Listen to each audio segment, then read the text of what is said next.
Chapter 751, Loen-styled Euphemism. Late at night. 7, Pinster Street. Leonard Mitchell sat on a chair with his legs raised onto the side of his desk. Following that, he leaned back, causing the wooden headrest to creak from the pressure. His breathing gradually turned long and slow. After an unknown period of time, his eyelids drooped and covered his eyes. At this moment, Leonard's spirit had arrived in a gray, hazy world, but he was still in his bedroom. He flew to the window and saw thick gray fog blanket the nearby streets and extend outwards. It seemed to be embracing all of Backland. The street lamps along the streets and the warm light from the different houses appeared abnormally dim. They were only able to illuminate a very tiny region, and everything seemed to be tainted with a sense of blurriness. At the same time, blobs of illusory oval lights appeared as they enveloped a house in an intersecting manner, as though it was the source of their existence. This was the city through a nightmare's eyes. Leonard followed up on his previous investigations and leaped out the window in a nightmare state. He then flew to 17 Minsk Street. He didn't attempt to storm in. He stood at the door in the thick fog as he politely pulled the doorbell. Cuckoo. Cuckoo. Dressed in her nightgown, Stellan Sammer opened the door. She placed her silver-inlaid pleated fan at her chest as she asked in confusion and puzzlement, "Who are you looking for?" She was none other than Klein's landlord back when he was acting as Sherlock Moriarty. She was a blonde-haired, blue-eyed lady in her 30s. Leonard had already changed into a black and white checkered police uniform. He casually showed his identification and asked, "Do you know Sherlock Moriarty?" Trapped in the dream, Stellan's reaction was very slow. She asked after a few seconds, "Did something happen to him?" Just as she asked, her impression of Sherlock Moriarty appeared beside her under Leonard's influence. He wore a half-top hat, a double-breasted frock coat, gold-rimmed spectacles on his nose, and a bushy mustache around his mouth. This was identical to the information he previously received about Sherlock Moriarty. Hence, he didn't show any doubts and said, "He's been involved in a case and is undergoing an investigation. I hope you can cooperate with us." All right. Stellan wished to raise her chin, but for some reason, she felt a little horrified. Leonard thought for a second and asked, "Since when did he rent this place from you?" "Early September last year," Stellan said after recalling her memories. Leonard continued asking, "What do you know of him? Or should I say, what kind of person do you think he is?" When that was mentioned, Stellan appeared as though she had long considered the answer to such a question. "He comes from Mid-Seashire, and he has an accent from that area. He's a very capable detective, and he once exposed the adultery which Mary's husband was undertaking. However, his income isn't too high. He doesn't even hire a full-time housemaid. All he can do is get my maid to help him part-time. My children tell me that he's good at telling stories, especially detective-related stories. This might be why he had chosen this profession." Without giving Leonard a chance to interrupt her, she droned on incessantly, "He's not as boorish like the typical detective. He went to grammar school and studied history. What leaves me most envious of all is how he obtained Mary's gratitude. He joined the Quelag Club where its members are people with significant status. I've only been there a few times. Later, he apparently became famous in the detective circles, and private detectives often came to look for him." Leonard lost his patience listening to her drone on as he couldn't help but rub his temples. He had failed to obtain any useful information from Mrs. Stellan. Apart from Sherlock Moriarty's poor financial situation and him being good at telling detective stories, the rest was within the scope of what he had previously investigated. He even knew that Sherlock Moriarty had good ties with Isengard Stanton. "Next, I'll investigate those from the Quelag Club who have good relationships with Sherlock Moriarty." Once he patiently finished listening to Mrs. Stellan's droning, he immediately thanked her and left her dream. 160 Buckland Street. Inside Dwayne Dantes' mansion. In the hall that could accommodate more than 100 dancers, Klein was embracing a lady in her 30s as they danced. This was the etiquette teacher that Walter had hired. Her name was Joanna Heisen. She had a common name, but she wasn't ordinary at all. Her facial features were only above average, but her disposition was impeccable. Her every action was filled with charm. According to Walter's introduction, she was born in a baron's family. She received a good education from a young age and later entered the palace. She had the job of court lady until she was married. As her family had declined and her husband's financial situation was only ordinary, being a believer in the Evernight goddess prompted her to choose to become a private tutor in etiquette. She often went to the families of nobles and tycoons to teach their children. Although the butler didn't spell it out, Klein knew that he couldn't perform badly in front of this lady, or there was no way to save his reputation. The way members of high society asked about a person's situation was mainly through common acquaintances. And at times, the interaction between servants also mattered. With nimble footsteps and graceful moves, the black-haired Wyanna nodded approvingly. "Mr. Deities, it's hard for me to imagine you not having learned these dance steps before. In less than half an hour, you're as skilled as a noble who received education on this from a young age. It's all thanks to your teachings." Klein gave a humble smile as he wore a warm, humble look. With the clown's balance, dancing was a very easy matter for him. Wyanna lowered her head and chuckled softly. "You're a gentleman who can really make a lady happy."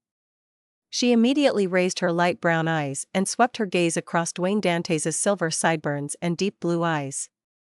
"That's the best praise I've heard today," Klein replied with a smile. During this period, his feet kept moving as he spun Wyanna gently around. Not far away, the hired quartet's melodious music echoed through the hall. He had the intention to have close ties with Wyanna, not to improve his reputation, but because she was once a court lady. After Wyanna corrected a minor mistake that Dwayne Dantes committed, she said, "When inviting a lady to dance, it's not only a dance. You also need to converse. You can't be like two dolls unless both of you are so immersed in the dance and music's rhythm that you do not wish to speak. Of course, that's also a form of communication of the heart. When conversing, you must be euphemistic because this is Loen, not Intis. To put it simply, do not be direct and crude. You need to appear gentlemanly. Let me raise an example. If you wish to compliment a lady for her perfume, you can't directly tell her how nice it smells, nor ask what kind of perfume it is to praise her. You need to connect a more euphemistic meaning to it and mention that. Yes, you can say something like, "It feels like I'm out in the spring meadows." Of course, this needs to match the traits of perfume. There's no literary feel. Shouldn't you say that the moon is beautiful, isn't it? Klein lampooned with a Japanese-styled euphemism as he said with a self-deprecating smile, "Thank you for not telling me that my praises weren't gentlemanly enough." Wahana's smile deepened. "Mr. Dantes, do you know what kind of gentleman is very welcomed by women at social events?" "Pray, do tell." Klein honestly shook his head. Wyanna said without a change in her smile, "The second most popular type are men who make women think that he's very intelligent." "What about the first?" Klein asked cooperatively. Wyanna glanced at him and said, "The most popular type are men who make women think that they are very intelligent." Upon saying that, she smiled and didn't say another word. Klein instantly understood she was hiding her praise in between the lines. So this is Loen-styled euphemism. It's not like Intis where they just aim straight for the lower half of the body. That's what's written in papers and magazines. I've no way of confirming what real Intis social events are like. Anyway, both countries often sully each other. The Emperor's era does match that description though. Klein nodded in enlightenment. The 2-hour etiquette lesson ended in a harmonious mood. Klein walked teacher Wyanna Heisen to the door with butler Walter and valet Richardson before giving her a tiny gift. It was Moonlight, a perfume from the Dream Company. It was mixed with grey amber, making it rather expensive. As for how much it was, Klein wasn't sure, as housekeeper Tanaja was responsible for buying it. The payment was through her. Only when the £1,000 was almost expended would she come to him with receipts and a list for him to vet so as to receive fresh funds. The reason why Klein knew the company and perfume was that his butler had informed him ahead of time. It was to prevent him from appearing insincere if Ma'am Wyanna were to ask. From this detail, he had a deep understanding of the use of a good butler. Watching the satisfied man Heisen leave, Klein held back the urge to rub his temples as he sighed inwardly. This is more tiring than a beyonder battle. I have to constantly watch my actions and deliberate over my words. I need some rest. At that point, the white-gloved Walter took a step forward and said, "Sir, since you wish for your etiquette studies to progress faster, we can move the remaining lessons forward." What lessons? Klein felt a headache. History, international politics, philosophy, music, as well as general knowledge of sports like golf, racing, hunting, Walter answered meticulously. Philosophy? Klein asked in surprise. Walter nodded. It's one of the most common topics discussed in high society. You don't need to have very deep research into it, but you need to know what others are discussing. You need to know that the origins of philosophy stem from Kongsoka, Merdi, and Patterson, and not Emperor Roselle. You need to know that man was born free came from Lumi. When tycoons first enter high society, many of them often make mistakes in such aspects. They're used to attributing certain sentences and philosophical thoughts to Emperor Roselle. Klein felt his head ache the more he heard. He forcefully smiled and said, "I haven't got any matters to do recently, apart from my afternoon naps and heading to the cathedral. You can arrange the lessons to be at any time."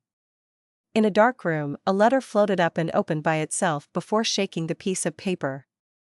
In her tiny bonnet, Sharon's figure was outlined. She grasped the letter and seriously read through it. She then wrote a reply and set up a ritual to summon Sherlock Moriarty's messenger. During this process, she didn't forget to prepare a gold coin. Soon, Sharon finished the incantation as she watched the candle flame burgeon and be tainted with a gloomy green color. Rionette Tinker, with the 4 blonde, red-eyed heads in hand, appeared out of the candlelight and appeared before Sharon.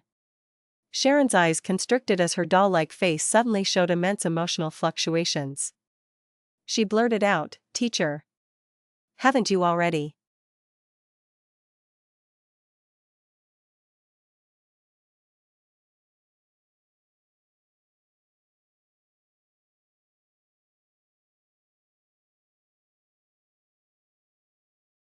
Chapter 752, Warning.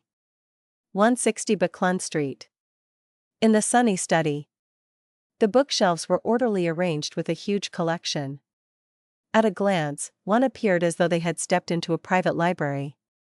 Klein sat on a high-backed chair as he read the newspapers. He discovered that be it the Tussock Times or the Backland Daily Tribune, there was an additional advertisement in a striking spot. It advertised selling 10% of the Backland Bike Company's shares. "Mr. Stanton is rather efficient. It's only been a few days, and he has completed the financial checks and evaluation." Klein silently reflected on the matter when his spiritual perception was triggered. He quickly activated his spirit vision and saw Rionette Tinker walk out of the void. She still held the 4 blonde, red-eyed heads in her hand, with one of them having a letter in its mouth. "It's likely a reply from Miss Sharon." As Klein had these thoughts, he reached out to receive it and nodded. "Thank you." As he spoke, he subconsciously glanced at the door because standing outside was his valet, Richardson. After tearing open the envelope and unfolding the letter, Klein quickly scanned it, confirming that it was written by Sharon. She indicated that she had no intention of buying biological poison bottle, and she might only consider it after a period of time if it was still available. She's in a tight financial situation? Or is she saving money to do something important? Klein casually thought and instinctively felt that it was the latter. This was because it was impossible for the demigod named Zatwin to keep staying in Backland. For now, Sharon and Merrick had escaped the pursuit of the Rose School of Thought, and with their beyonder powers and unique traits about their sequences, it wasn't difficult for them to amass money in a relaxed environment. Furthermore, they seemed to be in charge of the illegal arms dealing in the Bravehearts bar, and they were the backers behind Ian. Just this alone would make them plenty of money. As he thought about it, Klein looked up and saw Miss Messenger's 8 red eyes looking at him intently. He jumped in fright, imagining that she was urging him to pay the debt he owed her. He cleared his throat and said, "There's no need to reply. I'll be paying the first installment within the week. Reanette Tinker's forehead spoke one after another. There's no rush, there's no interest. Miss Messenger is quite nice after all. As Klein sighed, Reanette Tinker vanished from her spot, returning back into the depths of the spirit world. After burning the letter and resting for half an hour, he walked to the door to inform Richardson to prepare the carriage. He planned on heading to the cathedral before his philosophy class in the afternoon. The journey there was smooth sailing, and Klein arrived at the square outside St. Samuel Cathedral after a few sips of tea. After gaining the serenity from taking in the sights of the pigeons, he strode towards the cathedral's main door, entered the prayer hall, and randomly found a pew to sit at. Like before, Richardson sat diagonally behind him with his master's hat and cane. As he emptied his mind during his prayers, Klein's spiritual perception was triggered once again. He instinctively opened his eyes and looked left. He saw the black-haired, green-eyed Leonard Mitchell. This nighthawk wasn't wearing a trench coat. He looked casual with his white shirt tucked out while matching them with straight trousers and a black vest. Seeing the middle-aged man with gray streaks at his sideburns look at him, he smiled with a nod, retracted his gaze, and closed his eyes in a bid to pretend to pray. He wasn't worried that the man would discover that he was watching him, because he had only done a cursory sweep without any additional actions. Many believers present had similar actions as well. It was inevitable for a good-looking, dignified gentleman to attract some attention when he entered. Leonard Mitchell was someone who often attracted such attention, so he knew this very well. At this moment, the slightly aged voice sounded in his mind. It's him. He didn't make my hard work of running over to the cathedral yesterday and today be in vain. Leonard thought smugly as his expression remained stoic. Klein was also pretending to pray as puzzlement surfaced in his thinking mind. When did this fellow, Leonard, become so pious? Although he's definitely more pious than me, he's not the kind of person who would come to the cathedral every day. He would come once or twice a week at best. What's his goal for coming? He seemed to be observing me just now. Upon having this thought, Klein suddenly realized something. The grandpa in him is the angel of the Zoroast family, which makes him an angel of the Marauder pathway. Blasphemer Amon is a king of angels of this pathway. He could discover the gray fog and even tried to infiltrate it. So, it's very possible that the grandpa in Leonard can also sense the gray fog or the traces of its powers on me. Upon making this judgment, Klein immediately felt his heart in his throat. He felt like dangerous traps were surrounding him. He maintained his praying posture, and the eyes under his eyelids remained motionless. His entire person was calm and reserved, completely identical to the cathedral's atmosphere. After an unknown period of time, he slowly got up and walked to the altar. He came before the donation box and threw in a total of £50 in cash. Following that, he did the same as before, smiling at the bishop and priest on duty while nodding. He received a rather friendly response. The moment he walked out of St. Samuel Cathedral, Klein received his hat from Richardson, and he fed the pigeons on the square for about 10 minutes. And behind him, the believers who had finished their prayers walked out, including Leonard Mitchell. Without looking at the entrance, Klein leisurely clapped his hands, took his golden-laid cane, and walked to the nearby four-wheeled carriage. Leonard was similarly feeding the pigeons on the square, but he didn't have any intention of following when he saw his target leave on the carriage. Since the person had an ancient aura and that the parasite in him placed such importance on him, he obviously didn't dare to be careless. He didn't act directly, as it was extremely dangerous. He planned on making superficial investigations to gather the required intelligence. I'll see what old man has to say when the time comes. Besides, it's not like there's no direction for investigation at the moment. There can't be that many of that particular type of high-end carriage in Backland. No matter if it's his, or if it's rented, it's easy to determine the source. Then, I'll know the identity and background of that gentleman. Leonard glanced at the pigeons as he thought leisurely. He was an experienced nighthawk, and he was even an elite red glove among the nighthawks. At this moment, a pigeon spread its wings and flew over. In its beak there appeared to be a paper slip. Leonard frowned as he reached out his left palm and saw the pigeon fly down before dropping the slip. Then, it flapped its wings and flew off. Raising the paper slip, Leonard warily unfolded it while feeling puzzled. He saw 2 lines of text on it. Zoroast. Parasite. This. Leonard's pupils suddenly constricted as he felt all his hair stand up. His emotions nearly exploded at that very instant. That gentleman has seen through my secret?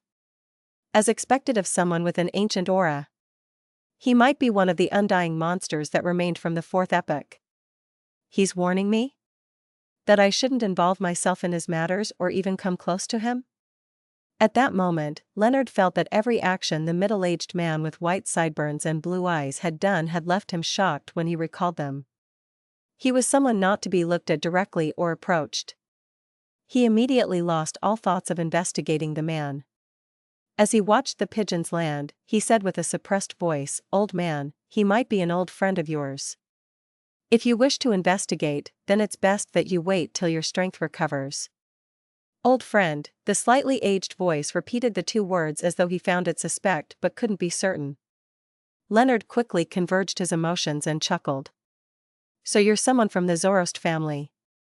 At this moment, about 100 meters away, at the intersection of Phelps Street and the other streets, the black-haired Deities who had streaks of gray hair leaned onto the wall as he slowly closed his eyes, hiding his wrinkled facial features in the shadows of the carriage.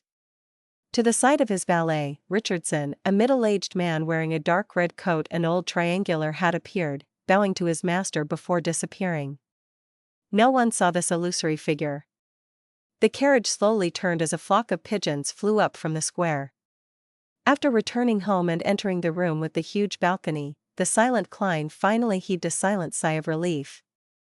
If Leonard didn't accept the warning because of the grandpa's bewitchment, he planned on writing another slip with the contents, "I know where Blasphemer Amon is."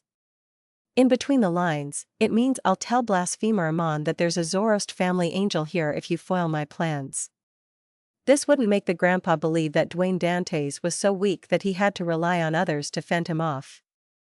It was more of a friendly warning that wouldn't number beyond 3 times, a form of respect towards an angel. If 2 warnings weren't enough to rein him in, there was no other choice but to inform Blasphemer Amon. Yes, there's a very high chance that this would scare them. There must be other ploys or difficulties for this grandpa to choose to parasitize in such a shallow manner. He likely doesn't wish for me to flip the table. Heh, this matter is all thanks to Erodes. If he hadn't informed me ahead of time that Leonard has a marauder angel, I definitely wouldn't have noticed that I've been targeted, much less have the suitable excuse and method to warn them. Klein thought calmly and didn't show the anxiety or flustered state from before. As he relaxed, there was a knock on the door. His valet, Richardson, said, "Sir, the butler wishes to seek an audience with you. Please invite him in." Klein left the balcony and returned to the half-open room. The white-gloved Walter entered and said, "Sir, your philosophy teacher, Mr. Hamid, is here." Philosophy classes. Klein rubbed his aching temples. He had previously heard from Walter that Mr. Hamid was a believer of the Lord of Storms. It was the same for the famous scholar, Lumi, as well. Many of the philosophers in the Lone Kingdom shared the same faith. This made him rather surprised because, to him, believers in the storm were irascible bros. From the looks of it, I have to change my stereotypes and subjective impressions. The prerequisite to being a philosopher is to not have a wife, or not have a cordial relationship with their families? As Klein lampooned, he straightened his clothes and walked to the door. He said to butler Walter, "All right, I'll head over there now."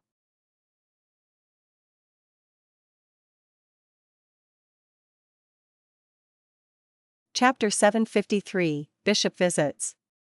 After the philosophy class, Klein had a feeling as though he hadn't slept in 3 days. His mind was filled with names and concepts like skepticism, metaphysics, a priori and a posteriori, nominalism, Roselle socialism, existentialism, and positivism. If it wasn't because the original Klein had studied history, which included some mastery of philosophy, he doubted that he had the ability to last through the lesson. This wasn't his college lessons on Earth, they were one-to-one, making it impossible for him to sleep, daydream, or read novels on his cell phone when he didn't understand the content. Actually, Mr. Hamid was quite different from what I had imagined. He was humorous, candid, and extroverted. His lesson wasn't dull, making him unlike a philosophy teacher. He also doesn't possess the stereotypes of a Lord of Storms believer. Klein rubbed his temples, turned to leave, and walked to the staircase. He returned to the third floor as his valet, Richardson, followed him in silence. During this process, he discovered that his servants were busy with their own duties. None of them were lazing about, and they would only stop when their employer walked past. They would bow and greet him, clearly indicating how well-mannered they were. Taneja is very capable when it comes to the arrangement and management of household matters after all. Klein walked through the corridor on the third floor and walked to the half-open room. Before he walked in, Klein saw butler Walter hanging 2 double-barreled hunting rifles on the wall, making the interior have a raw and bold feeling. This was a decoration every tycoon's home had. It's very easy to get approved for a hunting license. A double-barreled hunting rifle is potent, enough to allow the servants to fend off any criminals who wish to burgle or kidnap me. After hanging the rifle up, Walter took 2 steps back and observed the hunting rifle. He then took out a golden pocket watch from his inner pocket. Pa. He opened the pocket watch and looked at the lid's interior. His stern, old-fashioned face softened significantly. Klein coughed gently to inform his butler before pushing open the ajar door and walked in. Walter closed the pocket watch, returned to his spot, and bowed. Sir, we applied for 6 hunting licenses and bought 6 double-barreled hunting rifles and the corresponding canister cartridges. Klein had death knell hiding under his armpit, so he didn't mind it too much. All he did was nod as a form of acknowledgement. He then revealed a warm smile and asked as though having a casual chat, "Back when I saw the information from the Family Servant Assistants Association, I noticed that you already have a wife and child?" A butler was the assistant to the employer. He was a confidant that knew many matters, therefore, establishing rapport with the butler was something every employer had to do. Klein didn't wish to be an exception. Furthermore, he remembered Rhodes mentioning that butler Walter could result in additional developments. Walter answered in all seriousness, "Yes, back when I was a servant at the Viscount Conrad's manor, I had to have constant contact with a lady due to work. We began having feelings for each other, and under the goddess's watch, we walked down the aisle of marriage and ended up having a daughter. She's currently studying at a grammar school and wishes to pass the Backland University's entrance exams. However, that's something to consider only 2 years later." Upon mentioning his wife and daughter, this unsmiling butler's tone unknowingly turned mellow. At present, all the churches were emphasizing the importance of family. It was to stem the stress and mental problems that arose due to the tide of technological progress. The only difference was that different churches emphasized different matters. For Evernight, men and women were equal as they helped one another in the family. For Storm, men were to work outside while women were to handle the family, to be the former supportive angel. For Steam, it was more about learning more and to have technology do more of the work. All of them had their strengths, and they complemented each other. Klein felt wistful hearing that as he said, "Ma'am Taneja seems to be single?" "Yes." Walter's expression turned solemn again. In modern society, male and female servants still do not enjoy equal treatment. I'm not referring to the salary, as a housekeeper is at the same level as a butler or butler assistant, earning £25 to £50 a year. Instead, I'm talking about a deeper idea and belief. The church is trying to change it, but there's plenty of resistance. After all, the goddess isn't the only belief in Loen. He paused and added, "Male servants can get married, but if a female servant were to have a family, it implies the loss of her job or becoming the lowest laundress who's only a part-time employee that doesn't need to live at the employer's residence. All of these will change only when one reaches the rank of housekeeper. But this isn't something a young and inexperienced lady is qualified for." Klein didn't continue on the topic as he nodded gently. He then walked towards the reclining chair. At this moment, his gaze swept by the piled newspaper by the coffee table. His mind stirred as he paused, turned to the side and said to his butler, "I saw an advertisement on the papers regarding the sale of Backland Bike Company shares. Find a professional lawyer and accountant to inquire about it to figure out the exact situation." Heh, I'm rather interested in this industry. If the price is right, I'll consider buying it. For a second, Klein thought of a problem. As a tycoon who had brought huge sums of money to Backland to seek out better opportunities, it was impossible that he didn't pay attention to the sale of the Backland Bike Company shares.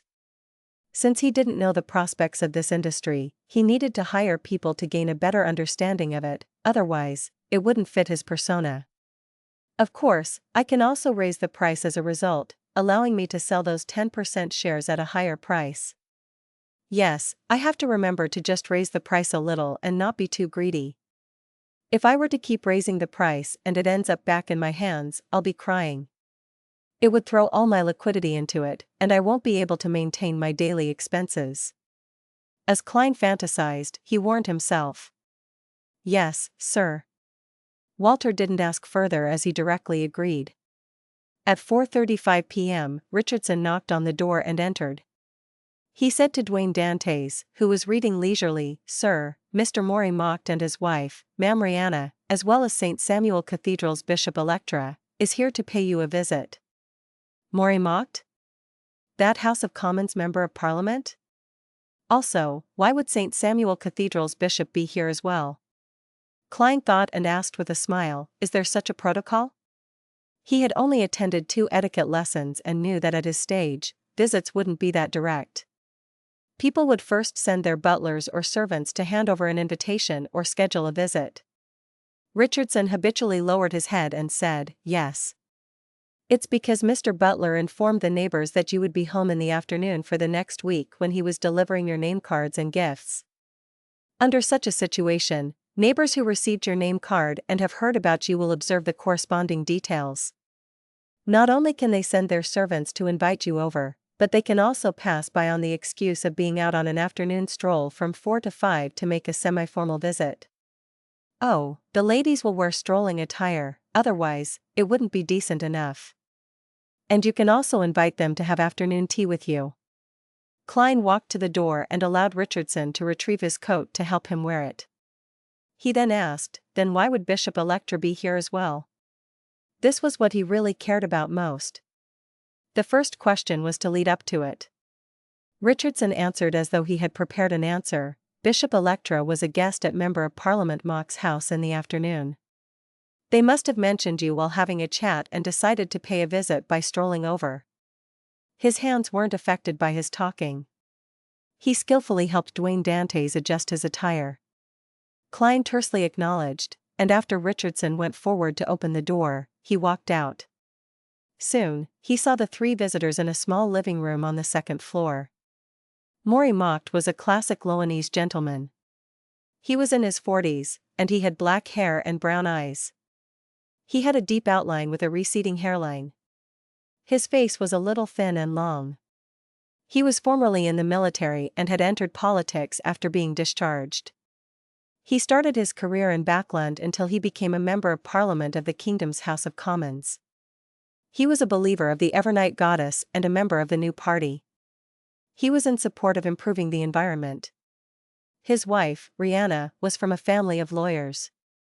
She provided plenty of funding for her husband's political ambitions, and she was also a believer of the Evernight Goddess. Electra wore a black, double-breasted clergyman's robe. He looked to be 40, and he had deep, blue eyes and a thin face. He wasn't good-looking, but for some baffling reason, he was pleasing to the eyes. Klein had once met this bishop when he was donating money into the donation box. Upon seeing Dwayne Dantes appear, Maury Mocked took 2 steps forward and chuckled. "I've been hearing for the past few days that a pious believer in the goddess had moved into Unit 160, and I've been wanting to visit. We happened to be taking a stroll today, and we took the liberty to visit. Please pardon us for our faux pas." Klein smiled and tapped his chest 4 times in a clockwise fashion. "At such times, the only thing we need to do is praise the lady." "Praise the lady." Electra and Rihanna nodded as they drew a crimson moon on their chests. After exchanging pleasantries, Klein invited his 3 guests to take a seat. A maid hurriedly delivered some tea and coffee. Housekeeper Tanaja had already asked each one of them what they wanted prior. "Mr. Dantes, I heard you're a merchant from Desi. I wonder what business you were previously engaged in?" Maury mocked asked casually before joking. "Your last name just makes me think of many things." He was referring to the protagonist's name of a particular best-selling novel written by Emperor Roselle. Klein smiled and humorously asked in return, "What kind of business does digging up treasure count as?" This was also related to the content of said best-selling novel. Without waiting for the Member of Parliament to answer him, he said the answer he had long fabricated: "I once had my own mine, but as you know, it will one day be mined out." Mining cities would also end up waning as a result. He was hinting that he was born in one of the resource-rich cities in Desi County. There, gangs were rampant, and there were many secret tycoons. If ordinary people were to attempt to investigate Dwayne Dantes' situation, it would take them at least half a year. Bishop Electra nodded in thought as he asked, "So, you chose to come to Backland to seek out new opportunities? May I know who proselytized you into the church?"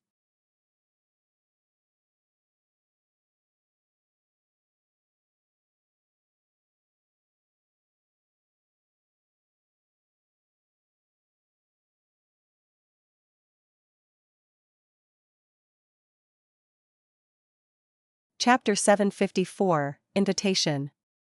Klein had already walked through Bishop Electra's last question before, so he said with a sigh, "It was my father. He was a truly wise elder.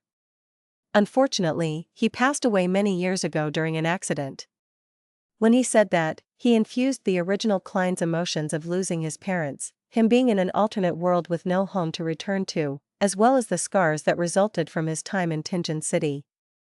He sounded calm and wore a slight smile, but there was a sorrow that lasted forever that remained hidden deep inside. "I'm sorry for your loss." He must have entered the holy residence of the goddess, sleeping peacefully under her watch, Bishop Electra answered sincerely as he formed the sign of the crimson moon on his chest. Without waiting for Dwayne Dantes to respond, he looked at him and invited him. "There will be a moon mass the day after tomorrow for the deceased. It will help him sleep in the goddess's nation and receive eternal peace. I wonder if you're interested in participating?" The Church of the Evernight Goddess didn't have many festivals, and the most important one was Winter Gifts Day. The second most important was the Mass held during the full moon, also known as the Moon Massachusetts. The rest were just normal masses and prayers on weekends. However, different dioceses and different cathedrals had their own patron saints and angels which would have a corresponding special festival for them. "I would love to." Klein stood up and bowed, saying it from the bottom of his heart. This gave him the perfect excuse to interact with the bishops and priests of St. Samuel Cathedral, or even the diocese bishop. He had a firm foundation for entering particular regions in the cathedral. Meanwhile, he came to realize why the Evernight pathway was interchangeable with the death pathway. Both wielded the authorities of serenity, eternal sleep, and darkness. It represented the end and a destination. Following that, Maury mocked didn't continue the topic regarding Dwayne Dantes' identity and background. It appeared as though he had only been asking in passing. He and his wife, Rihanna, began idly talking about their vacation experience in Desi Bay last year. Having filled the gaps on this by staying there for 2 days, Klein replied with a native tone as he shared his thoughts on the Desi specialty, roasted fish. During this process, he also pretended to unintentionally mention his hunting activities while he was doing business in West Balham, and how he was extremely familiar with the primitive forest over there. This was to build up the necessary foundations for the second layer to Dwayne Dantes' identity. Furthermore, West Balham was different from East Balham. The colonial factions from Loen and Intis were on par, allowing for frequent conflicts. Even the actively controlled regions would experience changes from time to time. To investigate the activity trajectories of a merchant or adventurer wasn't easy at all. This was even more so the case when Dwayne Dantes was likely using a fake name. As for his hunting experience in West Balham's primitive forest, Klein didn't randomly fabricate stories, nor did he plagiarize articles from the magazines or newspapers. He used what the Fog Sea's strongest hunter, Anderson, had previously mentioned regarding his glorious deeds as a blueprint. He drew on the details and abandoned the main storyline. What he fabricated was partially true and fake as well. Upon hearing the thick anacondas, man-eating fishes, and flowers which could capture their own prey in the forests, Rihanna would let out gasps from time to time, looking afraid but also eager to know more. As for the Member of Parliament and Bishop, they were equally interested. They often had to force themselves to interrupt Dwayne Dantes' description to ask about the details. "You really are an excellent hunter. Back when I was serving in East Balham, I never had the chance to enter the forest. I never expected it to be this dangerous." After this extremely dignified middle-aged gentleman finished his tales, Maury mocked, picked up a tiny piece of velvet cake and praised sincerely. "I wish to invite you to go hunting if there's a chance in the future." As they conversed, a maid had delivered the afternoon tea pastries. A male servant served them from the side. Upon hearing Member of Parliament mock's semi-serious invitation, Klein replied with a smile, "I'm already looking forward to it." After chatting a little more and discussing Backlund's pollution control, the three guests suggested they take their leave. As they had only acquainted themselves and weren't considered familiar with each other, Klein didn't retain them. He sent them to the door with his valet, Richardson.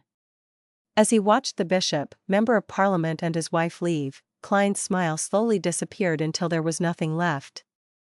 He was rather pleased with the progress he had made. Bishop Electra was directly related to the Church of the Evernight Goddess, which was the main goal for him to return to Backlund. Maury Mocked was a discharged soldier and a Member of Parliament at present. Without a doubt, he belonged to certain military officer clubs, and he would be beneficial to his continued investigation of the Great Smog of Backlund. Next up, I should slowly deepen our relationships. Klein returned to the small living room and saw that the maid had taken away the remaining pastries and tea.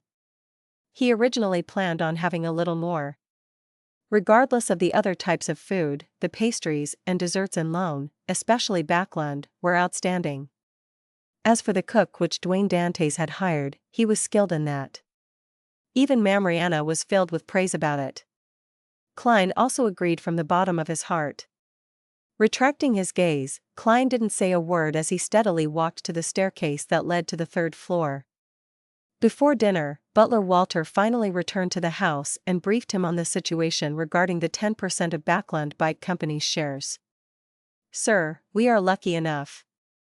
Someone had hired a professional lawyer and accountant to investigate the situation of the Backlund Bike Company, and they had offered a price to the seller before the advertisements were published. But in subsequent negotiations, the price exceeded the buyer's expectations. He had no choice but to give up. This way, we don't have to wait for the investigation report. We can directly hire that original team." Klein nodded and asked without hiding anything, "What's the current bid?" The buyer that gave up had offered £6,000 with a bottom-line price of £7,000.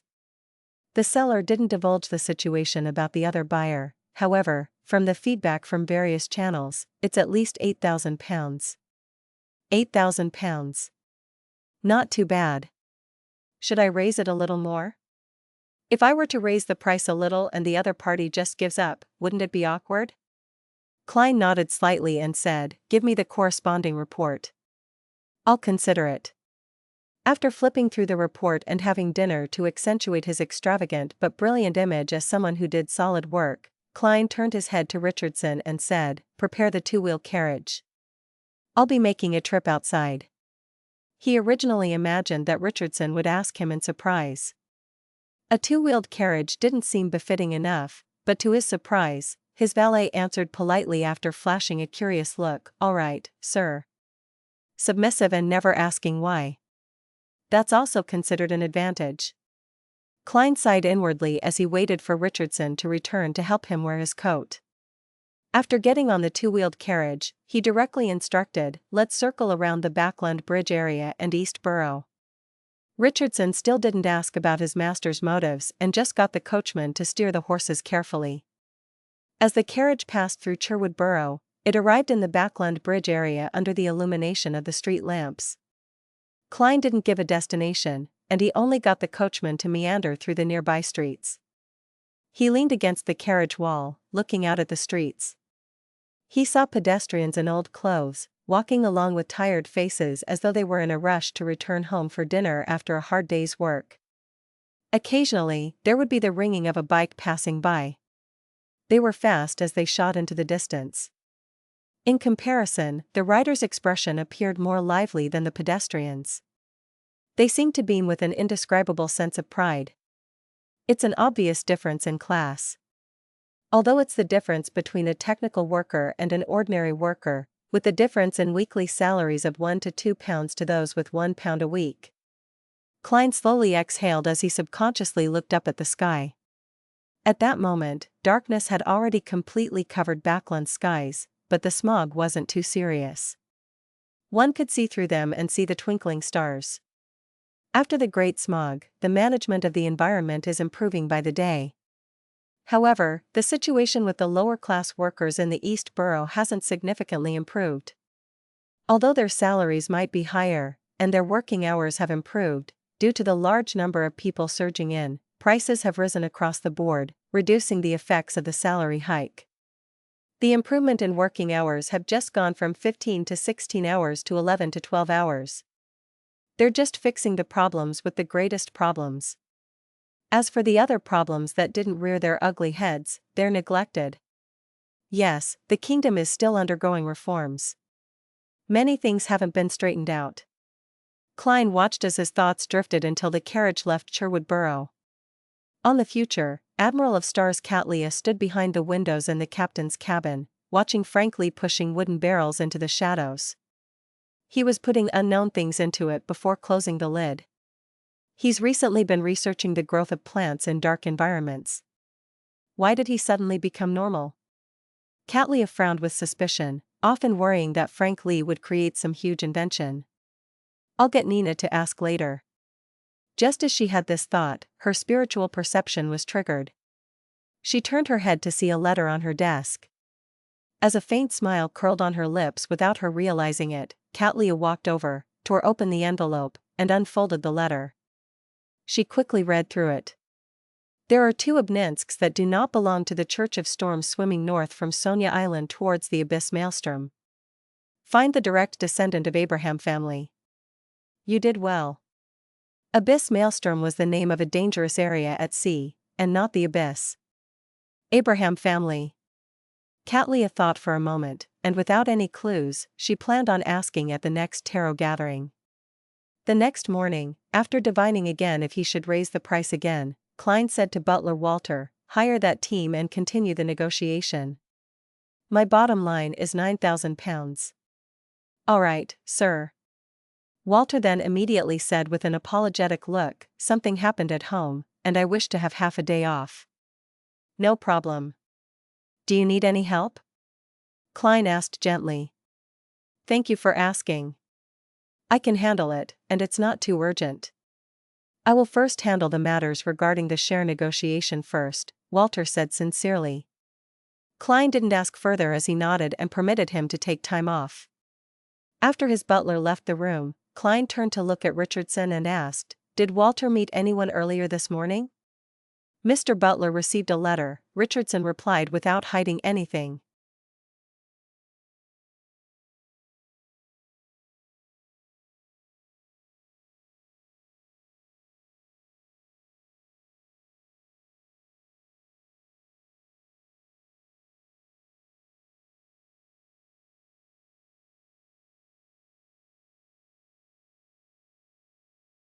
Chapter 755, Switchboard Receptionist.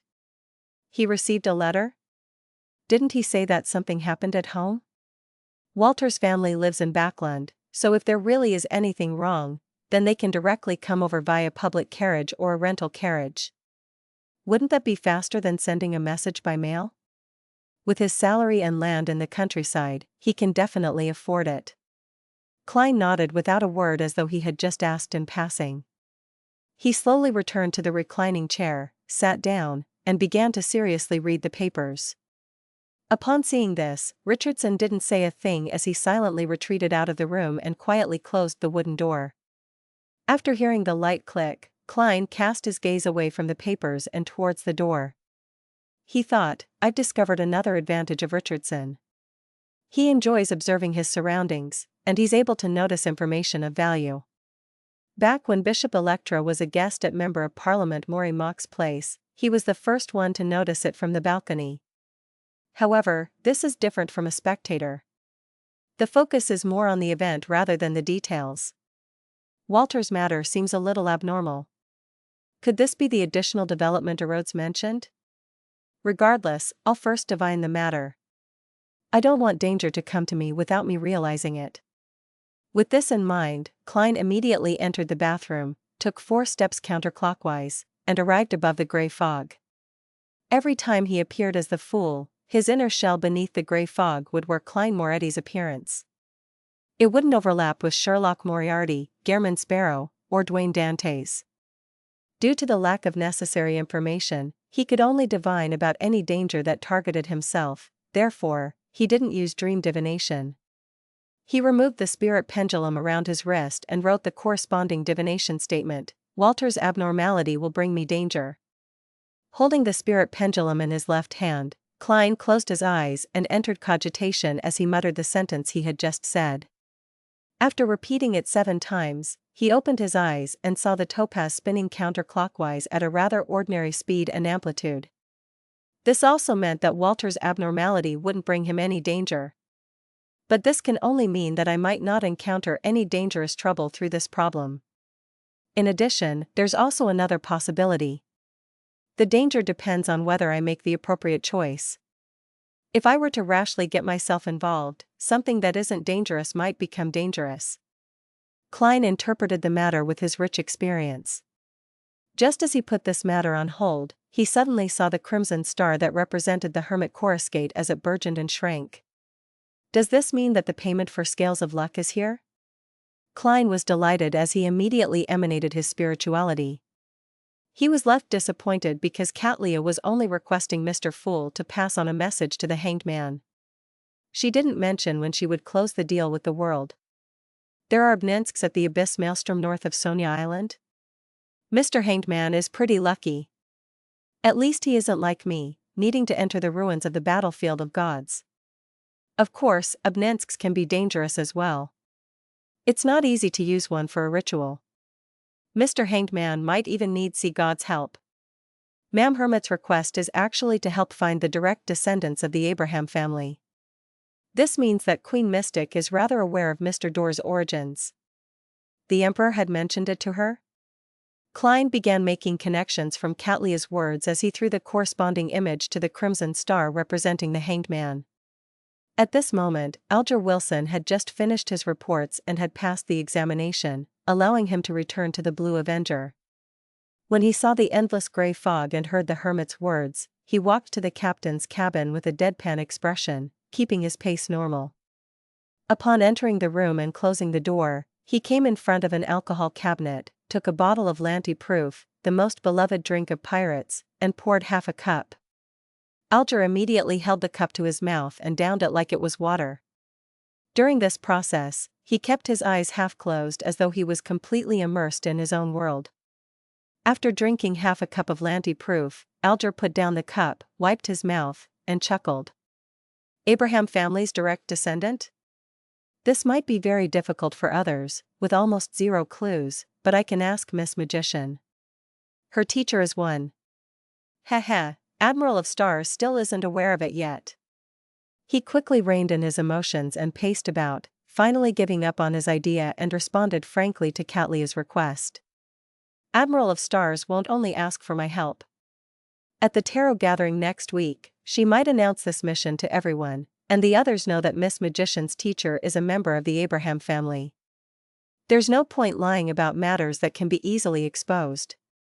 I shouldn't jeopardize the possible transactions in the future just for some petty gains. At times, honesty is the best policy. Alger stopped walking as he reverently bowed his head and recited Mr. Fool's honorific name. Please inform Ma'am Hermit that she can directly ask Miss Magician for clues regarding the direct descendants of the Abraham family. After settling the request by Admiral of Stars, Alger took the initiative to mention his encounter during the night of the blood moon, and he inquired to Mr. Fool about whether the item that resonated with the ocean songster's beyonder characteristic was the Book of Calamity, and if the female holding the golden cup in the Coral Palace was Kohainum. Something like that happened? Queen of Calamity might really not be completely dead. It's likely that she had split her beyonder characteristic, splitting them into the Book of Calamity and the one in the undersea ruin. Yes, there might even be a third or fourth portion, but I've no idea where they are. Klein confirmed without any hesitation that the elf was Queen of Calamity Kohainum. This wasn't based on intuition, but a logical inference.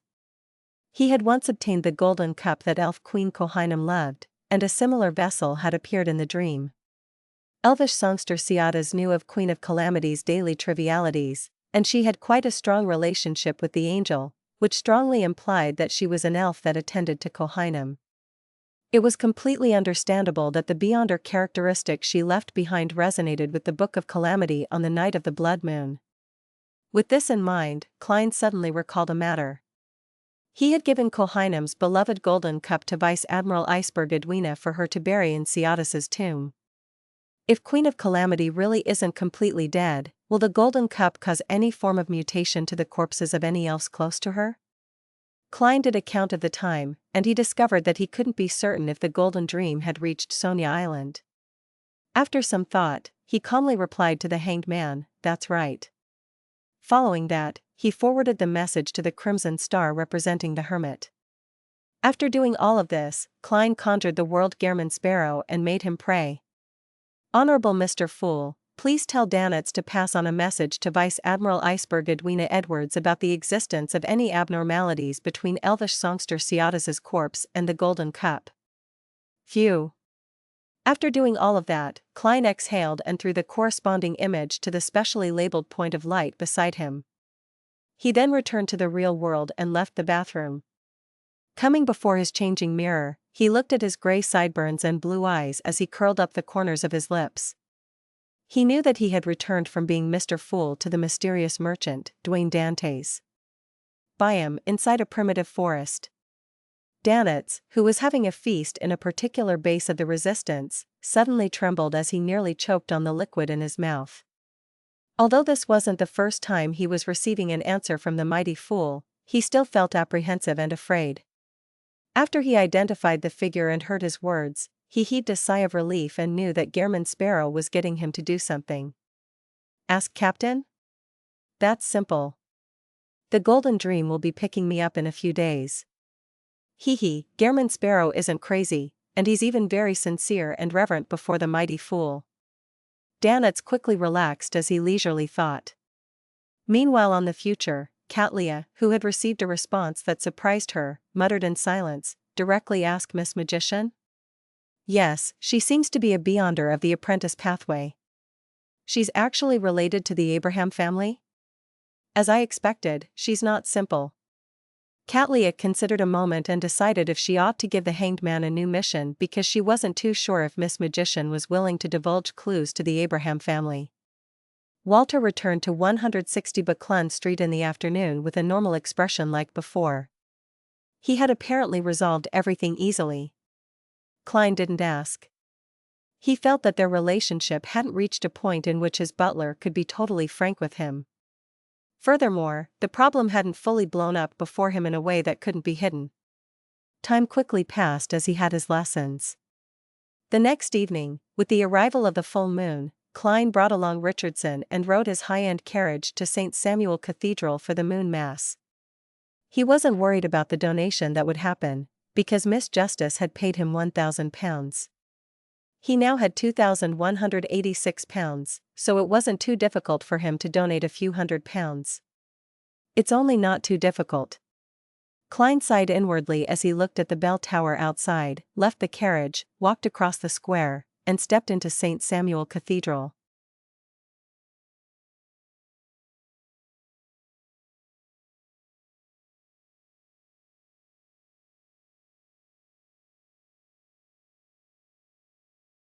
Chapter 756, Grand Mass. After waiting nearly 10 minutes outside the prayer hall, Klein and the other believers who were here to join the moon mass entered under the priest's lead. In the dark and serene atmosphere, they heard uniform and ethereal chanting. Full-faced above the land stood the crimson moon. And sweet it was to dream of themselves, of child, and wife, and parents, but evermore one. Holy and rhythmic voices echoed in the prayer hall as the believers involuntarily quietened down, as though they had forgotten all their frustrations in life or the different challenges they faced in the real world. Under the guidance of a few priests, they found their seats. In front of the altar, Bishop Electra, who was in charge of celebrating the Mass, held the revelation of Evernight and began preaching. As this segment came to an end, the priests held up water and bread, and they began handing them out to Klein and company. This was the loving grace of Evernight, food that people both alive and dead could share. Having not had dinner, Klein naturally didn't waste the bread of average quality and the water in the cup. Then, he saw candles light up on the altar, and under the darkness, they appeared like stars in the night sky, emitting light and warmth that eased one's heart. At that moment, Bishop Electra led the few priests and everyone in the choir to chant in unison. We look upward into the night sky. We tenderly say her name, Evernight Goddess. We know no other words, except Evernight Goddess. May the goddess draw out from the angel chorus, with the silent sweet to gather, and hold both within her right hand which is gentle. Goddess. If she heard us, she would surely agree, smiling with purity at the dead. Come, rest and sleep well, my children one. The empty voice filled with holiness drilled into every believer's ears. It felt as though all the spirits present were resonating in unison. As a sequence 5 beyonder, Klein felt as though his soul body was being cleansed as his spirituality naturally flowed out in comfort. Following that, a tranquil darkness seemed to appear before his eyes, a darkness without any sound. In the darkness, corpses lay there, their faces calm and at peace, as though they weren't dead and were actually in a deep sleep. Klein calmly traversed the darkness in a staid manner when he suddenly stopped and looked diagonally ahead. At a spot where moonflowers were silently blooming, there were a few people sleeping. They were the hatless Dunn Smith in a trench coat, old Neil, who still wore his black classic robe, and the short Kenley, who worked hard to save up money. They closed their eyes in a relaxed manner as a faint smile appeared to show on their lips. Around them were erected tombs, each of them having the same word written on them, Guardian. Klein instantly closed his eyes as a holy and ethereal voice resounded by his ears. Cross your hands humbly over your breast. Make the silent prayer. And shout from the bottom of your heart. The only escape is tranquility one. Klein lowered his head, closed his eyes, and raised his hands up before crossing them before his chest. He then repeated silently, the only escape is tranquility. The only escape is tranquility. This repeated again and again until the prayer hall reached a state of extreme silence. Only then did Klein open his eyes again and rubbed the corners of his eyes. He slowly exhaled and glanced around him. With the light from the candles, he discovered that most of the believers were covered in tears without realizing it. Even his valet, Richardson, was constantly tearing up without wiping his tears. The moon mass is akin to a ritual with beyonder powers involved. Its effect is likely to make everyone's spirit resonate, allowing different people to see the deceased who they share deep relationships in the darkness. It relieves one's grief in order to obtain tranquility. Yes, this isn't an abnormality that's targeted at beyonders, so I can be at ease. To ordinary people, this might be an illusory outlet that's instantaneous. They would only believe that it's a result of the goddess's greatness, and not some extraordinary powers. Sequence 5 beyonders of the Evernight pathway seemed to gain a significant enhancement in their control of spirits. Klein withdrew his gaze as he made a judgment. Right on the heels of that, he recalled the darkness and the deceased that lay amidst the moon flowers. Closing his eyes, Klein allowed his thoughts to drift. That dark plain filled with moonflowers, night vanilla, and slumber flowers is a manifestation of the goddess's divine kingdom? What does the source of danger in the night time inside that battle of the gods ruin correspond to then? Klein gradually outlined the cold darkness and the fog that enveloped the sea on the eastern front of the Sonia Sea. In the fog, there was an ancient, pitch-black cathedral with a steeple. Ravens spiraled above it as though they were holding a memorial or were in grief. And around the cathedral were ordinary residents, simple wood huts, grayish-white mills, and indistinct figures. Logically speaking, this foggy scene that's intricately tied to the night and dreams should be formed from the aura left behind when the goddess slayed Annihilation demonic wolf. But it doesn't have any similarities with the corresponding divine kingdom. Yes, mortals can't pry into the secrets of deities, so perhaps the dark plains filled with flowers isn't the projection of the divine kingdom, but rather an outcome of the ritual. Seeing that the moon mass was coming to an end, Klein reached into his inner pocket and took out his wallet. Holding his wallet, he got up and entered the aisle, walked straight to the altar, and under Bishop Electra's compassionate watch, he walked diagonally over to the donation box. He tapped his chest 4 times in a clockwise fashion, drawing out the crimson moon before throwing in all his large denomination notes. A total of £300. At that moment, Klein didn't feel the pinch like the previous few times. He was in a very calm mood because he recalled the ritual old Neil had used to repay his debt. Back then, they picked up a wallet containing £300, all thanks to the goddess's blessings. Taking a step back, he drew the crimson moon once again, and he gave his spot to the donor behind him. At that moment, Bishop Electra walked over and said as he drew the crimson moon, "May the goddess bless you. May the goddess know about it." "What I wish for now is to receive some teachings," Klein replied with a smile. Bishop Electra glanced at the prayer hall side door and said, "If you don't mind waiting 15 minutes, I can explain the Bible to you in the library." "I would love that," Klein said with a warm smile. Bishop Electra immediately got a priest to lead Dwayne Dantes and a servant out the prayer hall through a side door as they circled around a spiral staircase to the nearby library. There was a huge bookshelf here, and on it were various books from the Church of the Evernight Goddess. There were tables and chairs lining the sides for priests and bishops to study and preach to the believers. 12 minutes later, Bishop Electra entered the library with a calming smile and saw Dwayne Dantes with his white sideburns standing in front of a bookshelf, flipping through a book with great focus. He exuded the vibes of a scholar. "What are you reading?" he asked with a smile. Klein snapped the book together and said with a self-deprecating smile, "The Revelation of Evernight." "To be frank, although I'm a pious believer of the goddess, I've never had the time to seriously sit down and read the Bible due to my busy life." As he spoke, he didn't show any odd signs on his face, but he felt uneasy deep down. He was afraid the goddess would smite him with a bolt of lightning to reward this pious believer, Dwayne Dantes. Well, lightning isn't in the goddess's domain. Klein consoled himself. Bishop Electra smiled and took the Revelation of Evernight from his hands. "It's never too late to begin." Following that, he invited Dwayne Dantes to sit down beside a table and systematically introduced the Revelation of Evernight's structure and the corresponding holy word. Richardson held his employer's hat and cane, and he stood a slight distance away, silently waiting to listen to the bishop's preachings. Time ticked by, when Klein, who appeared serious, suddenly felt his spiritual perception trigger.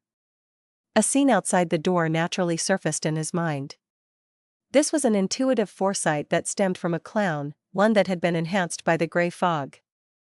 Outside the door, an elder dressed in a black clergyman robe walked by and headed for the nearby spiral staircase.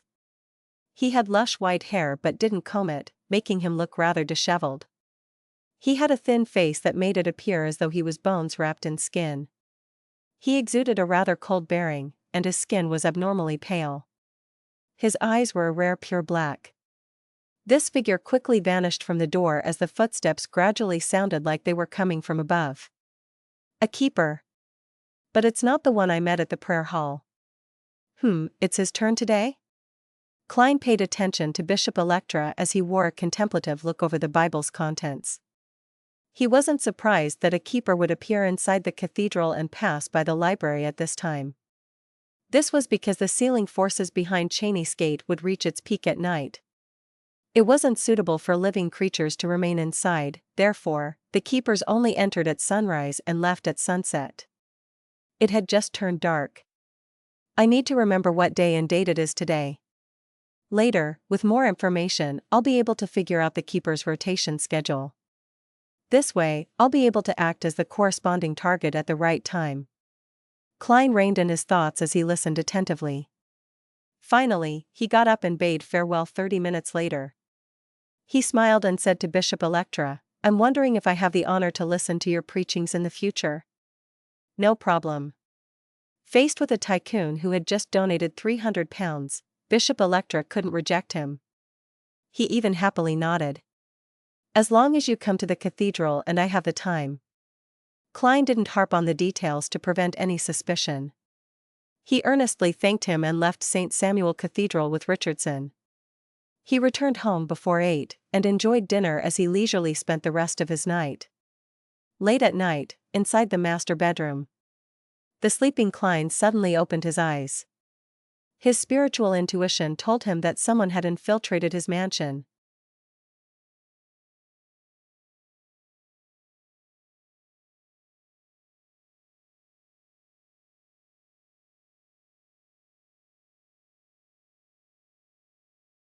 Chapter 757, Dream Encounter. Someone has infiltrated the compound? Klein didn't immediately sit up. All he did was turn his body to the side and reached his left palm under his pillow. He secretly held death knell, and at the same time, he slowly spread his left hand open, preparing to activate creeping hunger.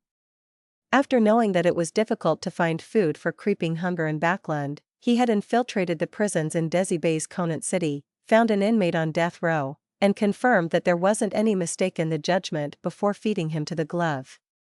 The Rose school of thought has locked onto me? No, it's impossible for them to be that quick. Besides, if it's them, they wouldn't just come but would wait for an opportunity. They will seize the opportunity when I'm passing by a secluded spot and strike so as to not alarm Backland's official organizations. I donated too much money at the Moon Mass, causing criminals to target me? A generous tycoon who just came to Backland from a foreign land is indeed an easy target. Of course, I can't rule out the routine investigations of the Nighthawks. As thoughts flashed through his mind, Klein heard a soft noise coming from the balcony in the adjoining half-open room.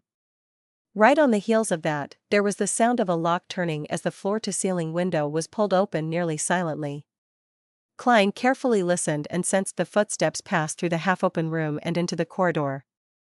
After a pause, the footsteps walked towards the master bedroom before passing it, turning the doorknob to his valet's room. He went into the wrong room? Or could it be that he's here to find Richardson? Klein's heart stirred as he released his grip on death knell. He then reached out to the iron cigar case, which wasn't too far. After he removed the wall of spirituality, an illusory figure in a dark red coat and old triangular hat appeared beside him. It then walked into the full-body mirror. When Senor, the Wraith marionette, jumped to the glass window in Richardson's room, he saw a figure with orange-yellow skin, raven-black hair, and soft facial features walk out of the room. As for Richardson, he was silently sitting by the edge of his bed, his body leaning forward. His back was hunched up like he was fused into the darkness. Horror colored his face as he showed a weak and stumped expression. Finally, he fell silent. The person is indeed here for Richardson. His traits resemble that of someone from the southern continent. He's agile and skilled. He's likely not an ordinary person. This is a friend that Richardson got to know at the manor in the southern continent, or could it be a maternal relative? Richardson is only a valet with an annual salary of £35. What matter would need his help? Klein guessed as he used Senor's vision to observe. At that moment, he suddenly realized why Richardson was good at observation and often stayed in the balcony to size up any pedestrians. He was afraid of being found. I hope it's not too big a problem and won't affect my plans. I'll later divine the matter.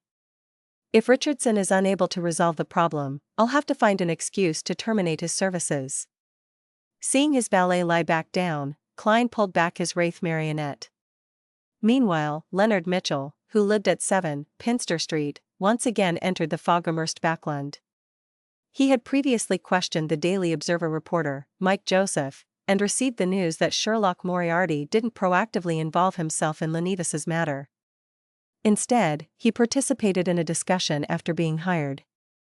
This made any suspicions regarding him drop drastically. If it wasn't because this detective had been slightly involved in Capham's matter, and how he had a close relationship with Emlyn White from the Harvest Church, Leonard Mitchell would have had thoughts of giving up the investigation to continue his search for Ensangwil.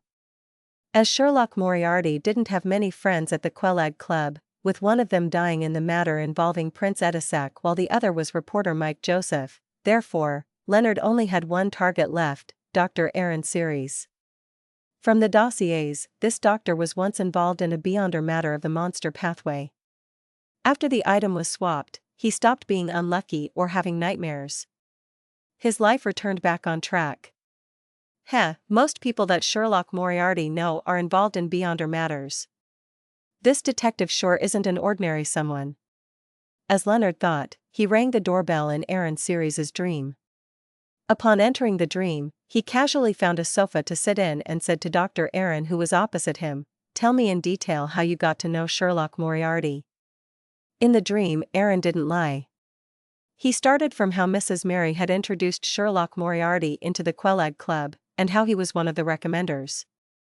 He continued until the detective suggested that he inform the Church of the Evernight Goddess's bishop about his abnormal matters. The truth is described in the dossiers. Sherlock Moriarty seems rather friendly towards the official Beyonder organizations, and he was endorsed by Isengard Stanton. Leonard glanced at the mustached Sherlock, which Dr. Aaron conjured, and retracted his gaze as he listened attentively. After Aaron finished recounting everything in detail, he said, "He headed to the south for a vacation, and he hasn't returned. I've been worried about him all this while. However, he's a detective filled with wisdom and a kind heart. I believe nothing bad will happen to him. I just wish that he can participate in the celebration of my child's birth." Perhaps? Leonard suspected that Sherlock Moriarty might never return to Backlund. He then politely bade farewell and walked out of Dr. Aaron's dream.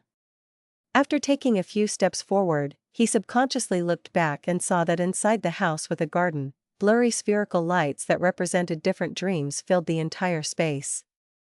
Everything was fine. Was it a mistake on my part?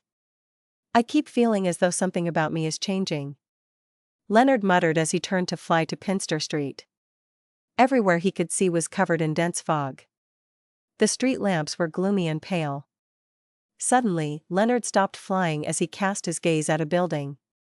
In that house, there were about 5 spherical lights floating in silence, making it look different from the other buildings.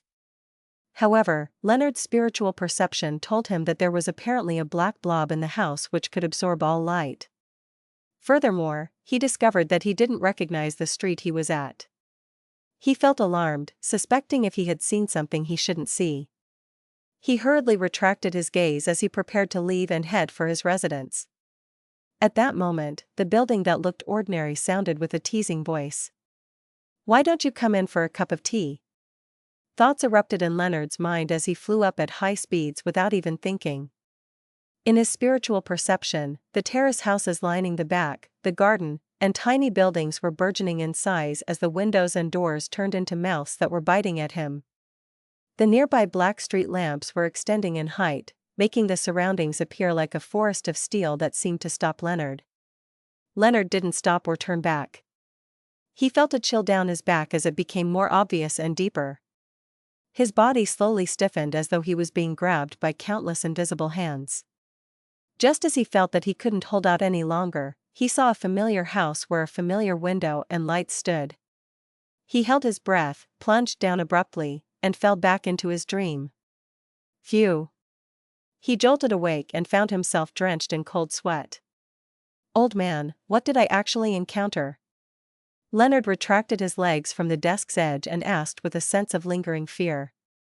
The slightly aged voice in his mind replied after a few seconds, "I'm not sure." Leonard's eyelid drooped immediately as he didn't pursue the matter.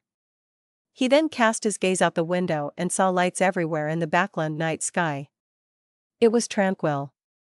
160 Backlund Street. Inside Dwayne Dantes's mansion. "Sir, Ma'am Lyanna Hyson is here." Richardson entered the room and said to Klein. Klein put down his papers and looked up, glancing at his valet. He discovered that he was still an apprehensive man of few words, silent and reserved. There was nothing odd with him. If it wasn't because the divination outcome was okay. Suddenly firing an employee will incur suspicion. Klein silently mumbled. He stood up as though nothing had happened, and he got Richardson to help him wear his coat. 15 minutes later, he was holding his etiquette teacher, Lyanna Hyson, in an embrace as he began to learn another common dance used at social events. "I feel as though I'll be losing my job in a few days." After a while, Lyanna praised Dwayne Dantes for his progress. When she was done, she added, "However, you're still a little restrained. Although you don't have to act like intus men who cling closely to the ladies, you don't have to constantly maintain a distance. It's very normal to make occasional contact. The way you are behaving now makes you appear rigid and dull." Klein pulled her in a little and replied with a smile, "I was afraid of being rude." Does this mean that being too close to ladies is an act of rudeness? It also implies I'm full of charm, and that he might embarrass himself if he's too close. This is quite a euphemistic form of praise. Lyanna thought and said with a smile, "You have learned well." The dance continued as Klein looked at Lyanna Hyson's face as he asked warmly in a casual manner, "Ma'am, you seem frustrated?" Lyanna lowered her head and chuckled. "It's nothing serious. My husband is a businessman, and he recently had some minor conflicts with some people. We can resolve the matter." "Oh, your question was too direct. Before both parties have established a friendship, it's best not to ask about their matters, unless she has made it obvious. Compared to you who comes and goes in families of high society, thus, knowing many madams and ladies, as a tycoon who just arrived in Backland, I do lack the necessary social connections." Klein nodded gently and said with a smile, "I thought we were no longer strangers." He then skipped the topic and began talking about his own experiences and his neighbors. Lyanna would mention a few things in response, allowing Klein to better grasp the traits and preferences of his neighbor. After Lyanna left, Klein stood at the door for some time before turning to say to his butler, "Walter, find out what trouble Ma'am Lyanna is facing. If she can't resolve it, we will provide her with some timely assistance."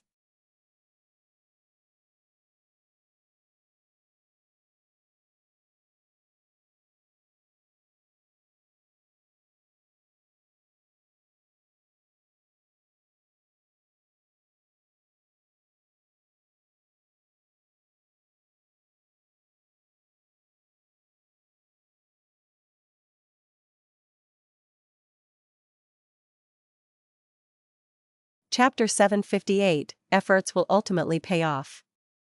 In the evening, Klein, who had just returned from St. Samuel Cathedral, was just about to enter the dining hall on the second floor when he saw butler Walter walk over and say with a polite bow, "Sir, the matter you wished to be investigated has been completed."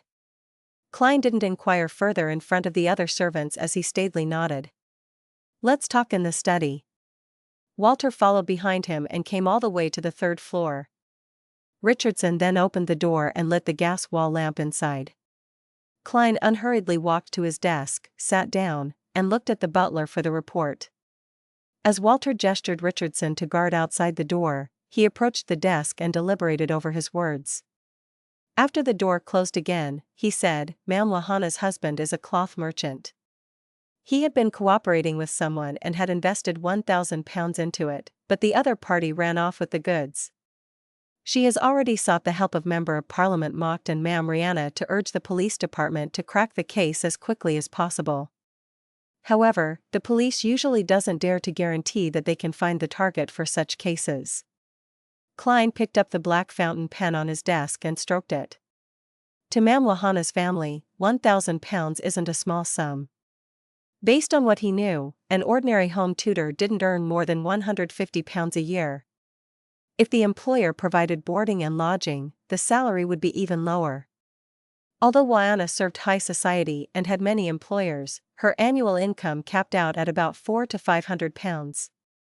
Furthermore, a large amount of her expenses would be spent on her dressing, posture, and looks, to prevent her employers from finding her unfitting as an etiquette teacher. Yes, her husband's income as a cloth merchant can only be considered average. To him, a £1,000 investment is a rather huge investment, Walter said by mincing his words. It's a lot for me too. Klein sighed and smiled. I just came to Backland, so I'm not very familiar with the police. Walter immediately replied, Sir, back when I was under the service of Viscount Conrad, I knew a few members of a Backland high-ranking police officer association. Backland High-Ranking Police Officer Association? That would be the most important members at Civilage Yard. Even the chief superintendents who are in charge of an entire borough might not be qualified for induction. Civilage Yard referred to the Backland Police Department. It got its name from the street it was located at. As expected of a butler who served under a noble family. Klein sighed inwardly as he smiled with a shake of his head. There's no need to do so for the time being. On this aspect, I'm sure Mam Waiana is able to seek the help of many people. Be it Member of Parliament Mocked or others, all of them have the ability to make Civilage Yard place importance on the case. He paused and deliberately said in passing, I've seen the lower rungs of society, and I know their methods of survival. At times, the police might not be as useful as gang members or bounty hunters. Walter, go to the police department to retrieve the corresponding details and head over to the famous bars in the Backland Bridge area and East Borough to commission a bounty mission. Regardless if they find the corresponding criminals or the batch of cloth, I'll be giving them £200 in return. Heh, let's hope that those cheats had chosen to remain in Backland. A reward of £200? Walter repeated the sum as he couldn't help but steal a glance at his employer, as though he found it unbelievable that he would offer so much for Wahana's matter. He turned agape and was just about to say something but ultimately kept silent. All he did was seriously reply, All right, sir. I'll give you this money directly. Klein slowly got up and took out his wallet. As Walter received the thick wad of cash, he asked in thought, Should I tell Mam Waiana? Klein smiled. There's no need. Enlightened, Walter nodded with a bow. Your generosity will spread through this street. East Borough, Dharavi Street, in a cramped but lively pub. Zio, who had seriously combed her short, blonde hair before heading out, squeezed through the area filled with men that stank of alcohol and putrid sweat and arrived at the bar counter. She tapped the counter and asked the bartender, Any new missions today? If it were anyone else who asked without ordering any drinks, the bartender would have ignored them, but upon recognizing Zio, a bounty hunter who no one wanted drinking, he could only sigh and say, A very handsome reward, £200. £200? Zio nearly suspected that she had heard wrong. Apart from Miss Audrey's missions, she had never seen such a handsome reward in East Borough or the Backland Bridge area. Even the mission to seek out Isaac Eggers that drove bounty hunters crazy had only offered £150. For an ordinary bounty hunter, completing a commission like this was enough for them to not work for a year. To Zio, it was equally important because she had been helping the mysterious man in the golden mask over the past few months. She had learned that the man was from MI9, and she was trying to earn enough contributions to exchange for the interrogator potion formula. Therefore, the reward she received when completing his tasks only paid a little. Most of it was exchanged towards her contribution goals, so all her savings came from the advantages that her sheriff sequence had given her to capture criminals. Once I receive the potion formula, I still have to spend money to buy the Beyonder ingredients, and I only have £300. Furs is right. Money isn't omnipotent, but it's sufficiently important. Upon having this thought, she looked at the bartender and asked cautiously, What's the mission? Who commissioned it? Find a few cheats. They cheated the victim of cloth costing £1,000. As the bartender handed the details to Zio, he said, The person who commissioned the mission looked like a butler.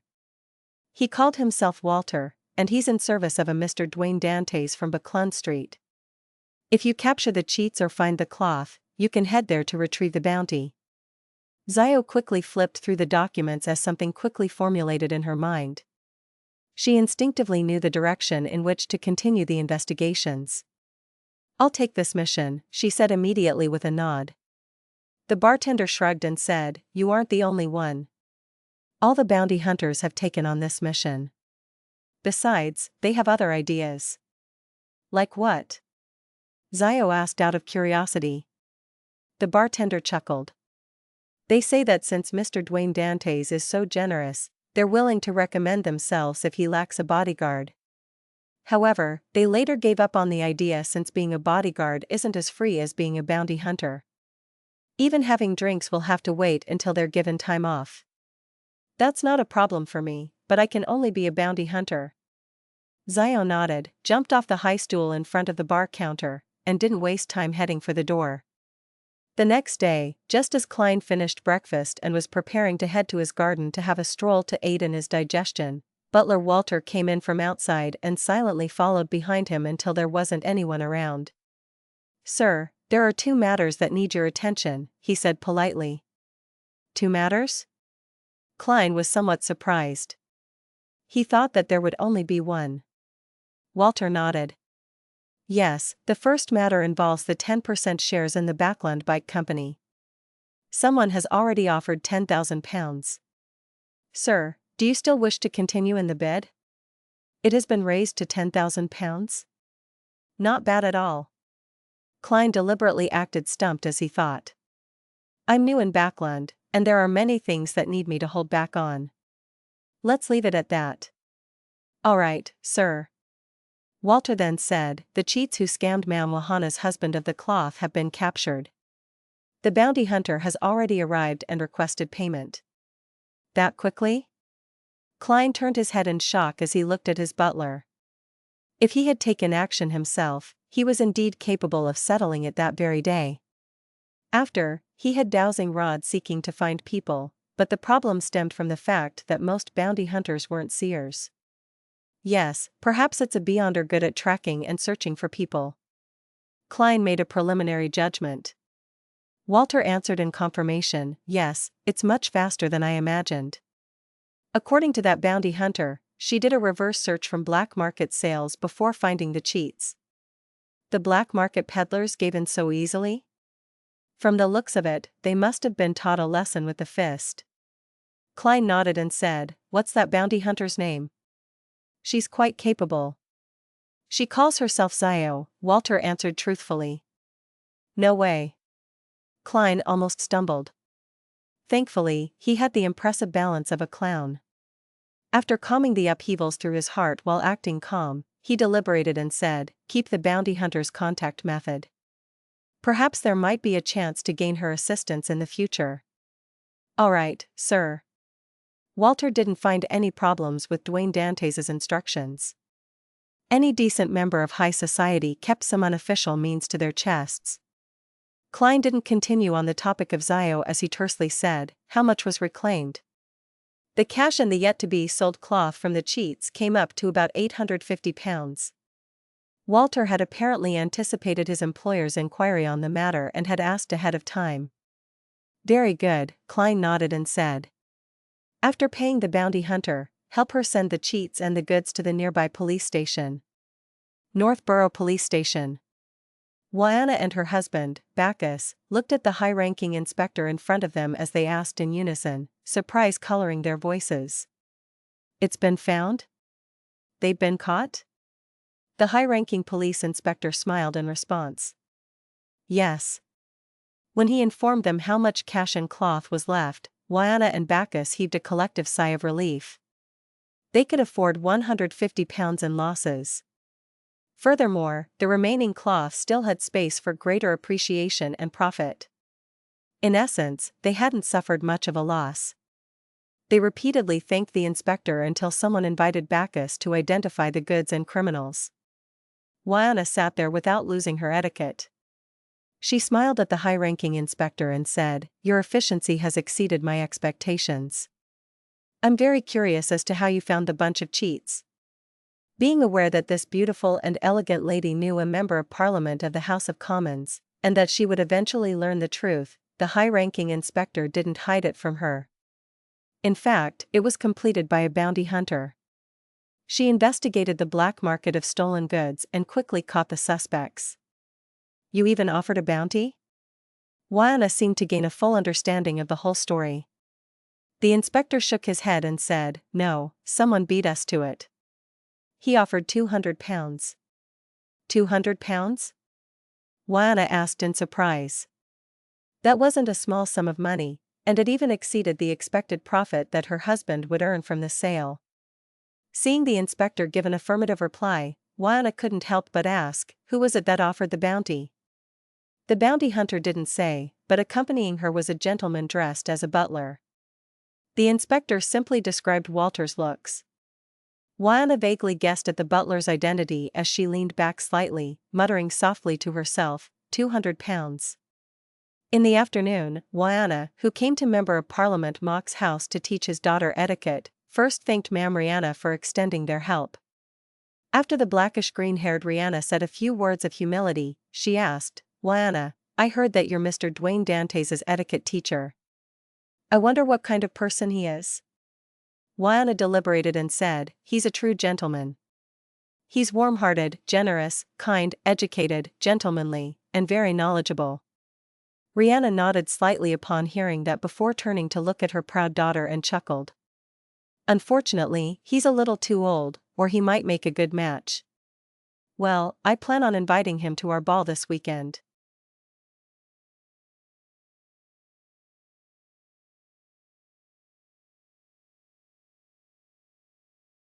Chapter 759, First Dance.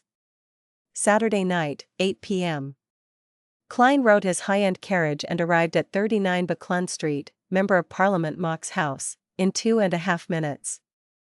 After stealing a glance at the lit fountain that was sloshing with water, he buttoned his tailcoat and walked down the carriage before strolling to the house's main entrance. Richardson held an exquisitely packaged bottle of Southville red wine and followed closely behind his employer. After walking through the main door, Klein instantly saw Member of Parliament Mock and his wife, Rihanna, walk over to welcome him. The former was wearing an olive-green army officer uniform with an orange-red sash around his waist and a few medals hanging from his chest. In the Loan Kingdom, serving and retired officers enjoyed wearing their military uniforms at balls. The latter was wearing a yellow long dress with frilly sides and rarely seen, exquisite lace, making her look different from unmarried ladies. However, she also partially exposed her fair neck and her shoulders.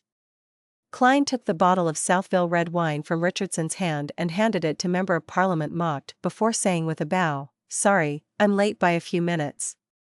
This was actually a common situation at loan balls. Guests would rather be late by a certain amount of time than be early. This was because the masters of the house might still be busy with the final preparations with the ball. It was the worst time for them to entertain guests, but of course, one had to ensure that they weren't late by more than 10 minutes. If Waiana hadn't specially taught him this, Klein would have definitely come early as a form of respect. "It's fine. The ball hasn't officially begun." Mock glanced at the Southville red wine as he handed it to his valet before nodding with a smile. At Loan's high society engagements, one had to bring a gift for the master if it was their first time attending a ball. Alcoholic beverages were the most welcomed, but one had to keep in mind that the first gift had to be something locally produced. After greeting Mock, Klein looked towards Mam Rihanna and saw that she had slightly raised her right hand. Hence, he took one step forward and lifted her palm and bent his back to kiss it. "You illuminate the entire ball." Before the ball began, complimenting the masters of the house was a necessary step in Loan's social events. And unlike Intis, Loan's hand-kissing etiquette required the lady to gesture that it was possible before a gentleman could do the kiss, otherwise, it would be a serious faux pas. "Likewise for your arrival," Mam Rihanna replied with a smile. Then, the couple led Dwayne Dantes through the corridor and into the main hall where a pleasant tune was echoing. After taking a few steps forward, Maury Mock pointed at a lady in a sky-blue dress. "My daughter, Hazel." Klein looked at the girl as his pupils suddenly constricted. He knew this girl. To be precise, he had seen her image before.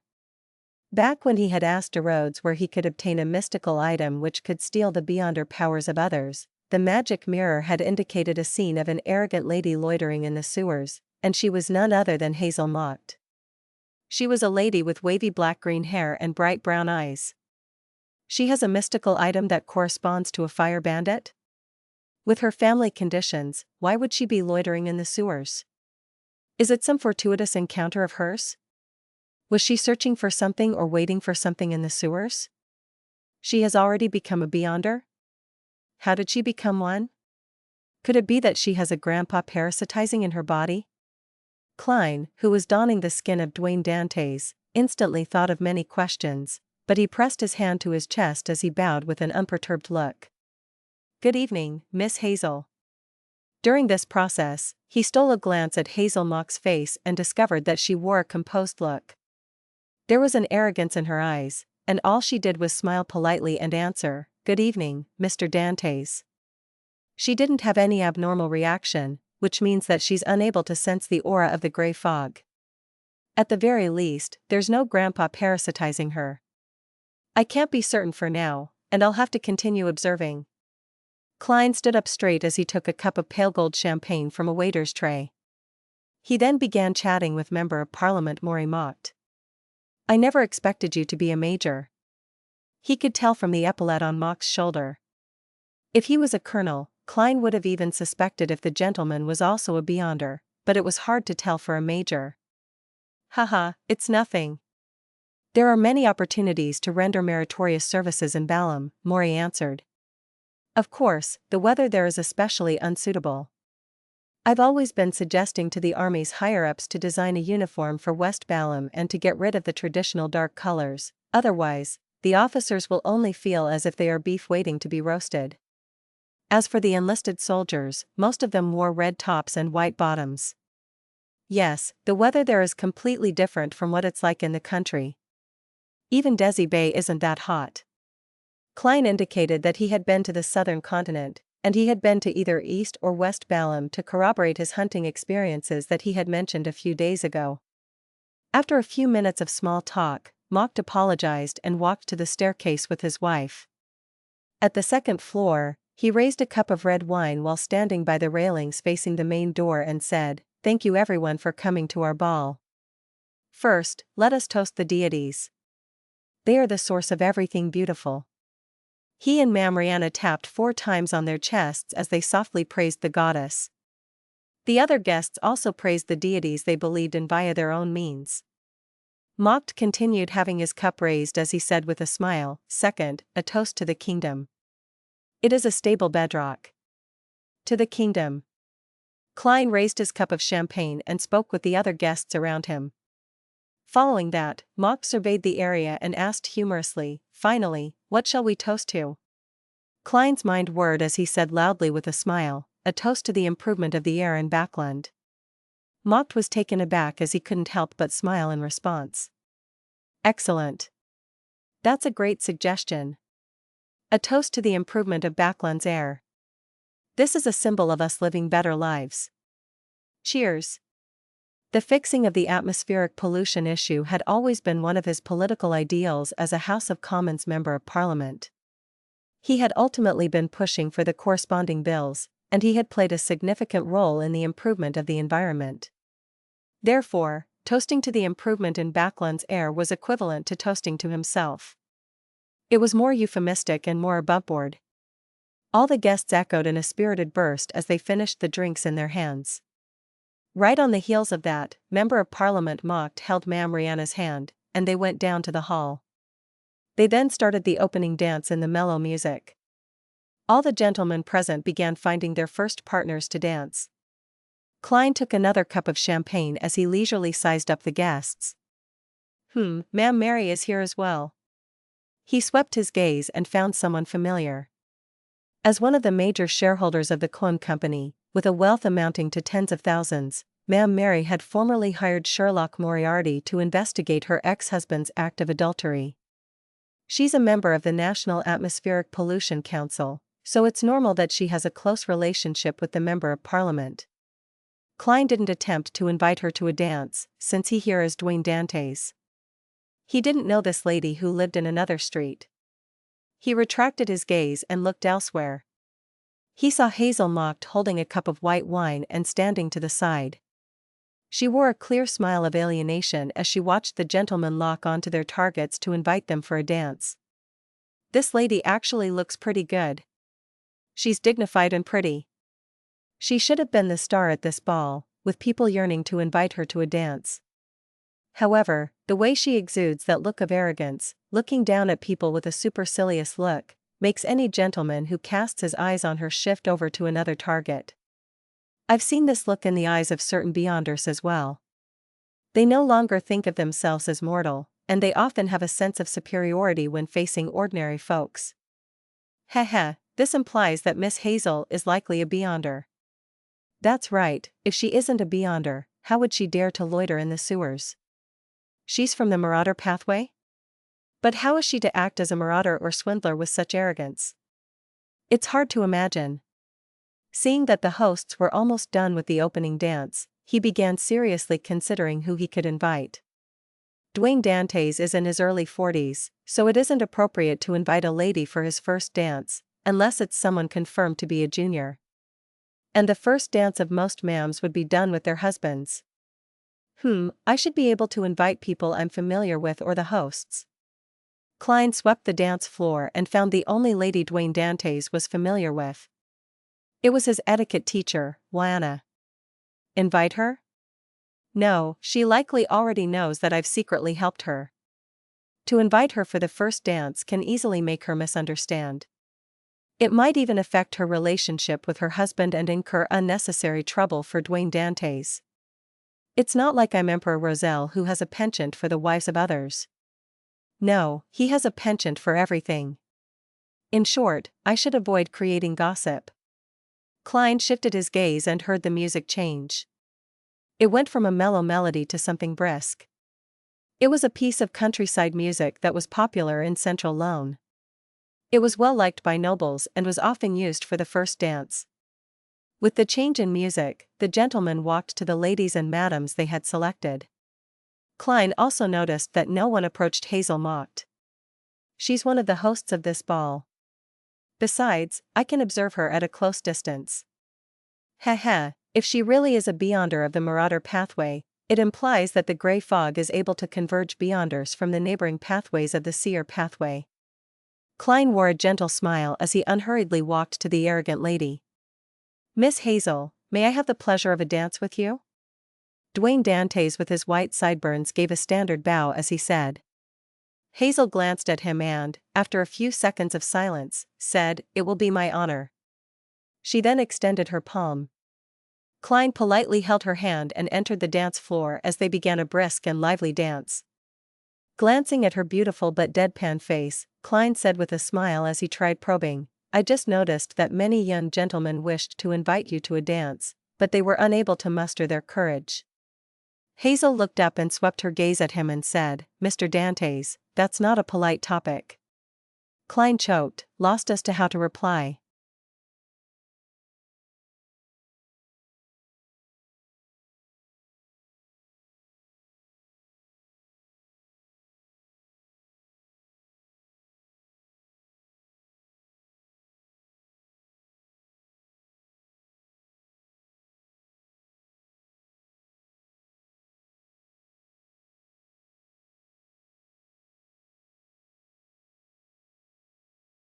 Chapter 760, What a Small Circle. I thought she would contemptuously say that she doesn't like immature and incapable men, hinting that she isn't impressed with ordinary people. Who knew she can't even be bothered to answer this question? This sense of superiority will easily lead to a loss of control for subsequent advancements. Klein couldn't help but lampoon inwardly. From what he knew, beyonders were only humans who had additional powers. It was equivalent to having plenty of money or status. In fact, they were still considered human and had no way of escaping human society. Only by reaching sequence 4 would one experience a qualitative change.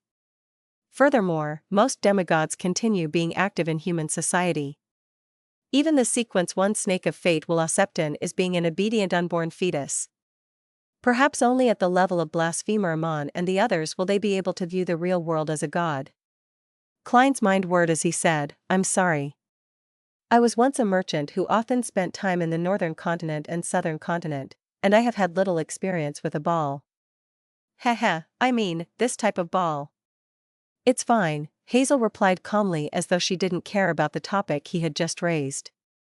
If it were anyone else, they would have been at a loss for a conversation with this arrogant lady. All they could do was focus on the dance, but Klein was considered quite a knowledgeable and experienced person at this point. He knew quite a bit of the different beyonders in the mysterious world, so with his apology, he said with a smile, "This is a challenge that isn't simpler than the sea. It similarly has beautiful scenery but hides countless difficulties. Of course, the sea also has stories of all kinds of treasures. Some of them are clearly fake, but others sound rather realistic but are impossible to verify. It's just like Death's Key that's ranked first amongst them." Death's Key? Hazel looked up at Mr. Dwayne Dantes, who was a lot taller than her. Indeed, a beyonder with a strong sense of superiority would often have their interest piqued when it's something that involves mystery. Klein chuckled inwardly and he nodded gently. Yes, it's rumored to be hidden somewhere in the Berserk Sea. He used the legends he had heard back when he was aboard the White Agate, as he added more of the details he had heard during his career as an adventurer. During this process, he couldn't avoid mentioning the 4 kings and the 7 pirate admirals. Hazel was clearly interested in these as she responded to Klein in a rare instance. She would even occasionally ask other questions, making the dance between them less awkward. Without realizing it, their dance came to an end. Klein skillfully ended the topic and switched to asking, "Do you plan on returning to where you were, or do you plan on heading over to get some food?" After a dance, the gentleman had to abide by the lady's wishes and send her to where she wished to go. It didn't have to be where she originally stood. Hazel opened her mouth as though she wished to ask further, but she ultimately didn't speak further. She nodded her head in a reserved manner, "Where I was." Hee, she clearly misses the stories at sea. She's just a big brat. As long as you grasp her temper and find what interests her, she's actually not difficult to interact with. Klein held back his smile as he sent Hazel back to the periphery of the dance floor where she previously stood. As for him, he acted casual as he walked to the long table that had all kinds of food placed on it.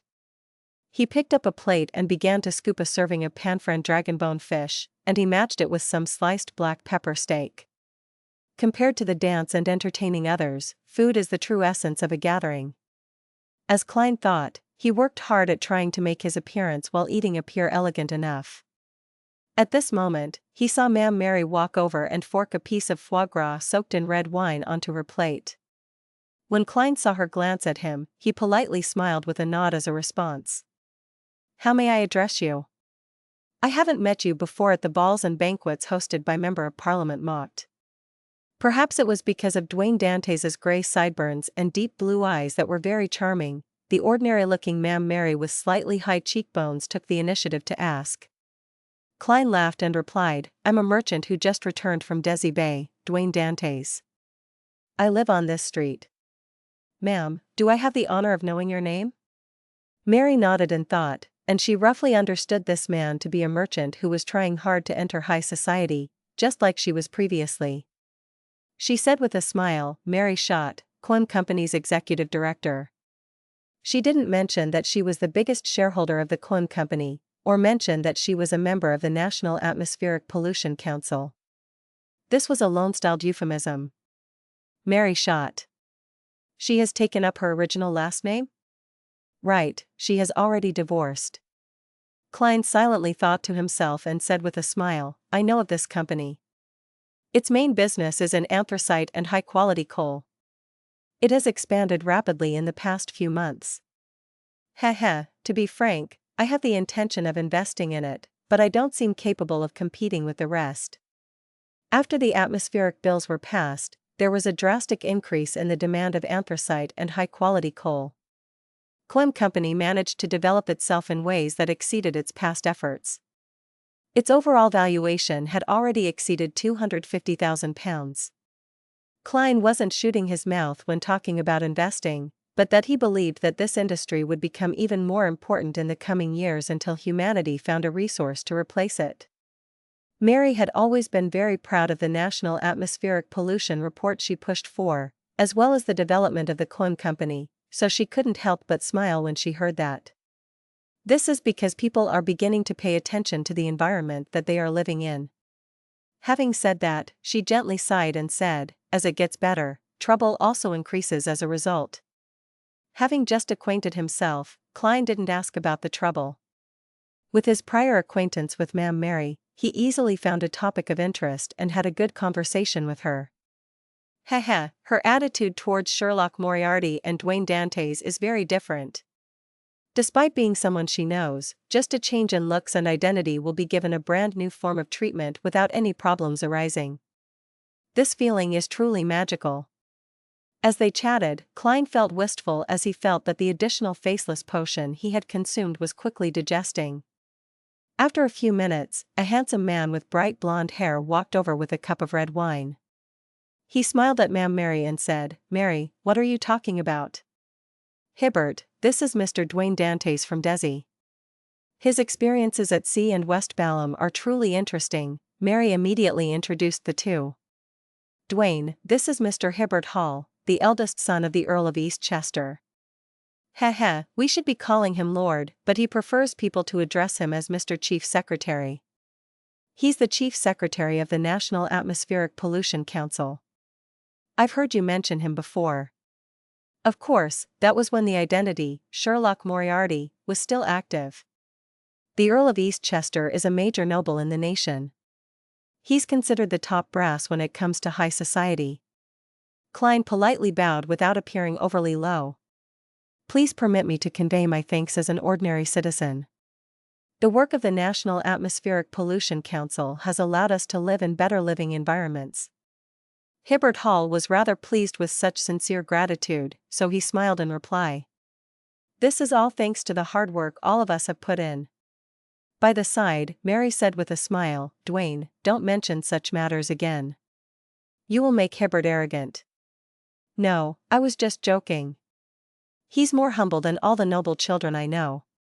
He should be having a vacation in the Eastchester County's fief at this time and spending his time hunting with his friends. But he immediately returned after I sent him a telegram informing him that I was invited to this ball by Member of Parliament Mocked. It's not only for this ball. There are many things that require my attention. My father, Earl Hall, would also frequently commute between Backland and our fief before June," Hibbert seriously explained. "A gentleman who places great importance on his social image." Klein made a preliminary judgment. When Mary heard that, she asked in passing, "Is there anything still keeping you back? When are you leaving Backland?" "Most of my work has already been completed. There's only one matter left. My sister, Audrey, is very interested in the Backland Bike Company's 10% shares. She hired a specialized team to help her in the negotiations, and I'm responsible for overseeing the matter," Hibbert said without much thought. "Backland Bike Company's 10% shares? What a coincidence. I have to say that the circle of high society is quite small after all." Klein sighed inwardly as he deliberately mentioned, "I also found a team to attempt to purchase the 10% shares, but I only managed to offer up to £9,000. Unfortunately, I wasn't able to compete with the other competitors and could only give up." Hibbert glanced at him with a look of surprise. "You have good taste." He didn't mention how much his side's bid was, to prevent his competitor from participating again. £9,000. Mary silently muttered, realizing she had underestimated Dwayne Dantes' wealth. At this moment, the music for the third dance sounded. Hibbert Hall turned to Mary and said, "May I have the pleasure of a dance with you?" "That's what I've been waiting for." Mary immediately extended her hand. This made Klein unable to exchange name cards with them. However, he wasn't in a rush, because it was still some time before the ball ended. After getting another plate of food, he enjoyed it while looking at the dance floor, admiring the madams and ladies dancing. During this process, he noticed that Member of Parliament Mocked and Ma'am Rihanna were mingling with different guests from time to time, having happy conversations with them and even dancing with them. According to Walter, after confirming the guest list, the hosts need to seriously conclude every guest's preference and background, so as to tailor a different topic of conversation or jokes for them. This is to make everyone feel as though they are being treated uniquely. Socializing in high society sure is troublesome. Heh, this might be why Loanese gentlemen tend to have receding hairlines. Klein lampooned as he sighed in reflection. He retracted his gaze and looked at his cleared plate. He seriously considered if he should invite another lady or madam to a dance, or if he should eat a little more. At this moment, he caught Hazel Mock's figure through the corner of his eye. She was heading for the third story with hurried footsteps.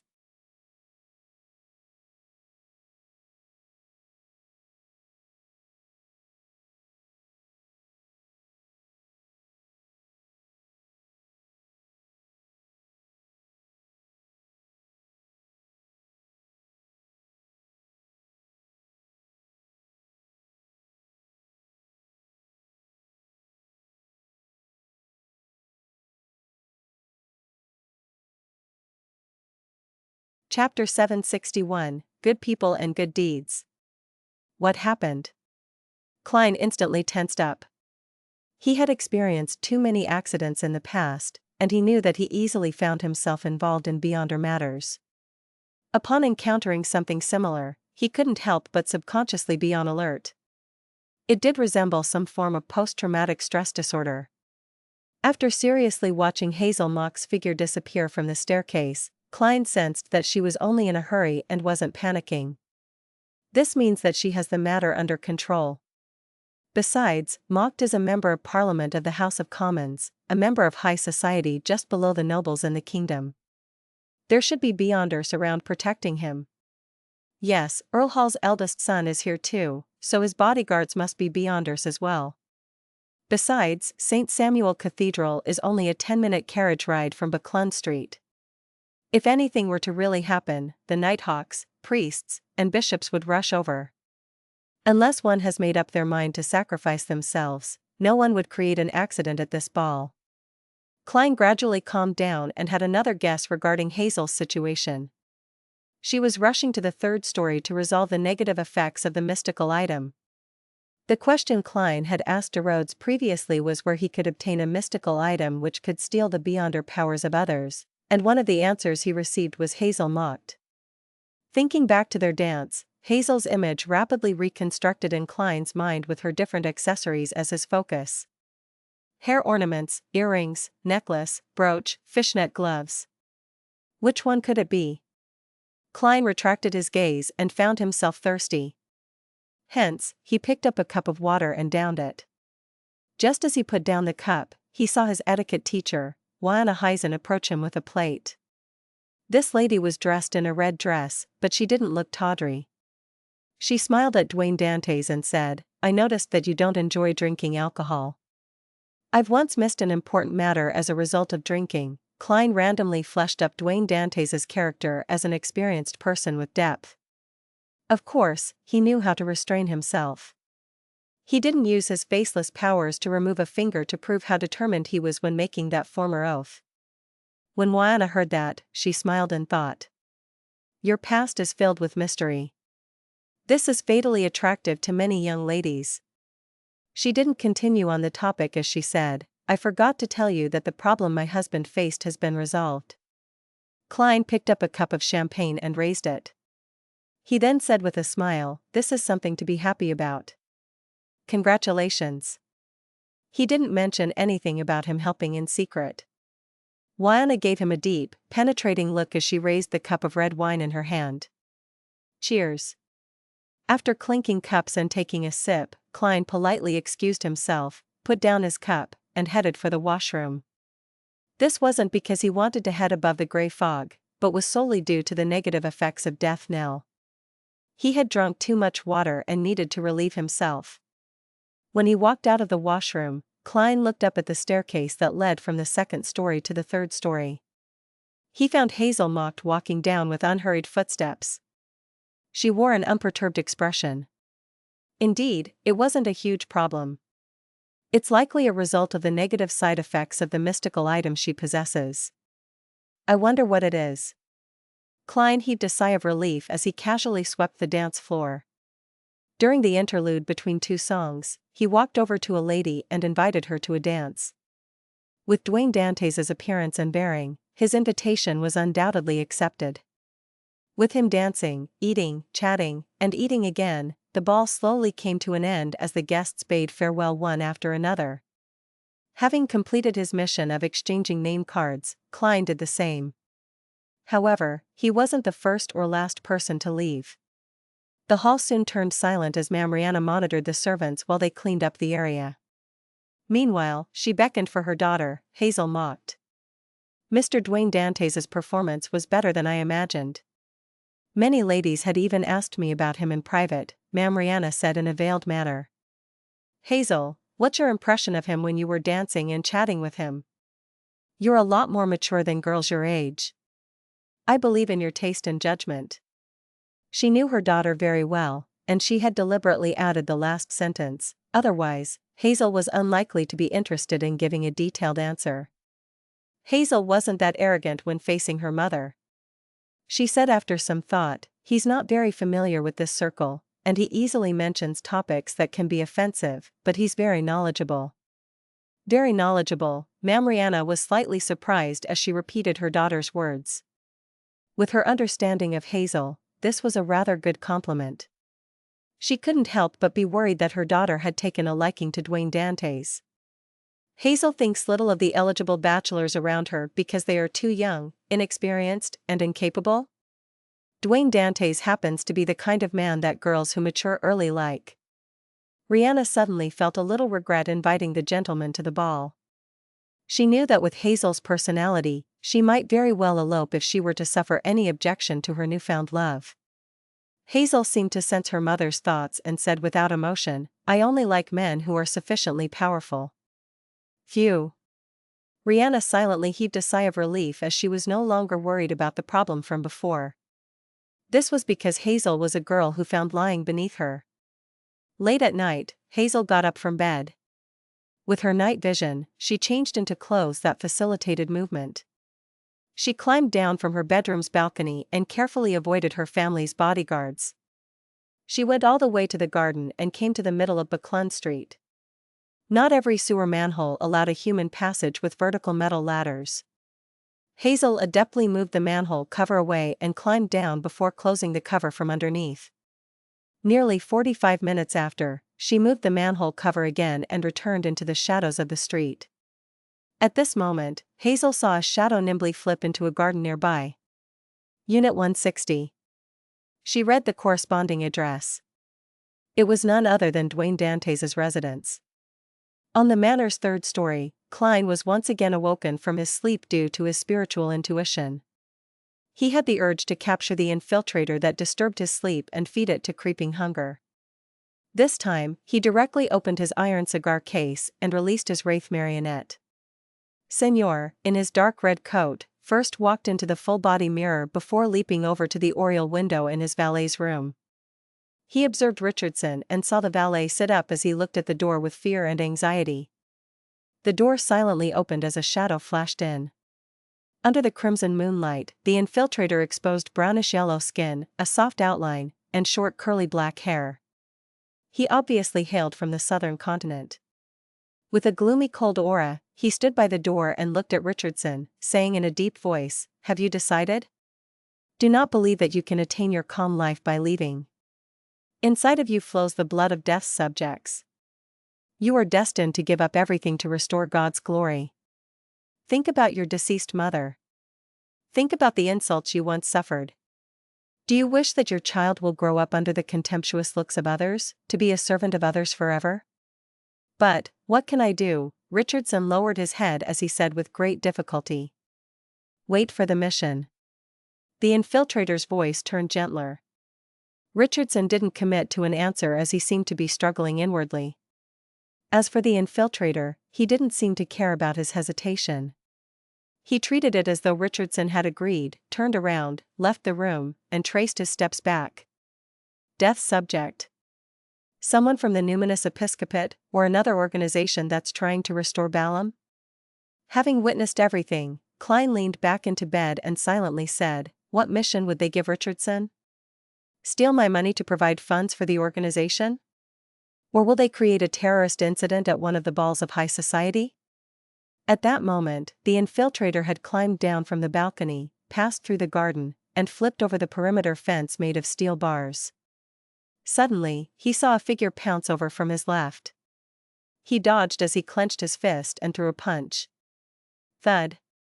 The punch hit the black figure, but it pierced straight through. It was as though he had struck a shadow created by the street lamp.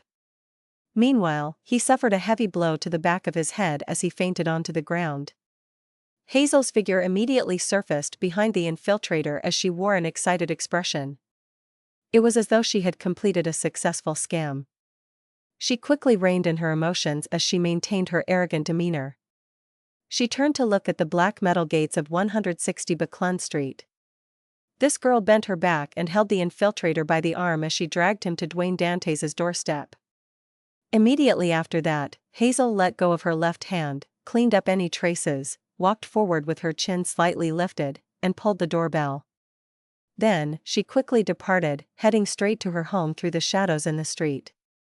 And on a street lamp outside Unit 160, on the black metal gate was a piece of glass. It reflected a figure wearing a dark red coat and an old triangular hat. It had seen the entire process. How should I deal with this? Inside the room, Klein was stumped. He knew that Hazel was doing a good anonymous deed for her neighbor to finish off an infiltrator, but this way, if his butler were to make a police report, the matter would be investigated in detail, causing the matter to be transferred to the Nighthawks. When the time came, whoever struck the infiltrator unconscious would become an important question. If Klein was really an ordinary person, it wouldn't have mattered, he could allow the Nighthawks to carry out their investigation. However, not only was he a powerful Sequence 5 Beyonder, but he was also scheming to steal an item from behind Cheney's gate. He didn't wish for any external setbacks to spoil his plans, or else he would have to change identities once again. To be frank, his earliest solution was to find a way to terminate Richardson's services. However, what he had heard changed his mind a little. If I were to terminate Richardson's services, it would be equivalent to pushing him into the abyss despite his desire for a quiet life. It will force him to mix with those people. Unfortunately, Dwayne Dantes has a mission, otherwise, helping him in passing wouldn't be difficult. Klein sighed as he thought. 10 seconds later, the unconscious infiltrator suddenly stood up, cracked his neck, and hid in the nearby shadows. And at this moment, butler Walter had walked out of the house's main door after hearing the doorbell.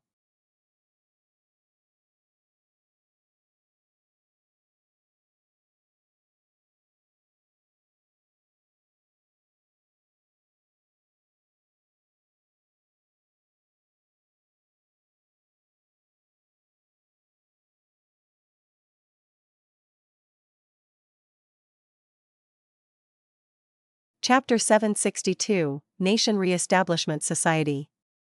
At the gates, Walter used the light from the street lamps and discovered no one was outside through the gaps. The street was silent. For an instant, Walter suspected if he had heard wrong and that the doorbell hadn't rung. He composed himself, and he quickly walked to the servant quarters at the back of the compound. He woke up a few servants and got them to carry double-barreled hunting rifles to begin patrolling the main building so as to prevent any bandits or burglars from infiltrating. Walter didn't immediately get the police, because nothing had happened yet. The doorbell from earlier might have been a prank from a tramp. Meanwhile, under the nearby sewers, the infiltrator was holding on to the metal handles as he slowly headed down into the unlit area. He soon came to a halt, leaned back onto the moss-covered wall, and slowly slid down to sit down on the dirty ground. His eyes closed again as though he was still in an unconscious state. In front of him, a middle-aged man wearing a dark red coat and an old triangular hat instantly appeared. He was none other than Klein's marionette, Wraith Senior. Senior bent down, rummaged through the infiltrator's pockets and found 7 soldi and 11 pence, as well as tiny cloth bags containing different kinds of powders. Inside the room, Klein remotely controlled his marionette from dozens of meters away. As he identified the powder, he discovered that his theories were correct. They were all herbal powder in the death domain. And a portion of them could be used for spirit channeling.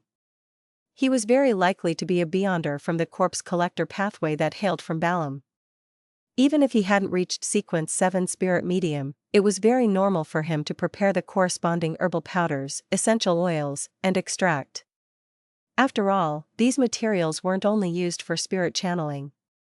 Immediately, Klein controlled Senor to set up a ritual to pray to the fool.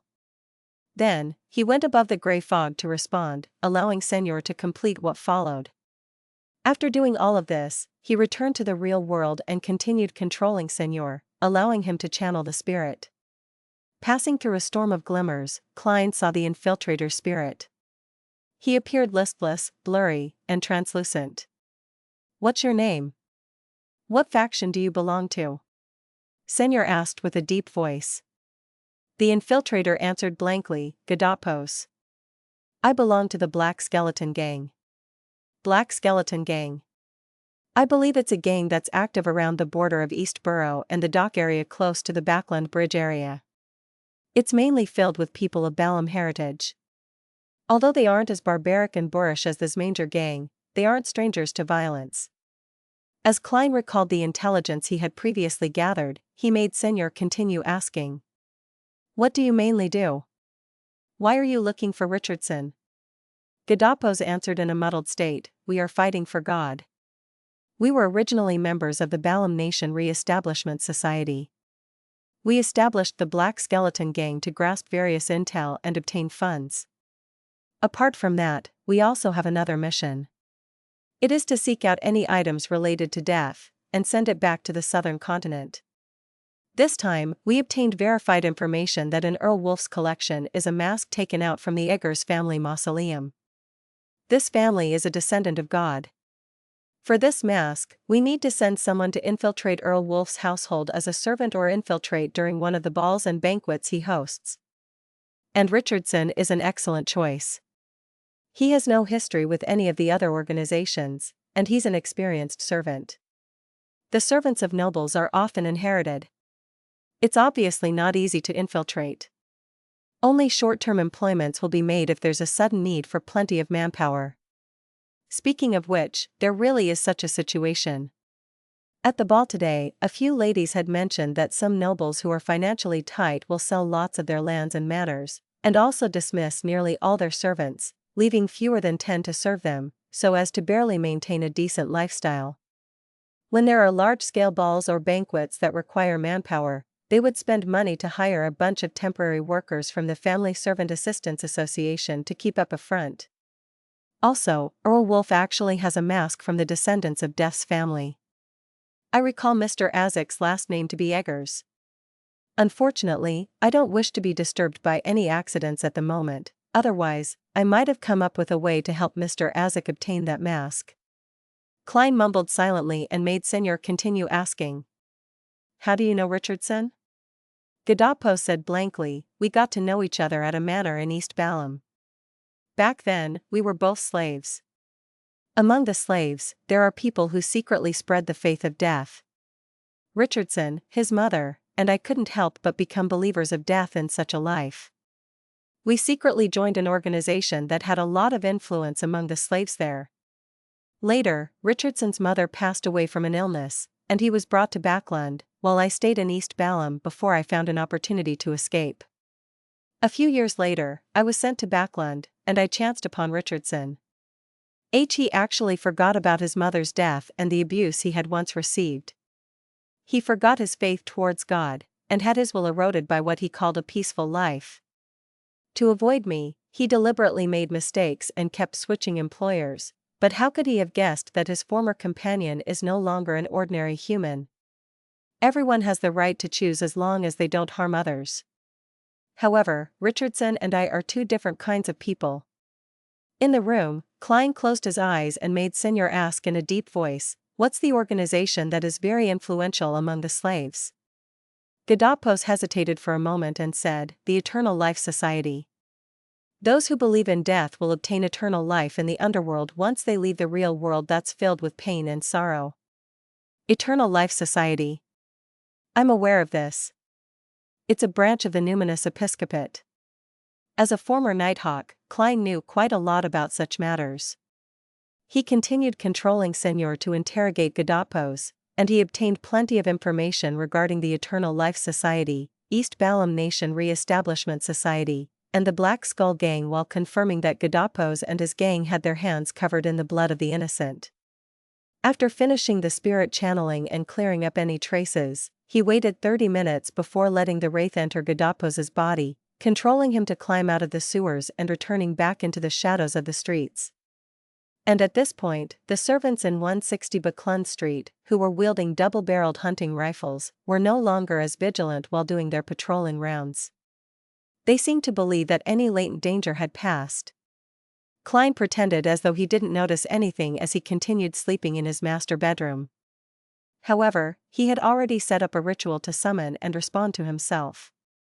With Azek's copper whistle, the iron cigar case, and creeping hunger, he silently left his residence in the form of a spirit. He followed behind Gadapos and constantly maintained a distance of 80 meters. By using his marionette to possess this hostage, he made him circle to another street and board a rental carriage by the side of the road. About an hour later, Gadapos returned to the headquarters of the Black Skeleton Gang, a tiny house situated near the docks. There were plenty of firearms stashed away here, with several operatives that were sent from the East Balam Nation Reestablishment Society. They formed the upper ranks of the Black Skeleton Gang. Following the method that was agreed upon, Gadapos knocked on the door, and he said to a member who came towards him, "Richardson has submitted." "Very good." The member inattentively shot Gadapos a glance, made way for him, and gave him passage. Gadapos surveyed the area and found the high-yield explosives and a bunch of rifles stacked in the corner of the house. A few of the top brass of the Black Skeleton Gang were gathered together, discussing something. "Gadapos, want a smoke?" The member from before handed him a cigarette. This was a cigarette fashioned to the preferences of the southern continent. They were made from dried tobacco leaves mixed with tiny amounts of herbs. Gadapos received the cigarette and casually picked up a box of matchsticks from the table, took out a few sticks, and lit them. Then, he threw the few burning matchsticks to the corner where the easily flammable explosives were. Everyone present looked at Gadapos with a dumbfounded look, momentarily at a loss as to what had happened. Rumble. On a public bench dozens of meters away, Klein sat there as the flames blazed behind him, a hot gust of air swarming out of the house. A few seconds later, Senor in his dark red coat appeared beside him, with some signs of being burned. The wraith held his hand to his chest and bowed before returning inside the gold coin inside the iron cigar case. "Unfortunately, I won't be able to pick up the Beyonder characteristics, otherwise, it wouldn't appear like an accident. It'll definitely be suspicious if the upper echelons of the Black Skeleton Gang don't have any Beyonders." Klein silently sighed as he cleared any traces before ending the summoning and returning above the gray fog. The next morning, he got up and washed up as though nothing had happened. He then waited for his valet to bring in a change of clothes. Richardson entered in silence as he finished his work skillfully. Following that, he took a step back and bowed his head. "Sir, after serving you this week, I wish to resign."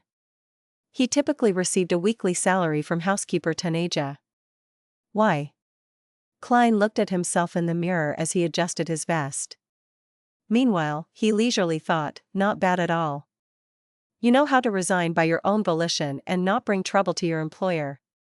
Richardson had already thought of an excuse. "I believe I'm lacking in ability to be a valet. At last night's ball, I realized how lacking I was when I was interacting with the servants of the other guests." Klein smiled. "Everyone begins with zero experience. Few grew up with experience. Consider it again, and give me your final answer tomorrow." "Yes, sir." Richardson didn't speak further as he took the initiative to leave the room. He went to the first floor to help his employer pick up the morning papers. During this process, he would always first flip through it and place the most interesting articles at the top. While flipping through, his gaze froze as he focused on an article. An explosion happened at 79 Durham Street in the Backland Bridge area. It's suspected to be related to the Black Skeleton Gang. According to the police, all the upper echelons of the Black Skeleton Gang died in this accident, including Lima, Morera, Gadapos. This Richardson shook his head, suspecting that he was dreaming.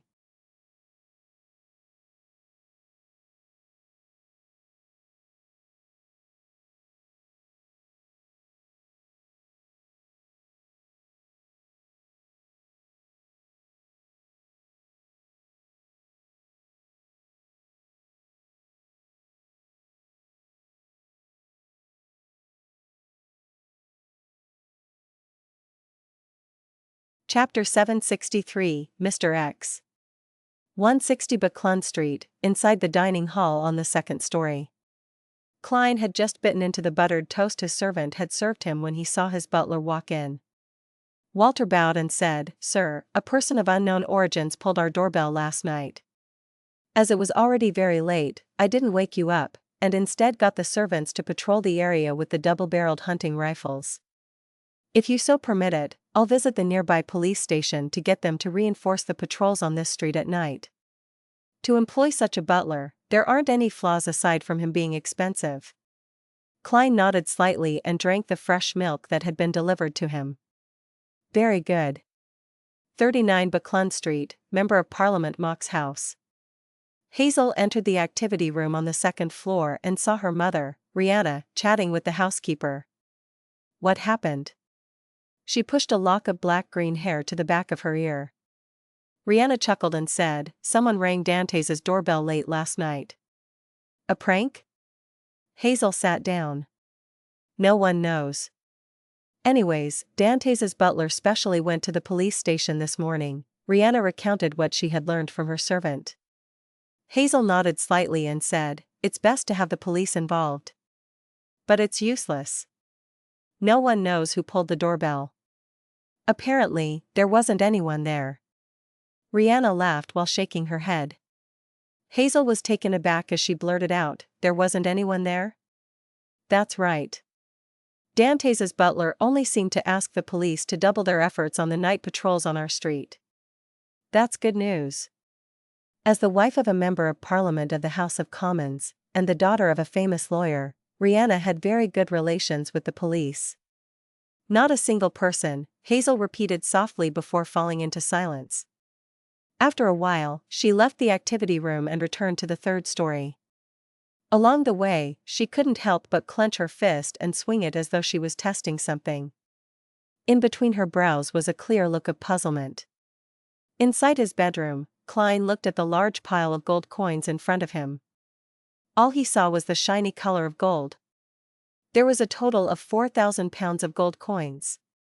After a week of gathering funds, Admiral of Stars Catlia had finally completed the transaction for the Scales of Luck.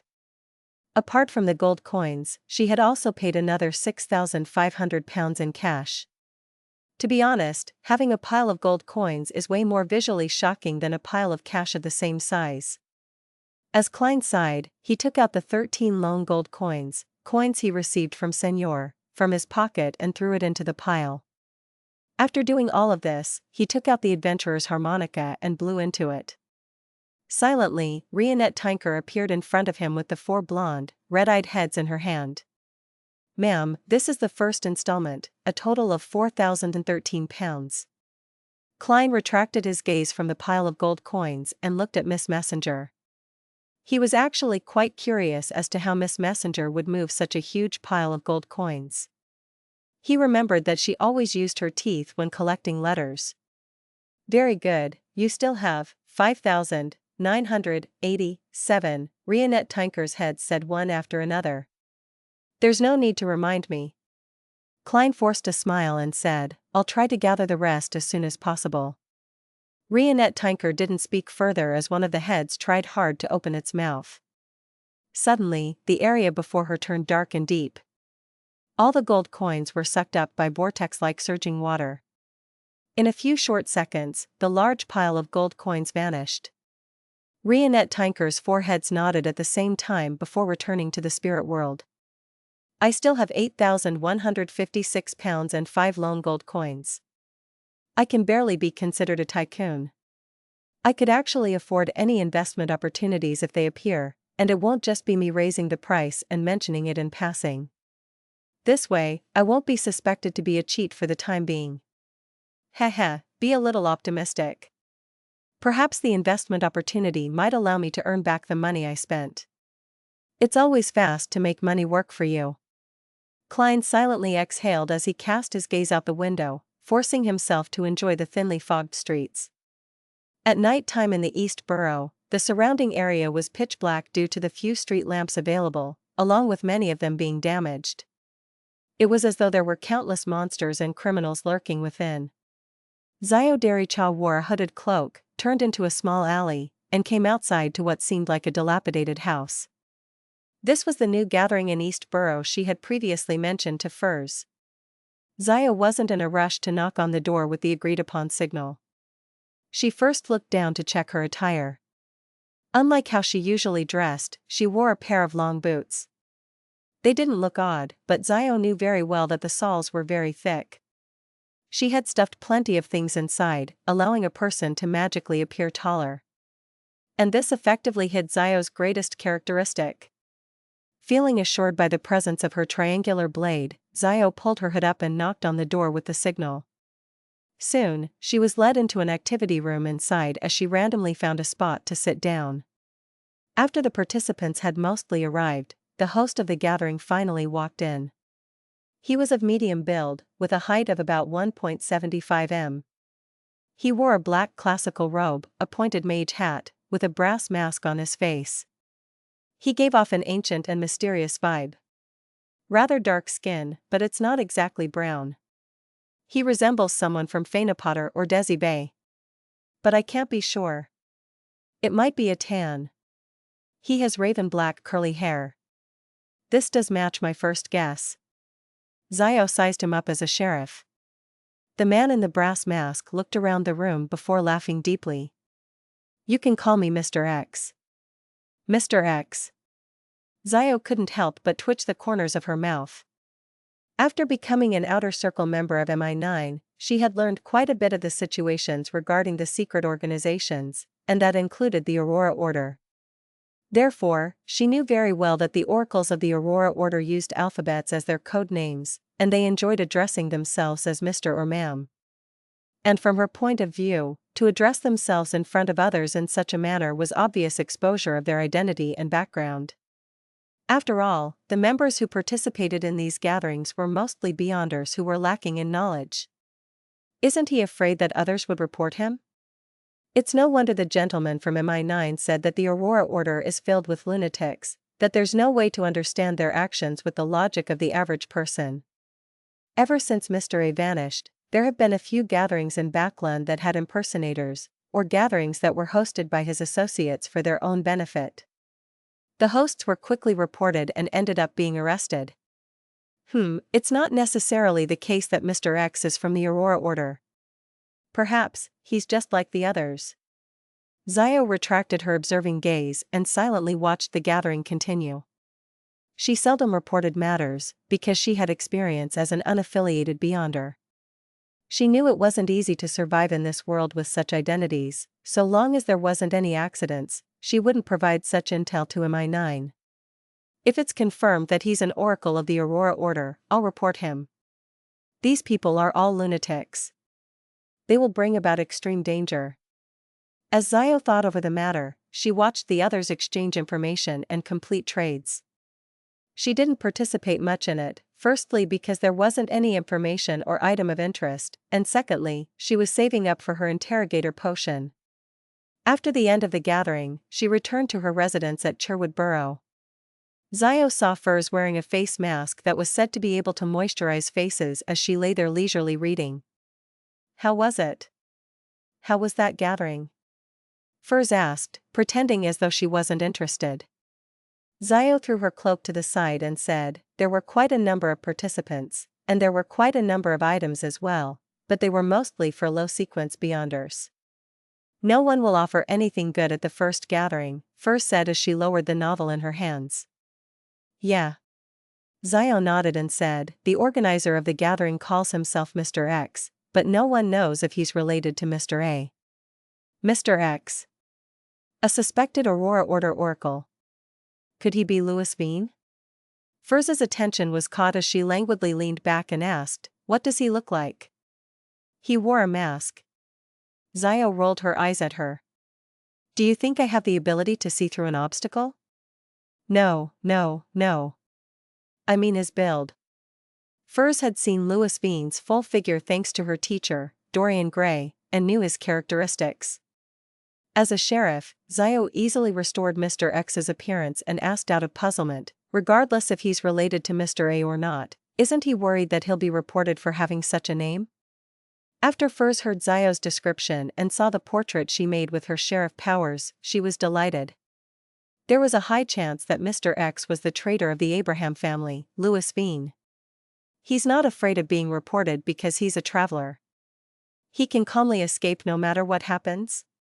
If the official organizations were to use their experience like how they dealt with Mr. A, there's really no way they can restrain him.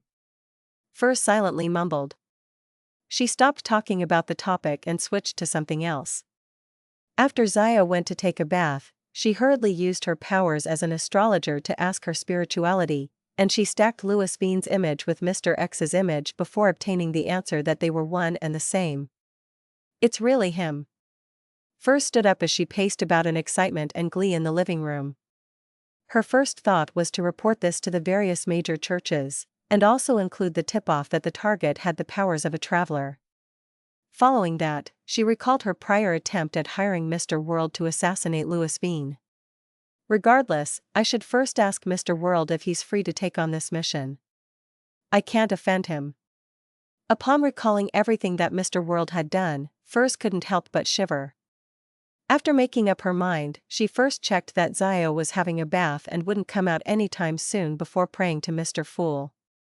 Please tell Mr. World that the Aurora Order's oracle, Louis Bean, has appeared, and there's a high probability that he's a traveler, codenamed Mr. X.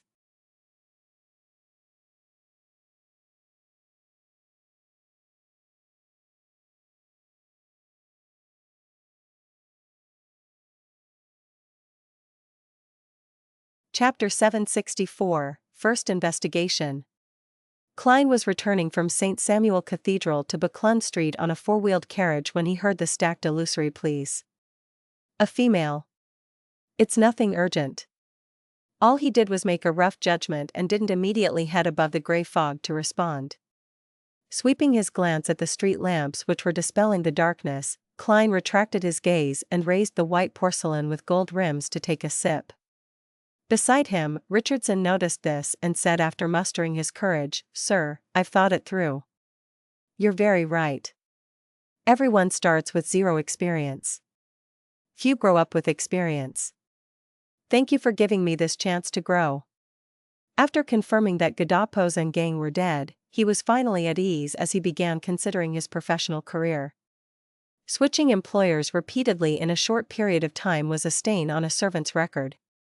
Once he resigned from Dwayne Dantes' employ, Richardson believed that it would be difficult for him to continue being a valet.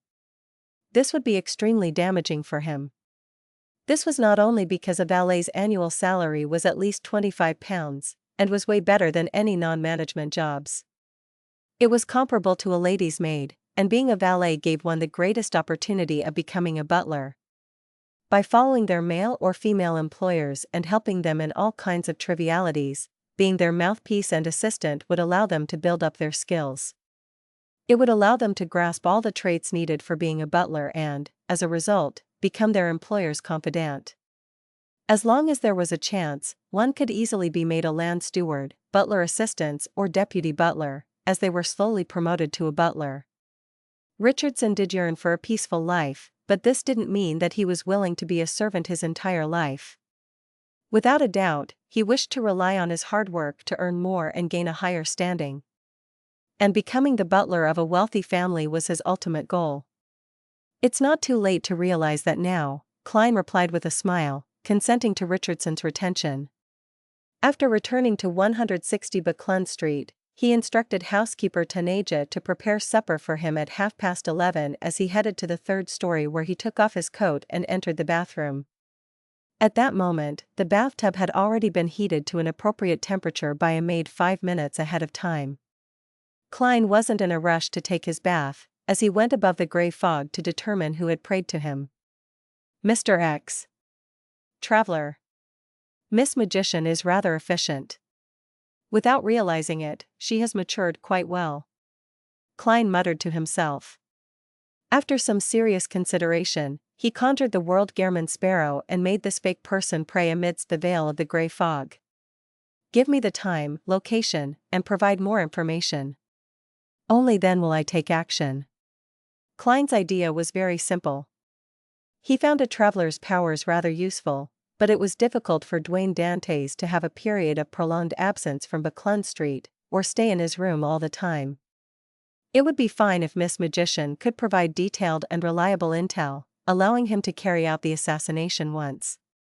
But if she were to get the world to slowly gather information bit by bit, there was no way he could do it, as it affected his own plans. Soon, Furs gave a reply. I'll try to gather it as quickly as possible. As the location and timing for Mr. X's next gathering hadn't been confirmed, all she could do was patiently wait. After settling this matter, Klein returned to the real world, took off his clothes, and placed himself into the bathtub. The warm water enveloped him as he closed his eyes in comfort. He felt that the fatigue that plagued his body and mind were being washed away bit by bit. During this period of time, he had been to St. Samuel Cathedral a few times to listen to Bishop Electra's explanation of the revelation of Evernight. He had grasped the looks and characteristics of another two keepers, but he hadn't seen any repeated sightings, preventing him from determining the schedule of the keepers. And doing such acts would similarly bring him trouble. Klein opened his eyes as he looked at the steam above him, sighing inwardly. The first investigation should be coming soon. A person who often entered St. Samuel Cathedral's interior would likely be investigated by the Nighthawks, and with his origin still an unknown, such an investigation was almost necessary. If there aren't any investigations, it would be a serious case of negligence for the Nighthawks. Klein slowly exhaled. In the basement of St. Samuel Cathedral, Leonard slowly walked out of a quiet room. His green eyes had a tint of strange black water as countless illusory bubbles and ripples appeared and disappeared. Not bad. You're already a soul assurer and are almost catching up to me. Standing in the corridor was Daily Simone as she congratulated him in a self-deprecating manner. She was still wearing her hooded black robe, with blue eyeshadow and blush. She had quite an uncanny sense of beauty. When Leonard looked at this familiar lady, he found her bearing even colder than before. There seemed to be countless shadows hidden around her, in layers that went deep and felt cold. Clearly, I'm still very far from you. With your condition, you should be able to advance to gatekeeper, right? Leonard didn't act too casual in front of Daly, speaking rather formally. This was because if he attempted to make any jokes, the one who would eventually be left blushing in embarrassment would definitely be him instead of the lady. Gatekeeper was sequence 5 of the death pathway. I was ready 2 months ago, Daly said without concealing anything, her expression slightly warped. Leonard roughly understood what she meant as he nodded slightly. You haven't contributed enough? Daly curled her lips immediately. That's right. It's like I'm already in bed with everything in place, only to realize that there aren't any condoms at home. Worst of all, it's late at night, and most of the stores around the neighborhood have closed for the day. What an amazing analogy. Leonard didn't think it was right of him to respond as he said with a smile, you can choose to handle certain cases. Without giving Daly a chance to speak, he pointed at the other end of the corridor. Captain Soest is still waiting for me to report on my advancement. Daly didn't say a word as she watched him leave. By the time his back disappeared around the corner, this lady's expression seemed to turn to drift as she muttered softly, Captain Soest. In the room where Leonard's Red Gloves team was temporarily stationed in, Soest, who had just become a spirit warlock, saw his desultory subordinate walk in as he casually threw a dossier over. Very good. You've already advanced. I'll congratulate you later. First, investigate this target's dream. It was already late at night, but for the Nighthawks who were mainly staffed with sleepless, it was no different from day. They even felt stronger at night. Isn't this something the local Nighthawks do? Leonard received the dossier and asked in passing. They've recently been swamped with cases and are lacking in manpower. They've requested our help, Soest explained without much care. Leonard didn't ask further as he looked down and flipped through the dossier.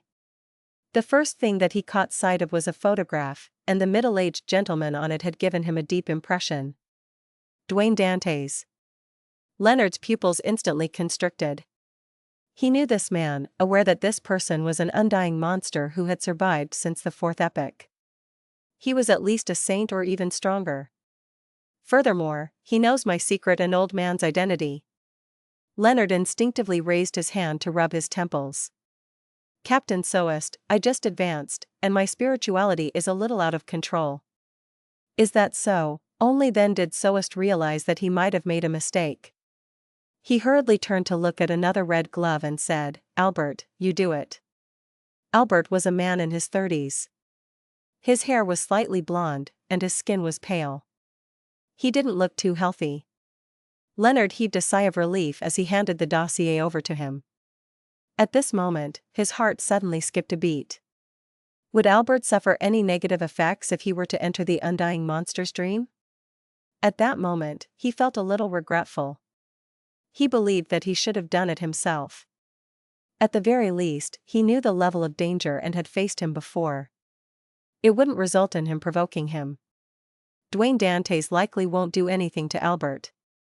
If he has any excessive reaction and causes anything abnormal to happen to Albert, he would immediately expose his problems to us. And with our church's strength and Backlund's situation, there's no way he can leave the city alive. Leonard quickly calmed down, believing that Deities would use a milder manner to avoid the dream investigation. He pulled over a chair and sat beside Albert. Although he appeared like he was reading the papers without much thought, he was constantly watching him to prevent any accidents from happening. 160 Backlund Street, inside the master bedroom. Klein suddenly woke up in his dream, aware that someone had come. The investigation of the Nighthawks? As he mumbled, he surveyed the area and found himself in the half-open room. Following that, he heard knocks on the door. Come on in, Klein tried hard to make his voice sound like a dreamy murmur. The doorknob twisted as the door opened. A thinly built blond man dressed in a black trench coat walked in. He was none other than the Red Glove, Albert. I'm a superintendent from the Backlund Police Department. Albert casually showed proof of his identity and sat opposite Klein. How may I help you, officer? Klein got into character. He knew that due to the influence of a nightmare, he needed to appear normal. Albert conjured a stack of papers and began reading them softly. Deities. Mail. Hails from Desi County. He repeated all the intelligence that had been gathered and asked, is this set of information legitimate? Partially, but some of them are fake, Klein replied honestly. The only partial truths are probably male and single. Meanwhile, he was making self-deprecating comments. Albert was pleased that he had made progress so quickly as he asked with a deadpan expression, which of these are fake? Klein was already prepared for that as he pretended to recall. Most of my wealth doesn't come from mining, but from adventuring in the southern continent. He fabricated a story from Anderson's description of West Balam about how a commoner earned his wealth by relying on his eloquence, intel, experience, and guts in an area that conflict often happened between Loen and Intis. This story wasn't considered very detailed, and it was mainly an outline. The main goal was to make the Nighthawks believe that Deities wasn't a beyonder, but just an ordinary person with a sense of adventure and risk. Such stories of people getting rich were common in Loen.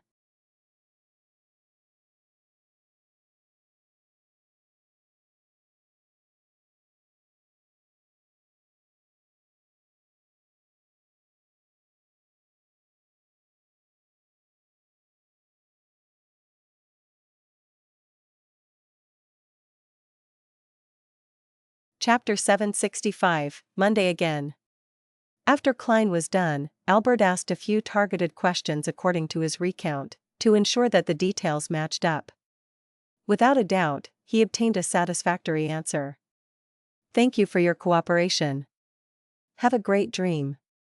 Albert smiled as he got up and bowed. Then, he used his nightmare powers to influence Deities once again. It would make him have a vague recollection that he had such a dream when he woke up, but he wouldn't be able to recall the specifics. After doing all of this, he turned to head for the door, turned the doorknob, and left the dream. Indeed, the Nighthawks place too much trust in nightmare powers. If I were to be the one leading this investigation, I would definitely design a series of questions that attack the matter from different angles ahead of time, and then do cross-referencing to find any loopholes. The best method is to enlist Miss Justice's help in creating a set of professional psychological questionnaires and get the target to finish it in the dream. If he were faking something, the psychological state and the image he wishes to project would definitely show contradictions from different evaluations. This is unless he's also a psychological expert and can spot the true goals of each set of questions. Klein leaned back into the sofa and cast his gaze out the window. In the darkness, the street lamp's glow appeared dim and pale, illuminating the surroundings in a gloomy silence. Klein silently observed for a few seconds before he curled his lips and gave a self-deprecating smile. And in the basement of St. Samuel Cathedral, Leonard first heaved a sigh of relief after he saw Albert wake up normally and heard his report. He felt even more fearful of the undying monster from the fourth epoch. City of Silver. Lightning streaked across the sky, illuminating every street. Derek Berg walked out of his house with the axe of Hurricane in his possession as he headed for the Twin Towers that was north of the city. Along the way, he met several residents of the City of Silver. They were either busy, sending their children for general education lessons, or patrolling every corner in groups. It was to prevent anyone from turning into an evil spirit after dying from an accident at home and being without a relative to end their lives. The existence of these people made the City of Silver appear lively, and from time to time, Derek could hear the laughter and cheers from little children.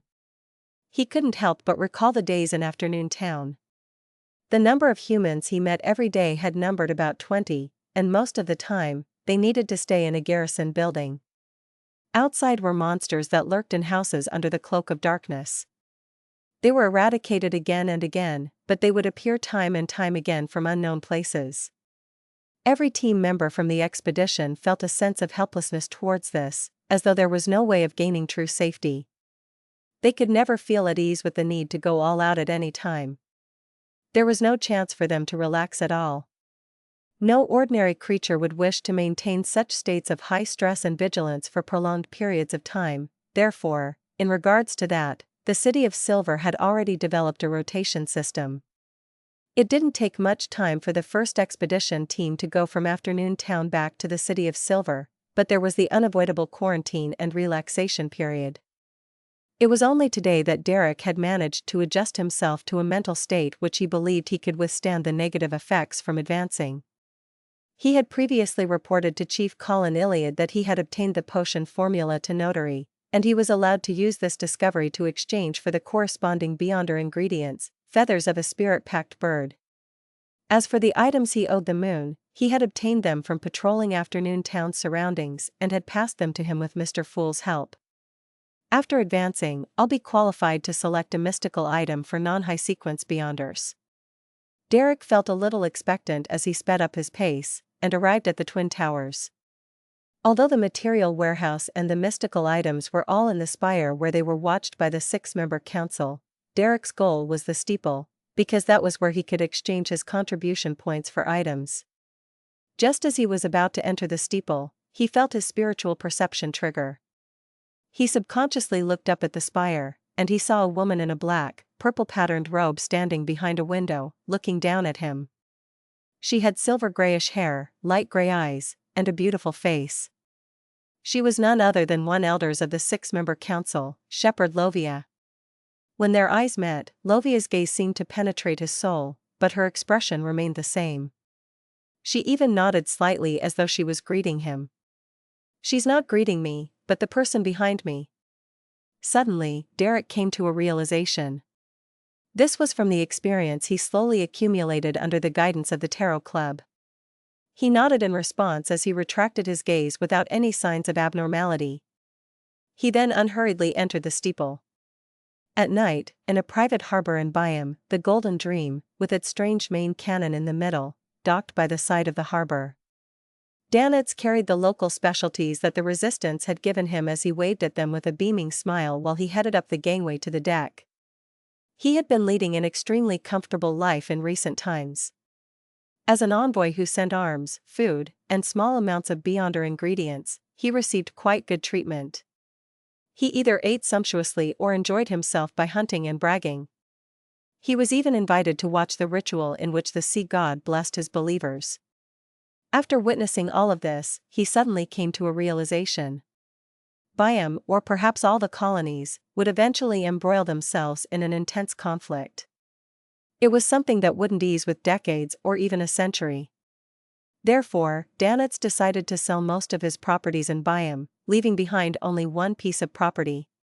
He then found a chance to buy properties in the Intis capital, Trier, and the Loen capital, Backland, as well as extremely idyllic and peaceful villages.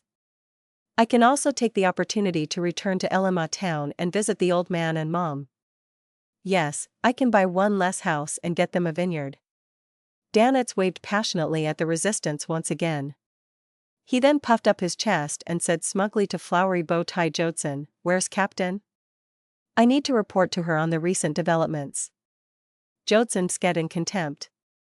"She's obviously in the captain's cabin." Meanwhile, he lampooned inwardly, "This fellow is becoming more and more arrogant after establishing ties with Gehrman Sparrow. However, that crazy adventurer is really terrifying. He actually managed to hunt Admiral of Blood." Heh. Danitz scoffed as he walked with a provocative gait and entered the cabin where he met Vice Admiral Iceberg Edwina Edwards. He instantly stopped his provocative look as he smiled. "Captain, I've completed the mission." "Details?" Edwina put down the book in her hand as she asked.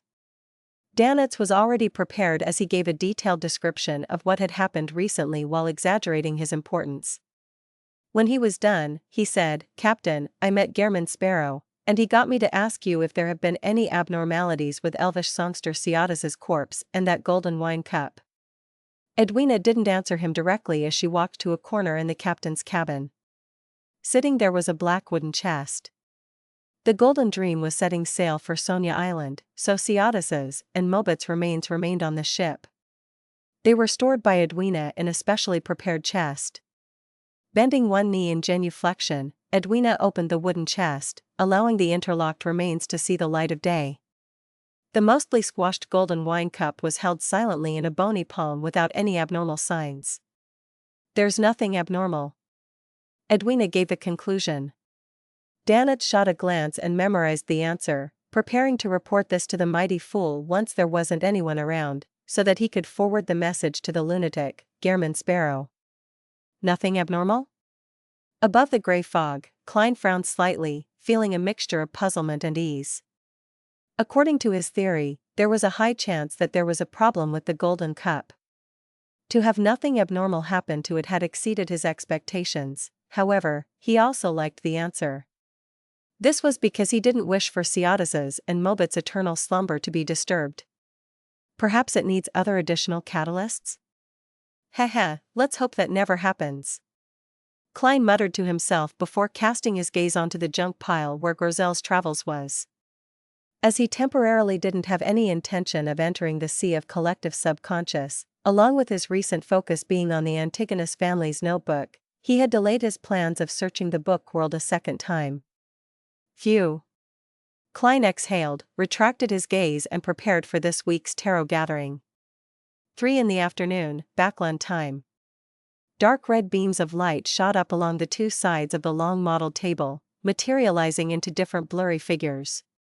As usual, Audrey was in a good mood, or perhaps in a better mood than usual. This was because her brother, Hibbert Hall, had sent a telegram informing her that the purchase of the Backland Bike Company's 10% shares was completed for a total of £12,000. Furthermore, she didn't need to rush back to Backland to sign any documents. Before Hibbert set off, she had signed a letter of authorization while under the witness of 2 lawyers. All she needed to do now was wait for everything to be over before signing a letter of confirmation for her brother.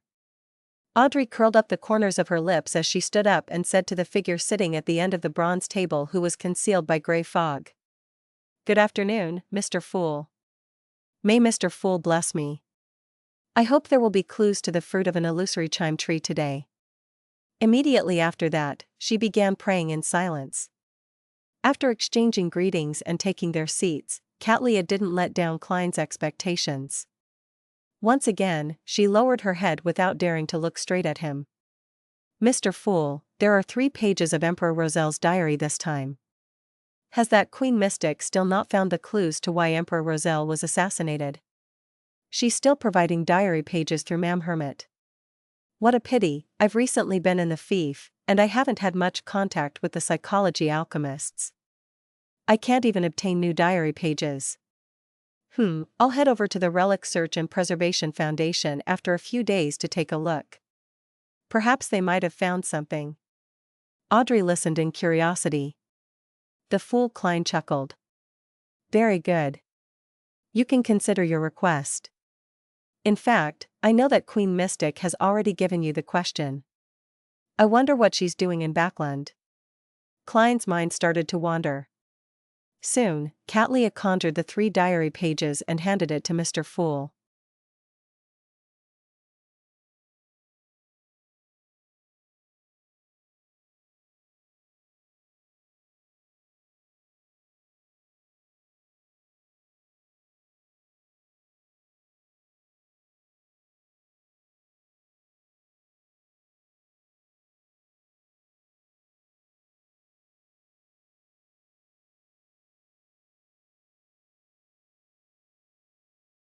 Chapter 766, The Deities' Anchor.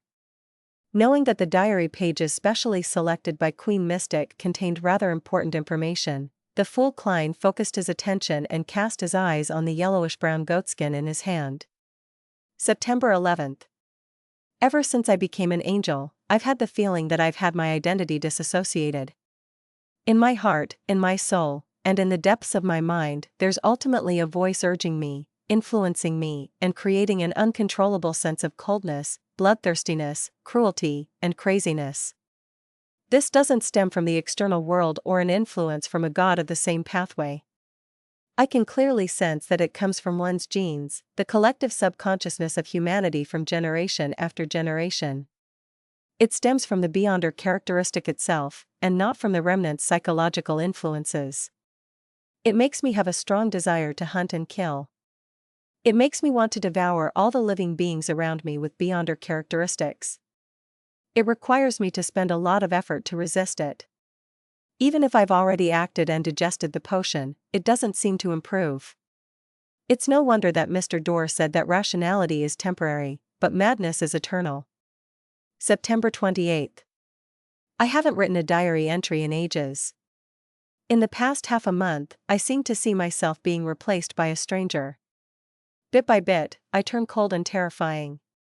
Even my daughter, Bernadette, can only allow me to show her minute amounts of fatherly love. Very, very tiny amounts. Just as I was about to go mad, I seemed to hear countless praises. They were from my subjects, people who had benefited from my reformations. They are the believers who view me as the son of steam. They praise me with great acclaim. They erected statues of me, write stories for me, and have created songs and poems for me. Their voices seem like a ship's anchor that helps me secure myself in place. I began to have the ability to resist that desire and that roar within me. Bit by bit, I walked out of it as I once again possessed the normal feelings of a father, a husband, and a man. Just sequence 2 alone causes such changes. At sequence 0, at the level of a true god, how terrifying would it be to resist that madness? Perhaps they also need an anchor so as to resist the beyonder characteristics and the strong inclination to lose control, the urges buried deep in the collective subconscious. I probably understand why they establish churches and why they want to spread their faith, to write stories for their faction's saints and leave legends for their corresponding angels. But why do they not have any anthropomorphic form other than symbols? I can't understand it. I'll try asking Mr. Dorr in the future. He seems to know a lot in regards to the domain of deities. If he had been released back then, there might very well be an additional deity today. September 29th. After rereading yesterday's diary entry, I recalled the corresponding rituals of my Sequence 4, Sequence 3, and Sequence 2. They clearly had hints of madness and cruelty, akin to the kinds held by antagonists in novels. A sequence pathway might very well be a path destined to be crazy and filled with despair. And this is the only path for humans to obtain extraordinary strength. How laughable and ironic it is. We strive to save ourselves, only to better destroy ourselves? The first page's content left Klein's heart heavy and repressed. The Roselle who had written those words was no longer an ordinary person, but someone who had become an angel, someone who had joined the Twilight Hermit Order, and someone who had seen the blasphemy slate. His understanding of the mysterious world and beyonder characteristics far exceeded him, but he was even more pessimistic than him. He seemed to believe that the world's origins were innately warped, crazy, and destined for destruction. However, the 7 deities have apparently found a way to maintain their rationality. Ordinary humans aren't without any use. Their cognition and their spirituality put together can help a deity anchor their original image, retaining their memories and reason that they had accumulated for years. This can be inferred from Roselle's own experiences. However, why would the 7 deities abandon their anthropomorphic images and use sacred emblems as a form of abstraction? This doesn't match my theories. I can't understand why. Klein didn't waste any time as he flipped to the next diary page. December 5th. Night of the blood moon. I conversed with Mr. Dorr. Like every time prior to this, he would always make a request to get me to help him return to the real world, but he doesn't overly insist on it. Furthermore, he would randomly answer some of my questions. Haha, it's like he is playing a game, trying hard to raise my affection towards him. But unfortunately, I'm sorry, I've already sealed off that option ahead of time. As I already knew of the legends of the Kings of Angels, I mainly asked Mr. Dorr about the level of strength that the Kings of Angels have, knowing the fact that I had nothing to lose by asking him that question. Mr. Dorr said that some of the Kings of Angels accommodated the uniqueness, while others had consumed 2 sets of Sequence 1 potions. It could also be both. The word accommodate is used in an odd manner. I had asked him about it, but Mr. Dorr didn't directly answer me. All he said was that if one was unable to accommodate the uniqueness, then the uniqueness was a burden instead of an aid to a Sequence 1 angel before they held the ritual to advance to Sequence 0. It's understandable. It's akin to using a Grade 0 sealed artifact. The negative effects are often terrifying, and the uniqueness must definitely be even more exaggerated. I also asked which Kings of Angels had accommodated their uniquenesses, and similarly, Mr. Dorr didn't give a direct answer. He only said that Amon and Adam make all the angels feel a sense of envy, because they were born with a uniqueness and didn't need to consider the problem of accommodation. From another point of view, does it mean that Amon and Adam's state is equivalent to having consumed a Sequence 1 potion and the uniqueness? As expected of the Creator's sons. That Creator, who's also known as the ancient sun god, was actually so powerful that he could pass on a uniqueness to each of his 2 sons, as well as Sequence 1 Beyonder's characteristics. Was he trying to purify himself to eliminate any unneeded interference? Then, does Mr. Dorr also accommodate a uniqueness, and also possibly have even consumed 2 Sequence 1 potions? I didn't ask, because I knew he definitely wouldn't answer me. During the conversation, Mr. Dorr warned me not to directly say out Adam's full name, otherwise, it would be detected and the conversation would be discovered. I had an inkling why as I laughingly asked him that didn't he just say Adam's full name? Mr. Dorr said it didn't matter. This is because the Apprentice Pathway's Sequence 4 is called Secret Sorcerer. It has the meaning of maintaining secrecy, and although it's inferior to the Servant of Concealment, it's enough for him to block any detection at his level. I asked another few questions regarding the deities, but Mr. Dorr didn't answer. All he said was that when I had the ability and opportunity, I could head above the moon to take a look. I would then understand many things. This is somewhat in line with some of my previous thoughts, but I'm suspecting if he is luring me there to get a chance to return to the real world.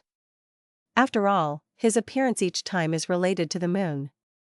As long as Mr. Dorr appears, there will be plenty of information, usually covering an entire page. His explanation of the level of strength that kings of angels have does match my theories. The generalized meaning of king of angels implicitly refers to a quasi-deity who exceeds sequence 1 by using a variety of means, but they have yet to reach the level of a sequence 0. This includes accommodating the uniqueness or consuming additional sequence 1 potions. The simplified meaning of king of angels will point out to the creator who the city of silver worships, the 8 kings of all the angels that are ruled by the ancient sun god. Of course, they must also fulfill the general definition. Thoughts rapidly flashed through Klein's mind. As for Rozel's theory about the ancient sun god, he was in strong agreement. He believed that the creator who the city of silver worshipped had reclaimed too many authorities of the ancient gods, causing him to show signs of chaos and insanity. Hence, he decisively gave birth to 2 sons to eliminate a portion of the waste. To put it simply, Amon and Adam are freebies that come with drinking potions. From the looks of it, Angel of Imagination, Adam, clearly possesses the uniqueness of the spectator pathway. He is likely the mysterious leader of the Twilight Hermit Order. Since ancient times, he has been interfering with the direction of the times in order to revive his father. I wonder if he has advanced to sequence 0. Even if he hasn't, the number of angels the Twilight Hermit Order can mobilize probably exceeds my imagination. Oh, secret sorcerer actually has the meaning of keeping secrets, as well as the implications of concealment. Klein instantly recalled the symbol on the back of the fool's chair.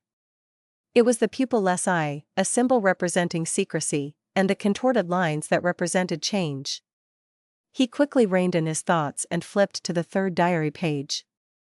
November 28. I dreamed of Grimm again. He was the smartest among my subordinates, but unfortunately, he died in the fog sea due to some unknown infection while exploring that nameless island. He didn't even leave a child behind. Back then, I knew that the nameless island hid secrets with unimaginable danger, but due to my lacking strength, all I could do was hold back. The dream this time is likely a result of my spirituality reminding me that I can explore that island, grasp its secrets, and completely resolve Grimm's matter. November 29. I summoned 3 subordinates, and with Benjamin Abraham's help and some searching, I finally found that nameless island again. I didn't directly enter, and I decided to rest for a day along its periphery. Edward said that he also often dreams of Grimm, feeling a deep sense of guilt for not having managed to save him back then. This is not your responsibility, but my problem. That was what I said to Edwards because I'm their leader. November 30th. We ventured deep into the island. Existing here were beyonder creatures that large sources of data claim that they have gone extinct. They gathered there without any conflict, as though they were consecrating something. This bunch of beyonder creatures without any intelligence appeared to be holding some ritual. They were praying to an unknown deity? In the ritual, I saw Grimm.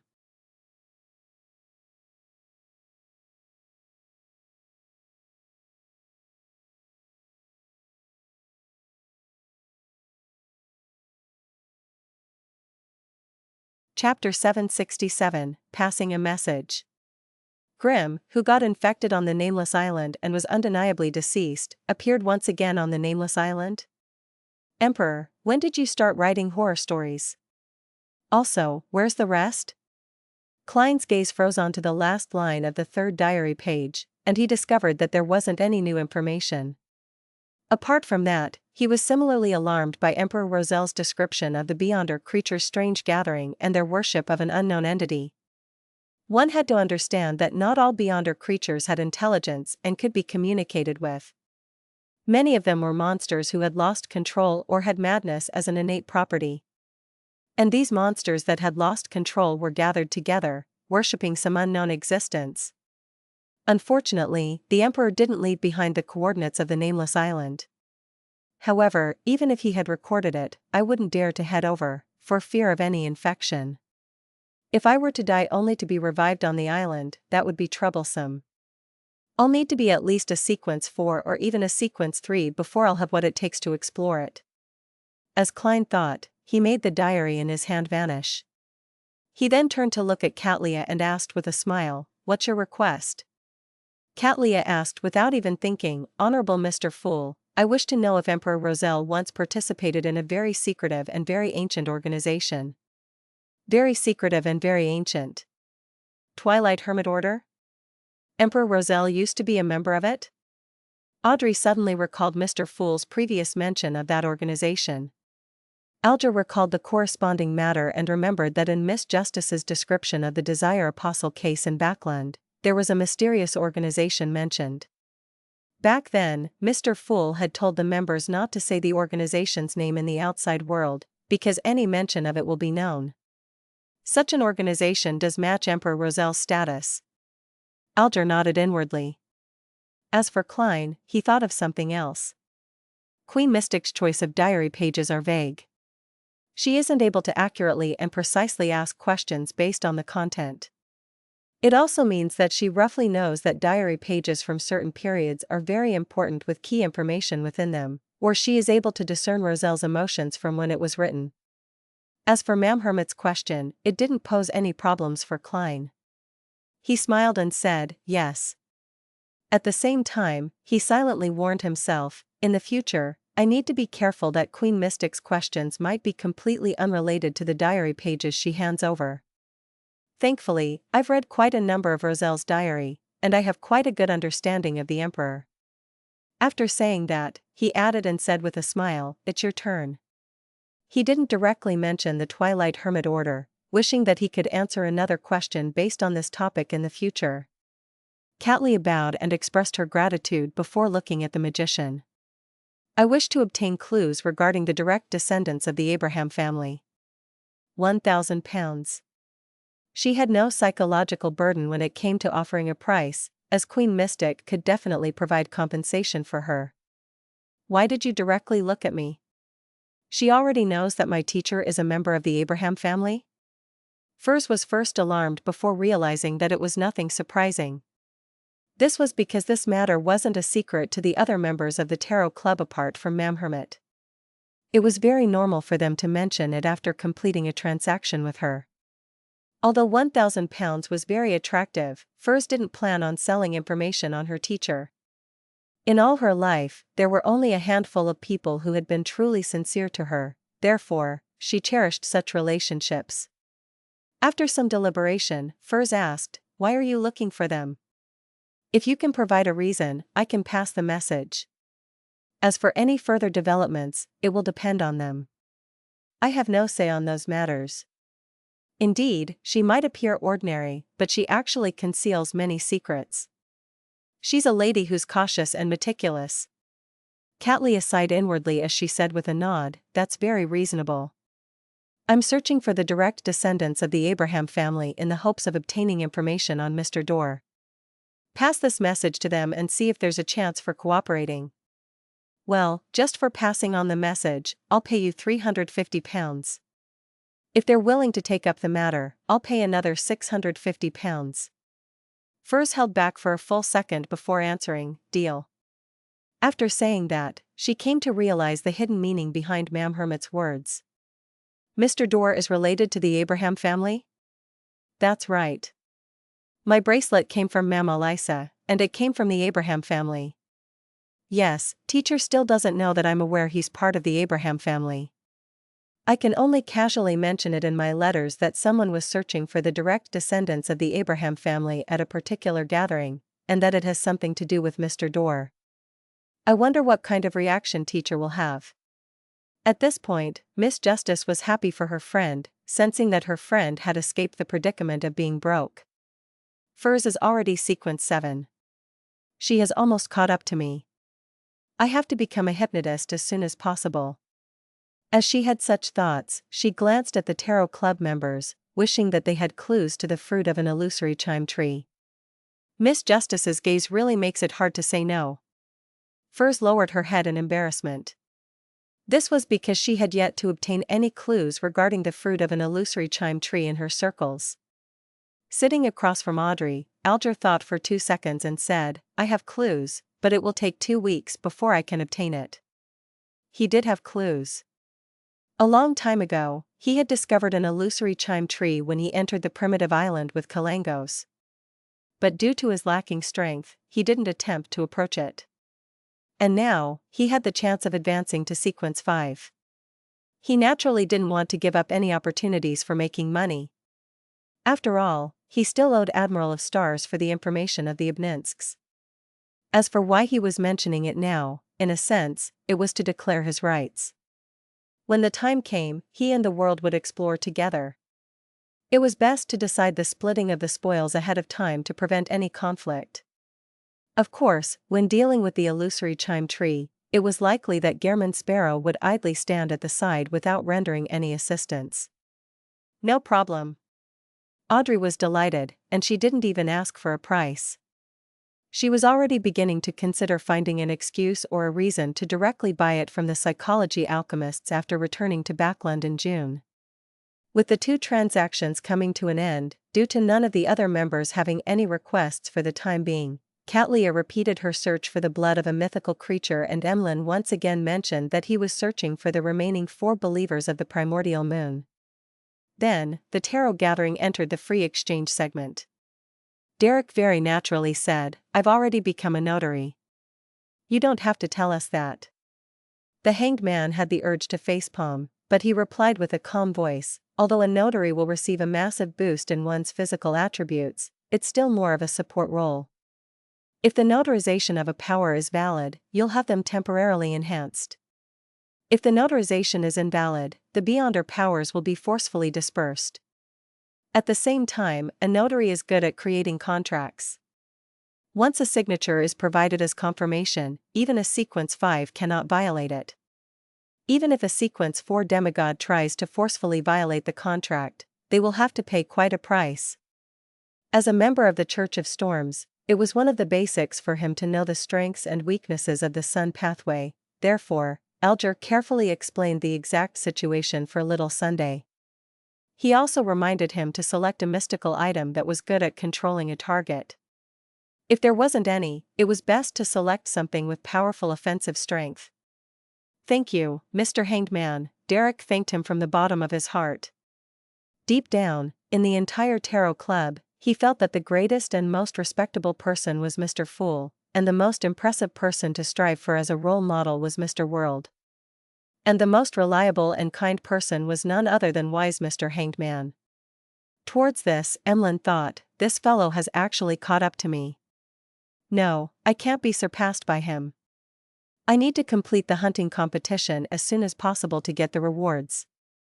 He contemplated for a few seconds, and after receiving Mr. Fool's permission, he conjured the thin moon puppet that resembled a wooden pole.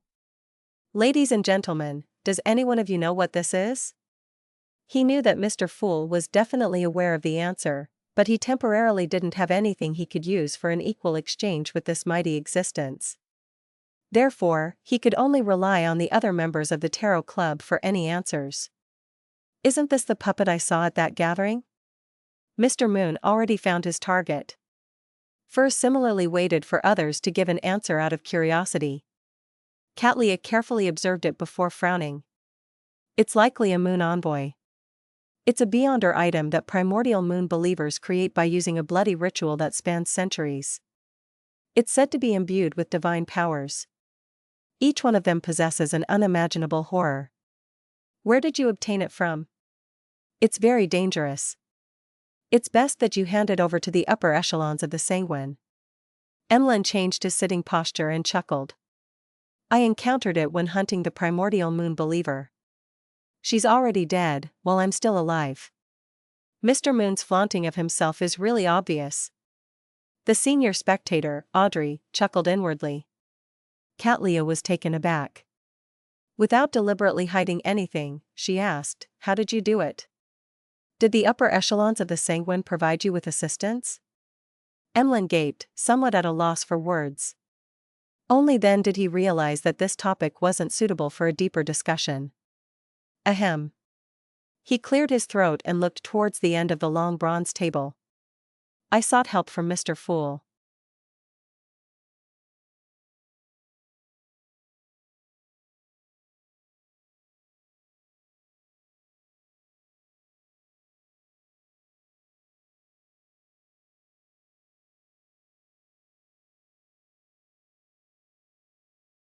Chapter 768, conversation between smart people. Sought help from Mr. Fool? You can do that? Catlia was stunned by what she heard. Having been punished and discovering that his blessed, Gairman Sparrow, was becoming more and more impressive, she no longer had any doubts regarding Mr. Fool's status or abilities. She even knew that when Mr. Fool pulled her in through the use of an ancient item, allowing her to escape the pursuit of knowledge, she had come to realize that he was in existence at least at the level of the hidden sage or primordial moon. However, for certain reasons, he wasn't able to interfere with the real world, making her suspect him to be an ancient god that was undergoing an awakening process. The moon's words left her surprised that Mr. Fool was able to provide substantial help to the Tarot Club members, and wasn't just someone who could only provide knowledge or pull them above the gray fog. On the one hand, this means that in times of danger, I can also pray directly to Mr. Fool for help. This is more ridiculous than any ritual. On the other hand, it reveals the fact that Mr. Fool's recovery process is faster than I had imagined. Many thoughts instantly flashed through Catlia's mind. Audrey, Derek, and company weren't that surprised. They had more or less sought Mr. Fool's help in the past, and they had even witnessed the angel under this great existence. Seeing everyone's gaze fall on him, Emlyn shrank his neck as he lifted his chin. I paid a price. It was a fair and equal exchange. Fair and equal exchange. A mighty existence's immediate and effective response is priceless. Catlia couldn't help but retort inwardly. She didn't directly say it, because she too wished to use the opportunity of such a fair and equal exchange in the future. It would imply that she would have an additional life compared to others. Furs was quite puzzled by Mr. Moon's deliberate emphasis on the principle of fair and equal exchange. Everyone who had sought Mr. Fool's help had made a corresponding payment. Mr. Moon sure is a man who cares about his reputation, no, a sanguine. Audrey seriously evaluated Emlyn's emotional changes that happened over a span of seconds. As the exchange continued, the tarot gathering slowly came to an end. After returning to the City of Silver, Derek first recalled a notary's strengths and weaknesses mentioned by Mr. Hanged Man. Then, he once again headed for the Twin Towers that was north of the city to select a mystical item. He didn't do this before, because his condition wasn't stable after advancing. He was worried that making contact with a mystical item would lead to him losing control. Inside the spire, Derek Berg listed his requirements after finishing the paperwork. He saw a filtered list of items and obtained the corresponding documents that contained the information. After having a careful read and observation period, he quickly narrowed down the choices to two. The first was Cardi's ring. It was ancient and simple in appearance, and it was completely iron black in color. It was engraved with dark and complicated patterns. It was left behind by a resident of the City of Silver a long time ago. It could aid the wearer in awing a target, causing them to stop. It could also make ordinary humans temporarily lose their reason, or it could awaken the hidden emotions and memories of a crazy monster, allowing them to enter a brief period of confusion in which they wouldn't deliver any attacks. The other item was Thunder God's Roar. It was obtained from a city that was in ruins. It was rather heavy and resembled a sledgehammer. It was dark blue in color while silver lightning swirled around it. Holding its handle felt like holding the leg bone of a creature. It could produce sounds that left the enemy in fear and chaos while in combat, as though a thunder god had descended upon the ground as he kept roaring. Every strike brought with it a potent destructiveness with no lack of terrifying lightning. The negative effect of Cardi's ring was that the wearer would unknowingly produce another self. Therefore, one needed to periodically receive treatment from a psychoanalyst. If there were any mistreatments, then it could result in the aggravation of the problem, making it harder to treat. And eventually, the two selves would enter a fight, ultimately leading to losing control. In contrast, Thunder God's Roar didn't have that many latent risks. It would only make the user be a little irascible bit by bit. As long as one periodically vented their emotions, there wouldn't be a problem. However, it also had another side effect. In a completely dark environment, the chances of being attacked by terrifying monsters from the depths of darkness was 100%. The chances of being attacked is 100%. Upon seeing this number, Derek turned gloomy. This meant that many City of Silver residents had vanished because of this reason. They were the former owners of Thunder God's Roar. Which should I choose? Generating another self is terrifying. Miss Justice has mentioned before that it's called dissociative identity disorder. Thunder God's Roar not only has a power that affects the enemy's state, but it also has a rather powerful offensive capability. My axe of hurricane has been used too many times, so it will likely be damaged ahead of time. I can produce light by myself, so I don't have to be worried about absolute darkness. Derek thought for a moment and pointed at the dark blue sledgehammer. I want Thunder God's Roar. 160 Buckland Street. Klein walked out of his master bedroom and saw butler Walter waiting for him with a few invitation letters in hand. Sir, there are a total of 3 invitations this week. There's an afternoon tea session on Wednesday, a literary salon on Friday, and a banquet on Saturday. They were sent from. Klein listened with a warm expression before saying with a smile, tell these friendly inviters that I'll be participating. All right, sir. Walter bowed and left the 3rd story. Seeing the figure disappear from the stairwell, Klein couldn't help but sigh inwardly. After another week of such invitations, it will be my turn to invite my neighbors for a banquet or a ball. By repeating this act of inviting others and being invited, I'll really enter their circles and would be recommended by them to important figures at even higher levels. I'll be able to enter different clubs. Heh, such recommendations are definitely established on a foundation of having sufficient wealth. A person without any value wouldn't be recommended. Socializing for high society is truly troublesome. It'll take at least another month before I'll get to make contact with people who were slightly involved in the great smog of Backland. The church is easier.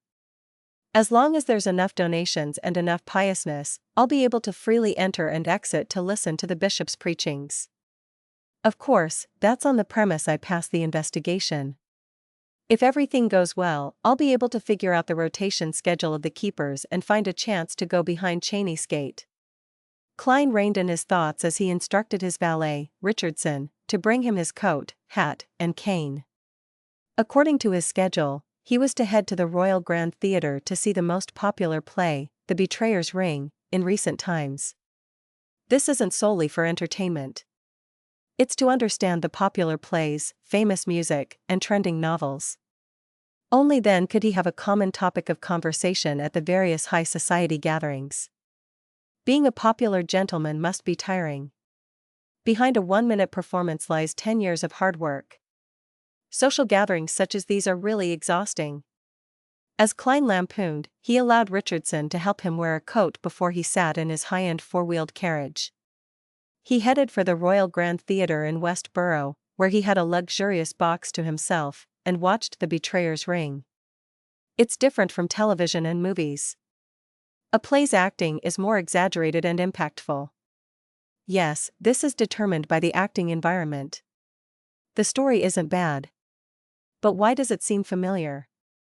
Don't tell me that it's a story adapted from Emperor Rozel's works. These are likely famous play actors. The papers have mentioned them before. It's said that they're very popular, just like celebrities on Earth during the age of the internet. As long as I participate in the gatherings of high society, I'll definitely have the opportunity of meeting them. As Klein watched the play, he habitually lampooned inwardly. Sherwood Borough, at the ticket booth of a large theater. Melissa, who finally had her turn, pushed the notes and coins through the booth window and said, "The Betrayer's Ring. 2 tickets. 3 p.m. on Sunday." After watching The Betrayer's Ring, Klein sat in his carriage as he sipped a cup of black tea and received the evening papers that Richardson had purchased. He first flipped through the play's critic column, and he found the comments from some professional critics. He compared their reviews to his own, and he gradually formulated a unique and profound experience. Yes, at the very least, it's enough to fool those ladies and gentlemen. After Klein finished his homework, he leisurely read the papers and was surprised to find a piece of news. The Backland Bike Company's 10% shares have been sold. Further inquiries won't be entertained. It's done? By publishing this piece of news, It means Mr. Isengard has already received the money. Klein was first delighted before he frowned slightly. His gaze landed on the exclamation mark at the end. The information was indeed what he and Isengard Stanton had agreed upon ahead of time, but he found that exclamation mark was rather harsh on the eyes. Such a statement doesn't need an exclamation mark. Mr. Isengard is a person who pays attention to details. He wouldn't give the papers free rein. He deliberately left the exclamation to pass a message? He's giving a warning? While pondering, Klein suddenly realized something. The 10% shares which Isengard Stanton sold are obviously from Sherlock Moriarty. With the former's character, he wouldn't sell it for no reason. In a certain sense, this means that Sherlock Moriarty or his proxy has returned to Backland. Therefore, one of the factions of the royal family that was involved with the Great Smog of Backland had acutely noticed this situation and has begun monitoring Detective Isengard Stanton, hoping to capture the person who heads over to claim the cash. How should I get the money? Klein seemed to naturally read the papers as he began seriously considering the pertinent question.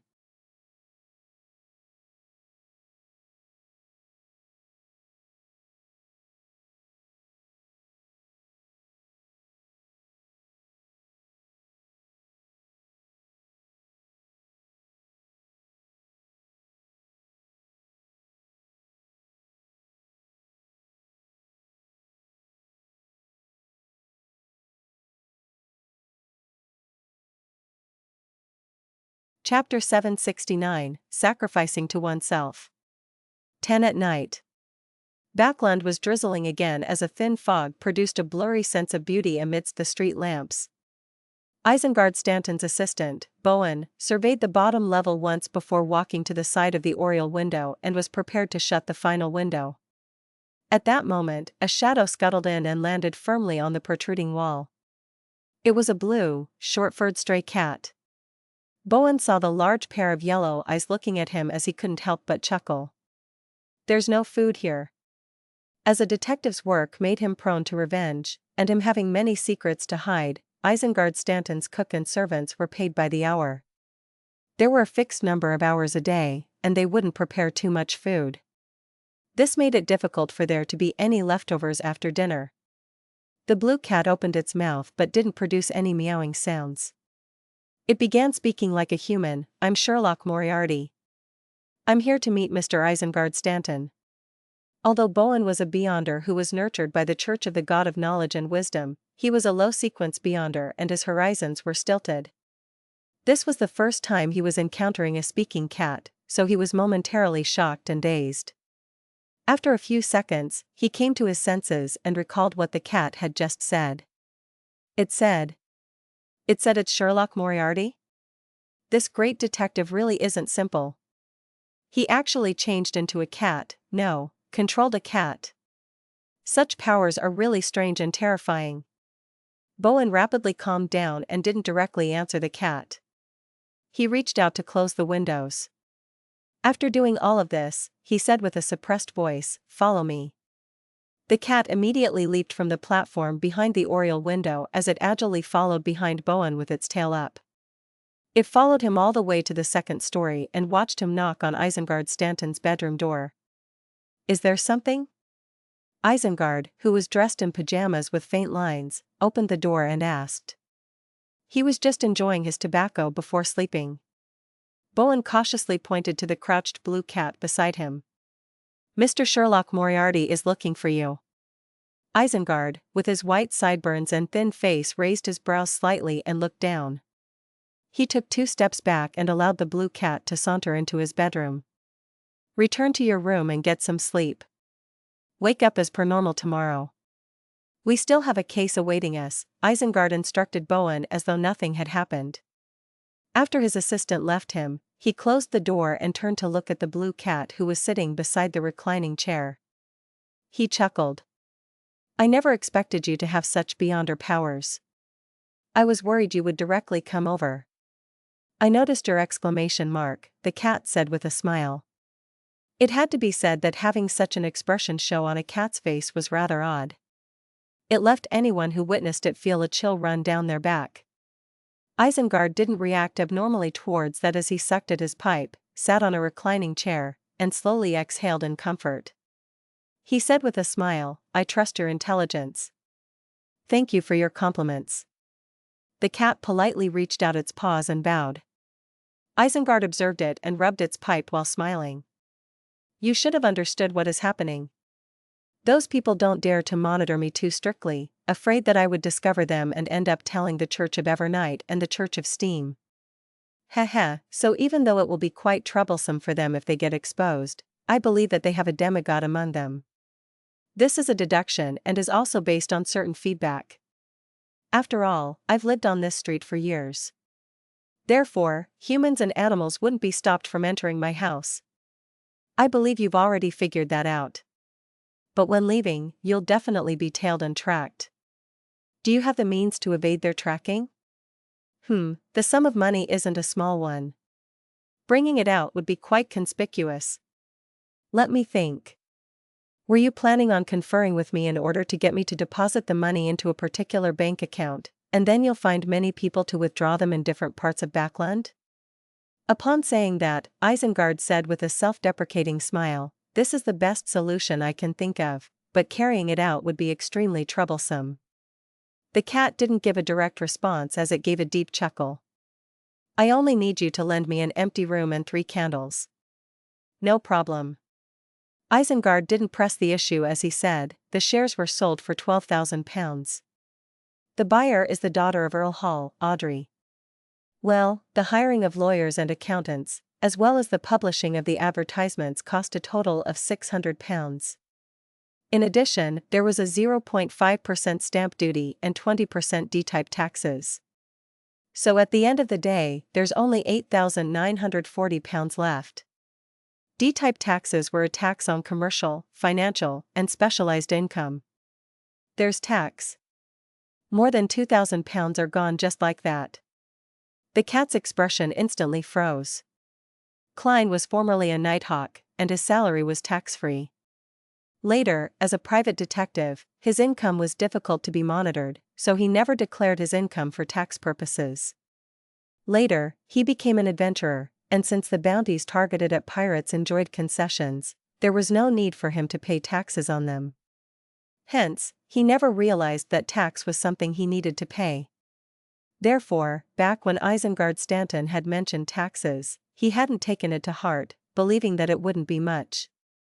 However, reality had given him a heavy beating. As for why there weren't any taxes for the share transaction the previous time, taxes were waived by the lone government for initial investments related to inventions, as a way to foster inventions.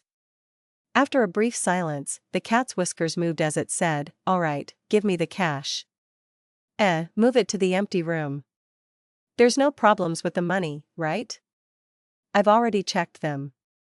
They wouldn't do any cheap tricks on that, as it would be an insult to my intelligence. Isengard stood up with his pipe.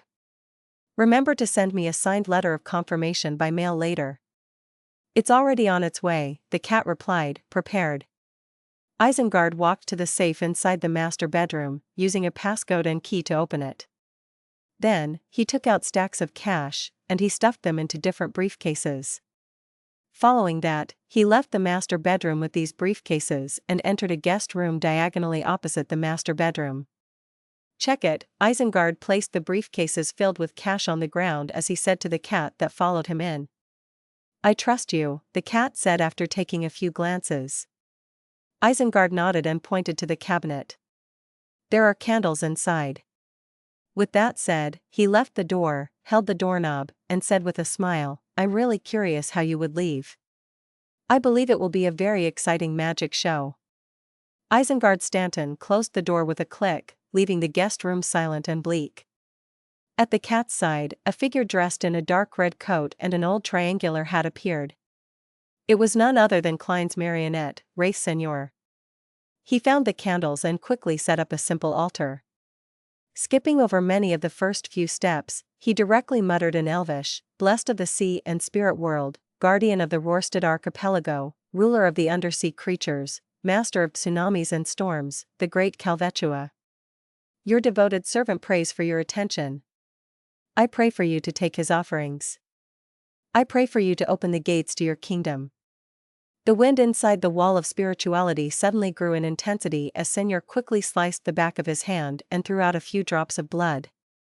As a sequence 5 wraith, everything on him was material that was rich in spirituality. The strong wind sucked up the blood, howling as it drilled into the candle flame that symbolized sea god Calvetua. The flame burgeoned, forming an illusory door filled with magic labels and symbols. After about 10 seconds, the door let out a heavy creak as it slowly opened. One by one, Senor lifted up the briefcases filled with money and threw them into the illusory door. When there was almost none left, the gold coin he stored in his body flew out and landed on the altar. The wraith's figure then disappeared, projecting onto the smooth side of the gold coin. The gold coin trembled as it flew up, hitched a ride on the briefcase ahead of it, and entered the illusory door of sacrifice. Silently, the mysterious door closed as the 3 candlelight were restored to normal. At this moment, the blue, short-furred cat seemed to recover its senses. It looked around blankly as it meowed. After a while, Isengard opened the door and entered, finding all the briefcases with the cash gone. There were only 3 candles burning silently as the blue short-furred cat was warily arching its back at him. While he scrutinized this scene, a rental carriage slowly drove past on the fork on the other end of the street. On the same night, in a building inside Sherwood Borough, Zio returned home under the drizzle. As she wiped her hair with a towel, she said to Furs, "Your letter has been mailed." Furs tersely answered as she began to guess when her teacher would respond. At this moment, Zio put down the towel and quipped, "There's news about Mr. X's gathering. It'll still be at the same place on Friday night." "Great. I can tell Mr. World. I wonder how much I'll need to pay." Furs's eyes lit up when she heard that. Before she could ask about the details, Zio added, "Mr. X also gave a mission that's said to have handsome rewards." It's to inform him of people around them who have abnormal luck." "People with abnormal luck?" Furs muttered in puzzlement. Is this man's brain working? Who would divulge things around them at such a gathering? This will make it easy for others to discover their true identities. Who knows? Perhaps he really is a lunatic. Zio didn't know anyone with abnormal luck, so she answered without much thought. Furs carefully thought for a moment, but she failed to figure out the true intentions behind this mission. All she could do was throw it to the back of her mind. She planned on praying to Mr. Fool once Zio went to take a bath, passing the relevant information to the World Gehrman Sparrow.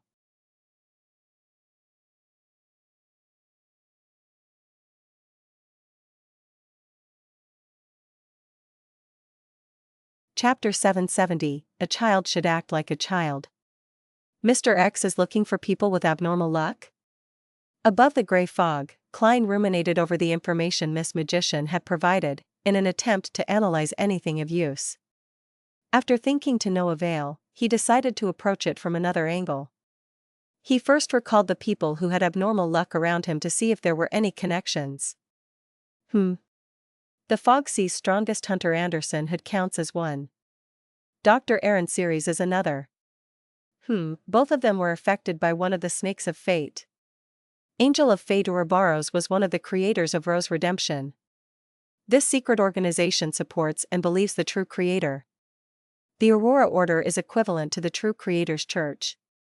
A series of circumstances surfaced in Klein's mind as he quickly came to a conclusion.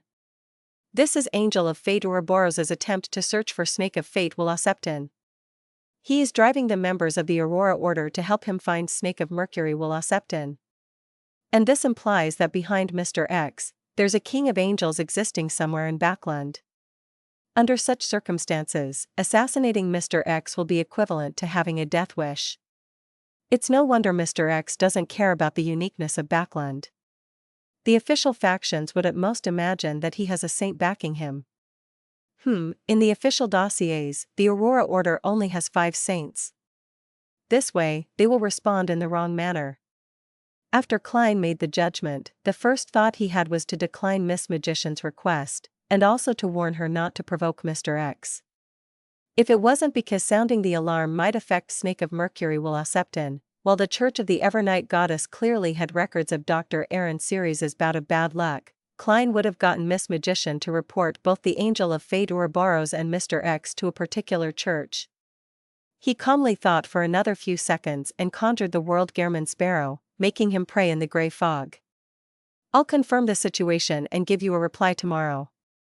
He didn't directly reject her commission, as he planned on first asking Snake of Mercury will accept in. He then immediately returned to the real world, and he carefully took out the extremely fragile paper crane from his wallet before gently unfolding it. Klein wasn't in a rush to write anything. Instead, he first recalled the various questions he needed to consult Will on. After thinking up a draft, he got out a pencil and sharpened it with a blade. After stretching his muscles, Klein wrote. The members of the Aurora Order are searching for people with abnormal luck. I wonder if you know how to use the Worm of Time to create charms. Does your placenta blood count as a mythical creature's blood? If it does, I hope to obtain 1 drop. What price would I have to offer? Klein had originally planned on asking Will Acceptin how he was able to maintain his rationality. After all, the church's information indicated that there had been no public faith in the Snake of Fate. However, he ultimately curbed himself from doing that, afraid that Will Acceptin in his infant state replied, How did you conceive the notion that I'm rational? That way, he had no idea if Will was joking or speaking the truth. Although there's no organization that believes in the Snake of Fate, there are certain areas that believe in the God of Luck. It's considered a traditional custom. Perhaps they are an alternative identity of Will Acceptin or Ouroboros. Klein mumbled silently and used the best of his clown abilities before managing to refold the paper crane. He then placed it underneath his pillow. After doing all of that, he had the time to calculate how much cash he had. 17,046 pounds, 5 gold coins, 3 soldi, and 8 pence in change. If I had assets like a house, manor, and company shares, having so many liquid assets would make me quite a tycoon in Backland. Of course, I'm still very far from being a top tycoon. To reach them, one's overall assets need to be £1 million. As Klein was glad that he had quite a bit of money, he recalled his debt, as well as the large investments that he needed to make in order to develop his persona's image. He then drank a mouthful of water, got into bed, and covered himself with a light but warm blanket before he slowly fell asleep. Amidst his reverie, Klein suddenly snapped awake and saw the desolate black plains. He walked all the way to the pitch-black steeple in the middle of the plains, passing through the chaotic and abnormal layout before coming deep into the steeple. Like before, there was a circle of tarot cards on the ground. However, the protruding area in the middle of the tarot cards didn't have any silvery lines written. Will Acceptin didn't give a reply. Then why did he pull me into this dream? Amidst Klein's puzzlement, he suddenly saw a black baby pram roll out of the shadows. In it was an infant whose looks were indiscernible while it was wrapped in silver silk. Mr. Snake of Fate? Klein politely and cautiously asked. The infant immediately said in a clear voice, What makes you so sure it's a Mr.? Isn't that determined from your name? Don't mind such details. Klein lampooned and relaxed due to the attitude he was given. Then, how may I address you? Will Acceptin in baby form tersely answered as it said, stumped, I haven't decided. As you know, you don't. Every time I start again, I try to make myself a little different, so as to maintain a good mental state. A child should act like a child while they're a child. Klein's heart stirred when he heard that. Is this the way the monster pathway maintains its reasoning so as to resist madness? In the black pram, Will Acceptin replied briskly, Yes, every beginning washes away the madness. However, it still needs certain anchoring from faith, otherwise, I wouldn't be able to maintain my state as a sequence one for too long. Compared to before, you're becoming more and more knowledgeable. Apart from anchoring oneself with faith, there are other ways to resist the madness. However, restarting is clearly an ability of sequence 1 Snake of Fate of the monster pathway. Other Beyonder pathways aren't able to emulate that. Mr. Azik is constantly losing his memories and repeatedly finding himself. Does it also involve the same concept? Klein nodded in thought as he made every second count by asking, I suspect Ouroboros is searching for you through the Aurora Order members. Will Septon scoffed. I've been playing hide and seek with him for a very long time. He isn't good at such matters.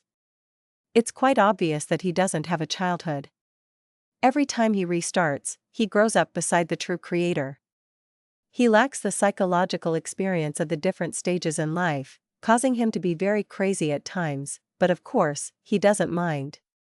I did inform Ricardo to use the die of probability in certain places and leave marks.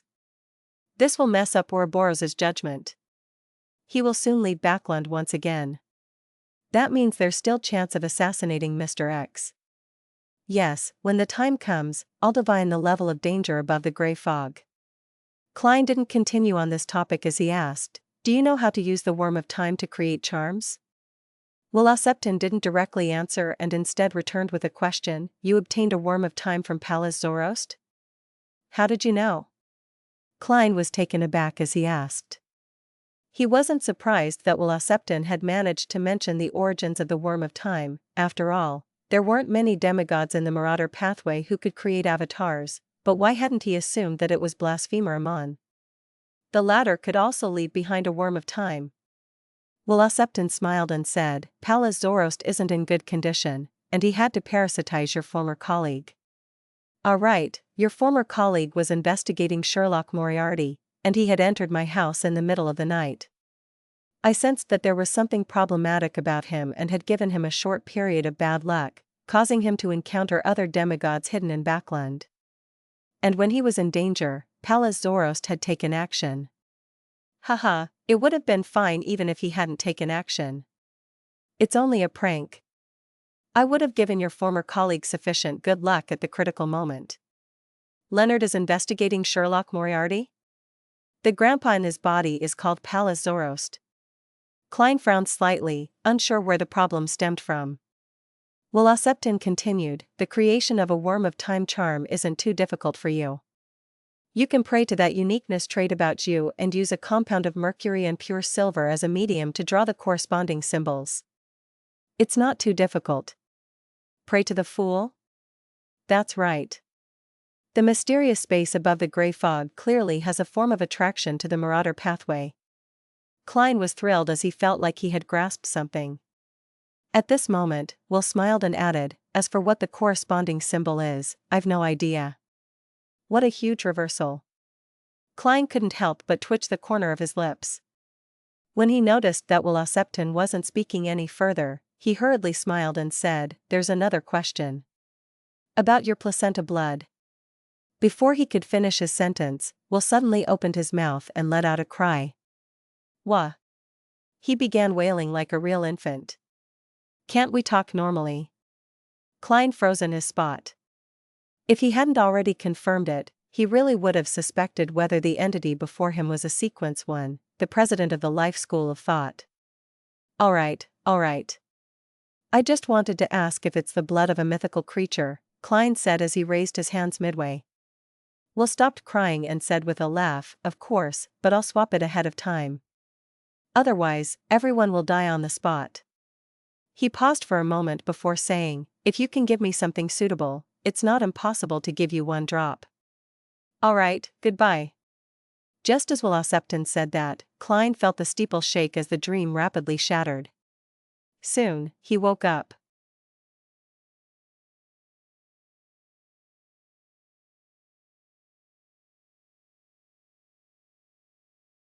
Chapter 771, Luck Siphon. What item would a snake of fate be interested in? Klein slowly sat up and leaned against a pillow. He thought for some time and decided to consider it at a later date. After all, he was still at least a month away from Will Septon's birth. He could also leave the question for the hermit Catlia and Queen Mystic Bernadette, who was backing her, to rack their brains over. Of course, Klein didn't eliminate the possibility of Will Septon's sudden choice of having an early birth. He slowly turned his attention into creating a Worm of Time charm.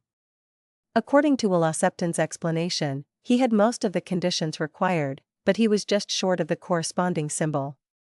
Pray to the Fool and use the powers of the mysterious space above the gray fog. I wonder if a symbol corresponding to the Marauder pathway would work. Even if it does, I don't know what it is. Unless I pull a marauder above the gray fog and let the high-back chair produce the corresponding pattern. As Klein thought about the details, he suddenly had an idea. In that case, perhaps he could try the symbol behind the fool's chair.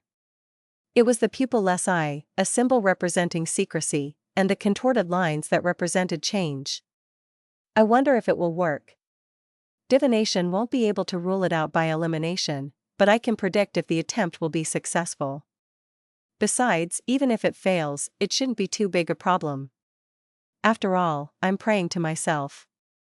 Even if the material were to be wasted in the experiment, it would enter above the gray fog and not be lost. With this in mind, Klein felt pumped. He couldn't help but get out of bed to try out the experiment that very night. A material like the worm of time that's left behind by a marauder demigod at a Mons level still has its essence and level even if it's dead. When using it for a charm, it might not reach the level of an angel for various reasons, but it wouldn't be too far off. It'll be about the peak strength of a saint. If Klein succeeded, it would be equivalent to having an additional trump card. At critical points in time, it might give him an additional life. So how could he not be excited and expectant? I can only stir some of the powers of the mysterious space above the gray fog. The level of the worm of time charm will likely drop a little more. But regardless, it will definitely be like the 9th law given to me by Admiral Amirius. If I used the Blatherer's aura to create a high-level charm in the devil domain, it will likely be at the level of the 9th law. Unfortunately, I wouldn't dare to pray to the dark side of the universe. Klein wore his pajamas as he stood barefooted. He took 4 steps counterclockwise on a thick carpet as he chanted the incantation before entering above the gray fog. Sitting at the fool's seat at the end of the long bronze table, he conjured a dark red fortune teller and yellowish-brown goatskin. He wrote down the corresponding divination statement. The charm I'm about to begin making will be successful. Unwinding the spirit pendulum from his wrist, Klein held it with his left hand and entered the state of cogitation. After repeating the divination statement 7 times, he opened his eyes and saw the topaz spinning counterclockwise at a rather slow speed and ordinary amplitude. This means that it will succeed. But that begs the question, will it successfully verify that the symbol I use is effective, or successfully verify that it doesn't work? As an experienced seer, Klein attempted to interpret the revelation, but he failed to obtain any confirmation. With regards to that, he could only decide to experiment. There was no way for him to eliminate the mistakes if he didn't do so. Right on the heels of that, Klein wrote a new divination statement. The assassination of Mr. X this Friday will be dangerous. This time, the topaz pendant continued spinning clockwise at a faster frequency and greater amplitude. There's significant danger, but it doesn't reach the level of a demigod's participation, much less that of a king of angels. If it involves an existence of that level, he will definitely sense my divination and resist it. From the looks of it, Angel of Fate Ouroboros will soon be let out of Backland. This means that the danger itself is a result of Mr. X and his subordinates. It's within the limits of what I can handle. As long as I don't make a mistake, the chances of success are pretty high. Klein made a judgment, put down the pen and paper, and returned to the real world. As a mysticism expert who often created charms, he had no lack of common materials. He immediately got out some candles and lit them on the table. Following that, he set up a simple altar against the glow of dusk. He then used a piece of silver to draw out the combined symbol that represented the fool. As Klein didn't know what path number the fool represented or what magic labels there were, he could only ensure that both sides remained equal. According to the books of charms he had read, these would similarly satisfy the rules of mysticism, but the corresponding might would be reduced. The chances of failure would rise because the existence that one was praying to could consider it as being irreverent and not pious enough. Of course, it wasn't a problem for Klein since he wouldn't reject himself. After completing the act of carving the symbol, Klein found a metal bottle and used his spirituality together with a container, and he then poured the mercury out and filled the carved-out pattern. This time, he decided to complete only the front side for now. He would then summon himself and respond to himself. He would then bring the worm with the 12 translucent rings back to the room and then place it on a silver sheet. After doing all of this, Klein adjusted the altar and took 2 steps back. He then said in ancient Hermes, "The fool that doesn't belong to this era." Following the process, he completed the necessary steps before taking 4 steps counterclockwise and entered the space above the gray fog. After imbuing himself with the Black Emperor card, he used his spirituality to stir a tiny amount of the powers above the gray fog to respond to his prayers. While the surging energy poured into the circle of light, Klein didn't hesitate to return to the real world. He saw the altar had turned dark and gloomy, as though there were countless secrets hidden here. And the silver sheet had already floated up, fusing with the worm of time's corpse. Klein took 2 steps forward, flipped the silver sheet around, and he filled the carved symbol on the back with mercury. As the lines lit up, they effused a hazy luster. Klein rapidly retracted his arms and saw the luster grow richer. He then enveloped the silver sheet and the worm of time's corpse inside. Suddenly, the darkness around the altar distorted as the entire space seemed to turn abnormal.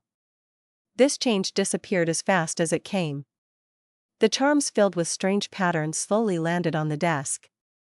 It was entirely translucent in color and was dark black. It was like a miniature card made out of a special crystal. It also resembled the eyes of a particular existence that was watching this world. It succeeded. It really works. Klein was delighted as he hurriedly picked up the charm. He found it cold to the touch as if he was touching snow. Regardless of the resulting effects of the charm, just its formation had meant a success. Klein had once again obtained a high-level charm at the demigod level. He busied himself again, bringing the completed item above the gray fog. He then used dream divination to figure out how to use it. The charm, which was in the shape of a black crystal card, had only one effect, but it was highly potent. It was to siphon off the luck of others. And to be precise, it was to graft fate. A period of the target's fate would be grafted onto the user. The simplest situation would be when an enemy is about to kill me. I'll use this charm, siphoning off his fate of surviving, as well as grafting the fate of impending death onto them. Then, the situation would be developed into him clearly succeeding, only for him to die. It does match the Marauder pathway's usual traits, but it's more sinister and terrifying. It's going from stealing wealth to stealing fate. If the worm of time were alive, and I was able to fully employ the power of the mysterious space above the gray fog, this charm might even point towards the domain of time. As Klein thought, he felt a sense of fear. If it wasn't for the assistance that this mysterious space had given him by obstructing and purging things, he had no way to deal with a worm of time. Phew, now it's mine. I can't call it a worm of time anymore. I'll just call it Luck Siphon. Klein once again got busy as he brought back the Luck Siphon charm to the real world. After dealing with the traces of the ritual, he gravely placed the high-level charm into the iron cigar case, putting it together with Azek's copper whistle and the senior gold coin. He then sealed and isolated the case with a wall of spirituality. Being in a good mood, Klein didn't feel sleepy. He drew the curtains a little and allowed the crimson moonlight to shine in, illuminating his room with tranquility and silence. While he was enjoying the scenery, he suddenly saw a figure sneak out from Member of Parliament Mock's house as it approached amidst the shadows. It was none other than Hazel Mock. She once again headed for the sewers, removed the manhole cover, climbed down, and didn't forget to close the cover. Why is she always heading into the sewers? It's not likely for her to be heading to other areas from here to act like a superhero in the mysterious world. After all, each trip doesn't take her more than an hour. Unless she has very reliable intelligence, it's difficult to achieve anything. Besides, this will make it easy for her to be caught by the official Beyonders. Together with the scene provided to me by Erodes, she's likely finding something. It's very easy for her to encounter danger if she keeps heading into the sewers. Klein stood behind the curtain gap as he observed what was happening under the serene night. He didn't attempt to warn Hazel or let the wraith possess her to let her understand the dangers of the Beyonder world. Firstly, this was because he had quite a subjective view that Hazel's sense of superiority was due to a result of her lacking knowledge and mysticism, so he couldn't be sure. Secondly, he wasn't sure how she had obtained Beyonder powers and a mystical item. Warning her out of gratitude for her kind deed earlier would easily attract unwanted attention or even trouble. After enjoying an evening of peace, Klein returned to bed and slept till daybreak. Before Richardson entered, he turned into Gehrman Sparrow and prayed to the fool. "I can accept the mission, but regardless of the outcome, I want a stone from that bracelet of yours, as well as the ability to use that spell book of yours for some time. If it succeeds, all spoils of war will be mine. You can only take the target's head. If required, you will need to provide assistance."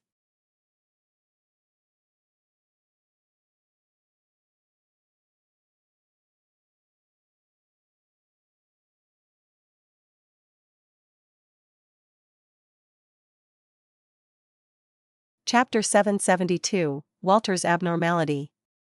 "He wants a stone from my bracelet and the right to use Lemnos travels for some time. How does he know that I have those two items? I don't remember mentioning it during the tarot gatherings."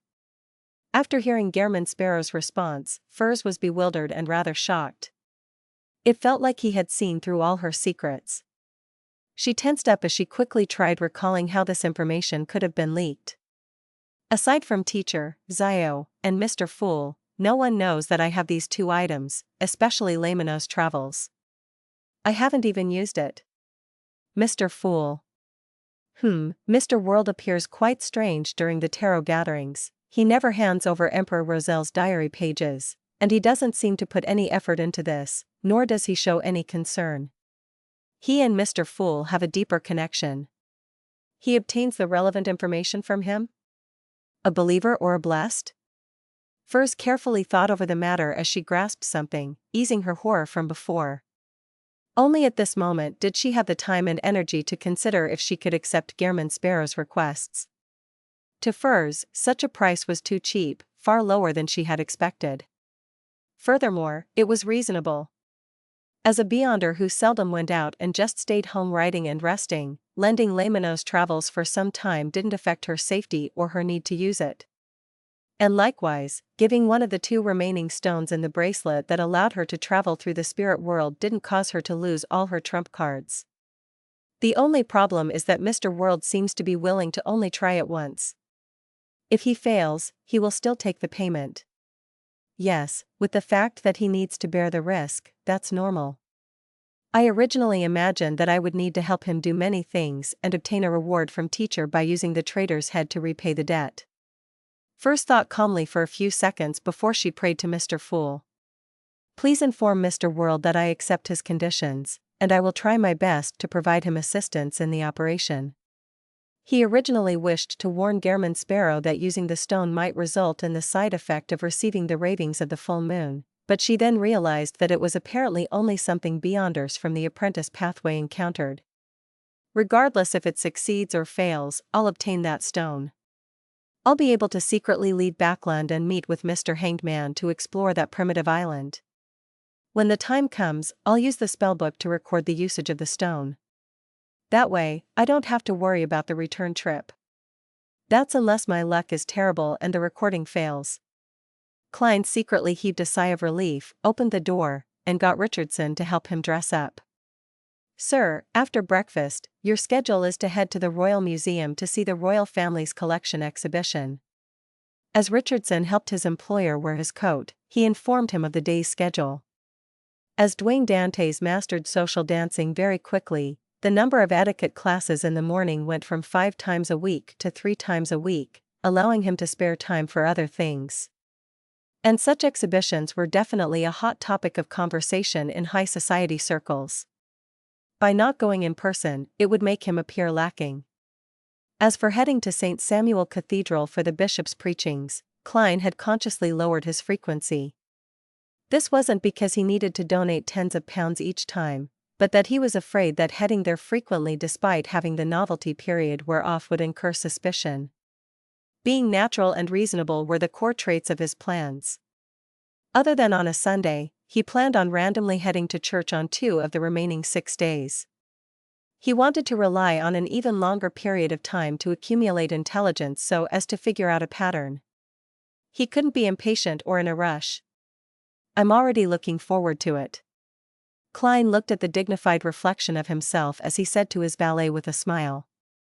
Upon thinking of St. Samuel Cathedral and the Church of Evernight, he naturally connected it to Leonard Mitchell's secret investigation of Sherlock Moriarty. He didn't understand what he was suspicious about. Is it because of Emlyn White's purchase of Tinder that drove Leonard to investigate the people related to him, or was it because of the fleeting appearances of the detective in the cases of Capim and Lenevis that made the Red Gloves who are in charge of the investigations notice something? Or could it be both? Klein thought about the clues that he had left behind and had a rough guess. He wasn't afraid that Sherlock Moriarty would be wanted by the Church of Evernight and given a bounty. After all, apart from contacting a few people that he was familiar with, the detective wasn't to appear again. He was worried that someone would discover that Sherlock Moriarty, in his early appearances, resembled Klein Moretti greatly, and as such, they would pursue the deceased former Nighthawk. In fact, it's not a problem even if they discover that. I'm no longer the clown or magician from before. There are more than a handful of demigods searching for me. Even with the high-ranking deacons of the church, there won't be any qualitative changes.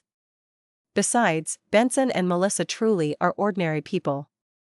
The church will definitely not involve them and disturb their lives. I wonder if they will claim the bereavement compensation back. Probably not, for there's no way they can explain it to ordinary people. Klein wasn't that worried with all the debt he was in.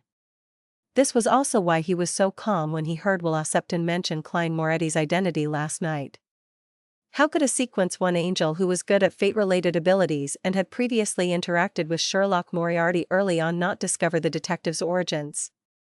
Even with the grey fog's obstruction that interfered with many details, Loen-styled was definitely able to know that Sherlock Moriarty originally came from Tingen. And back in Tingen, Klein had interacted with a youth named Adamasol, who was of the monster pathway, leading him to bleed from his eyes. And if Loen-styled were to be aware of this and make a comparison, the answer was obvious. If Leonard were to really realize Sherlock Moriarty's hidden identity, I wonder what kind of expression he would have. Klein gave a self-deprecating laugh as he walked out the master bedroom. He went to the second floor to enjoy the breakfast his cook had prepared specially for him. West Borough, 2 Kings Avenue, Royal Museum. Klein passed through the ticket entrance with butler Walter and valet Richardson and went into the museum. The exhibition was held by the Loen royal family. They showcased all kinds of collections that had historical meaning from the kingdom's founding so as to allow the public to enjoy and gain an understanding. It was a way to raise the kingdom's citizens' respect and recognition of the royal family. As a graduate from the Department of History, Klein was still rather interested in the exhibition. Many of the matters that he was very familiar with had the corresponding items appear here. They allowed him to plunge into the long and fascinating history from another angle.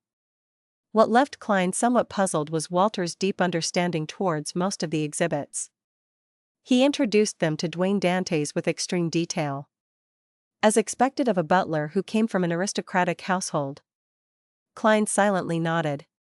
As he perused the exhibits, the trio kept encountering other visitors, and the exhibition hall was quiet and orderly, so people had to converse in whispers. When passing by an exhibit, Klein noticed Walter suddenly stop. He then glanced to his side as his expression turned complicated. As he wasn't a spectator, Klein wasn't able to interpret the actual meaning of those complicated feelings. All he could do was trace Walter's gaze towards the exhibit. Standing in front of the exhibit were a man and a woman. The man was in his 30s and wore a black suit, silk hat, and a golden-laid cane, looking like a gentleman of status and wealth. The woman was in a yellow dress with a golden necklace. Her overall attire was inclined towards bright colors. Mr. Butler is looking at that man. Klein instantly made the judgment as he swept his gaze past the target without anyone detecting him. He realized that the man looked rather old. His skin was dark as a result of frequent exposure to the sun. The back of his hand was like dried wood, and his fingers were extremely rough. If I didn't look at his attire, I would have believed it if someone told me he was a farmer, gardener, or carriage driver. Klein retracted his gaze as he felt a little puzzled. The reason why he noticed these details was because he had seriously considered the appearance of an ordinary person who adventured in the southern continent for extended periods of time back when he was constructing the identity of Deities.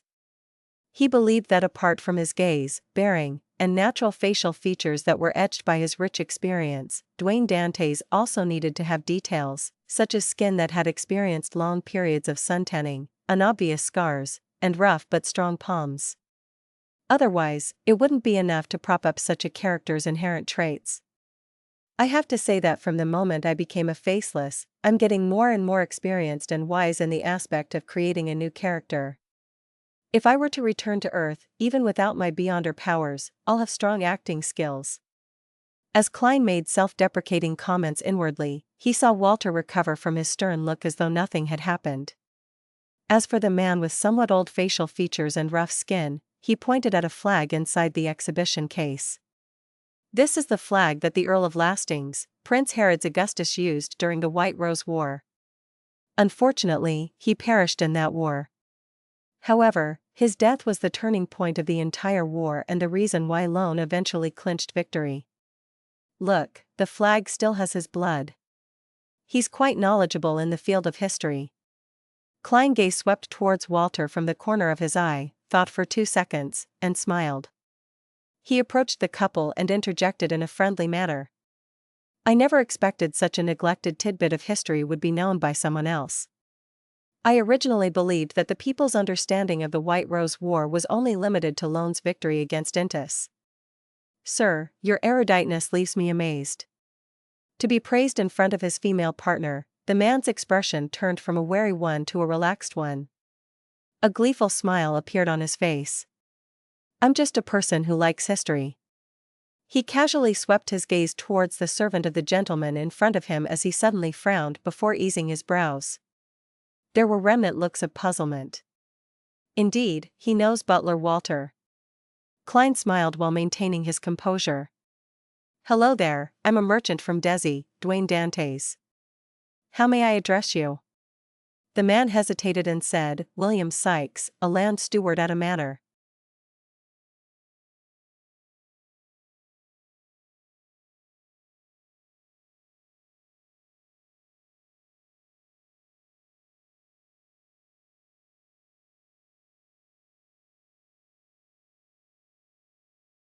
Chapter 773, Additional Development. William Sykes. A land steward. Klein inwardly repeated the response he got before turning the topic of conversation towards the flag and the White Rose War. After a short chat, he politely bade farewell and walked towards the other exhibits with Walter and Richardson. He continued his own tour of the exhibits, as though his encounter from before was completely trivial, a conversation that was purely coincidental. When it was almost noon, Klein, who had returned to his high-end four-wheeled carriage, looked out at the passing bicycles when he suddenly said, Walter, you seem to know Mr. William Sykes. Walter solemnly nodded and said, I once knew him while I was working for Viscount Conrad's household. He served a member of the royal family, the former Earl of Lastings, Prince Edisac. He didn't conceal anything, and he described William Sykes's background in detail. He was once in service of Prince Edisac? He's living quite a good life after the prince passed away because of the great smog of Backland. I wonder what manor he's the land steward of. Perhaps he knows some secrets? Klein gently nodded and didn't probe further. He was wondering if he should find an opportunity to investigate William Sykes. If William Sykes really knows something, the royal family's faction wouldn't leave him be. Or perhaps he is part of that faction. In short, investigating him will be a rather dangerous matter. There's no way to entrust this matter to Miss Magician, Emlyn White, or Miss Zio. Miss Sharon has the ability to do so, but this might result in destroying her peaceful life. The best solution is still to use Hero Bandit Black Emperor. But the problem is that before stealing the Antigonus family's notebook, my investigations of the Great Smog of Backland should only be superficial. I shouldn't alarm anyone or bring about any accidental changes. Klein appeared to admire the streets outside, but many thoughts were going through his mind. Finally, he decided to hold back for the time being unwilling to affect the most pertinent matter he had at present. After having lunch and taking a nap, Klein received classes in literary appreciation until it was almost evening. After sending away his teacher, he was just about to head to the second story's dining hall when he suddenly heard the doorbell ring. Amidst the ringing, Klein saw Richardson immediately take a few steps forward to open the door. Standing outside were two police officers in black and white checkered uniforms. From their epaulets, one of them was a high-ranking inspector, while the other was a sergeant. "Officers, how may I help you?" Richardson asked on behalf of his employer. The high-ranking inspector was a thin man and had his black hair hidden under his peak cap.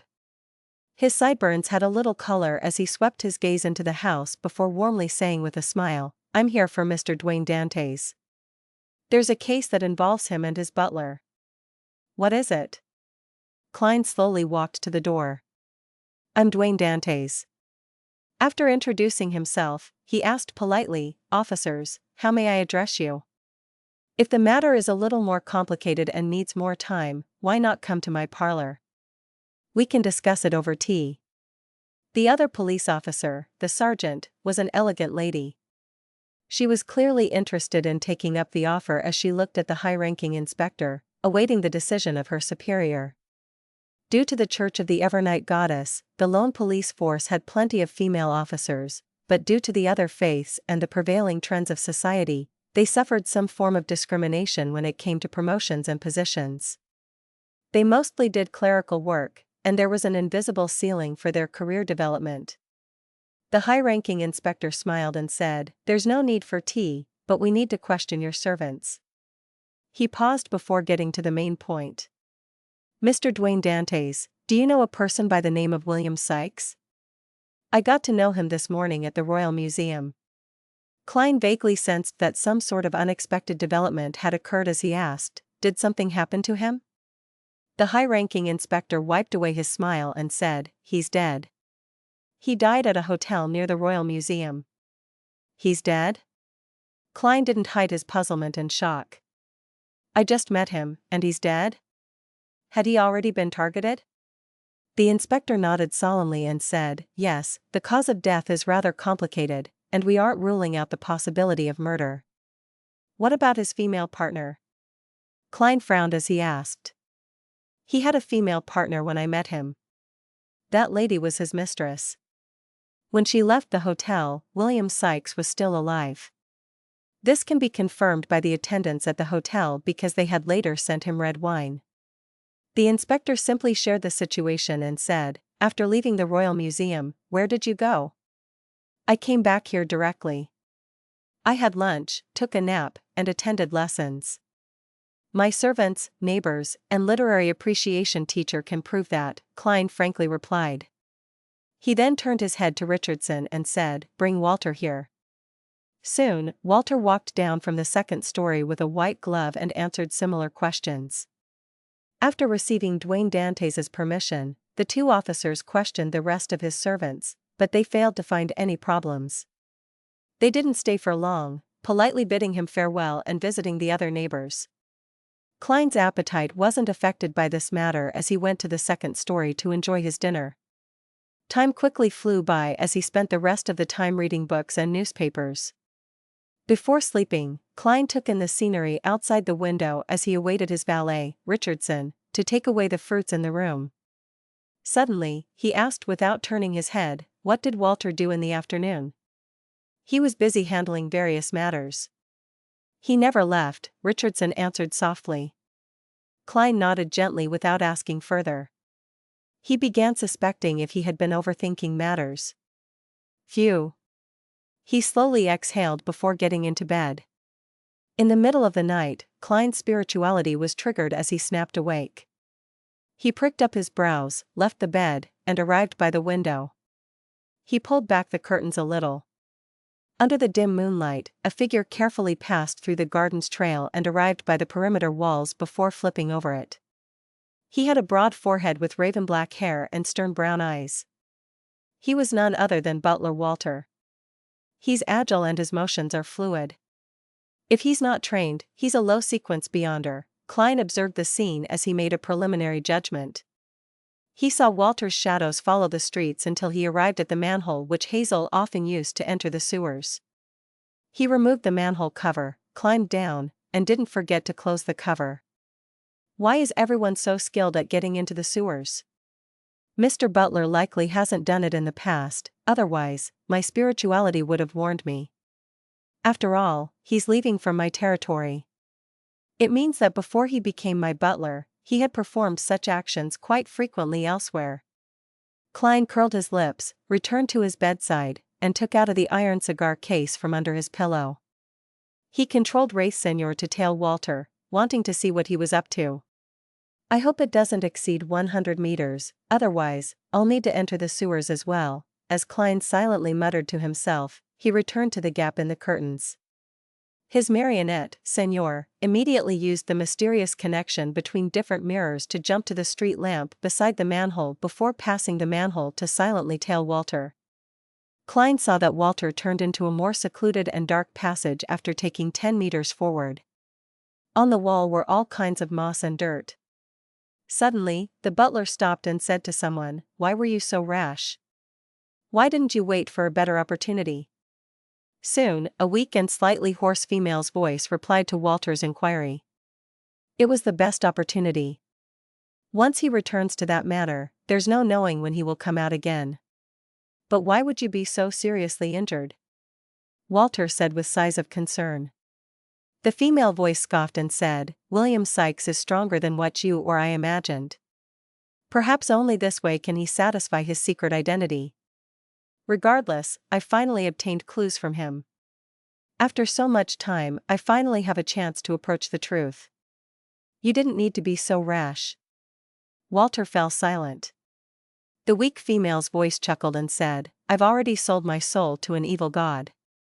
The only meaning to life is vengeance." In a rare instance, Walter sighed and said, "Continue hiding here. I'll prepare food for you until you recover. If there aren't any accidents, use the old method to contact me."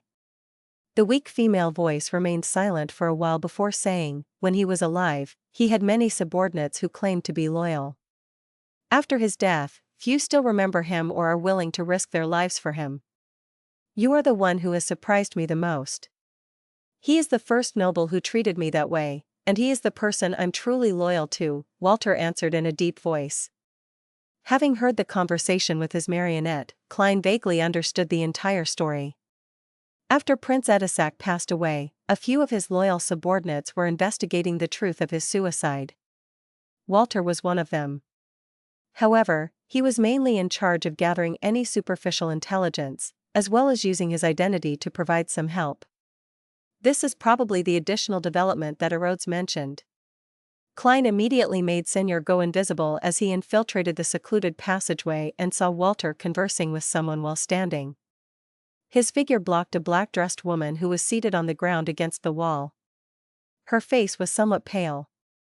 After the woman heard Walter's words, she gave a throaty laugh and looked towards the entrance. "It's time you leave. Don't be caught by others." She turned her head, allowing Klein to see her. She had a round face, slender eyes, and a gentle and refined temperament. Deep down, she was sweet and was an outstandingly gorgeous beauty who Klein was familiar with. Trissy. Trissy Cheek.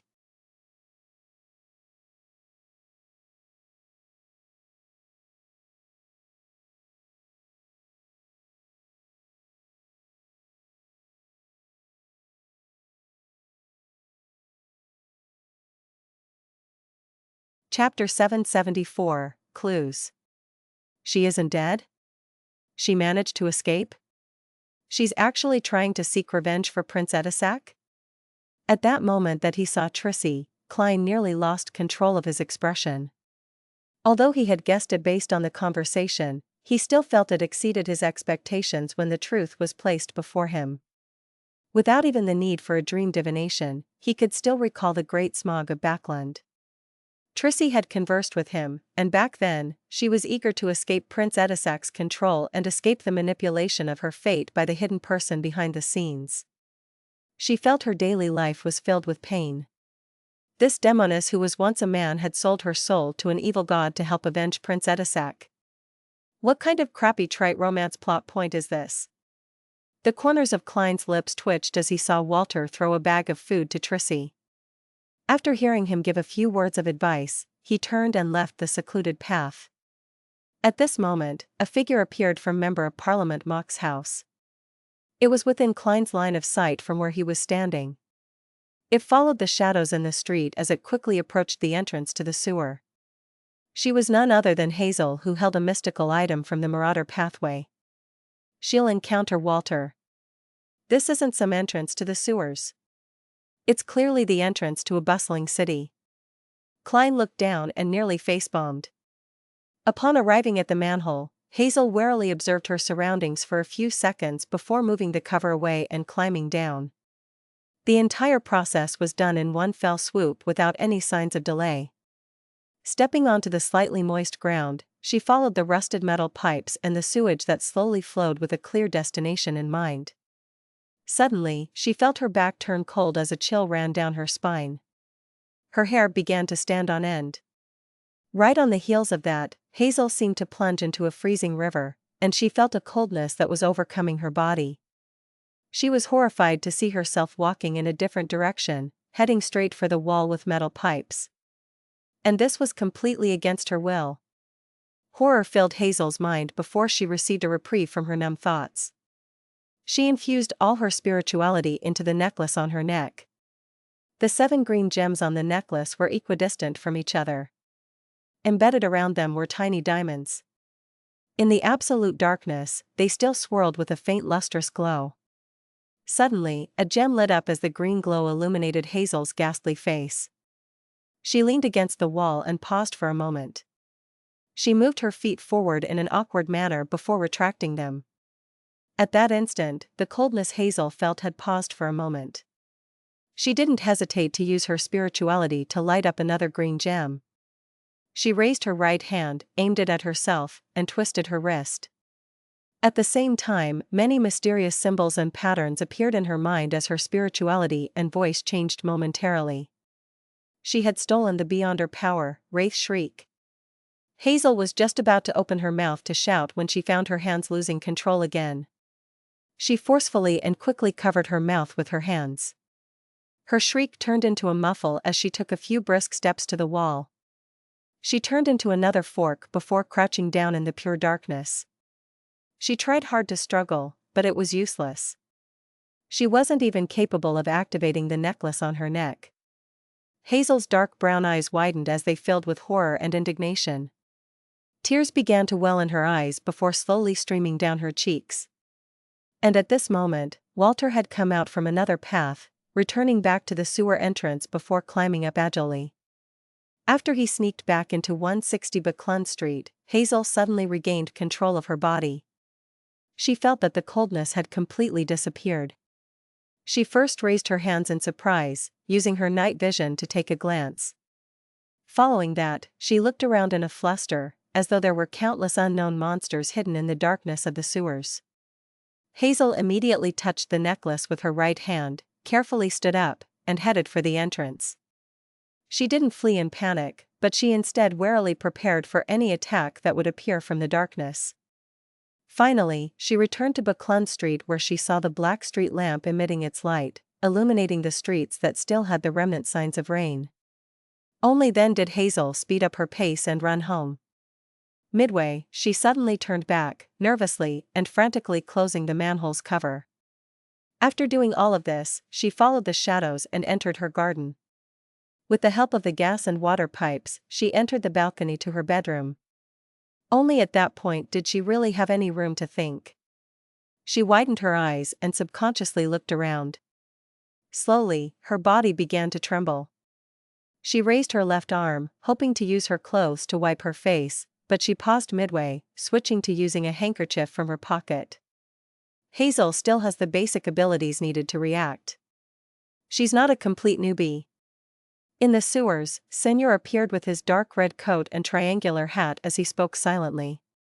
Following that, under Klein's control, he went invisible again as he entered the hidden fork where Trissy was. Just as the wraith approached, the black-dressed Trissy looked up and revealed a weak but stubborn smile. From the looks of it, you have no ill intentions. That lady was quite lucky. She had sensed Hazel and discovered the wraith. Señor's figure appeared as he chuckled. Perhaps killing her will only bring you greater trouble. To be honest, he wished to report Trissy to the authorities because he knew of the evil deeds she had done. He knew how she had incited the passengers and crew on the Alfalfa, causing them to kill each other out at sea. He also knew how she had many innocent lives die ahead of time. However, after realizing that Trissy was investigating the mystery behind Prince Edisac's death, Klein had a new plan in mind. He would incite the Demoness and cooperate with her on certain matters. The mystery of Prince Edisac's death was equivalent to the truth of the Great Smog of Backlund. Investigating this matter is bound to be very dangerous. Roping others in will make me feel guilty, afraid that harm or even death will happen to them as a result. By getting Trissy to do it, I wouldn't have such a psychological burden. The crimes she had committed had long doomed her to hell. The only problem is that she might be using the investigations of the mystery to Prince Edisac's death for her own ploys. I have to be wary about this to prevent myself from being used, thus causing a disaster. As Klein thought, he made Señor take 2 steps forward. Trissy looked at the middle-aged before her and chuckled. Since you have ill intentions, go ahead, Mr. Señor.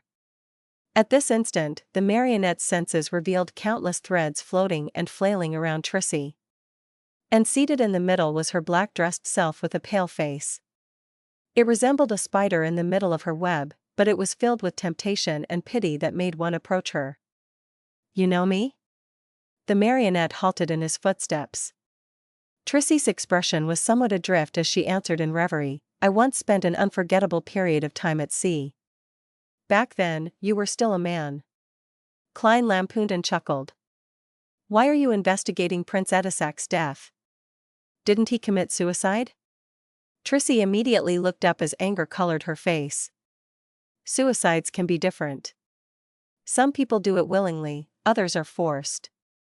No way, she really seems to mind Prince Edisac's death. Lady, have you forgotten that you were once a man?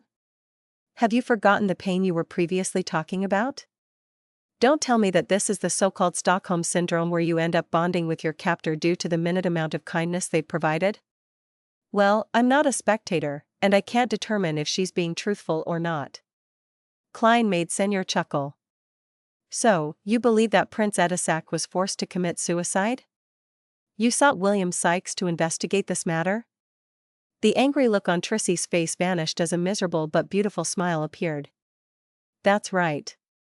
It was he who forced Edisac to commit suicide with a spirituality obliteration bullet. However, he was also under orders by others. To obtain the final bit of pleasure, he revealed everything. He was still unable to really touch me. I even showed him my former photo. He died filled with even more misery and despair. I can't imagine what William suffered. Trissy is as twisted as she was before. Demonesses at the stage of pleasure are really filled with charms. Every expression and every action are filled with enticement. But I can tell that Trissy has already reined it in very well, only using it when needed. She has already advanced? Or is it because of love? As Klein lampooned, he made Señor ask, who is it? When asking that question, Klein hadn't expected to receive an answer, but Trissy chuckled and replied, this Count Stratford. The Royal Guard captain of the royal family.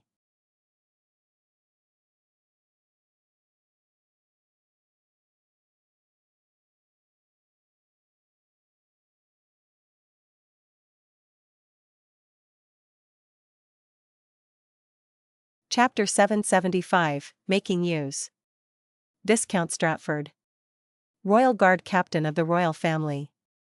From this post, the Great Smog of Backlund does have inklings of a particular royal family faction being behind it. As for who it is, it will require investigation. Klein temporarily didn't have the time to verify Trissy's answer, so all he did was make Señor scoff. I'm a little doubtful since you are telling me this so easily. Trissy said in a scoffing and self-deprecating manner, that's because it's something good for me. I can tell that you and the faction you represent are very interested in the true motives of those pulling the strings of the royal family. I would be very happy if I can provide some useful clues that cause you to have conflict with them, causing the real conspirer to surface. This will aid in my revenge and also be of the greatest help to me. According to this logic, does that also mean that I can use you to investigate this matter and fish out the mastermind behind this? From that, I can allow my faction to hide in safety before it obtains any actual information.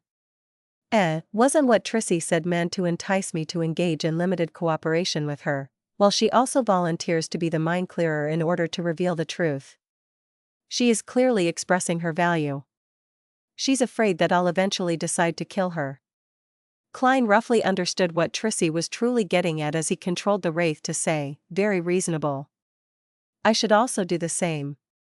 I believe that without my threats or enticement, you'll attempt to make contact with Viscount Stratford after you recover from your wounds. Trissy curled her lips and said, I only hope that he doesn't like men. This isn't something that cannot be resolved. If you're already sequence 5, then you can consider switching to the Hunter Pathways sequence for Iron-Blooded Knight. Also, have you forgotten your past self? Why are you getting used to the powers of a demoness of pleasure to deal with men? Klein lampooned before making Senior smile. This isn't a problem. You can always show him your old photo. Trissy was taken aback as a slightly twisted expression colored her face. A humiliation that she had buried deep inside her had been dug out, exposing it beneath the sun. Her beautiful eyes were tainted with what stemmed from anger from the humiliation. Her face, which was pale due to her injuries, instantly flushed red. Trissy quickly reined in her emotions and scoffed, speaking with a suppressed voice, as expected of Admiral of Blood. It appears you know plenty about the Demoness pathway. She wasn't sure before. I made that joke because I thought the Demoness sect and the Rose School of Thought had worked together, making her believe that Admiral of Blood would know the secret of the assassin pathway. Regardless, it's not nice mocking the gender of others. This is in line with Admiral of Blood's persona. A marionettist's principle is remember that every marionette has its own setting?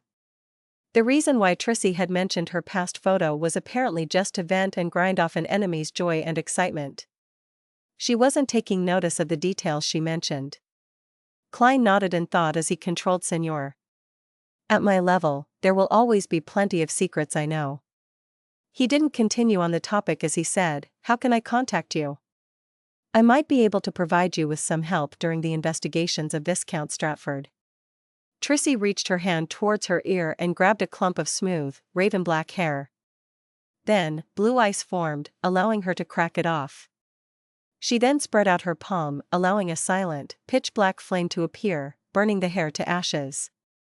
These ashes weren't lifted up by the cold winds in the sewers, but they had shrunk, forming a sticky black object.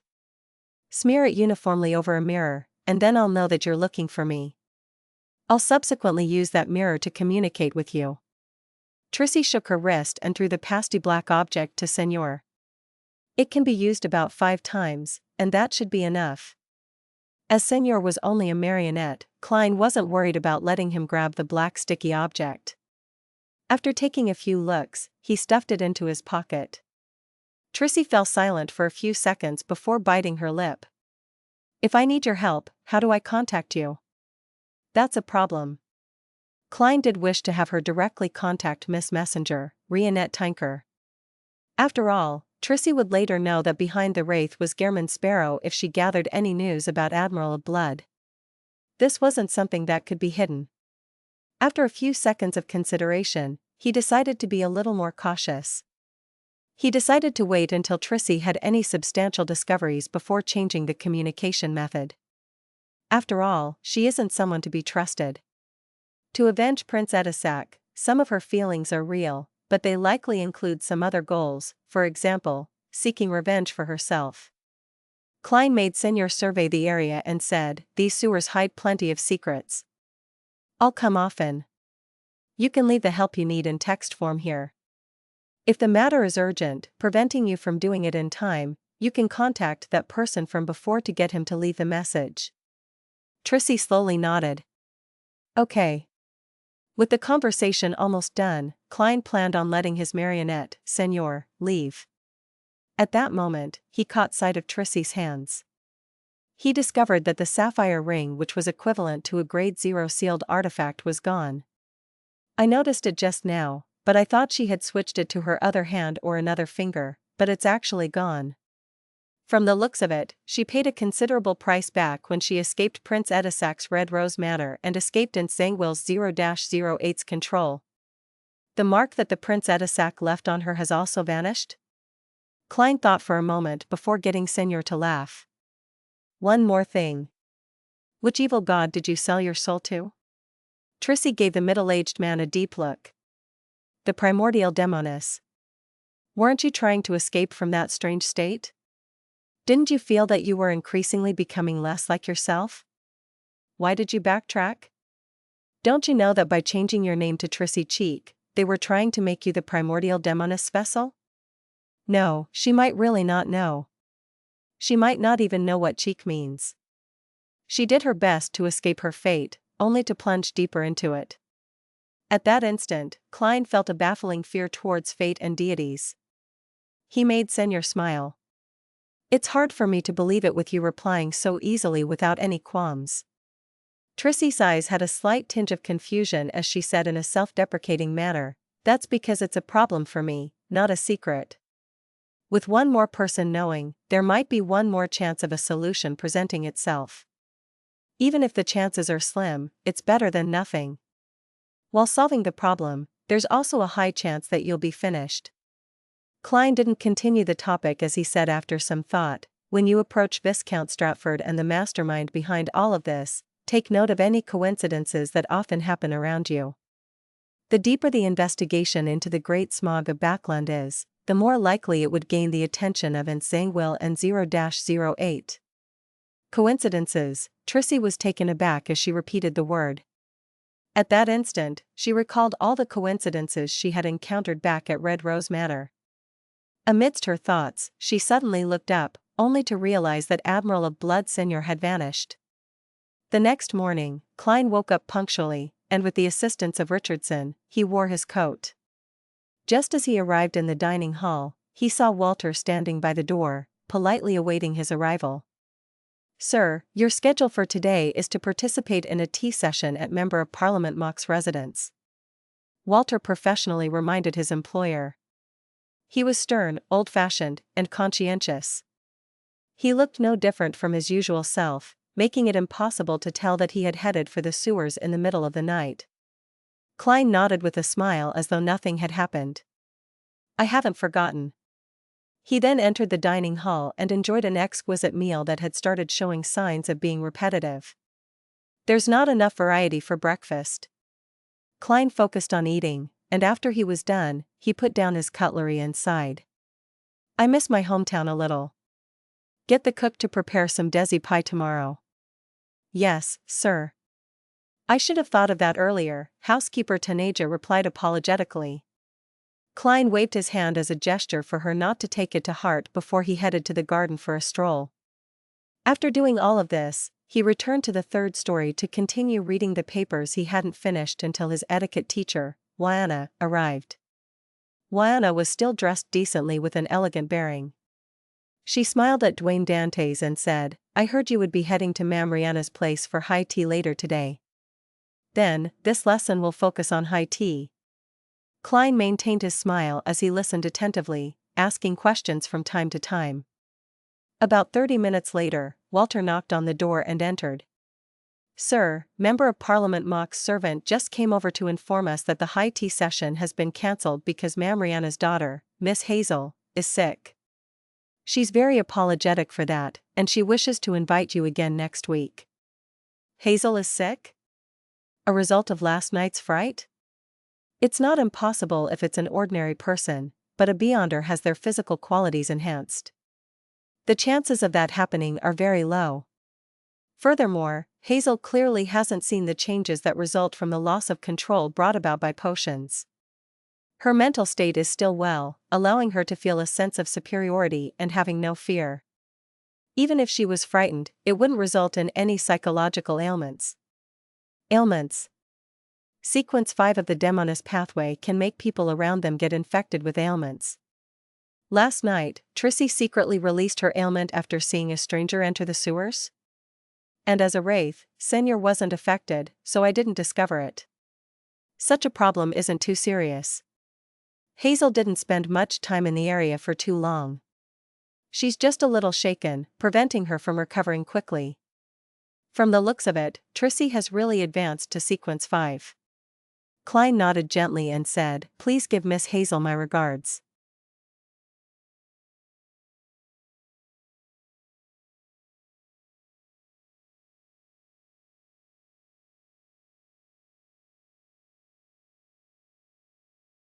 Chapter 776, Preparations. Without the high tea session, Klein decided to pray at St. Samuel Cathedral, so as to show his devoutness. Of course, he didn't forget to stop and admire the white pigeons on the square, allowing himself to appear leisurely and calm.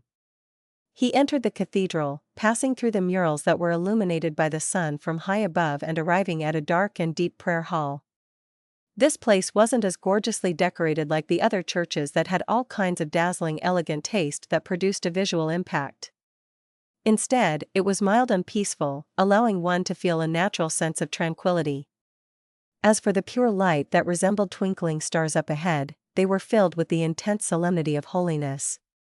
Klein removed his hat and handed it to Richardson along with his cane. Then, he walked down the aisle. At this moment, two figures stood up in the front pew and turned towards the entrance.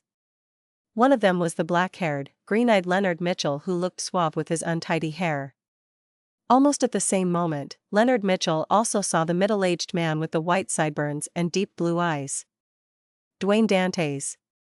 He tensed up momentarily as his body showed signs of indiscernible stiffness.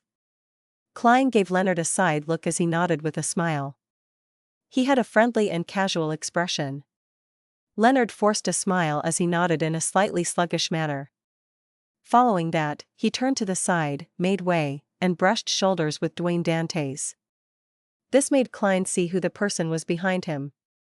It was also someone he knew, Daly, who was wearing a spirit medium's black robe. This lady still wore blue eyeshadow and blush, presenting quite an uncanny sense of beauty. Daly glanced at the middle-aged gentleman when her expression suddenly went adrift. She retracted her gaze as she silently approached the exit. "No way, I was just mimicking Captain's profound eyes. Even the color is different, yet Ma'am Daly could still find it familiar? A woman's intuition is truly terrifying." Klein had a vague guess when he noticed Daly's brief abnormality. A long time ago, as an insensitive man, he believed that Ma'am Daly was secretly in love with Captain, otherwise, she wouldn't have endured the risk to rush to Tingen to get Klein to find an opportunity to teach the acting method to Dunn Smith. As for Captain, Klein wasn't sure about his thoughts. After all, Dunn Smith, at that moment, was often unable to distinguish reality from a dream.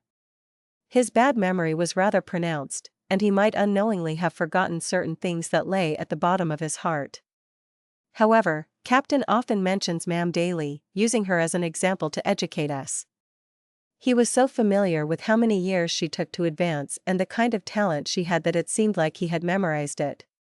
Yes, whenever Captain mentioned these matters, he would occasionally add that he spent 9 years going from midnight poet to nightmare. See, could it be that he was feeling a little inferior when facing Ma'am Daly? Inferior.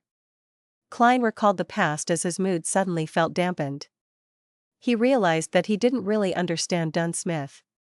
He didn't understand how many things the man had hidden inwardly. And Ma'am Daly isn't much younger than him. She appears to be very open and doesn't care about marriage. Klein silently sighed and reined in his thoughts. He found a nearby pew and bowed his head, closing his eyes to pray.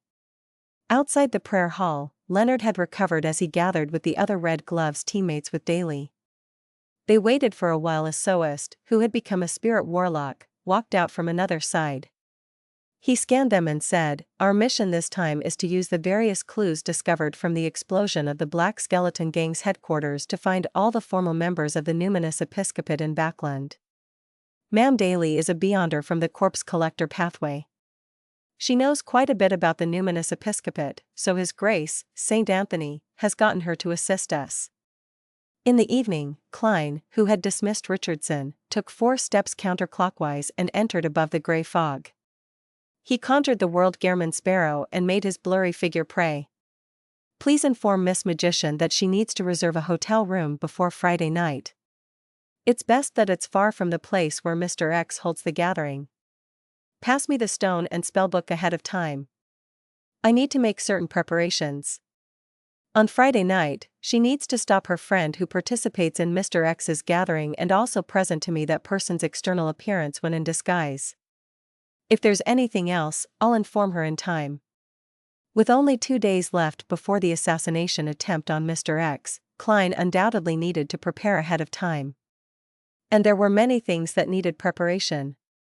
Dwayne Dantes wasn't able to do everything, so he had to rely on Miss Magician. His preliminary plan was to use the powers of a faceless to disguise himself as a participant in Mr. X's gathering. He would enter directly with the passcode, and then he would employ different plans based on the situation.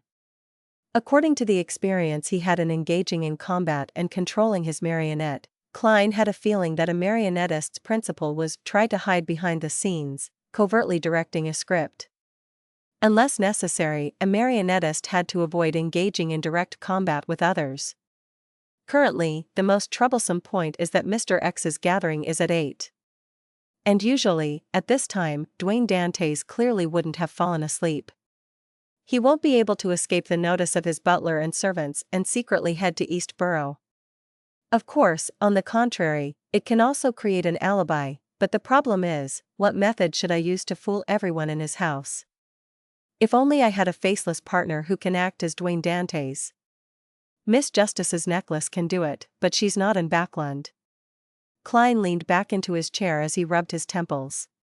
He had even considered directly summoning and responding to himself, using his identity as Hero Bandit Black Emperor to carry out the operation, but doing so would cause him to lose the ability to change his physical appearance. It also made it difficult for him to possess others and disguise as Furz's friend to participate in the gathering. Unless Miss Magician's friend is a part of this, allowing me to possess him or her. That wouldn't do either. First, it will expose some of the Tarot Club's secrets, and second, Mr. X might have the means to discover a wraith. Of course, traces of this can be concealed using a series of seals with a gold coin, the paper angel, or the iron cigar case. Klein considered for a while before deciding on a method he was very proficient in from his previous life. Feigning sickness. I'll begin acting sick tomorrow. I'll eat very little, and sleep before 8. This way, the butler and servants wouldn't disturb me. But if there's an emergency, what do I do when Walter and company knock on the door? A magician's illusion creation can only fool the eyes. It isn't some artificial intelligence. Artificial intelligence. Right, I can fix the illusion onto a mirror, letting it look like Dwayne Dantes. Then, I'll get a Rhodes to answer remotely. With this in mind, Klein's thoughts suddenly opened up. I have to say that a Rhodes can be quite useful at times. After a poignant comment, Klein returned to the real world. He walked to the desk, took out pen and paper, and began drawing a picture comprising of symbols that implied secrecy and mystery prying. Just as he finished his final stroke, the room's lighting dimmed suddenly. The full-body mirror first turned deep black before silver light surfaced. Loanese text appeared one after another. Great Master, your loyal and humble servant, Rhodes, heard your summoning. Was I late? There's something new every time. Klein shook his head in amusement. No. How tolerant you are of me, Great Master. You can ask your question. Words neatly appeared on the mirror. Klein thought for a moment before saying, I plan on eliminating the Aurora Order Oracle, Mr. X. Do you have any suggestions? The full-body mirror's words froze for a few seconds before changing. It's best you do it after Thursday. It's in line with my divination. Angel of Fate Ouroboros or a Saint of the Aurora Order might be around Mr. X tonight and on Thursday. Klein smiled and said, Rhodes, I have something that requires your help. This is my honor. You are giving me an opportunity. Words quickly emerged, fully professing what it meant to be excited and delighted. May I ask what the mission is? Klein nodded and said, This Friday night, I will be using a mirror as an illusion prop, changing it to look like my present identity. If any emergencies happen, you're in charge of controlling the mirror to answer without letting anyone discover any abnormalities. Can you do it? The air around the full-body mirror suddenly gushed around, and a toady voice belonging to Dwayne Dantes sounded. Great Master, I'll try my best to complete anything you command. Although it won't be able to last long, and it doesn't match my usual habits, it's enough to deal with everyone here. If you wish, I can simulate any voice. You're more talented than I expected. It's not easy being a mirror these days. However, why does that final statement sound odd? Klein's facial muscles trembled as he said, when dealing with them, hide the nature of the question and answer game. Don't let others notice it. Rhodes immediately presented a new sentence on the full-body mirror.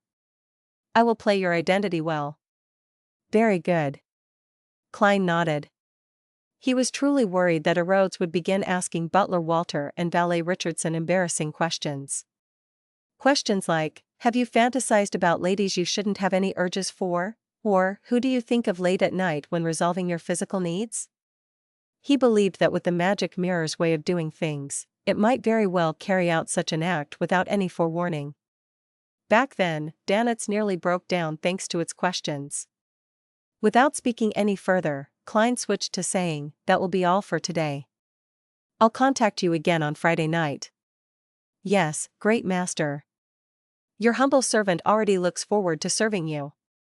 Rhodes first conjured a single line before producing a drawing of a hand waving.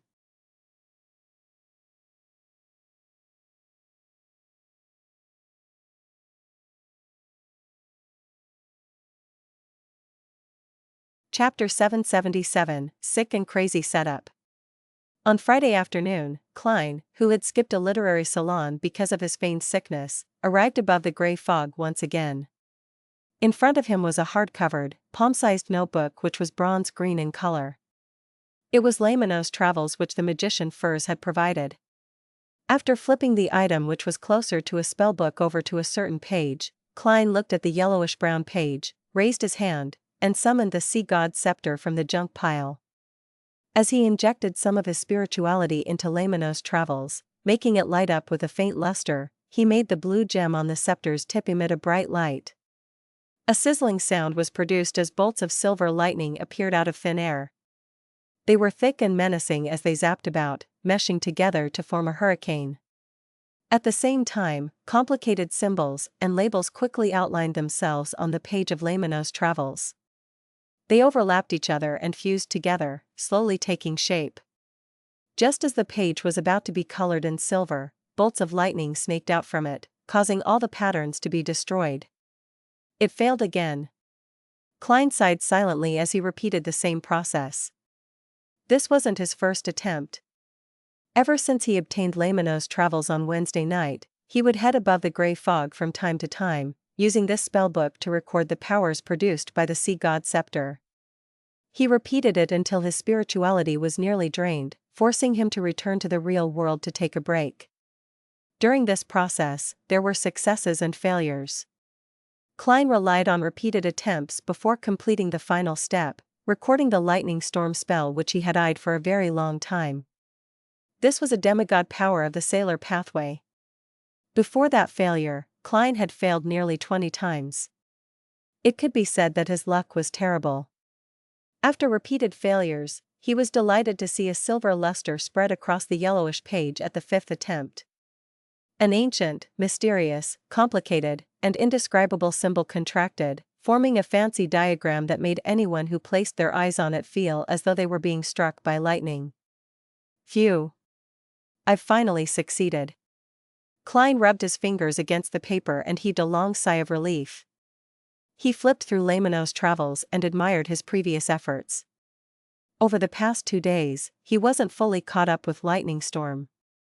He also recorded 2 other demigod powers. One of them was Paper Angel that he had used while stirring some of the powers above the gray fog. It aided in disrupting any divination and prophecies.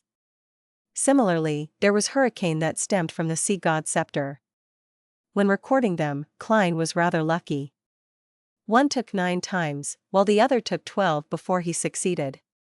As for flight, glide, lightning strike, and other powers that didn't reach sequence 4, they only required him to do it once or twice. Therefore, Klein had almost filled the entire book. This spellbook isn't very useful to unaffiliated Beyonders. It needs plenty of time and patience to record a sufficient number of powers. And when the powers exceed sequence 6, the chances of failure increases, making the powers difficult to obtain. However, there are 22 pathways in the mystical domain. If the first few sequences have their powers matched well, finishing off a sequence 5 isn't too surprising. Klein closed Lameno's travels and sighed inwardly. From his point of view, the spellbook was equivalent to half a divine artifact for unaffiliated Beyonders. Although it was more difficult to be useful than Creeping Hunger in its early stages, once there was a good combination, it was quite normal for one to fight someone of a higher sequence.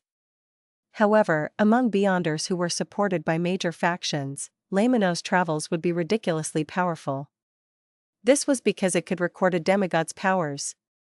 As long as they wish, a demigod can repeat the power again and again.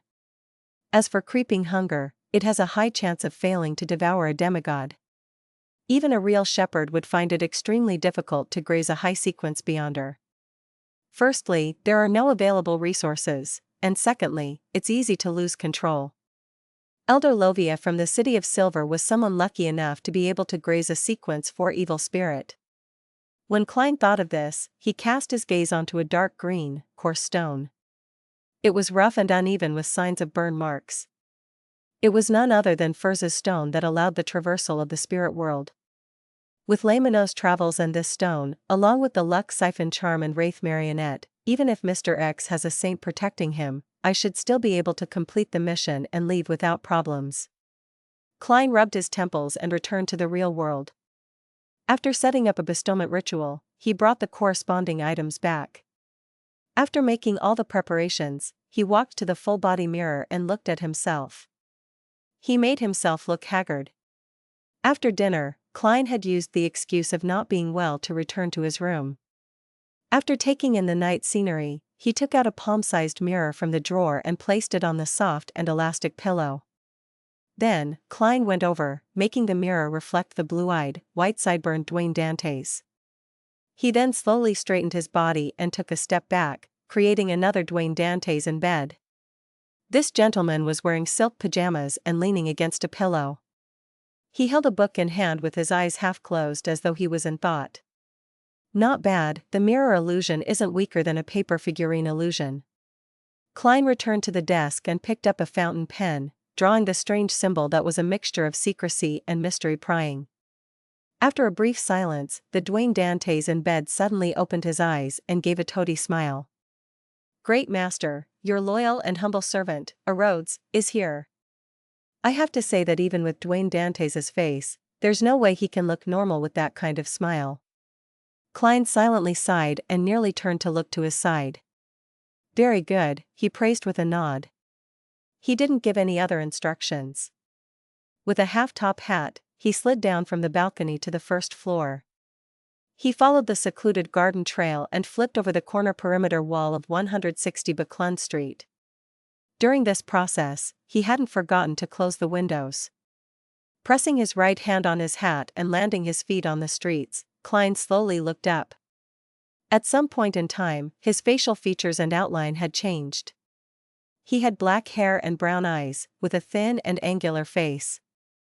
This was the crazy adventurer, Gehrman Sparrow, who had a bounty of £50,000 from just a single country. The hunt was about to begin. Sherwood Beyonder. Zio, who was just about to head out to East Borough to participate in Mr. X's Beyonder gathering, was stopped by Furs. "You want to head out to gather material?" Zio deliberated before saying the words her friend often used. Furs stroked her hair and said, "No, to earn money. I previously accepted a mission to find the dust left behind after a ghost fades away. As you know, there aren't any ghosts at the cemetery." They've all been given a send-off by the priests and bishops to their respective deities' kingdom. Therefore, I can only head over to East Borough and find targets that died due to various reasons without being discovered. Can you bear letting such a beautiful and frail lady like me head into such a messy place alone? But, can't you push it back a day? Zio said hesitantly. I'm planning to participate in Mr. X's gathering. Furs immediately shook her head. No, I need to complete the mission tomorrow. It's a total of £50. If it's due tomorrow, why didn't you do it the past few days? Zio looked suspiciously at her friend. Furs chuckled. Is this your first day knowing me? Don't you know I have a severe case of procrastination? Besides, you have no money. What's the point of going to Mr. X's gathering? You don't even know what beyonder ingredients you need. That's true. Zio was convinced before she smiled. Does every author have a sickness of procrastination? Probably. As Furs perfunctorily replied, she secretly heaved a sigh of relief. In the East Borough, inside a cheap motel, Klein entered the room which Miss Magician had reserved for him under a fake alias. Here, having a room and a bed for one person was an extravagance, but even so, such rooms only cost 12 pence a night. Of course, many of the cheap motels in East Borough didn't have any single rooms. The best of them were some compartments that cost 5 pence a night. It only had a bed and a partition that blocked others from looking inside, allowing the occupants to change clothes. As for the 10 to 20 bunk beds in the basement, they cost 1.5 pence a night. The motel didn't hold any responsibilities for the items that one stored there. There's actually a mirror. Not bad. Klein put down his hat and stood in front of a full-body mirror filled with crevices. He then wore the hooded robe which Miss Magician had prepared for him. Immediately after that, his body shrank at a discernible pace. His skin gradually turned pale with a tinge of malt colors. The Adam's apple at his throat vanished as his hair grew long and turned blonde. Klein instantly recognized the image of Furs's friend, even though the disguise didn't show her looks. It was Miss Zio. However, because there was a hood to conceal himself, he didn't really transform into a woman. All he did was handle the easily noticeable spots. I can't do anything about the height of 150 centimeters. I'll need to digest the entirety of my potion before I can reach this limit. Thankfully, Miss Zio disguises herself by raising her height.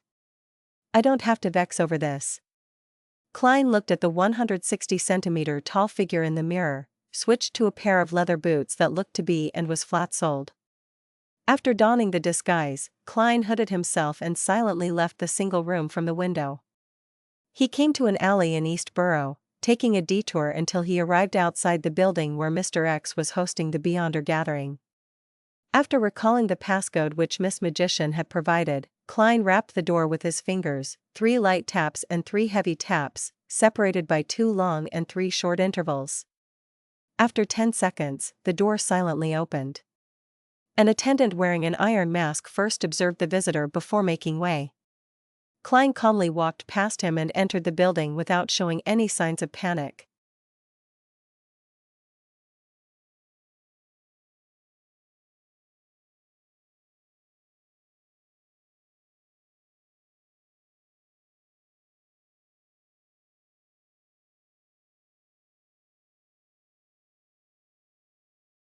Chapter 778, 1 + 1 > 2. While passing through the living room, Klein's spiritual perception was triggered. He felt that there was an invisible gaze scanning him from an unknown location. He feigned ignorance as he entered the activity room ahead. He surveyed the area and found a spot that wasn't too far or close to the host's seat. And at the moment he passed through the activity room's door, all the attention on him vanished. If not for the wraith having 3 seals to isolate it, it probably would have been noticed. Mr. X doesn't appear to be as bold and crazy as he seems. Klein sat down and moved his hood, hiding his face deeper in the shadows. After about 10 minutes, when most of the members had arrived, a brass mask-wearing Mr. X appeared by the door without causing a commotion. He walked in and headed towards his seat. He was dressed in a black classical robe with a pointed mage hat. As he walked, he had a converged aura, but it was enough to make everyone present bow their heads without realizing it. Turning around and slowly taking his seat, Mr. X surveyed the room and said in a deep voice, "Let's begin." "He's within 4 meters." Klein wasn't in a rush to take action. He retracted his gaze and patiently watched as a few gathering members exchanged information about people with abnormal luck for money. Occasionally, Mr. X would reply. Time ticked by as the gathering's focus went from Mr. X's act of handing out rewards to the transactions between the members. Klein didn't hesitate as he tapped his left thumb on the first segment of his index finger twice, activating his spirit-body threads vision. Illusory black threads immediately surfaced before his eyes as they emanated from the bodies of different people, out into the void towards some boundless distance. After making a simple distinction of the threads, Klein began to secretly control Mr. X's spirit-body threads. There were 2 difficulties to this mission according to his plan. The first was that having astrologer as one of the earlier jobs in his pathway, Mr. X, or the other hidden Aurora Order saint might be able to sense the danger when he began controlling the spirit-body threads, acutely sensing some abnormality. Klein wasn't sure about Mr. X's spiritual intuition because back when Miss Sharon existed in a wraith state, she failed to notice marionettist Rosego's controlling of her spirit-body threads. However, for a saint who was a demigod, a high-sequence beyonder who had obtained godhood, no special trait of this being would surprise Klein. It wasn't surprising if that being's spiritual intuition was triggered due to the changes in another person's spirit-body threads. For other marionettists, they were probably helpless regarding this. But Klein was different. He had another identity as the Fool. He had the powers of the mysterious space above the gray fog to aid him, allowing him to rely on paper angels to produce interference and eliminate any hidden problems. The gathering continued without any abnormalities. More than 10 seconds passed as Klein was close to gaining initial control of Mr. X. There was only 3 seconds left, but this Aurora Order oracle didn't notice at all. He continued observing the completion of another transaction with a deep look in his eyes, his thoughts a mystery. At the critical moment, Klein stopped. He barely maintained his progress as he extended his hand, reaching into the pocket of the hooded robe and touching the iron cigar case which had been sealed with a wall of spirituality. Klein moved his fingers, prodding it gently to remove the wall of spirituality, allowing it to disperse into a swirling wind inside his pocket. He pulled back his palm and waited for a few more seconds until Mr. X's gaze looked to the side before he continued controlling the spirit-body threads. 2 seconds. 1 second. 0. Mr. X's thoughts turned sluggish as though someone had poured stirred cement onto him. An enemy. Danger. Slow thoughts appeared in his head as he quickly made his decision. He planned on seeking help from his subordinates and the entity who was watching in secret, and put up an effective resistance. At this moment, coldness drilled into his body, preventing his limbs and mouth from answering his will. Admiral of Blood, Senor. A wraith's possession. There were many flaws to a marionettist's control of spirit-body threads. The biggest problem was the target immediately realizing that there was a problem once initial control was attained. They would then have the ability to carry out any contingencies. If it was one-on-one, without anyone around them, Klein could naturally use the target's increasingly impeded state to effectively disrupt and interfere with any resistance they put up. But if the target had any aids, it was very difficult for a marionettist's control to fool others. It required help from the environment, or partners to conceal the matter without exposing it.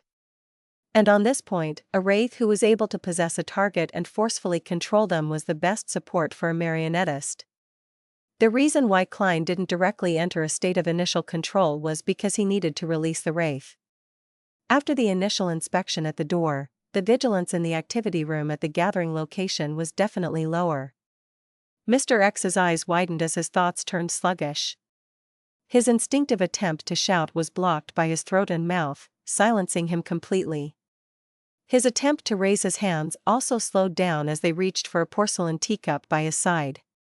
This completely violated his will. It was because of the cold aura that occupied every corner of his body. Wraith. Marionettist. No. If this continues, I'll die silently. Mr. X immediately controlled his spirituality as he constructed complicated symbols and labels in his mind. He was just about to open a traveler's door, which was also the door of teleportation, to escape the marionettist's control range. Compared to that, a wraith's possession was relatively less dangerous. But amidst his sluggish thoughts, the illusory symbols and labels failed to appear all at once. Instead, they appeared one stroke after another in a discontinuous manner and at an insufficient speed. Seizing this opportunity, Wraith Senior, who was possessing Mr. X, under marionettist Klein's control, simply moved Mr. X's head, changing his seating position. Such an action instantly interrupted the formation of the traveler's door.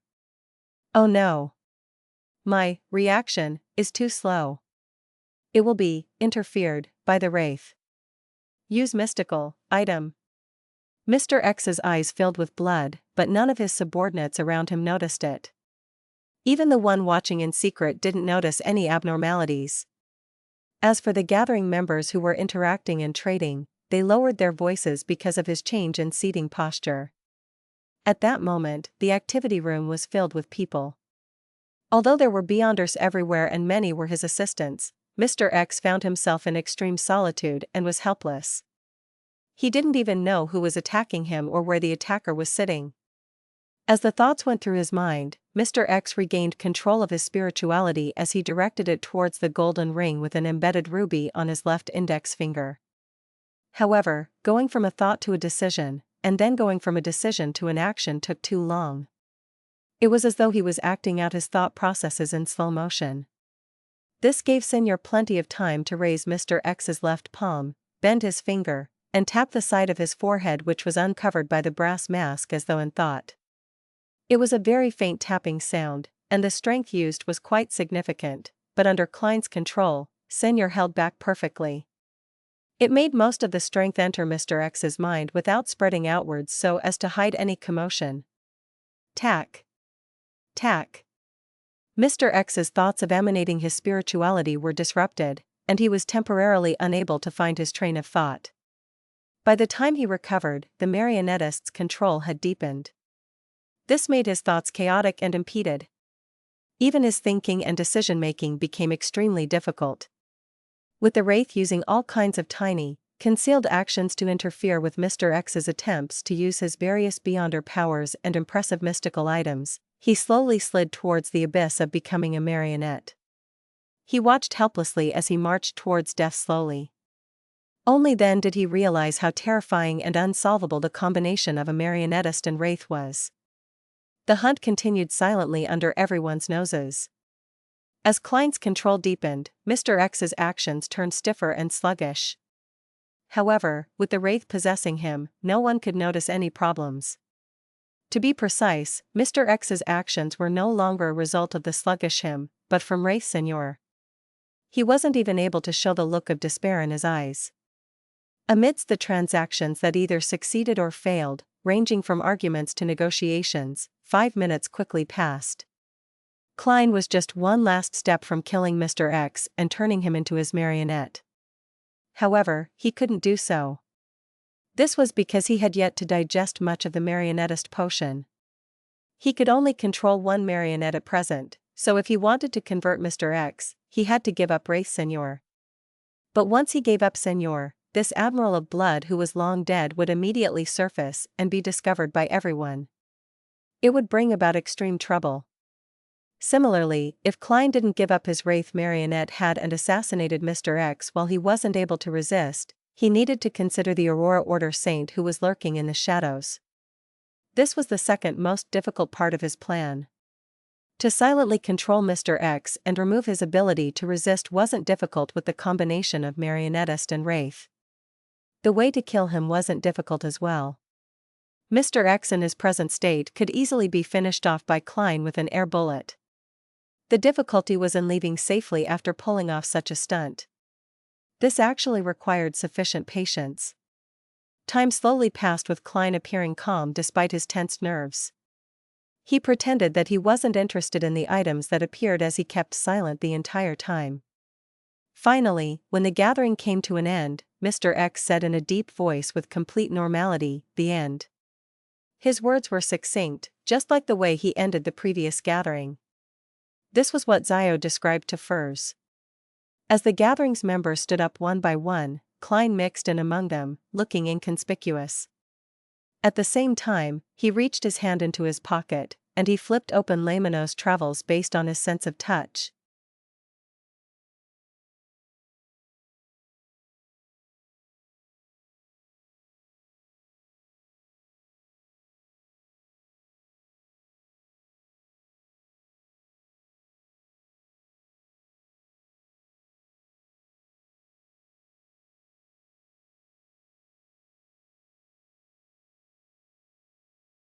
Chapter 779, One Shot. The three types of paper in Lemano's travels clearly had different textures.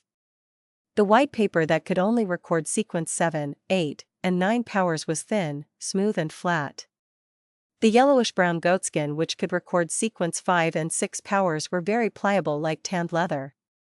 The three charred yellow pages that could record godhood powers were thick and textured. Together, they allowed someone to quickly distinguish between them simply from touch. Klein's fingers quickly found the thick and textured 3 pages as he gently pinched the middle page. Although his pocket wasn't large enough, preventing him from fully opening Lemano's travels, the hooded robe was personally modified by Furs herself. The pocket had plenty of space, allowing the palm-sized spellbook to be flipped to a right angle. As Klein used his palm to prevent Lemano's travels from closing, he used his finger to slide across the corresponding page's surface. The surface had slight bumps and depressions, making the strange patterns and symbols that were filled with mystery and ancient vibes be directly presented in his mind. He injected his spirituality into it. This charred yellow page recorded a demigod power of the storm pathway, Hurricane. Klein wanted to use it to create chaos, so as to interfere with the Aurora Order saint who was lurking in the darkness. By doing so, he could seize the opportunity to assassinate Mr. X and escape with the help of the wind. Aside from this goal, the chaos could also effectively hide his tracks.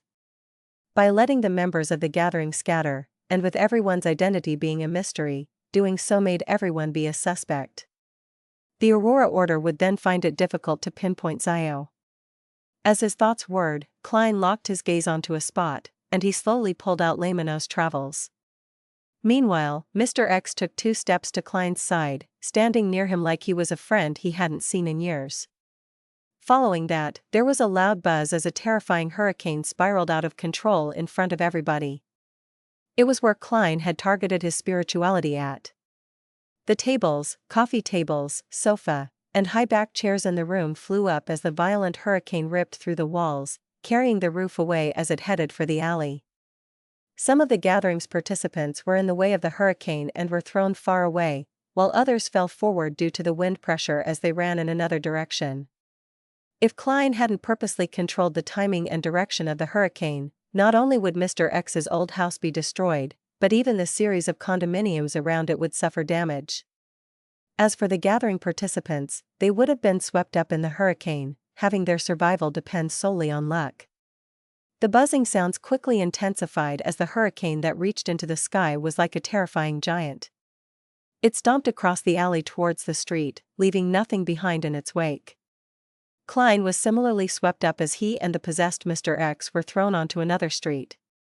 During this process, as both of them were standing close to one another, along with how a wraith could float, these could control the target's body to a certain extent even with the hurricane. Therefore, the distance between Klein and Mr. X ultimately stayed within 5 meters. His control of the spirit body threads had never been terminated. In midair, with the howling winds in his ear, Klein suddenly yanked at his chest with his right hand, tearing away the hooded robe's surface, reached under his arm, and drew death knell. Although in Mr. X's current state where just air bullets alone could finish him off, Klein decided to be cautious. He was afraid that certain mystical items on his body would suddenly be triggered, just like Admiral of Blood Seigneur's necklace. When hunting, it was necessary to do his best. Klein's vigorous action of drawing his revolver had obviously affected his control of the spirit body threads. If it wasn't because Mr. X was on the brink of being fully controlled, just this alone was enough to recover his usual lucidness. However, even so, Mr. X's thoughts were no longer impeded as his mind sped up. He attempted to resist, but with Wraith Seniors possessing him, it had forced his efforts to be in vain for a brief moment. Then, Mr. X's eyes reflected an enemy who swooped downward. It was a thin face with pronounced facial lines. In his vision, the person coldly cocked the revolver, pointing the black barrel at him. Bang! Klein didn't hesitate to pull the trigger as the gunshot was drowned by the howling winds. Mr. X's head jerked backwards as though an invisible hand had pressed onto it. His head and brass mask shattered into pieces, splattering red and white liquids everywhere. It was a lethal shot. Death knell had sounded the knell for him. Plop! After the shot, Klein fell to the ground on his back. With a thud, Mr. X landed beside him as the blood and fragments that scattered in midair had strangely flowed back, gathering by his neck and forming a head filled with cracks and crevices. This was the ability of a wraith. At that moment, the hurricane was starting to disperse, and the huge commotion had undoubtedly caught the notice of faraway demigods. Inside the Holy Wind Cathedral, the new Backlund Archbishop, deep blue officiant Randall Valentinus, instantly flew out of his room as he floated in the air. Klein, who had fallen on the ground, noticed that the wind pressure had weakened. With Death Knell in one hand and Lemano's Travels in the other, he flipped the latter to the first yellowish-brown goatskin page. After obtaining this spellbook, he realized that there were a few pages recorded in it, with one of them being Traveler's Door. Klein originally imagined that it was a coincidence, but on careful thought, he found it inevitable. This was because Lemano's Travels belonged to the ancient Abraham family. They wielded the apprentice pathway and several corresponding mystical items, so they had the resources to easily record a traveler's powers. After all, this was something very, very useful. At that moment, as long as the Traveler's Door was formed, Klein could leave unharmed with Mr. X's corpse that was being possessed by Wraith Senior. He hadn't used it in the building, because it was possible that the Aurora Order Saint might intercept it. Furthermore, Mr. X was also a traveler. He had a chance of successfully escaping via Traveler's Door. Therefore, Klein didn't dare risk it before he was completely dead.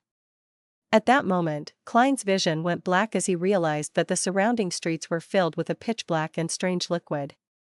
They surged over and quickly coagulated to form a strong cage. In such darkness, shadows began to come alive as cold gazes landed on him. A demigod's power. The Aurora Order does have a saint nearby. There's no way to directly teleport away. Klein's heart tensed up as he calmly flipped Lemano's Travels to the charred yellow page. Sizzle. A silver python snaked out of thin air, embroiling itself with the darkness as it illuminated everything. Lightning storm. The coagulated pitch blackness shattered instantly. And without any hesitation, Klein stuffed his death knell-wielding right hand into his pocket, pinching the dark green stone that was filled with burn marks. Door. He chanted in ancient Hermes with an abnormally calm tone. A light blue brilliance burst out as Klein's figure rapidly turned into a blur.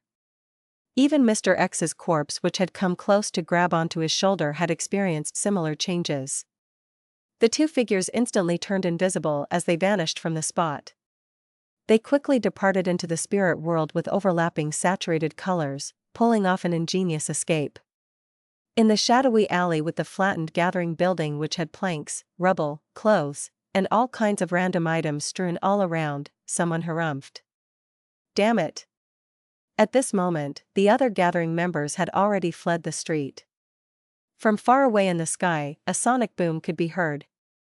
Zio and Furs, who were searching for ghosts in East Borough, were alarmed by the sky that suddenly lit up. They hurriedly looked into the distance and saw the silver forest that seemed to bloom like a forest. The twisted form and sense of horror had left them trembling despite the distance.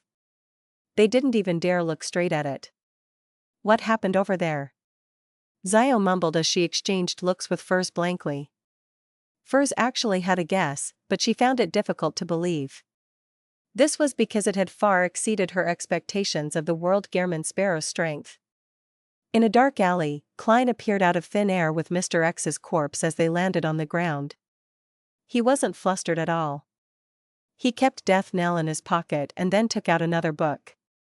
Grosel's Travels. Smack. Klein smacked the book written by Dragon of Imagination inkwelt onto Mr. X's face, staining the cover with blood. Moments later, Mr. X's corpse vanished, leaving behind Ray Senior in his dark red coat and old triangular hat. Right on the heels of that, Klein put away Grosel's Travels, flipped open Lemano's Travels and made another charred yellow page face up. Suddenly, a bright light emitted from the book as an illusory angel with 12 wings flew up and landed on Klein. All of this happened in an instant before darkness returned to the alley. Only the dim moonlight continued illuminating the area silently. Klein immediately took out another metal bottle, poured out the blood stored inside, and uniformly smeared it across Lemano's Travels. After doing all of this, he put away everything else, pulling away the hooded robe and throwing it beside him. A scarlet flame immediately soared up, burning the tattered robe clean. Meanwhile, Klein silently grew another 10 centimeters as he transformed into a relatively ordinary appearance. Then, he identified his bearings with the help of the stars, and he picked up a fallen branch to assist him as he quickly toured through the dark and deteriorated streets, returning back to the cheap motel. At this point, he still had no idea what additional weakness he had been given. Inside the single room in the motel, Klein changed into his own clothes, turning back into Gehrman Sparrow. Seeing this thin and cold-looking crazy adventurer in the mirror, he fell silent for a few seconds, picking up the half-top hat and wearing it. Above the flattened building, Church of Storms Cardinal, Backlund Diocese Archbishop, Deep Blue Officiant Randall Valentinus, who had failed in capturing anyone, looked down in silence for an extended period of time. 160 Backlund Street. Upon seeing the visitor outside, Butler Walter asked in surprise, "Your Excellency, why are you suddenly here? Is there something?" Bishop Electra chuckled and said, "I heard that Dwayne is sick, so I'm here to visit him. Perhaps he will quickly recover under the goddess's blessings."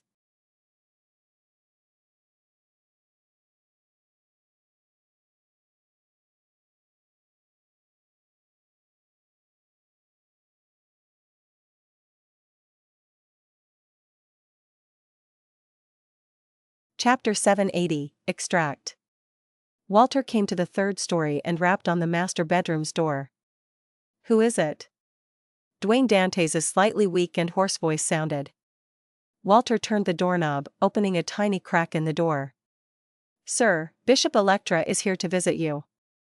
Do you wish to meet him in the living room or activity room, or should he be invited directly to your bedroom?" Usually, visitors weren't permitted to enter the master's bedroom. This was rather impolite, but visiting the sick was an exception. After a brief silence, Dwayne Dantes replied, "Invite him into the bedroom." "All right, sir." As Walter gestured Richardson to urge a maid to prepare some tea, he walked down and invited Bishop Electra of the Church of Evernight up.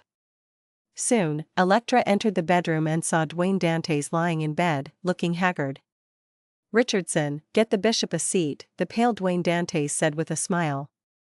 Richardson had already done so.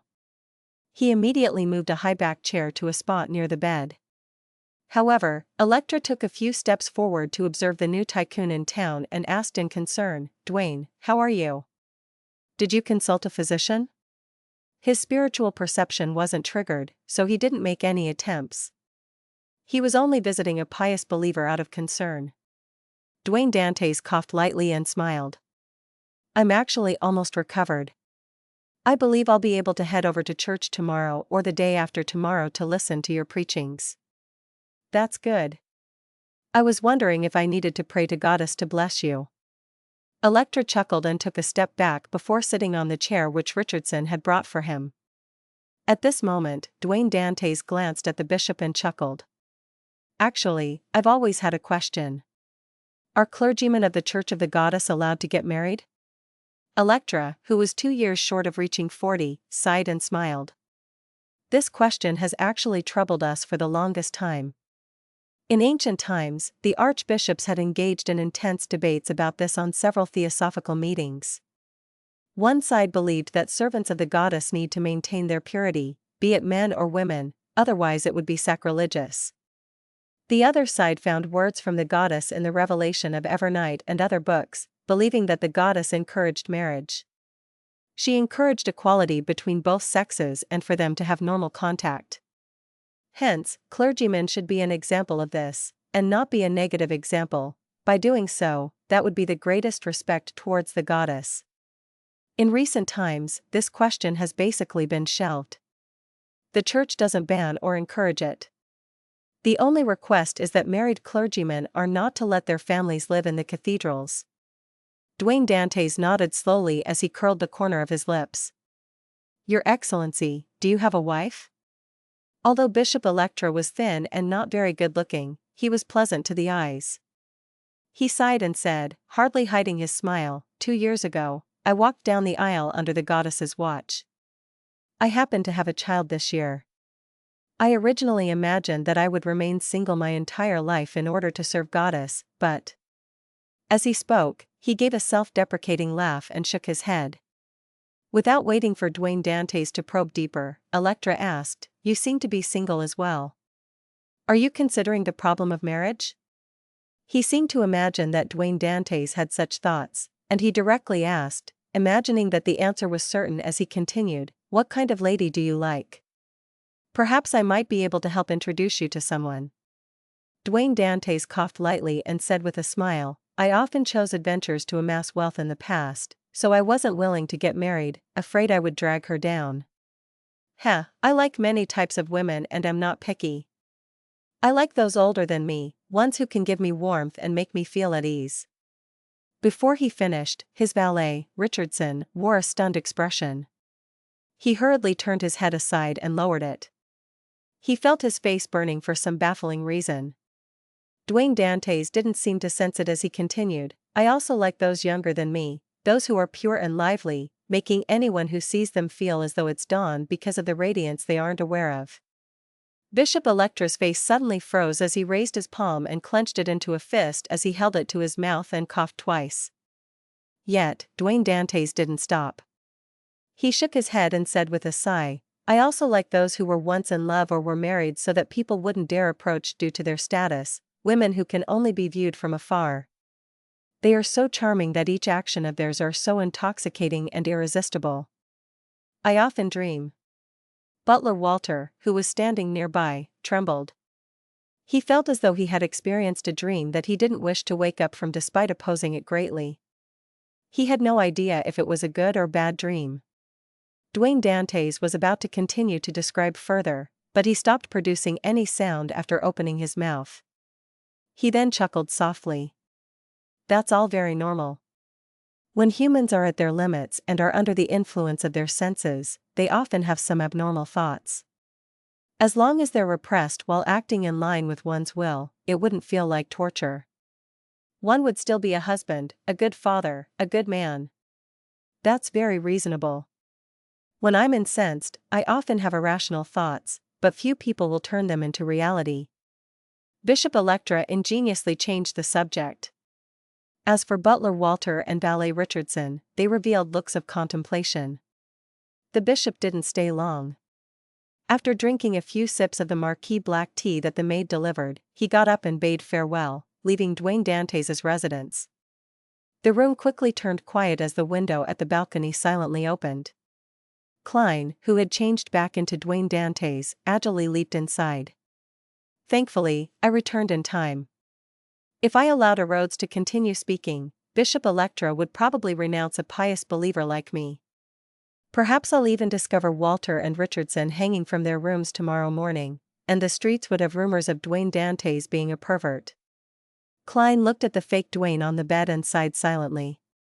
That final response had been personally formulated by him, and he got Rhodes to read it.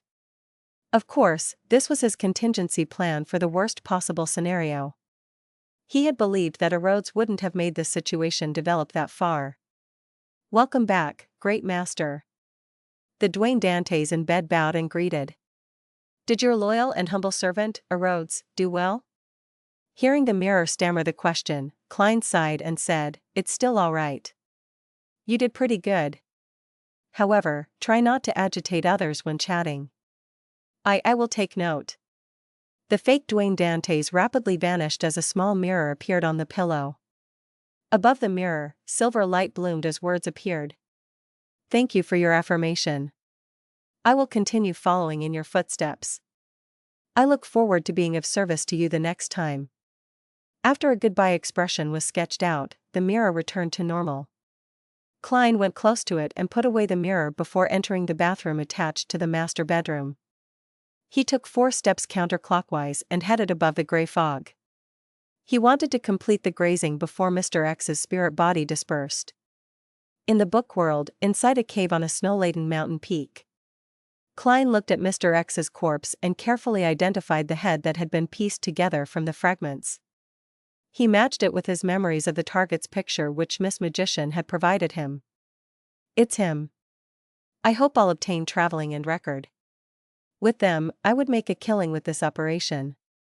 Otherwise, I'll have to consider getting Miss Magician to pay more. The difficulty between hunting a sequence 5 and that of facing a demigod are 2 completely different matters. As Klein thought, he reached out his left palm and spread open his fingers, aiming at the corpse whose spirituality hadn't completely dispersed. Creeping hunger quickly transformed back into its original form, looking as though it was made of thin human skin, 2 eyes split open in the middle of its palm. Its pupils were bright red, as though they were dyed in blood. Amidst a cold and eerie wind, Mr. X's significantly dispersed spirit body and the resplendent beyonder specks of light that resembled the Milky Way drilled into Creeping Hunger, fixing onto a blank finger. Creeping Hunger first turned transparent as if it was a shadow of the spirit world before returning to normal. Klein closed his eyes and sensed it as his brows gradually eased. A smile surfaced on his face. His luck was pretty good this time because he had drawn one of the beyonder powers he wanted the most, Traveler's Door. It could also be called Door of Teleportation, or Traveling. Its effect was to allow a person to traverse the spirit world while sensing the external world. Beyonders of different sequences could endure traveling for different periods of time due to the differences in their spirit body's potency. This made the effects of spirit world traversal and the distance differ. If it's a sequence 9 or 8, they wouldn't be able to go beyond Backland. With my present level, I wonder if I can directly head to the primitive island which Mr. Hanged Man provided. If that doesn't work, I can split it into a few trips. Klein thought as he smiled. At this point, he realized that a traveler's strength in head-on combat was very powerful. This was because the difficulty in using short-distance traveling was about the same as flaming jump. This also meant that a traveler could keep phasing around a target, opening up and narrowing distances as they pleased. This would catch people by surprise while also preventing them from inflicting a successful blow. Furthermore, if plenty of powers were recorded and the vigilance that accompanies immediately departing once something felt amiss, Klein suspected that even with lightning storm and hurricane, he had no way of restraining a traveler in direct combat. Indeed, a marionettist should try to hide behind the shadows. As Klein thought poignantly, he cast his eyes on Mr. X's corpse. Creeping Hunger had also obtained another beyonder power. It was door opening of the apprentice sequence. It was equivalent to a very weakened version of traveling and was of little value. Turning his gaze, Klein's eye noticed the ruby ring on Mr. X's hand.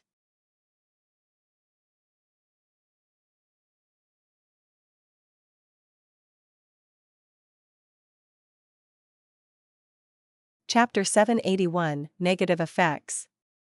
After staring at Mr. X's corpse for a while, Klein held back the urge to personally dig through his pockets for spoils of war. He made Wraith Senior take 2 steps and retrieve the ruby ring. This way, even if Mr. X carried an item with unimaginable negative effects, it would be endured by the marionette and not affect himself. After some careful inspecting, Senior held the ruby ring, 48 pounds in cash, and an ordinary pipe filled with tobacco and walked back. That's all? An Oracle of the Aurora Order only has this much? Klein was rather surprised at this scene as he nearly cursed Popper at him. Soon, he recovered his calm and used his reasoning to convince himself that such a situation was very reasonable. Mr. X is a traveler. He can record the beyonder powers of others. He's considered an all-rounder. Even if such a powerhouse were to have other mystical items, he would tend to record them and not carry them around. This way, he could enjoy the benefits of the powers without suffering from the negative effects. That can prevent himself from killing himself. Using this line of thought, the effects of this ring was likely to be passive or triggered. With this in mind, Klein nodded gently. He made Senior carry Mr. X's cracked and sticky head, possess him, and return above the gray fog. Sitting behind the fool's seat, he was no longer afraid of anything. He directly took the ruby ring and used the method of divination in order to determine the actual effects of the mystical item. Its name is Flower of Blood. It allows the wearer to control their body at a deeper level. As long as they don't suffer from instant death or are completely purified, hence, losing the ability to control it, they will be able to slowly recover. This is equivalent to an instinct, a passive effect. From the looks of it, my choice of delivering a lethal strike with death knell was the correct one. If I hadn't used all my might, Mr. X might not have actually died. He would then be able to use the extreme pain to awaken himself and escape the control of a marionettist. He had also considered his weakness of being more of a spellcaster and having a body that was insufficient in strength. This ring has flesh magic to a certain degree. It's quite useful.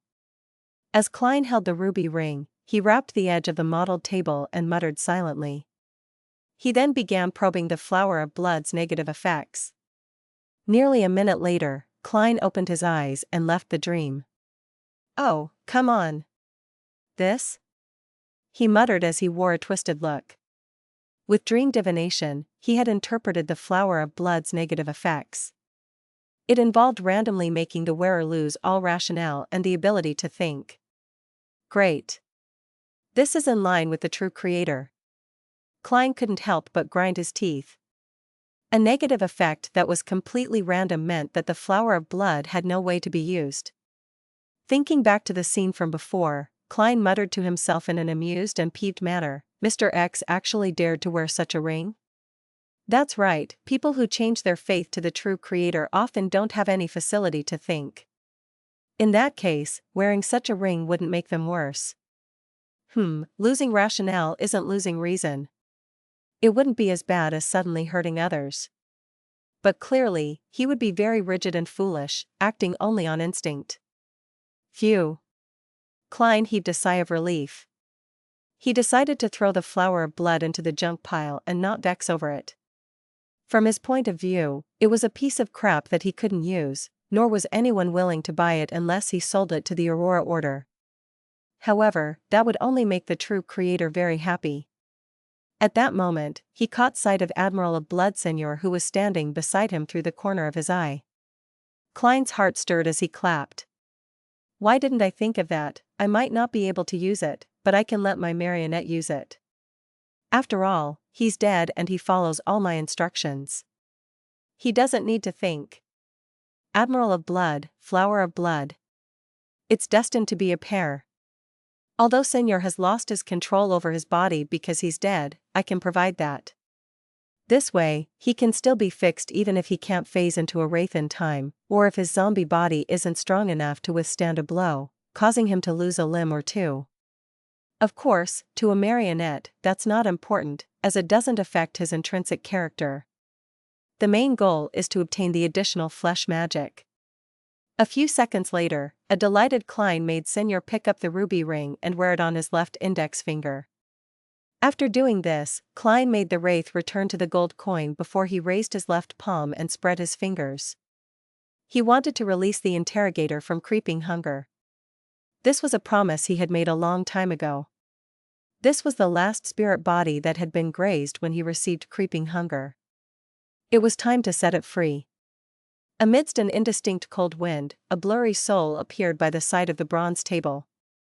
He was a man in a navy uniform. He was in his 30s and had the rank of commander.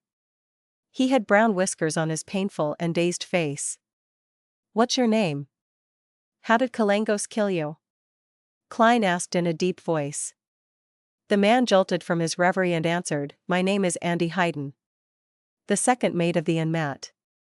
I died at a battle at sea. No, I didn't die immediately. I was captured by a Phasation before I entered that glove of yours. I do not know of a Kalangos, much less heard of him. This interrogator was already inside the glove when Kalangos obtained creeping hunger? As psychic piercing is very useful, he didn't switch it? I wonder who the previous owner of creeping hunger was. Klein asked with piqued interest, who was the Phasation who caught you? What does he look like? Andy Hayden thought seriously and said, I don't know his name. I only remember his epaulet was that of a captain. I remember that he had a big, impressionable nose. I remember his eyes were blue, and his hair was close to blonde. He was almost 2 meters tall. Such people from Fasak are common, other than his identity as a captain. Klein considered for a moment and said, which year did you die? Andy Hayden's figure slowly dissipated away, and finally, it said, 1338.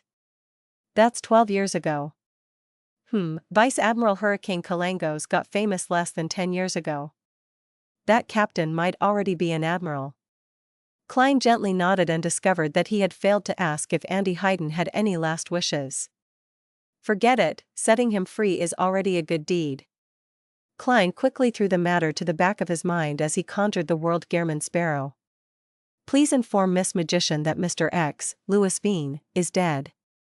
Please get her to take receipt of the item and the spellbook. I'll request it from her when I need it again. An endless gray fog filled Furz's eyes as the World Gehrman Sparrow's words emotionlessly rang in her ears. Although she was already prepared for this piece of news, she still found it unbelievable and unacceptable. He really succeeded? That storm in East Borough was created by him? Furz held down the upheavals in her heart. Taking advantage of the silent night, she set up a bestowment ritual in her bedroom. Before long, the candlelight and spirituality items created an illusory door. 2 items flew out and landed gently on the table. When Furz took a careful look, she nearly screamed as she hurriedly covered her mouth. She took 2 steps back and kept close to the wall of spirituality. One of the 2 items was her Laymanos travels, while the other item was a hideous head covered in cracks. It was stained with blood as if they had pieced together, as it seemed to shimmer with what appeared like reflected light on glass. As a graduate of med school, and having worked as a doctor at a well-known clinic, Furz had seen her fair share of corpses, but never had she seen such a disgusting, creepy, and terrifying head. After composing herself, Furz looked at the head again, identifying it to be Louis Veen's. She carefully used astromancy to make a final confirmation. Following that, she muttered with a slightly twisted expression, Mr. World shattered the target's head and then pieced them back together? At this moment, Furz couldn't help have a scene surface in her mind. It was of the cold Gehrman Sparrow sitting in front of a table, piecing together the bloody head fragments together, as though seriously putting a jigsaw puzzle together. This made Furz involuntarily shiver. She had an inexplicable feeling that the world was a psychotic killer with a serious mental illness. Moving her gaze away, she took 2 steps forward and picked up Laymanos Travels and casually flipped through it. Her gaze gradually froze because there were more spells in the spellbook, most of them seemingly related to wind and lightning. This made her recall the lightning storm that quickly passed in East Borough. She was convinced that it was created by Mr. World. Furz hurriedly flipped to the 3 charred yellow pages in Laymanos Travels and found them blank. She immediately had a guess, believing that the World Gehrman Sparrow had likely gained Mr. Fool's help to record beyond her powers at the demigod level. I just realized that if I have enough money and resources, I can hire the Tarot Club members to help me record different beyond her powers. This way, Laymanos Travels will become extremely powerful, but I don't have the money or resources. I can request for a reward from teacher this time. I can say that I paid quite a price to help seek revenge for him. Furz thought and first thanked Mr. Fool before asking him to pass on the message to the world. I'm very sorry that my payment isn't proportionate to the difficulty of the mission. After I receive a reward, I'll provide compensation. After the prayer, Furz ended the ritual and hurriedly hid the head. If Zio discovers this, she'll definitely imagine a horror story. After she was done, Furz clapped her hands as she thought leisurely. When Furz replied, Klein had already returned to the real world. All he heard was a vague female's voice. But even so, he couldn't help the fear and horror he felt. This was because Death Knell had given him an additional weakness, the fear of women.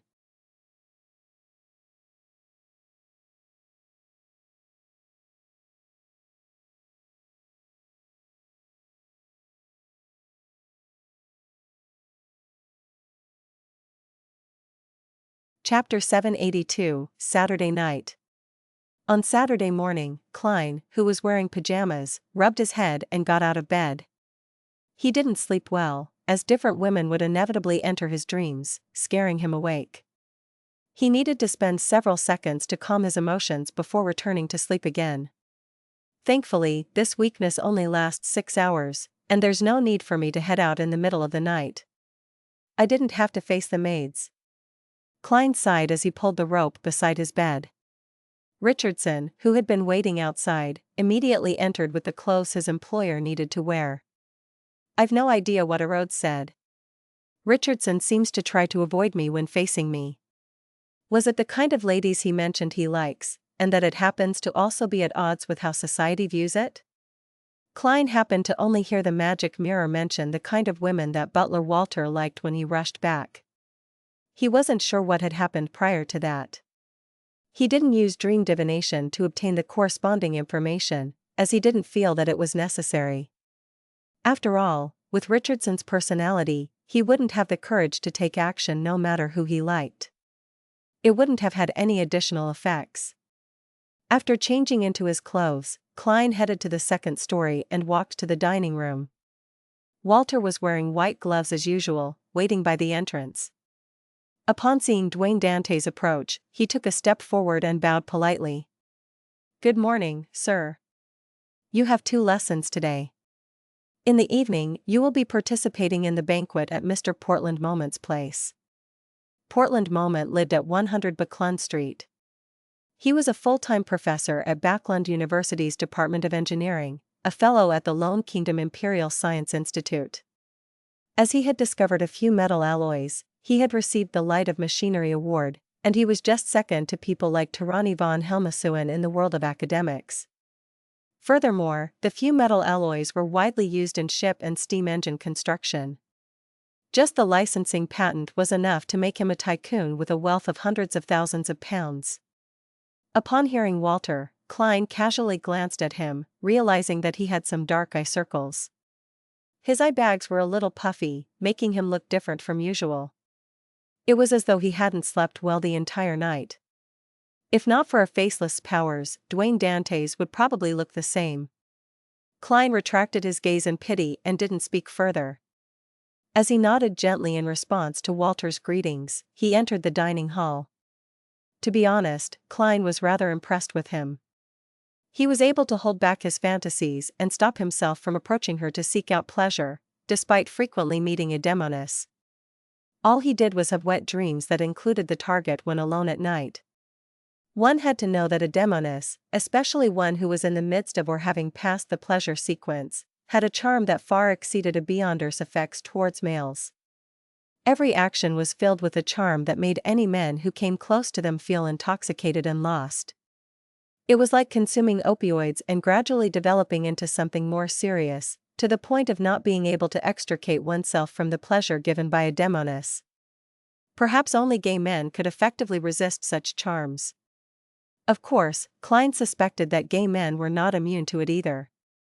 This was because one's mind and hormones would be affected, creating changes that originally didn't exist. Furthermore, a large number of demonesses were men to begin with. This lowered one's psychological resistance.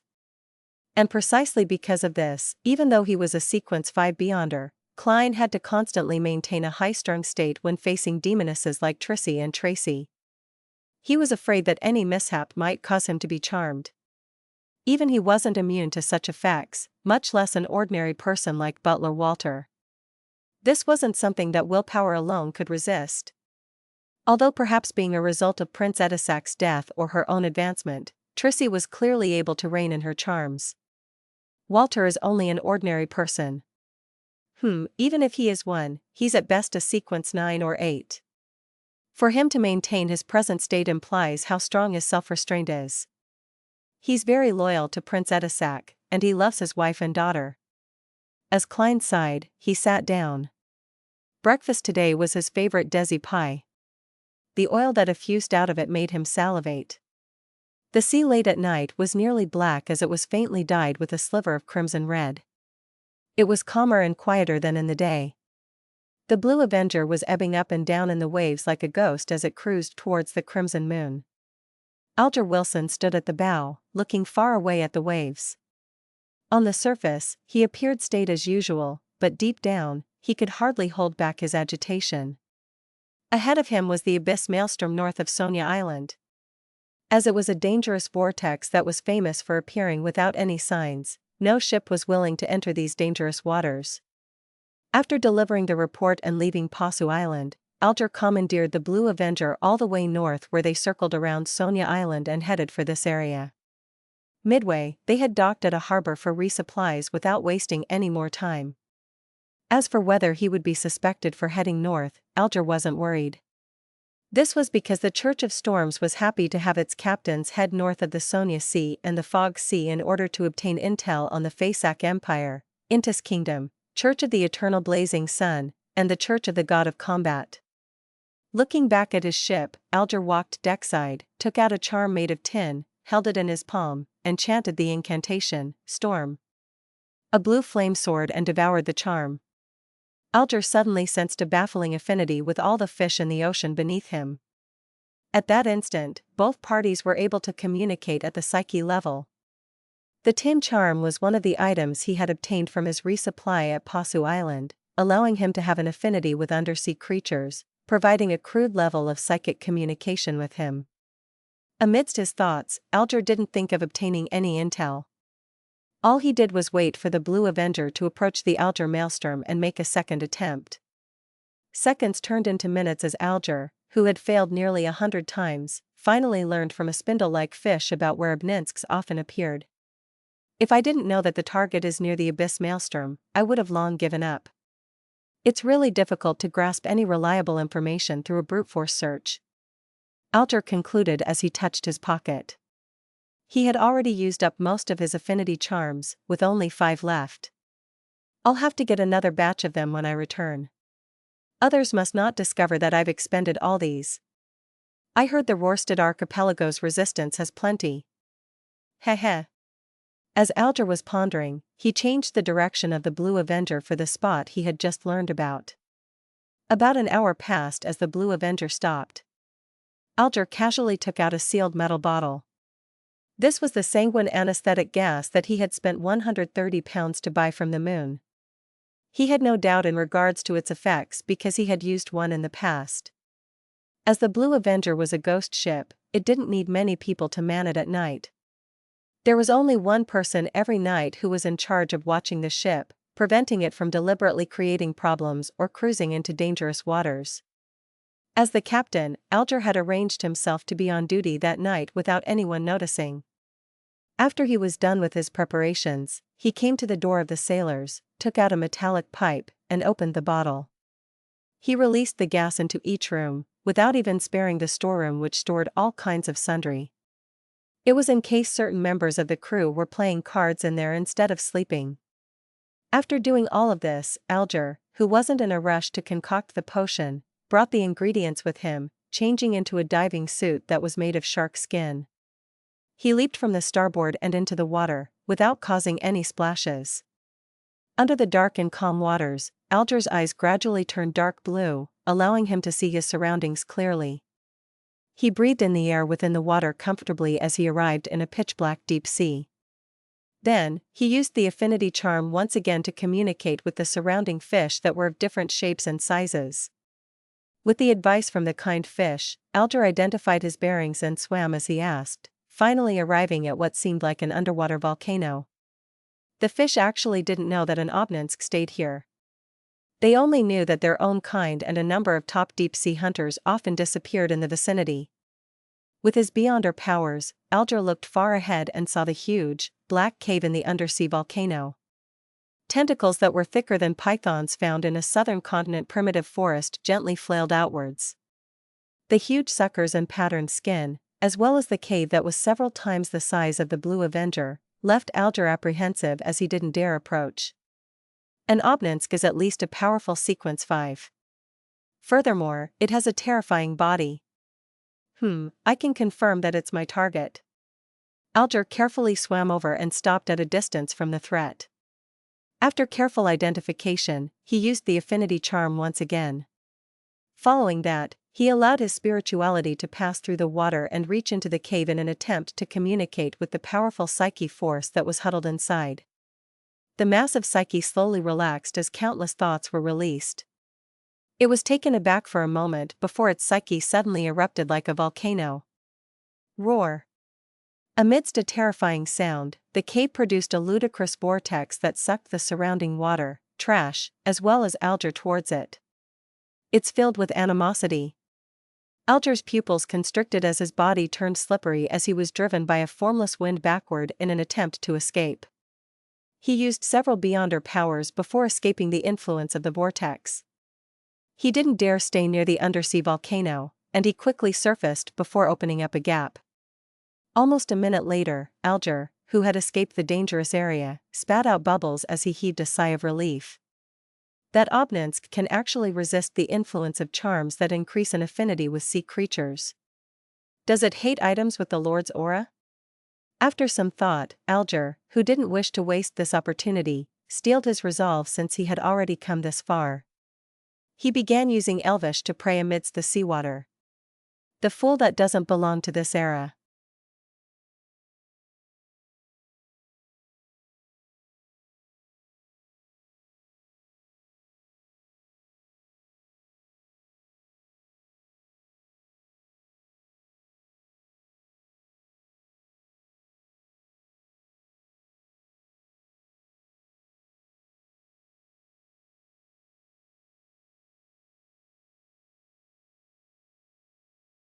Chapter 783, The Trick to Communication. When he heard the illusory pleas, Klein was attending a banquet at Portland Moments Place due to the time difference. The banquet began from 7:30, and it continued all the way to 9:30, and even 10. This was because the appetizers, soup, side dishes, main dishes, staple food, vegetables, fruits, and desserts had numbered a total of 10 to 20 dishes. The footmen would serve the dishes one after the other, removing and changing dishes in unison to prevent the dining table from turning chaotic, and also providing an interval between the dishes in order to allow the guests to chat. Gentlemen would take the initiative to talk to the ladies to their right. In short, it's rather troublesome and exhausting. I even have to take note of which dish matches with which alcohol. However, it's quite tasty. Taking the opportunity when the roasted lamb was being switched out, he said to Ma'am Willis to his right, "My apologies. I'll need to use the washroom." He got up, pressing his right hand to his chest and bending over slightly as a gesture. Then, he left the dining hall and headed for one of the washrooms on the second story.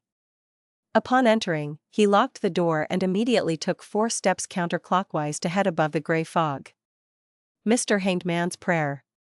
He wishes for me to help him in gaining the goodwill of an Obninsk, and he's willing to find 15 pages of Roselle's diary, or help me do something of equal value.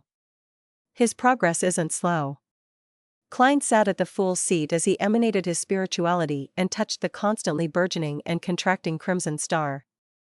After pondering for a few seconds, he said, "Investigate all Fasak captains who participated in the Konotop Sea battle in 1338. As a historian, Klein immediately knew which sea battle it was when he learned that the interrogator had died at the hands of a Phasacian in 1338. In 1338, the relationship between Loen and Fasak was tense with occasional conflicts. However, there was only one battle that resulted in the death of someone that was at the level of a commander. It was a sea battle that happened in East Balam's Konotop. And on a Phasacian fleet, there were definitely not many captains. In the deep, dark waters, Alger Wilson saw the endless grayish-white fog and heard Mr. Fool's answer.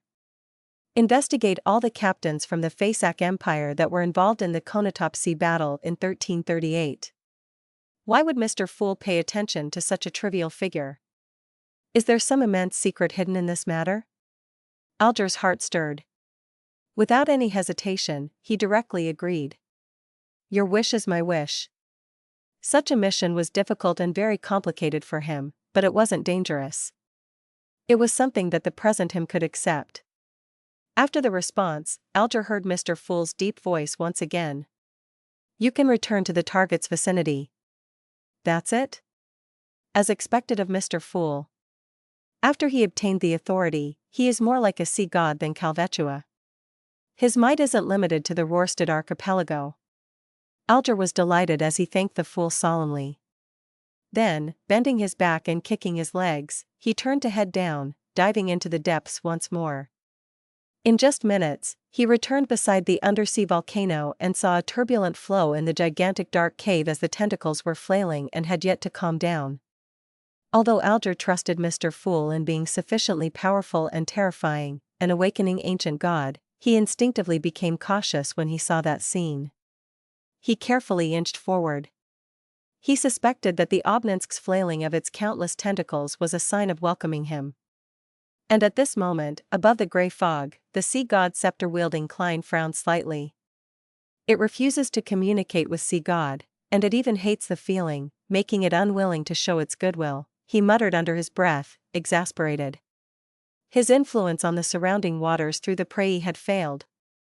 For some unknown reason, the Obninsk strongly resisted beyonder powers that promoted an affinity with sea creatures.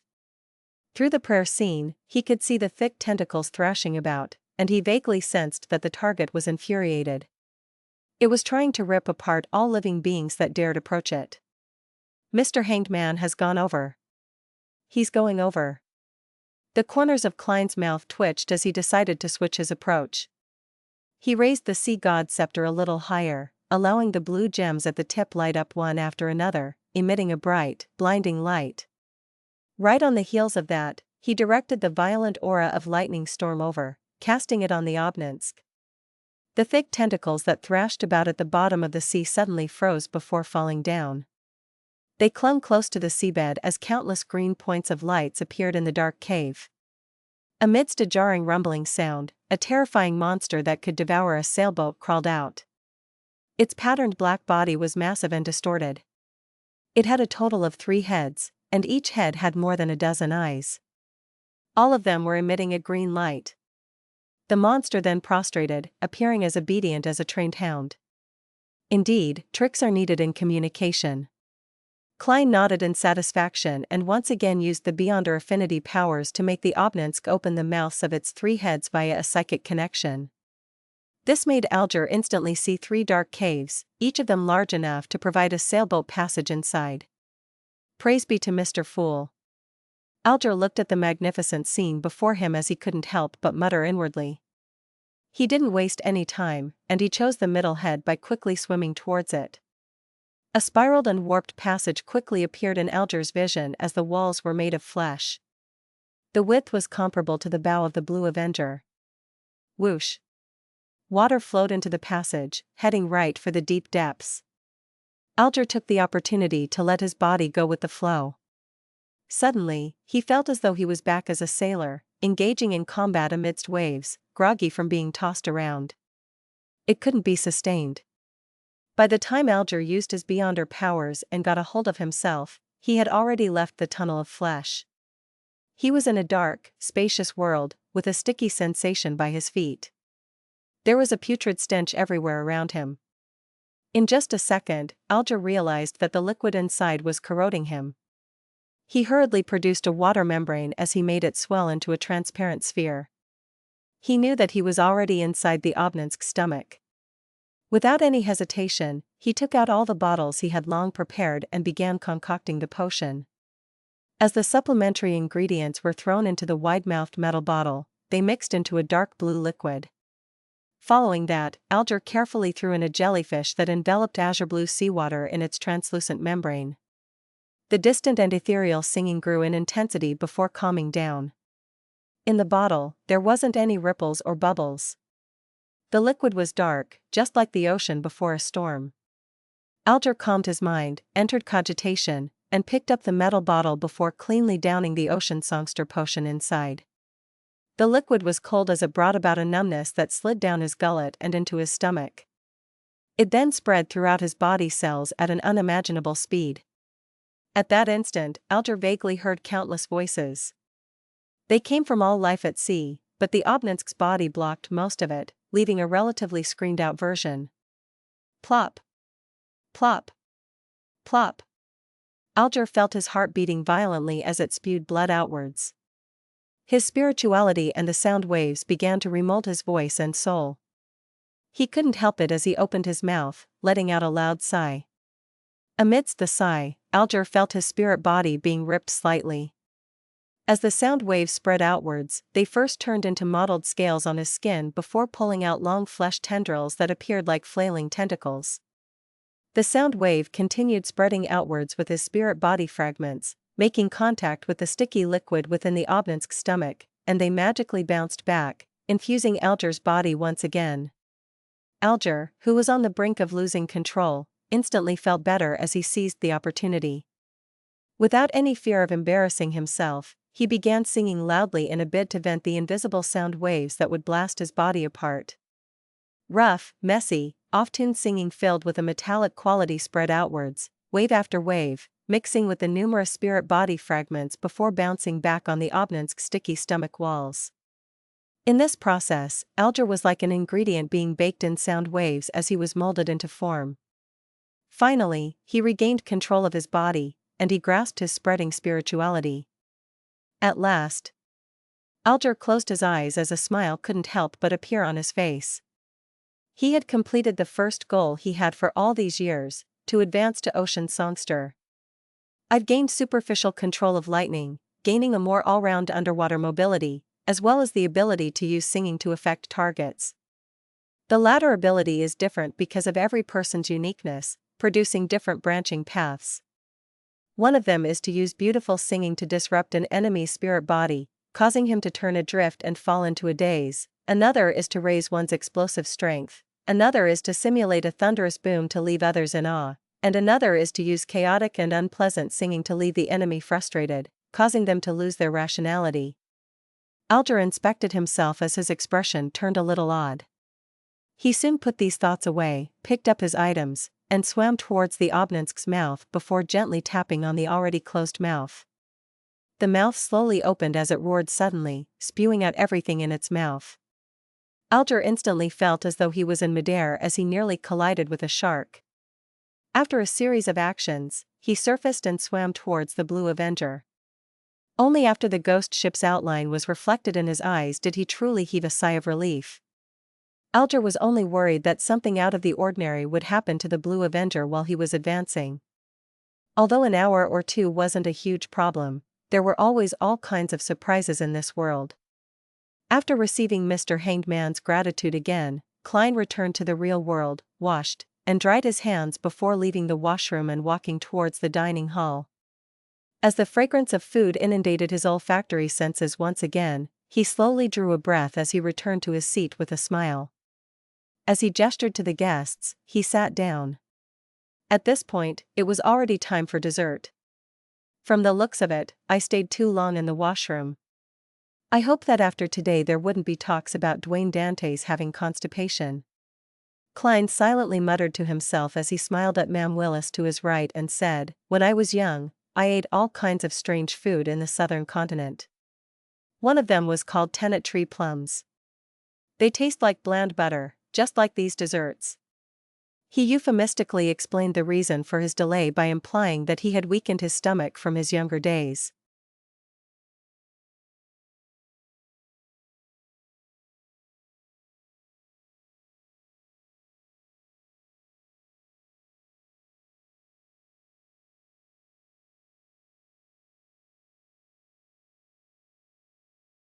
Chapter 784, Chapter Assassination.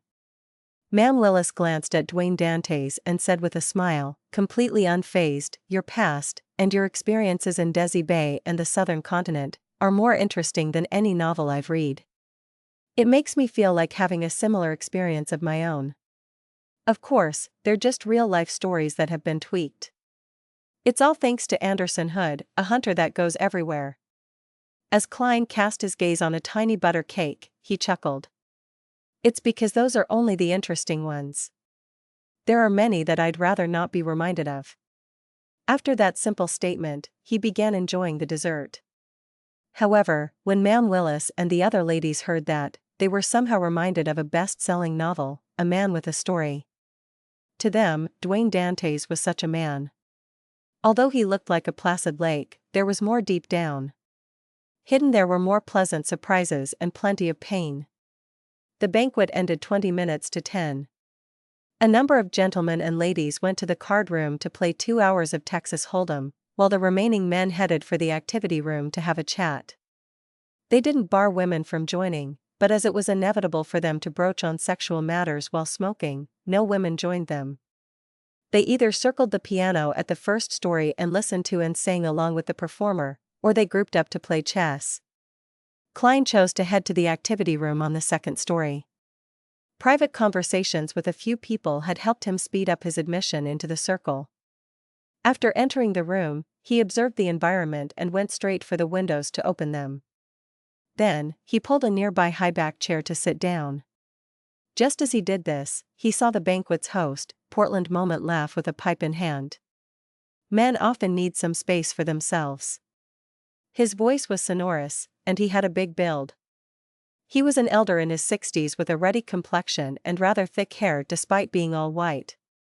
His facial features were the most classic features of a Loenese man with nothing that stood out. Yes, men have to take note of their image when the ladies are around. We have to be considerate about their thoughts.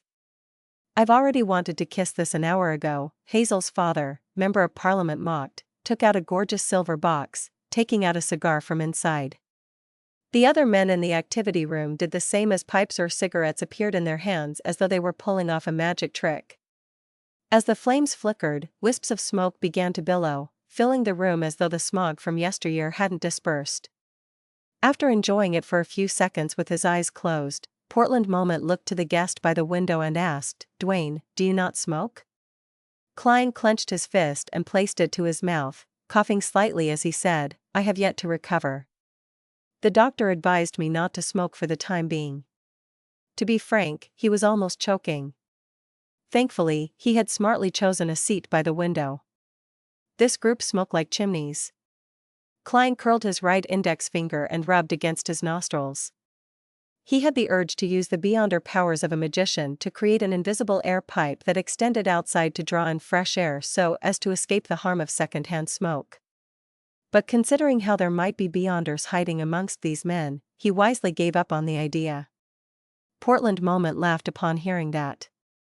"I heard from Bishop Electra that it's not without reason that you were sick. You lack a wife." This professor was a believer of the god of steam and machinery, but his wife was a believer of the Evernight goddess. Therefore, they had taken up residence in Buckland Street near St. Samuel Cathedral. He often had bishops visiting him and having exchanges. Is he mocking me for thinking about women despite being sick? I really couldn't tell that Bishop Electra is actually a man who likes spreading gossip. It's all a Rhodes's fault. Klein lampooned and shook his head with a smile. I place great importance on marriage. I'd rather remain single if there's no one suitable. At this moment, the high-ranking employee of the Backland Municipal Office, Mr. Willis, spewed out smoke and said, "Actually, I envy Duane's single status. It allows him to be able to pursue any kind of woman that he likes." He had deliberated enunciated any kind, causing ambiguous laughter to sound out. The matter of Duane Dantes's wide preferences and him never rejecting any charming woman has already spread across the street. Klein held back his right hand to prevent himself from subconsciously rubbing his temples. He felt that the deep, dignified, handsome, gregarious new tycoon's image was undergoing a subtle change. He first suspected that it was the loudmouth, Bishop Electra, that had spread the news, but later believed that it was butler Walter who had proactively gotten the servants to spread the gossip. This was because a nearly flawless, charming gentleman would often be unknowingly ostracized by members of the same sex in a circle. But when a blemish surfaced, with a topic that could be used in jest, it made it easier for him to build closer ties. Klein wasn't angry about such treatment. Instead, he deliberately gave a wry smile in a rather gentlemanly manner. "That's why I have difficulty choosing, causing me to remain single to this day. Haha. Portland Moment and company laughed in unison. Member of Parliament mocked then said, "What you need is to be a little more decisive. A good marriage and a good family aids a man greatly." He stopped teasing him and gave serious advice. "From the looks of it, no matter which world you're in, you can't escape the fate of being pressured into marriage." Klein nodded gently and glanced out the window, taking in the night scenery of Portland Moment's garden. At this moment, he saw a figure. It was Hazel Mocked, who was dressed in a black-green gown, following a trail going deeper into the garden, pausing from time to time to look around as though she was looking for something. Wasn't this lady playing the piano just now? Why would she suddenly be in the garden? When Klein retracted his gaze, Hazel's figure was blocked by flowers. When guests attend banquets or balls, leaving the hall to head into the garden isn't something impolite. After all, it's a very stylish habit to take a stroll under the moon and take in the flowery aroma of the night winds. However, this often implies a rendezvous. Who's Hazel rendezvousing with? No, it doesn't seem like it. No one that came today is truly her equal. Although she doesn't appear as arrogant after the fright she suffered in the sewers, making her occasionally look depressed, she still seems to belittle ordinary people deep down. She's dealing with the negative effects of the mystical item? That doesn't make sense. Entering a lounge or the washroom would be better than the garden since there's more privacy. Furthermore, back at the ball held at her place, she also went to the third story and not the garden. Klein eliminated the various impossibilities and finally had a theory. From the way Hazel is trying to sense or find something, she seems to have noticed some abnormality and plans to observe and deal with it up close. Does this also mean that there's some paranormal activity happening in Professor Portland Moment's house? If that's true, this professor or someone in his family isn't simple at all. The bishops of the St. Samuel Cathedral haven't realized anything despite them visiting often. A marauder's senses and observation skills in certain areas definitely stand out. Klein didn't have any thoughts of intervening in the situation outside. After all, something that Hazel could sense was definitely nothing too dangerous. Besides, St. Samuel Cathedral was nearby. If there were any hidden secrets, no one would attempt to escalate matters and would instead try to lay low. At this moment, Mocked finally calmed down from an untasteful joke and looked towards Portland Moment. "I heard you'll be leaving Backland University?" Professor Portland Moment sucked at his pipe and said, "That's right. The Higher Education Commission wishes that I become the Chancellor of the reorganized Backland University of Technology. Although a large amount of my wealth comes from metal alloys, what I'm best at is mechanical engineering. They promised to build me a better laboratory there, and also provide me with more funding. At my age, having more autonomy and helpers is more important." Mr. Willis echoed with a smile, "And Backland University will have a full-time professor spot empty up. Those senior associate professors that have been waiting for decades can finally have a chance." In Loen's tertiary education system, full-time professors weren't just a title, but also a post. It was equivalent to a dean, so there was only one. Backland University of Technology. Klein smiled as he listened, keeping silent on matters he didn't know much about. In the garden, Hazel arrived in a dark and secluded corner. She had discovered that ants and other insects on the ground were gathering in an abnormal manner, and her spiritual perception felt that something was hidden here. This was innate to her sequence, and it had never failed in the past. Without any additional help, she could directly choose the precious items hidden among several sealed boxes. Of course, she wasn't able to distinguish what it was exactly. All she knew was that compared to the rest, what her spiritual perception told her was something definitely more valuable. Just like Mr. Dwayne Dantes. He definitely has extremely precious items on him. Hazel curled the corners of her lips as she cast her gaze at the soil, which looked a little loose. She sensed that copious amounts of spirituality were gathered underneath, thus attracting insects and souls. It's not a human body. It's some spirituality-equipped materials that have been used. They should have been thrown away in batches, but they were instead buried together, causing unnecessary changes. Hazel's eyes turned darker as she interpreted the situation underground based on the unhidden spirituality traits and changes. She tipped her chin slightly and looked back at the building. She believed that Portland Moment's family had at least one person with extraordinary powers.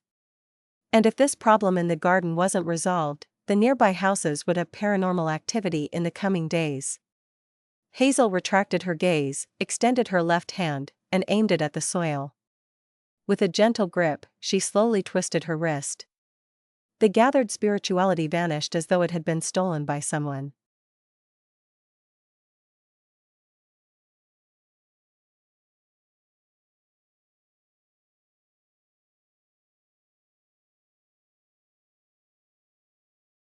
Chapter 785, Trissy's Discovery. 100 Buckland Street, in a corner of the garden in Portland Moment's residence.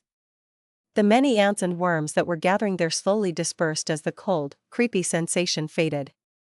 That person with extraordinary powers likely doesn't have any experience. With her goal achieved, Hazel nodded indiscernibly before turning around briskly and strolling through the garden. She wasn't in a rush to return as she enjoyed the crimson moonlight, the cold air, and the faint flowery scent. After a long while, Hazel stopped her stroll and left the garden, entering the hall on the first story. At this moment, apart from the guests still playing Texas Hold'em, many ladies and gentlemen had bid farewell. Moments after Hazel found her mother, Ma'am Rihanna, she saw her father, Member of Parliament mocked, and a few other gentlemen walking down as they conversed with lively expressions. "Are you ready to head home? You have to visit a very important guest tomorrow morning." As Rihanna gestured for her daughter to come close, she walked towards her husband and greeted the others with a smile. Mocked nodded and said, "I would have loved to try another of Portland's cigars if not for that matter." Rihanna swept her gaze to Willis, Dwayne Dantes, and company, and she asked in passing, "Gentlemen, what are you talking about? It sounds interesting." Mocked turned his body to the side and said with a smile, "Dwayne said that he encountered ghosts when he was in the southern continent. He and his companions suddenly woke up in the middle of the night and found themselves unable to open their eyes. Their bodies were heavy, as though someone was pressing on them. They used a great deal of strength before escaping such a state and left their beds. However, they discovered their rooms were extremely cold. You might not know this, but East Balam's weather is hot most of the time." Then, Dwayne and his companions each held double-barreled hunting rifles and stood guard the entire night. They frantically left the town after the sun rose. After hearing that, Ma'am Rihanna looked at Dwayne Dantes with piqued interest. "Is that true? Do ghosts really exist?" Klein shook his head with a smile. "That I'm not sure of. Perhaps my companions and I had just experienced a harrowing adventure and our bodies and minds weren't in the best of conditions. This might have resulted in all kinds of problems." The stories he told were sourced from one of Anderson's experiences. Back when the strongest hunter of the Fog Sea was exploring a temple in the primitive forest, he chanced upon a specter, creating a large-scale breakout overnight. Ghosts? Hazel turned her head to look towards the garden as the corners of her mouth curved up slightly before she held back. She didn't say a word as she quietly listened to her parents bidding the rest of them farewell before returning home together. Late at night, Hazel, who had changed into a sleeping gown, walked to the balcony and stood behind a gap in the curtains. She looked towards the sewer manhole on Buckland Street. As she looked at it, her face gradually turned pale as though she had recalled an experience filled with pain and horror. She forced herself to retract her gaze, took 2 deep breaths, and turned around to walk to her bedside. During this process, she bit gently on her lip and muttered silently, "That was likely a wraith. Definitely. I need items or charms in the sun domain." While Hazel was looking at the manhole, Klein was also doing the same. "It's been days. I wonder how well that demoness, Trissy, has recovered and whether she has left or not. Thankfully, after Hazel was given a scare by me, she hasn't dared to approach the manhole." Klein's gaze swept the iron-black street lamps as he nodded slightly. He opened the iron cigar case and made his wraith marionette appear within the full-body mirror. He had already decided to send Senor down the sewers to check the area to confirm Trissy's condition. He didn't want that demoness to cause any trouble. Furthermore, the sewers were just physically too close to his identity as Dwayne Dantes. Klein didn't wish for Trissy to be in the vicinity any longer, wishing that she could recover soon and take action. That would prompt her to leave Buckland Street. Having Admiral of Blood Senior appear every once in a while would fulfill the character setting I previously created. It doesn't live nearby, and because the sewers contains a secret, it often wanders around in search of it. As Klein was thinking, he made the marionette in the ancient triangular hat leap onto the street lamp's surface before passing through the manhole cover in a wraith form, quickly approaching the hidden fork where Trissy hid herself at. Before reaching the dead end, Senor, who had night vision, could see that the area was empty. She's already recovered and left? Klein thought as he made the marionette continue forward, stopping at the spot where Trissy was previously sitting. He discovered that the place was tidied up. Not only was the ground not muddy and moist, even the moss on the walls and corner had vanished. There isn't any leftover food either. That fellow became a germaphobe after becoming a woman? No, perhaps he was like that to begin with. With Senor's vision, Klein surveyed the area and determined that either Trissy hadn't left, or she hadn't left for more than a day, otherwise, it was impossible to maintain the cleanliness of the place. Just as this thought flashed through his mind, light footsteps sounded into the wraith's ear. Under his control, Senor retraced his steps and wasn't surprised to see Trissy in her black dress. This demoness had her luscious black hair cascading down, unlike peers her age who had different hairstyles. It was simple and neat. Matched with her pale face that had just recovered some of its ruddiness, Trissy looked like a dreamy flower that was silently blooming in the night. As expected of a demoness. Thankfully, there's a marionette in between us, otherwise, I would just end up staring at her. Haha, a dead person won't be enticed. No matter how charming a demoness is, there's no way they can make the deceased climb out of a tomb like a zombie. Klein lampooned as he looked at Trissy, who had a blank expression but was secretly wary, having released the invisible threads. Where did you go? Trissy pricked up her brows and said, Would you like to relieve yourself where you sleep? I thought a demoness wouldn't need to use the washroom. Klein gave a self-deprecating comment and made Senor chuckle. Are you referring to pissing and shitting? He had deliberately made the marionette say such words, as it matched Admiral of Blood's persona of a boorish pirate. Trissy indiscernibly frowned and said, Is there anything else? Senor didn't continue on the topic as he said, You look like you've almost recovered. Trissy smiled. Not bad. I'll be leaving tomorrow. She paused as she slightly narrowed her slender eyes. To be frank, I doubt whether you're the real Admiral of Blood at times. Of course it's real. You should ask if he's alive or dead. With his interest piqued, Klein made Senor ask, Why do you say that? Trissy's gaze swept over the wraith's face and said, It's said that Admiral of Blood is someone who indulges in his desires, and he has no resistance towards beautiful females and males. Yet, I don't see any sparks of desire when you face me. I believe the real Admiral of Blood would have added the condition of doing something I wouldn't want to in the agreement. Klein deliberated for 2 seconds and made Senor give a self-deprecating smile. I'm afraid of finding myself lost to pleasure and ending up being controlled by you. Trissy's expression instantly changed. This was indeed one of the reasons why she had raised the topic. To a demoness of pleasure, beyonders who habitually indulged in their desires were natural prey. Klein actively ignored the topic and made the marionette say, You're seeking out the target tomorrow? Very clearly, the Royal Guard captain knows you and knows what you look like. After all, you were arranged by them to be by Prince Edisac's side. Klein silently added. Trissy lowered her head and looked at her toes before chuckling. Rest at ease, I have the perfect plan. As she spoke, she turned her body sideways and casually looked deep into the sewers. If you set off from here, at the end of the 6th left fork is a hidden passage. It has signs of prolonged human activity. Haha, I discovered it while walking around in the past few days. I believe it has something to do with that girl, right? It's also the reason why you're here? Hidden passage? Klein didn't confirm or deny it. He made Senior smile and say, "Did you discover anything?"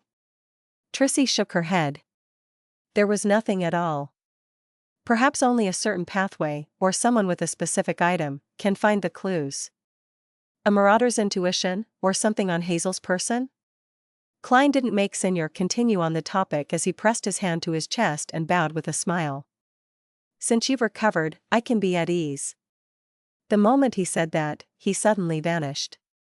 Trissy focused her eyes into a stare, but it was to no avail. Only when the invisible thread she had released was hit by a breeze did she retract her gaze, confirming that Admiral of Blood had really left.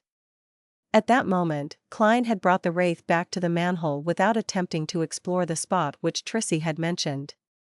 There were 3 reasons for his decision. First, it had exceeded 100 meters. Second, he suspected that he wouldn't find anything since he wasn't from the Marauder pathway, nor did he have the corresponding items. Third, Trissy was still around. Furs woke up naturally on a Sunday morning as she got up to wash up. As she chewed on a fresh piece of toast, she retrieved a stack of items from her mailbox. As she walked to the coffee table with a cup of coffee on it, she casually flipped through the items and discovered a reply letter she had been looking forward to. Throwing down the papers, bills, and other letters, Furs tore open the envelope. "Teacher is already in Backland?" Furs quickly read through the letter as she muttered in surprise. At the same time, she saw the toast in her mouth plunge to the ground.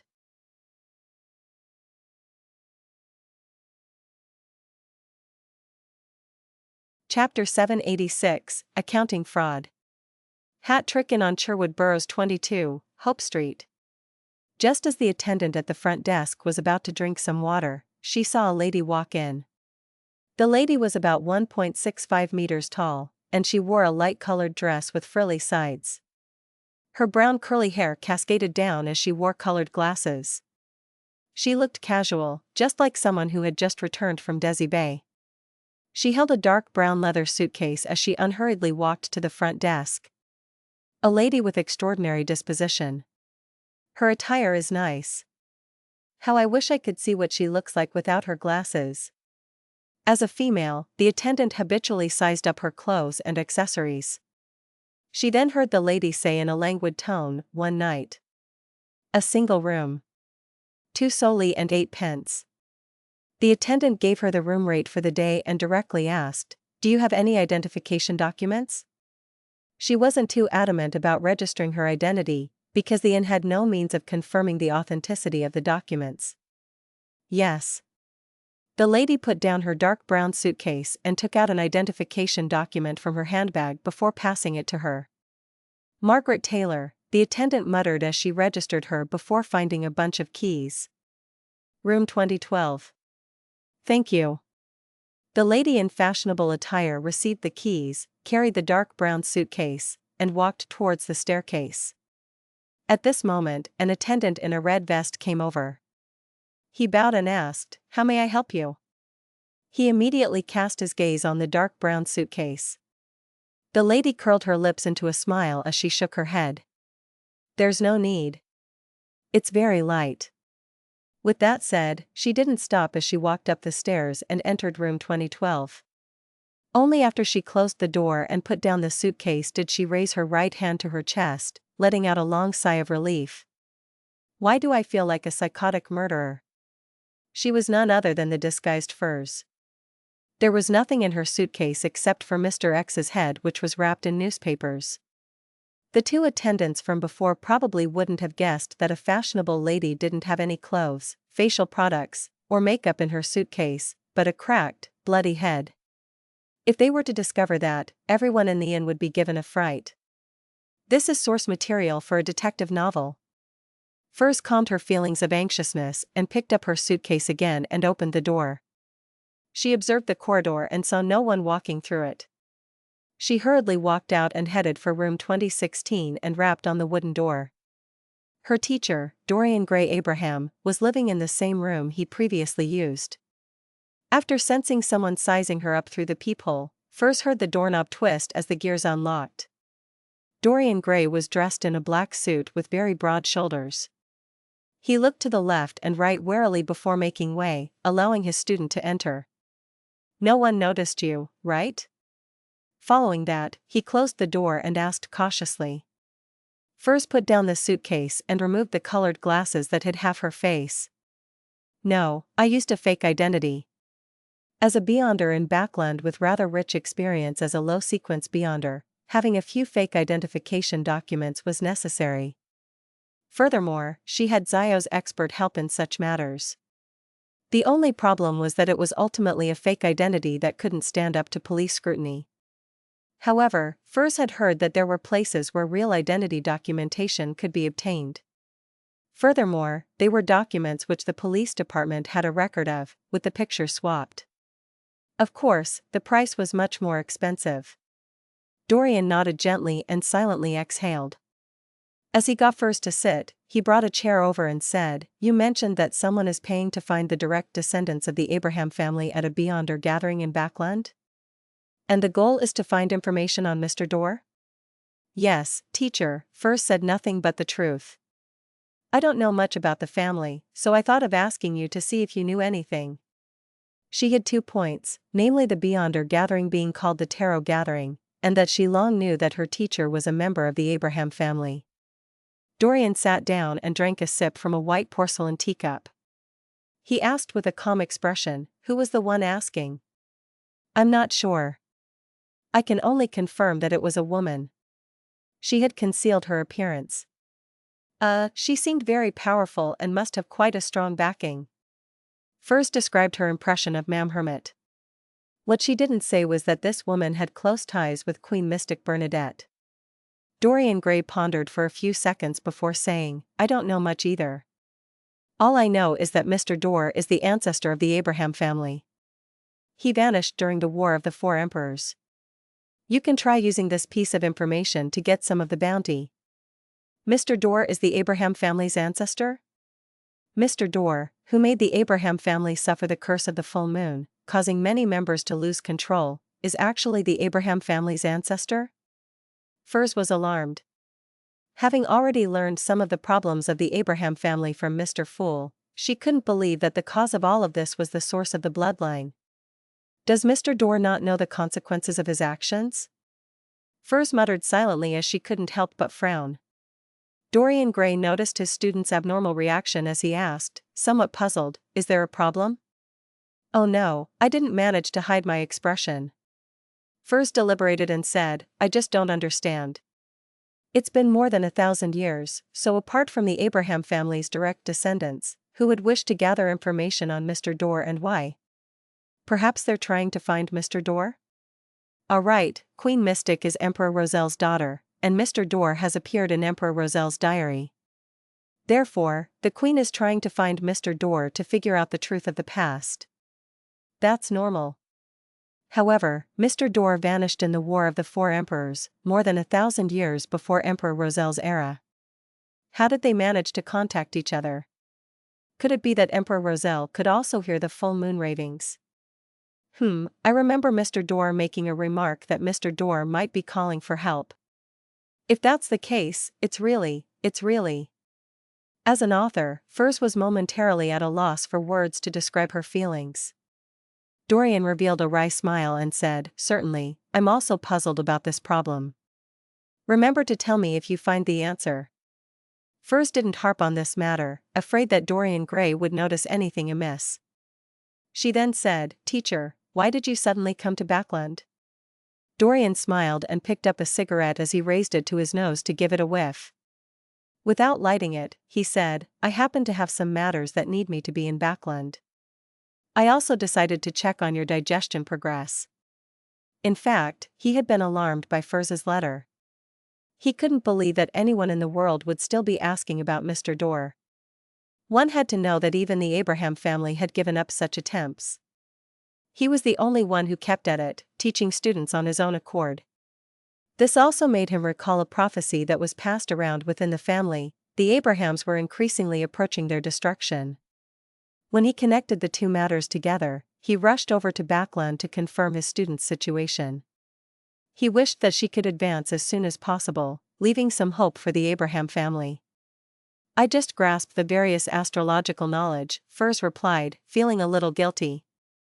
Due to her lack of money, she hadn't bought the high-quality crystal ball needed by an astrologer. To not continue on this topic, Furs began asking Dorian Gray about the acting principles needed for astrologer, obtaining advice such as astrology isn't all-powerful. Towards the end, Furs glanced at the dark brown suitcase beside her and said, "Teacher, there's one more matter." "What is it?" Dorian leaned back into his chair as he leisurely drank a mouthful of black tea. Furs followed the script she had prepared and said, "After knowing that Louis Bean betrayed the organization, inflicting a great deal of harm upon all of you, I've always had the thought of finding him and exacting revenge for all of you." "Give up that thought." Dorian sat up straight. "Even if you have Lamino's travels, you are no match for him, much less able to kill him. I'm very glad that you have such thoughts, but there's no need to take unnecessary risks. I'm definitely not able to do it alone." Furs mumbled silently before saying, "I got to know a very powerful bounty hunter. I spent about £10,000 to seek his help." She wasn't able to estimate the cost of the job, so she had used the price that Miss Audrey paid when previously entrusting them to kill the Intis ambassador. That might be a cheat. Louis Bean is likely a traveler, and he has the support of the Aurora Order. Dorian didn't hold any hopes of any bounty hunter being Louis Bean's match when he heard his student say, "He has already succeeded." Cough. Cough. Cough. Dorian choked on his saliva as he broke out into a fit of coughs. He dropped the teacup to the ground, but it bounced up like magic, firmly landing on the coffee table. "He has given me Louis Bean's head." Furs held up the dark brown suitcase and opened it, taking out the spherical object which was wrapped in newspapers. With the newspapers unfolded bit by bit, Dorian saw that face he would never forget. The smug smile on Louis Bean's face back when he attacked the Abraham family's headquarters was gone. His head was covered in cracks, as though it had been glued together piece by piece. It was gruesome, filled with pain and despair. As an astrologer, Dorian Gray's spiritual intuition told him that it was undoubtedly Louis Bean's head. "Good, very good," Dorian muttered in excitement before looking up at his student. "Who was the bounty hunter?" "I can't imagine Backland having such a powerful bounty hunter." Furs hesitated for a moment before saying, "Gehrman Sparrow."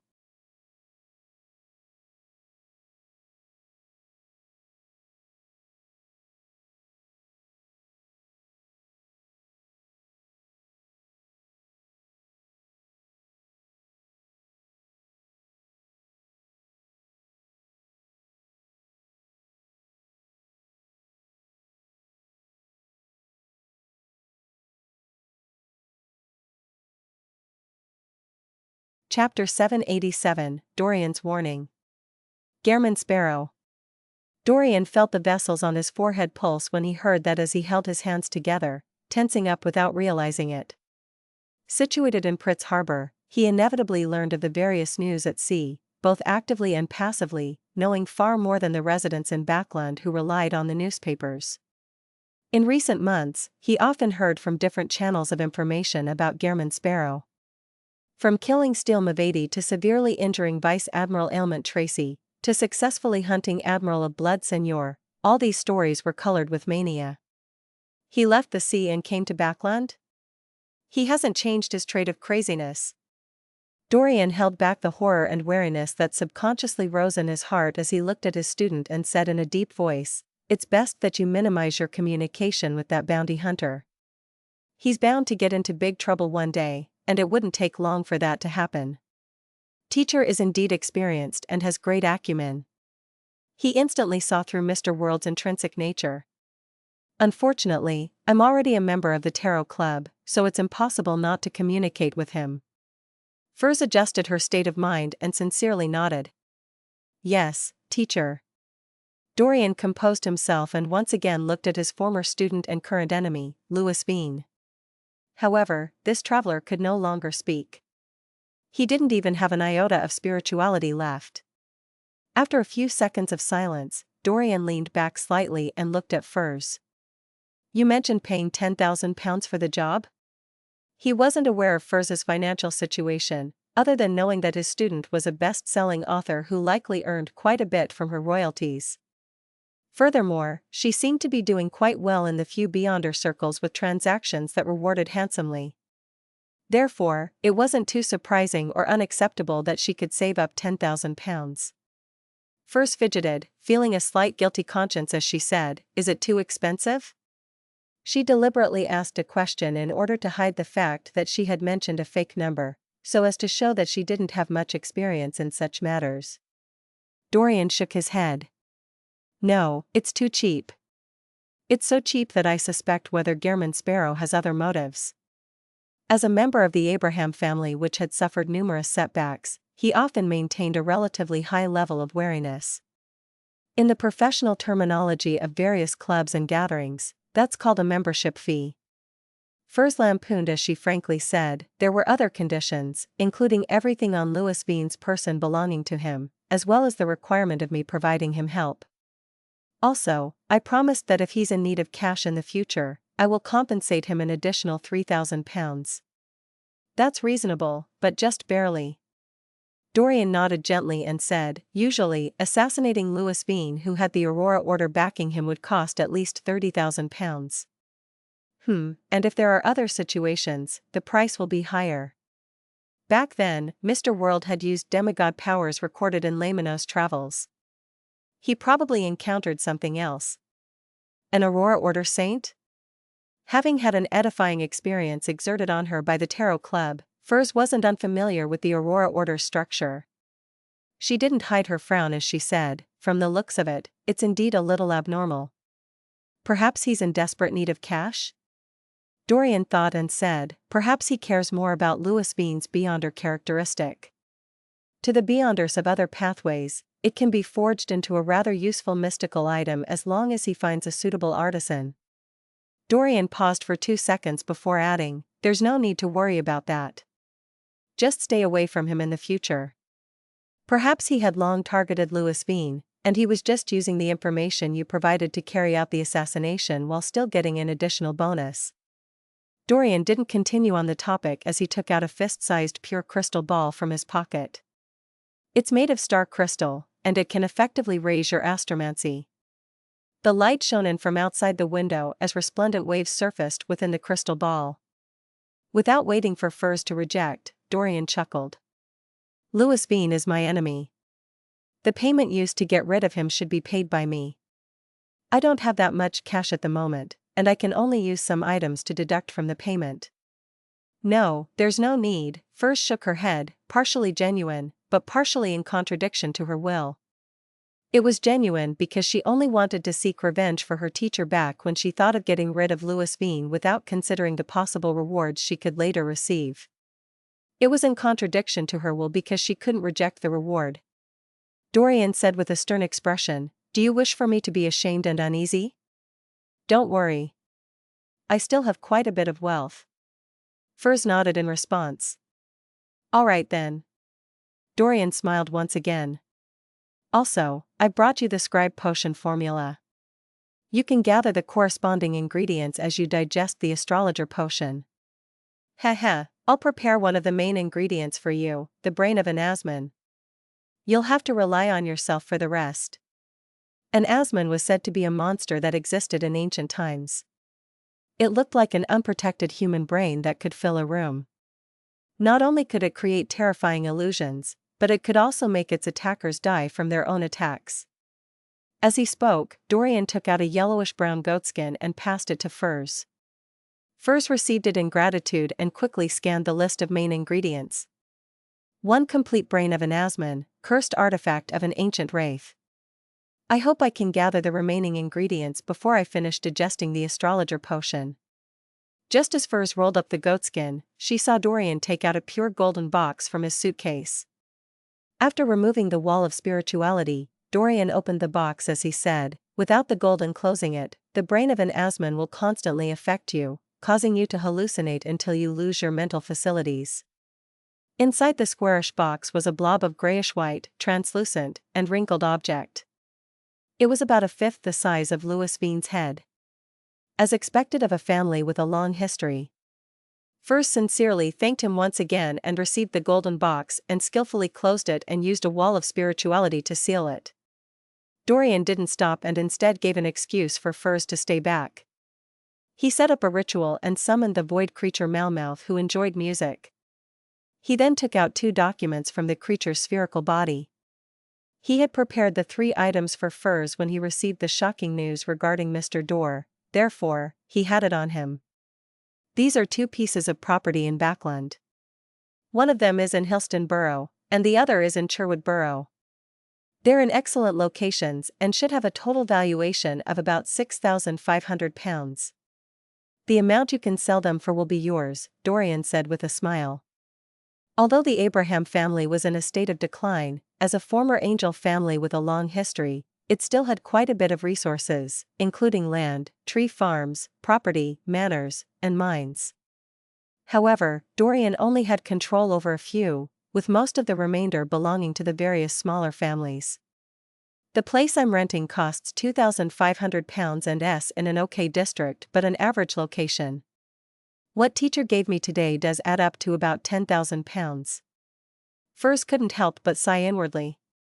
In the Holy Wind Cathedral, Deep Blue officiant Randall Valentinus looked at the mandated Punisher deacon and said, "Any findings?"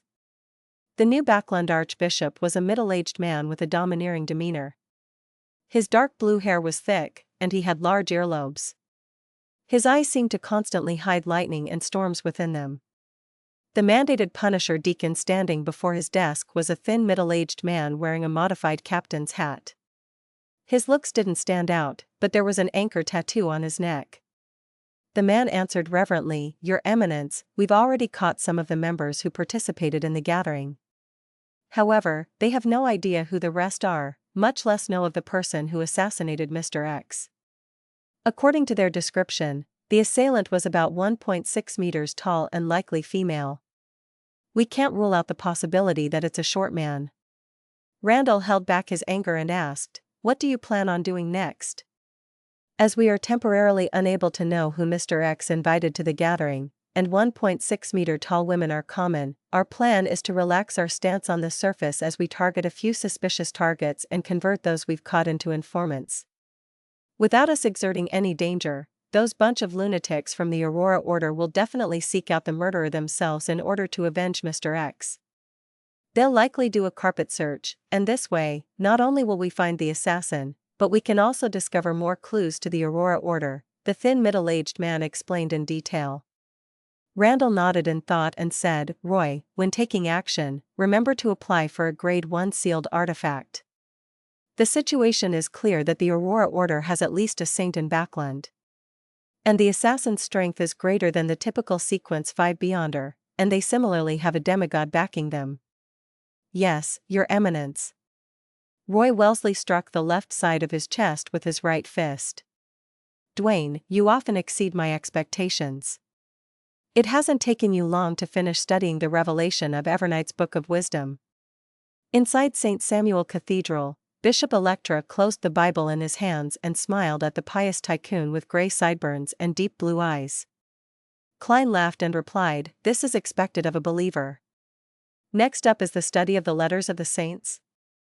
"Yes, which saint do you wish to begin with?" Electra asked. Klein looked to his sides and chuckled. "Let's do St. Samuel then."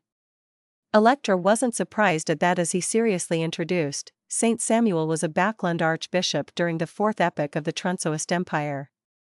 He contributed greatly to the spreading of the goddess's faith and entered her divine kingdom before dying, becoming an angel. As he spoke, he flipped to the corresponding letters of the saints. At this moment, Klein's spiritual perception was triggered. He felt a deep sense of evil and diabolical will spread above him. Following that, a cold and quiet feeling extended from underground, leveling everything and restoring the cathedral to its former tranquility. Bishop Electra snapped out of his daze and said to Dwayne Dantes, who didn't seem to detect anything, "Sorry, I just recalled something."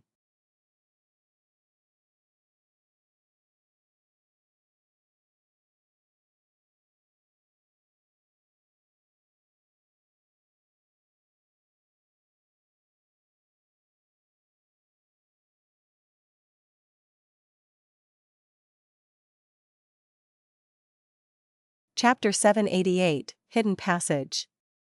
It's fine, Klein replied with a warm smile. Although he didn't seem to notice anything, thoughts were flying through his mind. He began considering what the anomaly that happened during that instant meant. Previously, the keepers would head upstairs along the nearby staircase. It can be preliminary determined that they live there, coinciding with the area where the anomaly happened. The keepers aren't in the best of conditions, so the chances of them losing control are greater than ordinary beyonders, causing them to suddenly release a sense of an evil and diabolical will? And this was suppressed and quelled by the core seal deep behind Cheney's gate? If that's the case, there are two possibilities. 1. The core seal behind Cheney's gate can sense all the anomalies in St. Samuel Cathedral, and then react instinctively. Second, during the keeper's watch over the years, they are constantly corroded by the core seal's powers. In a certain sense, they are a part of it, or they bear the weight of the corresponding traits. Once any abnormalities happen, their bodies will immediately intervene. If it's the former, that means that when I knock a keeper unconscious and replace him, it will easily be detected by the core seal behind Cheney's gate. It will produce an anomaly like before, causing my plan to fail right at the beginning. If it's the latter, I'll definitely be repelled when entering Cheney's gate, even when disguised as a keeper. I need to figure out the problem before coming up with a direct countermeasure. It's really difficult to steal sealed artifacts from the various churches. It's no wonder almost no one is willing to do so. As Klein's thoughts wandered, he superficially paid attention to Bishop Electra's explanation of St. Samuel's experiences and letters that he left behind. When it was almost time, he politely bade him farewell. After returning to 160 Buckland Street, he saw his butler approach just as he handed his hat and cane to Richardson. "Sir, do you plan on holding a ball or banquet next weekend and invite the neighbors?" Walter wasn't using a suggestive tone, but a tone of inquiry. However, Klein knew very well that since his butler had raised the matter, it meant that it was almost time. He nodded gently and said, "Saturday night then." "A ball. I'll have to trouble you and Tanaja to make the preparations. Is there enough money?" When saying the last statement, Klein looked to his housekeeper. Tanaja sternly nodded and said, "There's enough. The various alcoholic beverages in your wine cellar is enough to handle several banquets." When moving into 160 Buckland Street, Klein had handed her £1,000 in cash for the household expenses. From the looks of it, even with the need to replenish fine wine, tea leaves, and coffee beans, it wasn't something that could be spent in a month. The gold pound is rather strong after all. Klein nodded and smiled. "Let's not use wine that's too expensive for our first ball. It's common to be reserved in Loen." "Yes, sir." Although Walter was very aware of how to run a ball, he still paid serious attention to his employer's instructions. He paused and said, "There are only two things you need to do. First, it's to settle the guest list with our help, thinking up some small talk for each guest, matching the person's corresponding status and experience. Second, it's to order a suit for the ball." How troublesome. When greeting Hazel, "Can I say that the sewers here are cleaner than the squares in the southern continent?" As Klein sighed and lampooned, he nodded slightly. "No problem." Deep into the night, the crimson moon hung high in the sky. The smog which had significantly thinned made Backland have an additional sense of tranquility. In Dwayne Dantes' master bedroom, Klein set up a ritual to summon himself. He planned on entering the sewers tonight to confirm that Trissy had left. He then planned on heading for the fork she had described, to explore the so-called hidden passageway to see if he could discover anything. Klein didn't have extravagant hopes of gaining anything. He was only worried that the secret hidden in the sewers would pose a hidden risk that would one day explode. This could easily involve Dwayne Dantes, who lived nearby, spoiling his plans and stealing the Antigonus family's notebook. On this matter, I can't be an ostrich that buries its head in the sand and pretend not to know anything. I should discover the problem early and destroy what needs destroying or report what needs reporting before it completely erupts. That's the most effective solution. Of course, I also need to be sufficiently careful. I mustn't let my exploration end up lighting a fuse. Klein's spirit body tore out of the candlelight, and with Azek's copper whistle augmenting him, he possessed the physical body of Dwayne Dantes, controlling him to walk to the boundary of the wall of spirituality and sit in the reclining chair. To the external world, it looked as though the tycoon had dozed off reading the papers. Summoning my soul to possess my own body feels different from returning to my body. There's an obvious barrier in between.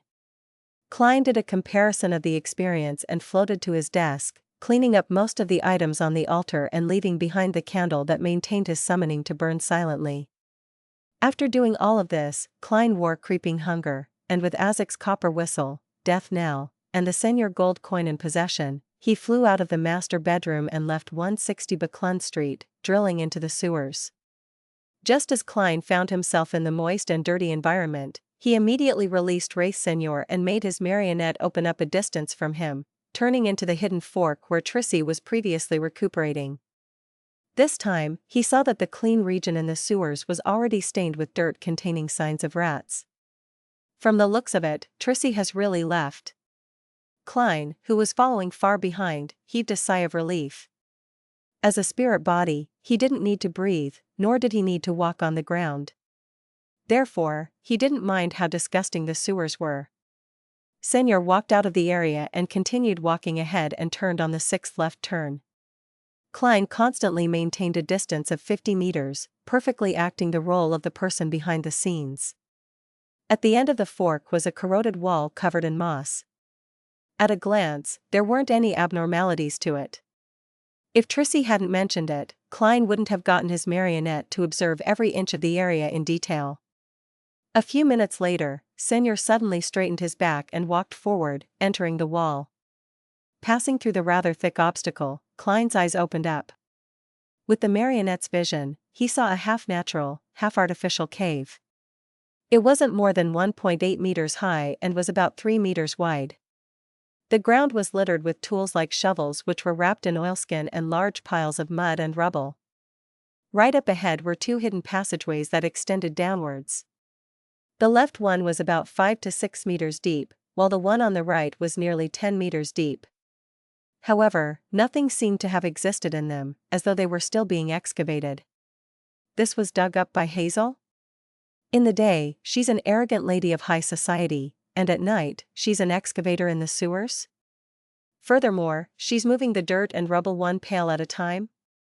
She was loitering around to find the exact spot, and digging was the subsequent step. That wall must have been a secret door. Klein hid himself at the fork's entrance as he made Senior scrutinize the area. Following that, he made the wraith enter the left passage until he reached a completely sealed-off area. Senior's figure slowly turned faint as it turned incorporeal. In this state, he passed through the soil and explored deeper. But even when reaching the 100-meter limit, he didn't discover anything of use. All he saw were ordinary insects and worms. Klein made the marionette switch directions, swimming in the sea of soil without finding anything. Senior soon returned to the cave from before and entered the right passageway without being affected by any obstacles.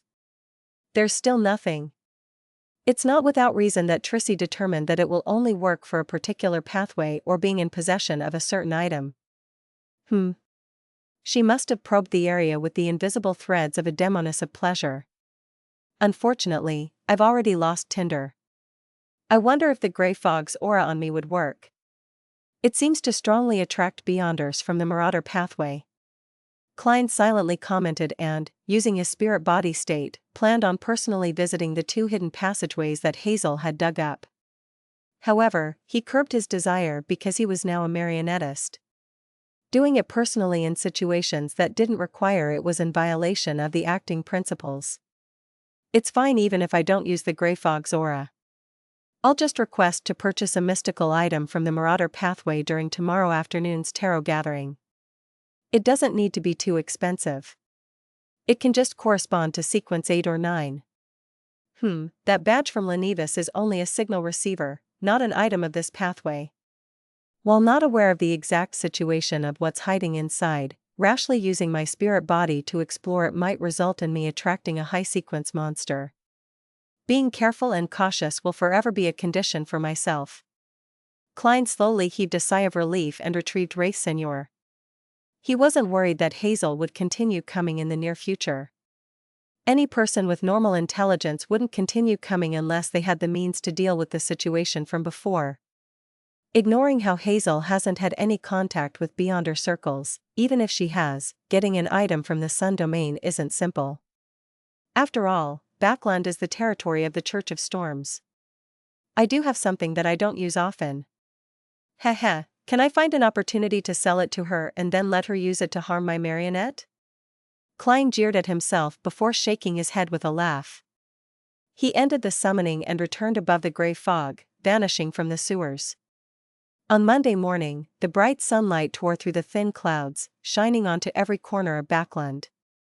Emlyn White pulled down on his silk top hat. As he left the carriage and walked to the Harvest Church, he squinted his eyes and mumbled, "What terrible weather. Backland's worst season is coming soon."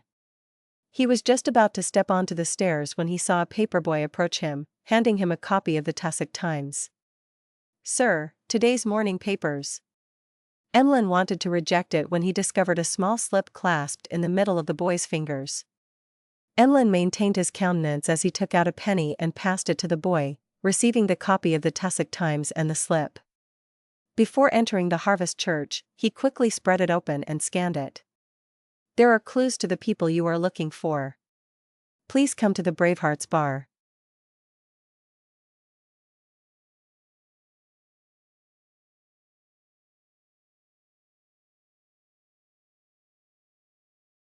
Chapter 789, Each Person's Monday. 9:30 a.m., Backland Bridge area, Iron Gate Street, Bravehearts Bar. Emlyn White stood rooted to his spot after he got down from the carriage. He stared ahead in a daze, nearly forgetting to avoid the sunlight. At that moment, the bar's main door was shut with no signs of it opening. As a sanguine who seldom left his home and only went to places like bars at night, Emlyn never expected the bar to be closed in the morning. He had left the Harvest Church in a rush via the transportation system after seeing the paper slip, hoping to obtain any first-hand intelligence. To save time, he even tolerated the cramped environment and stench of the metro. At that moment, Emlyn was somewhat peeved, but he knew that he had made the mistake. All he could do was pull a face and circle around Iron Gate Street to not waste his trip. Just as he was about to approach a rental carriage that stood along the street, he caught sight of a familiar figure from the corner of his eye. The person was wearing a brown rounded top hat and an old coat while carrying a ragged haversack. He was none other than Ian, the underground arms dealer and intelligence merchant. I have quite good intuition. I knew he would appear early." Emlyn was delighted as he stuffed his hands into his pockets and leisurely walked over, blocking Ian's way as he chuckled. "Good morning." Ian looked up and glanced at the handsome man before him, replying in puzzlement, "Good morning, Mr. White. You should have come in the evening." "It seems to be a suitable time now," Emlyn said with a smile, clearly in a good mood. "Ian, why do you always wear the same clothes and outfit every time I see you?" Ian answered without minding the question, "This can make me appear more mature while allowing me to keep a low profile. Of course, the main reason is that I lack money." The final sentence was added with a joking tone. "I look forward to your attire in summer," Emlyn said with a scoff. "I'll take off my coat." As Ian spoke, he took out 2 pieces of paper from his ragged haversack. They were the bounty notices that Emlyn had previously given him. Someone in East Borough saw this person. He handed over one of the papers to Emlyn, and on it was the name, Argos. Realizing that there really were clues to the primordial moon believers, Emlyn asked in delight, "Where is he?" Ian didn't reply as he looked at him with a silent smile. Experienced, Emlyn immediately took out his wallet and gave £150 to Ian. "That's your reward." Ian smiled and said, "There's still another half to go." "Another half?" Emlyn nearly wanted to let this merchant in front of him know the prowess of a sanguine. This was because an effective clue cost £20, while an exact location cost £150. However, he quickly read between the lines as he asked in pleasant surprise, "Another one was found?" "Yes." Ian handed him the remaining piece of paper in his hand. While my friend observed Argos and confirmed his residence, it was discovered that he had met with this person named Gallus Kevin. Therefore, I've obtained the residence of the two targets at the same time. Very good. Emlyn emptied his wallet and gave another £150 to Ian. He was abnormally delighted. He felt that the ancestor and Mr. Fool were blessing him. This was because there were only 5 targets, and he had successfully hunted one. Now, with 2 additional clues, all he needed to do was succeed in order to declare himself victor regardless of what the other sanguine did. Ian seriously counted and checked the notes before saying with a suppressed voice, Argos is on the 3rd story of the apartment block at East Burrows 6, Limestone Street, opposite the public washroom. Gallus Kevin is similarly in East Burrow. He stays in the room beside the staircase on the 1st floor at 19, Beluga Whale Street. I will confirm your intelligence. I believe you wouldn't wish to abandon your business for a mere £300. Emlyn nodded gently as he gave a warning. Following that, he chuckled and said, they were found so easily? Ian's red eyes darted around slightly as he said, first, many bounty hunters are my friends. They have many informants in East Burrow. Second, those 2 gentlemen didn't have great disguises. Despite being in East Burrow, they wore very different attire from the people around them. If they were willing to wear more ragged clothes and did more than 12 hours of labor work, I believe they would be hard to find in the messy East Burrow. Is that so? One needs to take note of the difference in environment when hiding oneself. Emlyn muttered silently to himself, feeling as though he had learned a new trick. He didn't plan on heading to East Burrow immediately. This was because even if he took action in the day, it would be very difficult to escape without causing a commotion. It was a rather dangerous act in Backland, as it meant that the mandated punishers or nighthawks might come knocking at the door just after he sneaked back home. Emlyn planned on verifying the situation and taking action between 8 to 9 in the evening after the tarot gathering. The primordial moon believer from before was quite strong. These 2 likely aren't weaker. Although I have confidence, it feels unsafe only relying on myself. As Emlyn considered the problem, he waved his hand and bade Ian farewell. He rode on a rental carriage, heading back for the south side of the bridge. East Chester County, Stone City. Audrey stood behind a railing, watching the servants placing the items that had been brought from the family castle in suitable spots. The scene was bustling but orderly. I'll send someone to associate Professor Michel later and tell him that I'll be paying a visit to the Relic Search and Preservation Foundation. I hope that they've obtained some items that have been tainted with beyonder effects.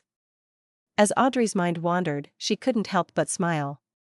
She was proud of her decision of donating the funds to establish the foundation. When her eyes that were as beautiful as emeralds saw the time on the wall clock, she hurriedly reined in her thoughts and turned to return to her bedroom. Susie was slumped in a corner of the bedroom. Its front paws were crossed, giving it a sense of elegance. In front of it was an open book. There were dense lines of text written on it.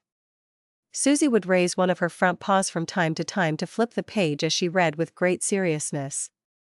Every time I see Susie like that, I feel a little ashamed. Audrey, you mustn't slack off on your education. Audrey encouraged herself in silence as she approached, planning to get Susie to head outside to guard the door. Susie looked up and glanced at Audrey before standing straight up, saying, I got it. After saying that, it briskly ran out the bedroom without closing the door. I haven't said anything. Audrey blinked as she softly muttered to herself. She had given such instructions many times.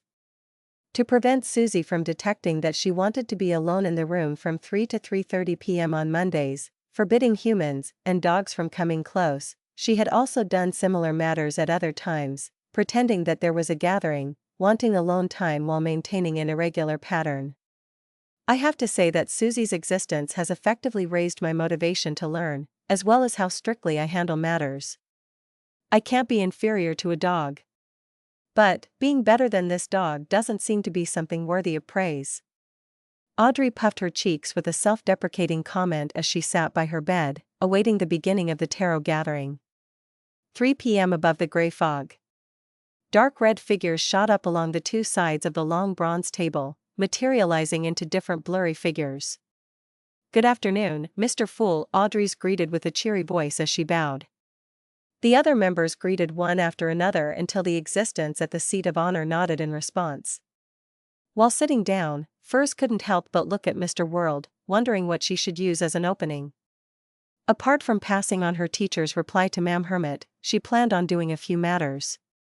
1. She wanted to tell Mr. World that due to the difficulty of the mission, she would pay him more, but it required him to wait.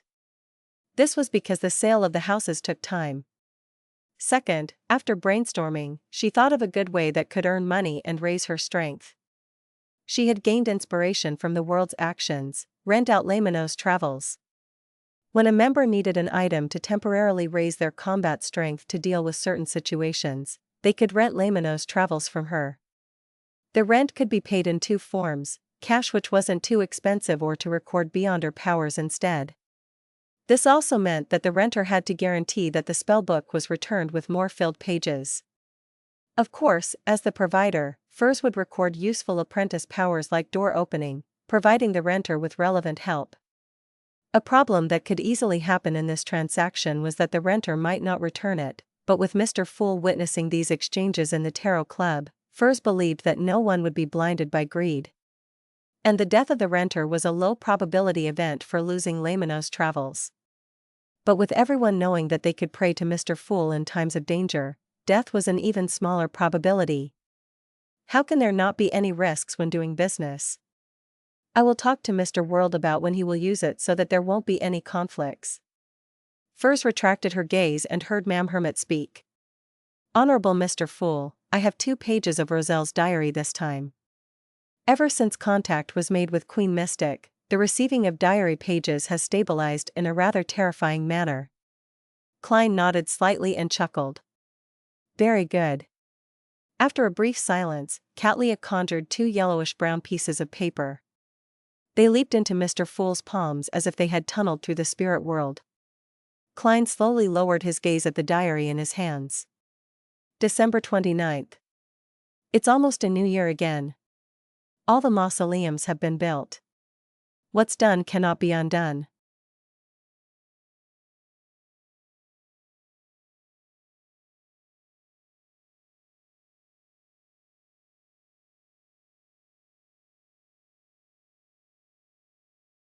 Chapter 790, The End of the Diary. All the mausoleums have been built. What's done cannot be undone. Klein looked at the diary page in his hand as his thoughts boiled over as ideas kept emerging and shattering. From his point of view, this diary page of Emperor Roselle nearly proved his previous conjectures. He had chosen to forcefully switch to the Black Emperor pathway in his later years, doing so at the cost of going mad to become a Sequence 0 true god. What drove the Emperor to make such a decision? What did he discover that resulted in his agitation, rashness, and loss of composure in the previous diary entry? And compared to back then, his emotions in this diary entry appear calm and composed, but it feels like he is even more extreme. It's hard to imagine what the Emperor experienced or encountered in his later years that resulted in him having such an abnormal situation. The madness that angels are embroiled with to begin with, or is it something that had happened to the faith of the believers that kept him anchored his rationality? If he was normal, shouldn't he hold back a little and strive for certain outcomes before finding an opportunity to devour the hidden sage? Klein instantly thought of many things, but he was unable to find any evidence. And on this page of goatskin, there were only 2 short lines of text, as though it indicated the final diary page of Emperor Roselle's life.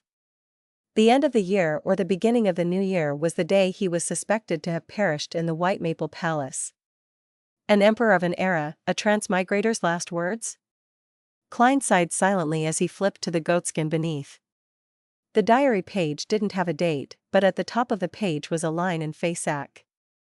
Immediately follows the previous page. The words were written neatly and elegantly, very different from Emperor Roselle's handwriting. It was obvious that it was added by someone else. It's probably a note by Queen Mystic. To indicate that this is the last part of the diary, written after the Emperor said that what's done cannot be undone? But why isn't there a date? Klein was deeply puzzled as he read the corresponding content, his gaze freezing up. I believe I'm not the only transmigrator in this world. If there's anyone else who can read my diary, remember to carefully select your beyonder pathway. Once you choose this, it pretty much confirms your allies and your enemies. I'm unable to give any actual suggestions because I myself can't see the true faces of the 7 deities or those evil gods. This might be partially related to the second blasphemy slate that the ancient organization hides. Unfortunately, I only have a rough idea of the hidden parts, and I'm unable to verify them.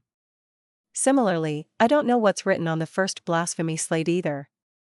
A useful warning is to not choose pathways with sequence zeros that are occupied, and also be careful of neighboring sequence zeros and sequence ones. I've suffered tremendously on this aspect. As for what sequence 0 represents, search for my other diary pages if you aren't aware. Heh, this page is equivalent to the afterword of my life. If I succeed, I'll be a god, and it will be another story. If I were to fail, there wouldn't be a future. Perhaps, well, you know. Go, my friend who understands my diary, go seek out the secret of transmigration and the truth hidden within. I'll be watching you, if I'm still alive. Finally, let me warn you that you have to remember. Be careful of the moon. Klein wasn't surprised about there being more than one transmigrator. After all, he had long known of a senior in the form of Emperor Roselle.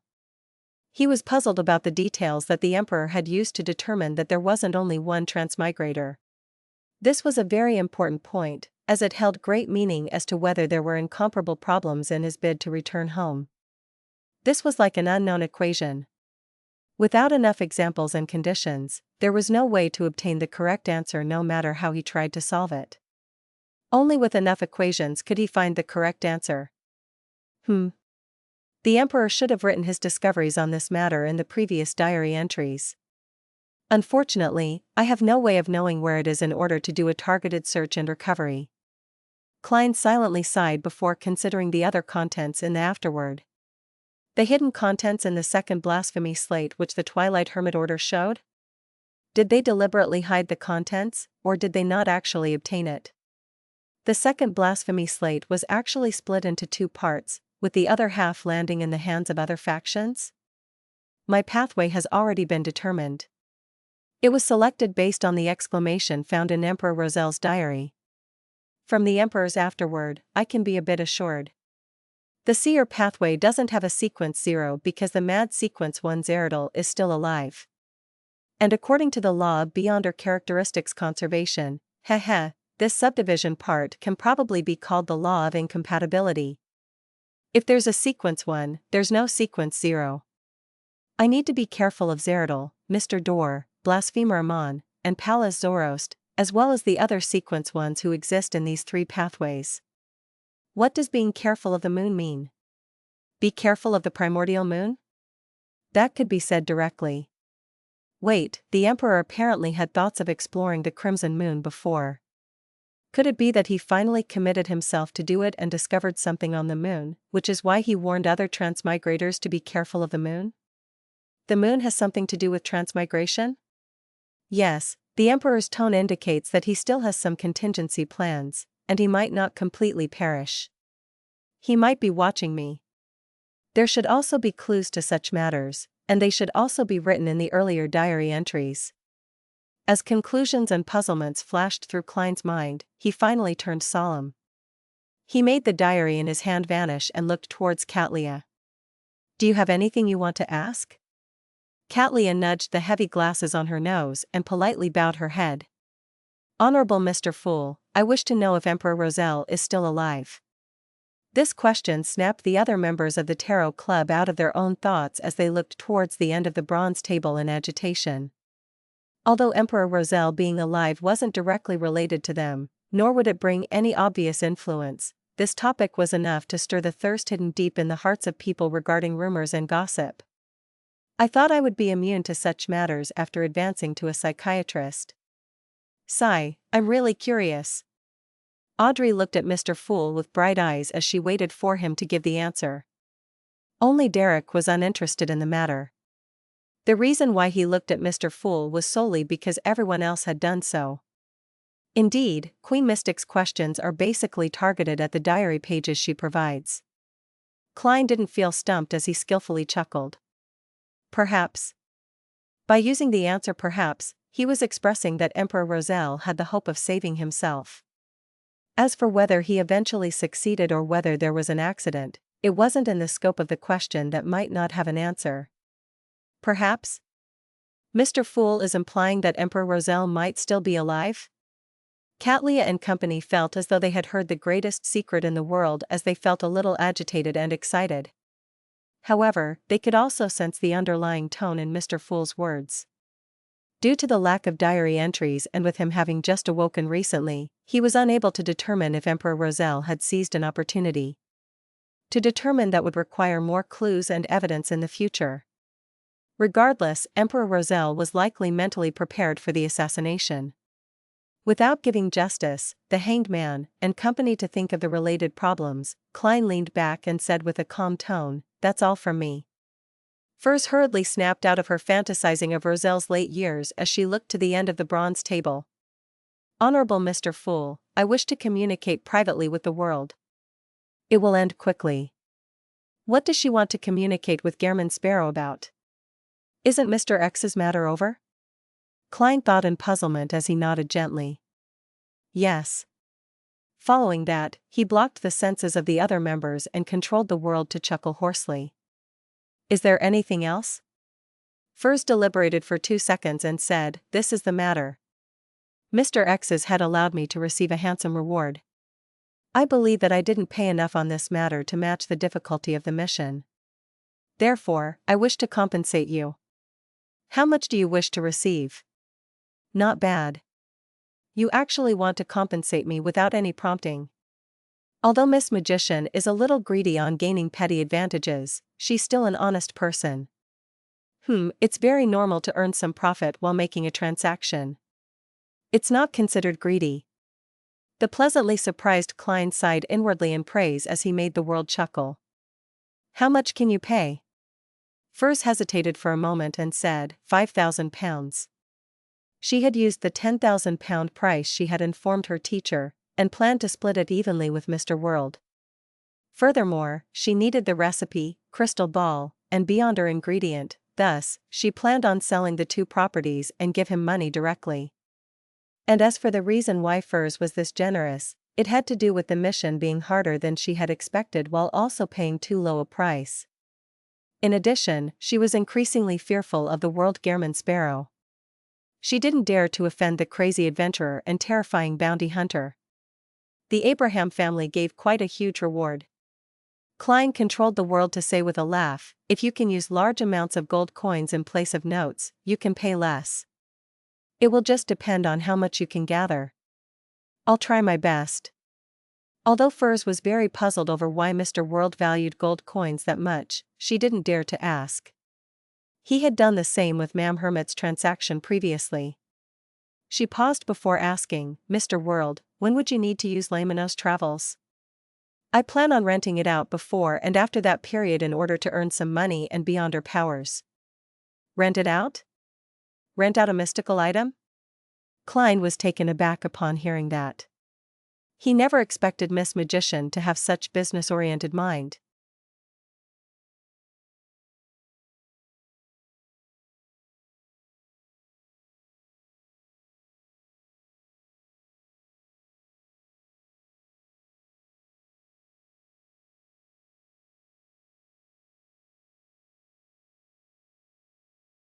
Chapter 791, New Model.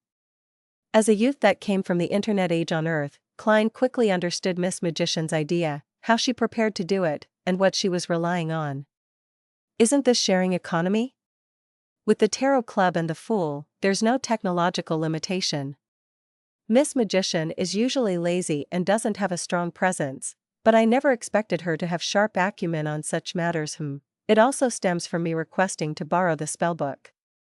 Regardless, to be able to quickly be inspired and set up a business model is pretty good. Klein deliberately made the world Gehrman Sparrow hesitate for a few seconds before saying, "I might need it this weekend and next week." He was estimating this based on the time it took Mr. Hanged Man to return from the Abyss Maelstrom to the Roarsted Sea, while also allocating time for him to stabilize his spirituality and replenish his supplies. When the time came, they would join forces to explore the primitive island with many Beyonder creatures. Furs hurriedly nodded. "All right, I will make the arrangements to prevent others from using it." As she heaved a sigh of relief, she requested Mr. Fool that he bear witness for the subsequent rental agreements. After obtaining a confirmation from him, she indicated that she was done with the private communication. Following that, she conjured Laymanos Travels and surveyed the table. "Everyone, I have here a mystical item. It has a total of 38 pages. Each page can help the user record Beyonder powers they encounter. They will then be able to release it when needed, but it will be slightly weaker than the original power. Each page can be repeatedly recorded. Each record can only be used once. Amongst them, 3 pages can be used to record demigod-level Beyonder powers, but the chances of success are very low. It might not succeed 1 in 10 times." First simply explained the traits of Laymanos Travels and its negative effects. It lit up the eyes of Audrey and company. With them no longer being novices in the domain of mysticism or the Beyonder world, it wasn't difficult for them to tell the value of Miss Magician's notebook without her making it explicit to them. At the same time, they viewed it as a demigod-level artifact. It resembles a shepherd and the creeping hunger. They allow the use of the Beyonder powers from other pathways, but there aren't as many negative effects. There's also a chance to record a demigod power. Draw my own blood. Audrey suddenly shrank her hand back in fear as she thought over the matter. As a powerful noble's daughter, she had almost never been injured from a young age. Therefore, she had an extreme fear of pain that remained an unknown to her. Taking the opportunity when Furs paused, she raised her hand slightly and asked, "Miss Magician, how much do you wish to sell it for?" Audrey believed that her father, Earl Hall, would also be able to recognize the value of Laymanos Travels, so it was certain that she could be reimbursed by him. Therefore, she planned on fully satisfying Furs's requirements. She must be lacking money recently, or else she wouldn't be selling such an important and useful mystical item. While Audrey thought in pity, she considered whether she should offer to buy it at a premium. "Damn it. Why can't it be put on sale after I return from the primitive island?" Alger had a strong interest in Laymanos Travels, but he wasn't able to produce the money or materials needed to purchase this mystical item. £1,300 was money that an ordinary person might not be able to save up even in 10 to 20 years, but compared to an item at the level of Laymanos Travels, it was nothing. "It's worth at least £10,000. If I encounter Beyonders that are backed by powerful factions, it wouldn't be a problem selling it for more than £30,000. Alger swept his glance at Justice, who was inquiring about the price, as well as Catlia, who had nudged her glasses, looking as though she was planning to join the bid. He couldn't help but sigh. He didn't believe that the transaction would fail according to his wishes, having it left unsold before he returned from the primitive island.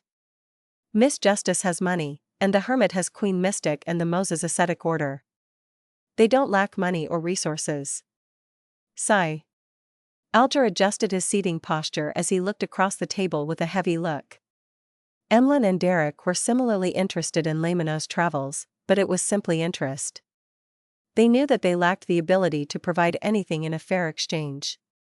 When she heard Miss Justice's question, Furs realized that she had forgotten to mention the most crucial point. She hurriedly added, "No, it's not for purchase. I'm only renting it. When you need it, you can rent it for a short period which will be witnessed by Mr. Fool." "Rent? You can do that?" At that moment, everyone except Klein and Derek were surprised. Without a doubt, they knew what a rental transaction was, but they never expected it to be applied to a mystical item, much less have it appear in the Tarot Club. This was apparently very doable. It was relatively useful for every member of the Tarot Club, and it wouldn't cost them much while remaining affordable. Furthermore, Miss Magician could slowly build up quite a sizable fortune by doing so, but in fact, the best result was to record Beyonder powers. She could gather different kinds of beyonder powers from various pathways in this way, making it far more efficient than seeking the chance to record it on her own. Alger quickly realized the key to the rental transaction as he was delighted. He asked, "How much is the rental fee?" Laymanos Travels corresponds to a sequence 6. It's usually about £5,000, but due to its uniqueness, it costs at least £10,000. Furs had built up quite a bit of experience during her time in the Tarot Club, so after some consideration, she said, each rental basically starts at £300. Every additional day is an additional £50. And when returning it, the notebook needs to have 2 additional pages of beyonder powers than when it was rented out. If there's only 1 blank page or no blank pages when it's rented, one just needs to fill up the full book. Having 2 additional pages didn't mean 2 additional powers. That also meant that they could use any of the beyonder powers in Laymanos Travels. One just needed to make up for it later. There was no need for it to be of the same type, as pages were all that mattered. £50 a day, £1,500 a month, if it's possible, I can keep renting it. Audrey did a simple count of the costs. Alger was thrilled when he heard that as he said with an unperturbed look, I plan on renting it for 2 days, but the exact price needs negotiation. It will be adjusted based on what beyonder powers are recorded in the notebook. He felt more confident towards his exploration of the primitive island. When do you plan to rent it? Furs asked, delighted that she had business right away. I'll be renting it for 2 days sometime between this weekend to next weekend. The exact time hasn't been determined, Alger replied without any hesitation. Furs immediately frowned as she said apprehensively, this period of time has already been reserved for Mr. World. Reserved for the world? When did this happen? Alger was surprised as he looked at the other end of the long bronze tail. He soon came to a realization that it had been agreed upon during their private communication. Why would they come to such an agreement? Miss Magician doesn't need to have informed him ahead of time. They had other transactions during the private communication? What kind of communications and transactions would they have? Miss Magician had commissioned the assassination of an Aurora Order Oracle. The world had accepted the mission, and one of the traits of the Oracle is the ability to record and use the beyonder powers of others once. This is identical to Laymanos Travels. Does this mean that the world has already succeeded? As such, Miss Magician is indebted to him, and she hadn't fully resolved it. Now, she came up with this method to pay off the rest? Alger eliminated the possibilities and finally felt that he had found the truth. Without anyone catching wind of it, the world Gehrman Sparrow had already hunted an Aurora Order Oracle, an oracle suspected to be a Sequence 5. This secretly made Alger feel alarmed because he was about to cooperate with the world soon. Thankfully, there's Mr. Fool bearing witness. As a blessed, Gehrman Sparrow wouldn't violate the agreement he makes in front of a god. Alger consoled himself and retracted his gaze from the world. Meanwhile, Audrey and Catleya had recalled the matter of the Aurora Order Oracle from the transactions involving both Miss Magician and Mr. World, as well as how the oracle's powers were similar to Laymanos Travels, hence, they believed that the world might have already completed the mission. Renting the spellbook was one of the parts to completing the transaction. Emlyn didn't think about such matters, putting his focus on the unavailability of Laymanos Travels this weekend and the following week. In other words, I can borrow it for the next few days? If I have help from this notebook, those 2 primitive believers wouldn't be able to pose a threat. Emlyn looked around and turned anxious as he leisurely said, Can I rent it for today and tomorrow? £400 plus 2 pages of beyonder powers, Furs directly announced the price. Emlyn nodded gently. Introduce what beyonder powers are recorded first. If they aren't very useful to me, I wish that the price can be lowered because I'll need to waste time recording powers. Furs flipped through Laymanos Travels and began to give a vague introduction. Door opening. Black screen. Tumble. Teleport. Lightning strike. Float. Flight. Windblades. Why are there so many beyonder powers in the storm domain? The world has used it before? He recorded the beyonder powers corresponding to See God from Mr. Fool? When I return to the cathedral, I should find out what recently happened in Backland. That oracle couldn't have died without a trace. As Alger listened, he began thinking of investigating the matter.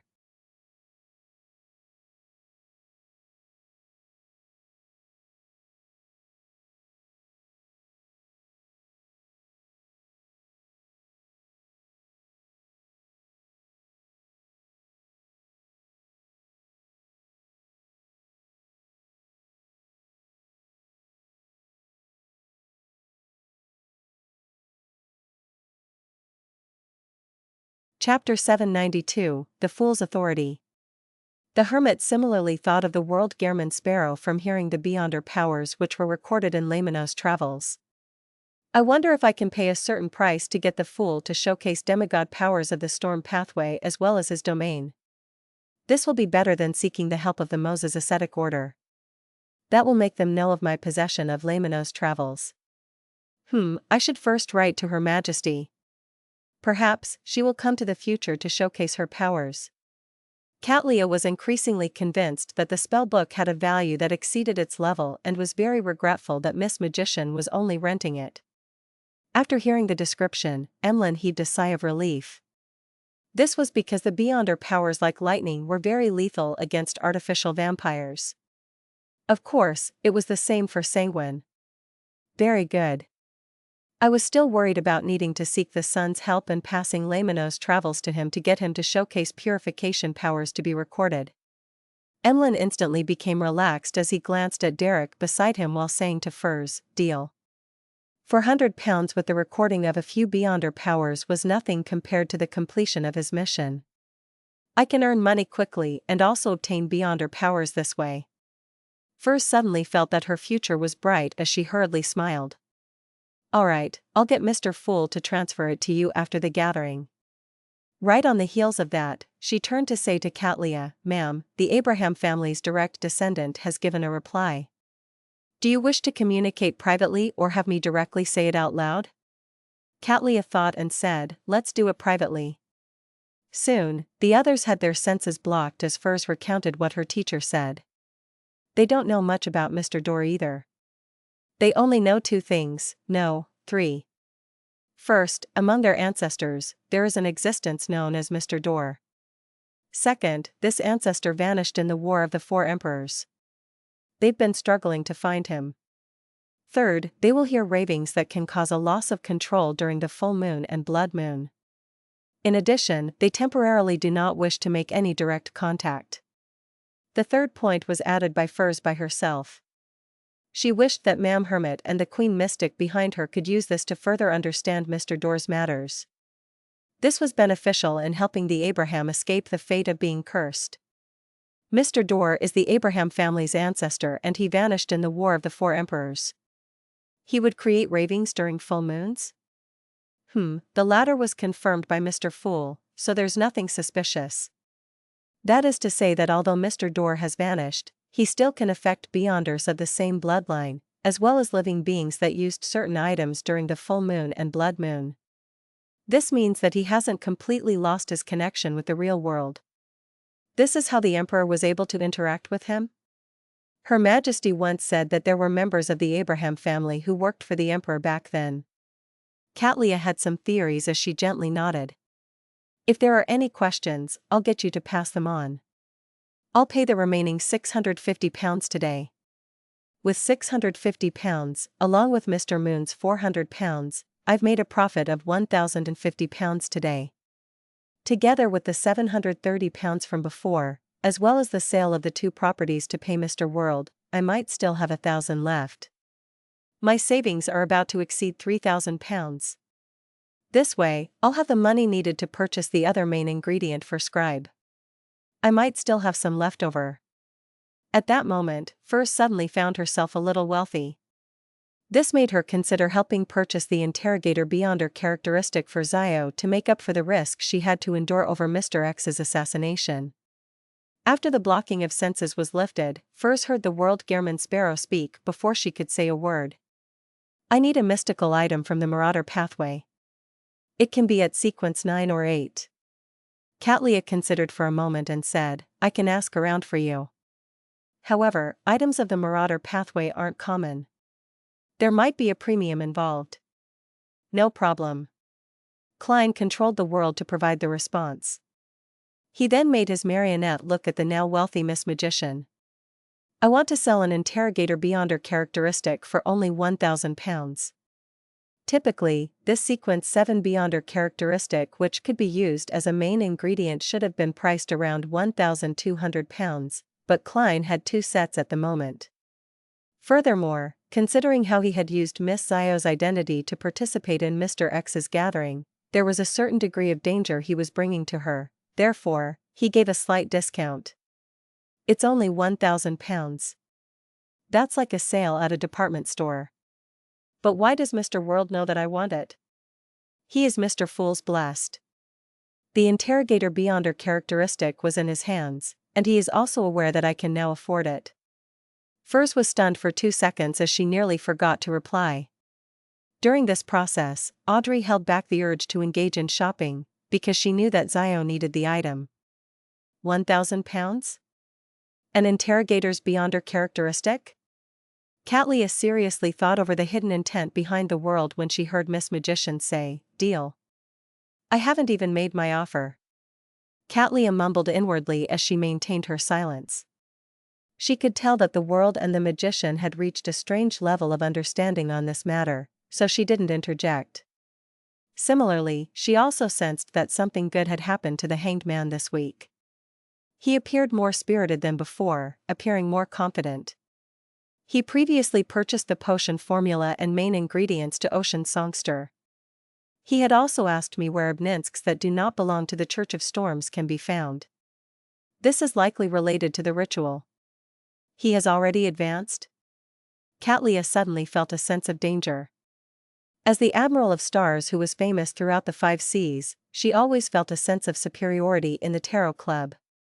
But in recent times, with the World Gehrman Sparrow showing his ability at hunting pirate admirals, followed by the Hanged Man reaching Sequence 5, a Sequence 5 that made him adept at sea battles, she felt that she no longer had the right to belittle others.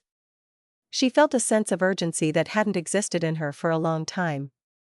However, I have Sequence 4 ahead of me. It's the boundary between spirituality and godhood. It's not that easy to advance. I still don't see any hope despite preparing for years. Catleya sighed inwardly as she looked at the World Gehrman Sparrow and asked, "Any chances for the blood of a mythical creature?" "I've been waiting for you to ask this." The fool Klein smiled while watching the transactions as he controlled the world to hoarsely laugh. "That angel got me to ask you what you can give him in exchange for a drop of blood. He emphasizes that it needs to satisfy him." Angel? Mr. World directly contacted an angel? Furthermore, he has convinced the angel to provide a drop of blood. Audrey was first alarmed before her thoughts raced as she turned to look at the seat of honor. She suspected that the world, Mr. Fool's blessed, had contacted an angel that was in service to Mr. Fool. She was like the magician, believing that the world only knew of clues to the location of an angel or its remains. They never expected him to directly converse with an angel. One had to know that the grounded angels were equivalent to the leaders of the 7 churches. Indeed. Alger sighed silently, believing that his guess has been verified. As expected of Mr. Fool's blessed. Catleya held back her surprise and shock as she pondered. "May I know what pathway this angel is from?" The world surveyed the area and said, "Monster." Monster, which means it's an angel from the fate pathway. It's no wonder Mr. Fool's honorific name has the words King of Yellow and Black who wields good luck. Audrey, Derek, and company were enlightened, believing that their inferences matched the actual situation and the inherent logic. Their gazes and guesses stirred Klein. He realized a corresponding problem. In the honorific name he fabricated, the description of wielding good luck had successfully been directed towards the mysterious space above the gray fog. Is this related to why the people from the fate pathway can see my uniqueness? Could this be related to why the Snake of Mercury, Will-Septon, took the initiative to establish friendly ties with me? In my honorific name's 3 lines, the first line is a description of my inherent self, and the second is about the corresponding divine domain. Only the third line involves the authority. wields good luck. Of course, the Fool itself can also contain a certain amount of authority. Klein suddenly felt that he needed to find an opportunity to communicate with the unborn fetus. However, he suspected that the paper crane would tear at any moment. This was because just erasing the original content was already a rather precarious process. At this moment, Cattleya said, "Thanks for your help. I will seriously consider it and give you a response as soon as possible." She planned on consulting Queen Mystic to see if there were any conditions that would entice an angel from the fate pathway. With the conversation between the world and the hermit ending, the transactions came to a formal end.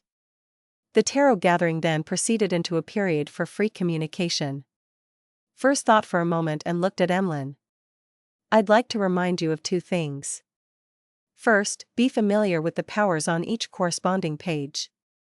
It will be very dangerous if you were to flip to the wrong page and use the wrong power in combat." Emlyn scoffed immediately as he said, "I'm very confident in my intelligence." Furs didn't speak further and switched to mentioning. A serious case involving Beyonders happened in East Borough. The surrounding region is on high alert. If you plan on carrying out any operations, take note of that. Emlyn viewed this piece of information with great importance as he asked, "Are you aware of what happened?"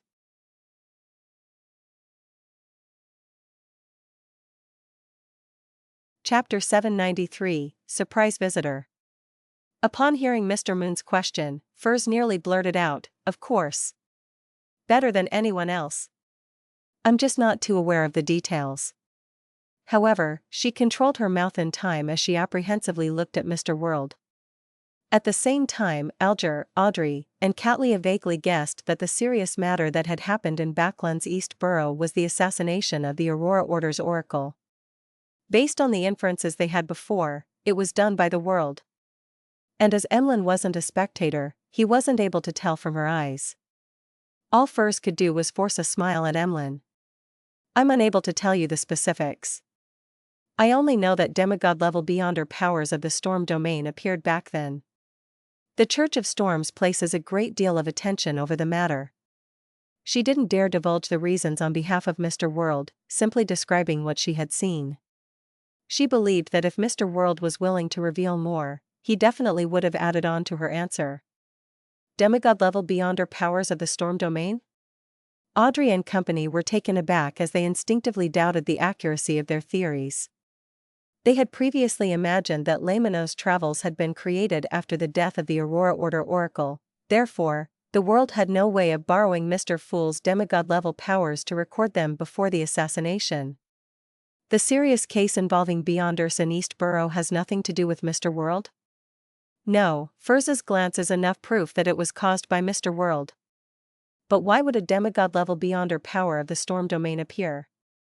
One possibility is that Lemano's travels isn't a result of this assassination but that it originally belonged to Furs.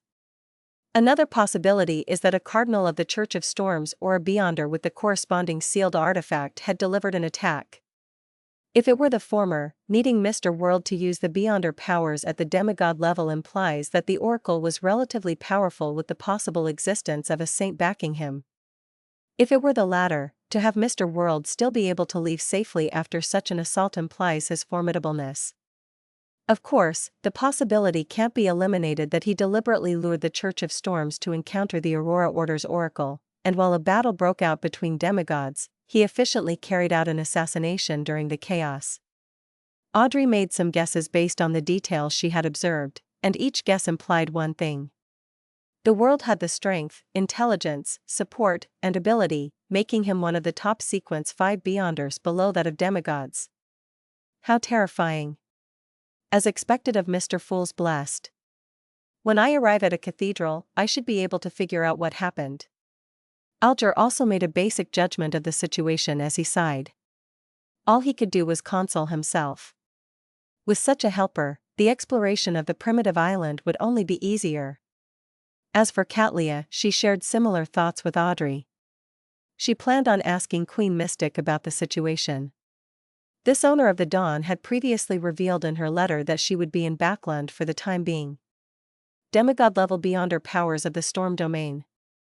Emlyn repeated Miss Magician's words as his head ached. Although he enjoyed staying at home and not heading out, he still needed to head out to get some blood to drink from the hospitals.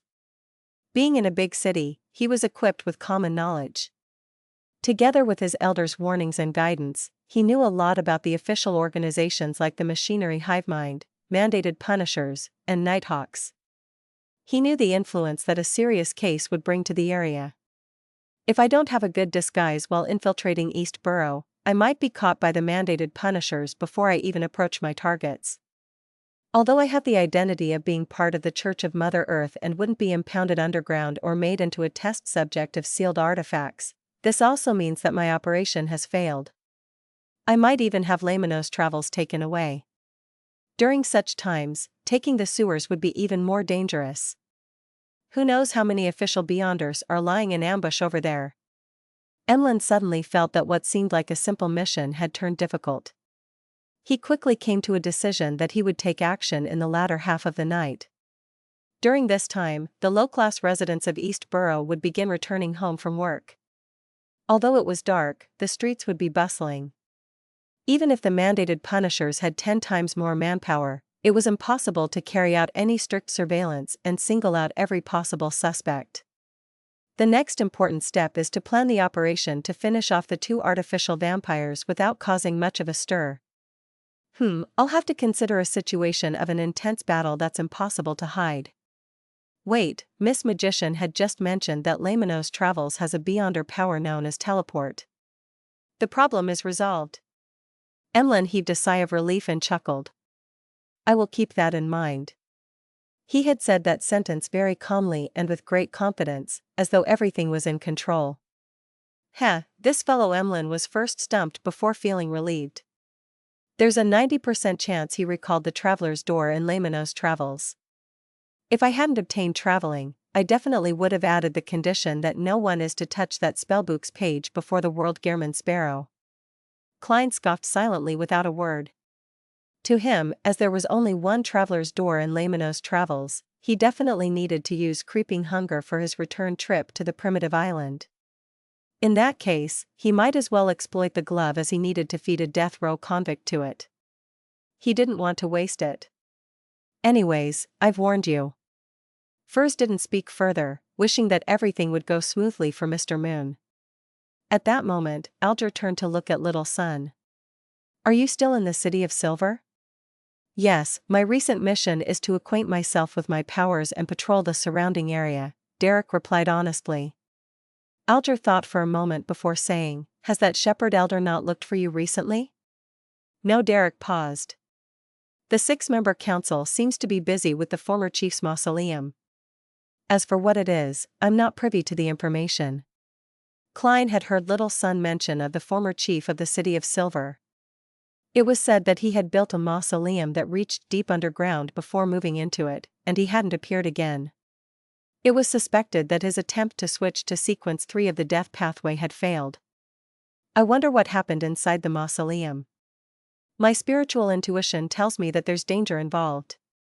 Before Klein spoke, he heard Alger say, take note of this matter. To investigate the former chief's mausoleum at such a critical moment means that it's something important. It might bring you danger. Okay. Derek nodded strongly. I'll do my best to figure out the specifics. The exchange continued. As the members didn't encounter much this week, this segment quickly came to an end. The Tarot Club members began teaching the Sun mysticism languages of the outside world as they learned about ancient myths from him. During this process, Audrey was a little disappointed and depressed. She had failed to buy anything or share anything this week, and her participation appeared lacking. Sigh. My life has been too quiet and stable. I have nothing to share. However, this is normal. As the daughter of one of the top 3 bankers in the kingdom, a daughter of Eastchester's Earl, if I were to frequently encounter Beyonder matters, experiencing alarming and exciting matters every week, that means that the present society and government structure is unable to maintain the order of the Beyonder world. It would definitely result in a fundamental change to everything. When I return to Backland, my contact with the psychology alchemists will increase. I'll be able to change this situation. Audrey rapidly became optimistic, and she stood up and bade Mr. Fool farewell. Over the past half a year, she had read quite a number of useful books thanks to Susie. In terms of profundity and maturity, she was a lot better than before. Buckland Street, Northborough, 160 Buckland Street.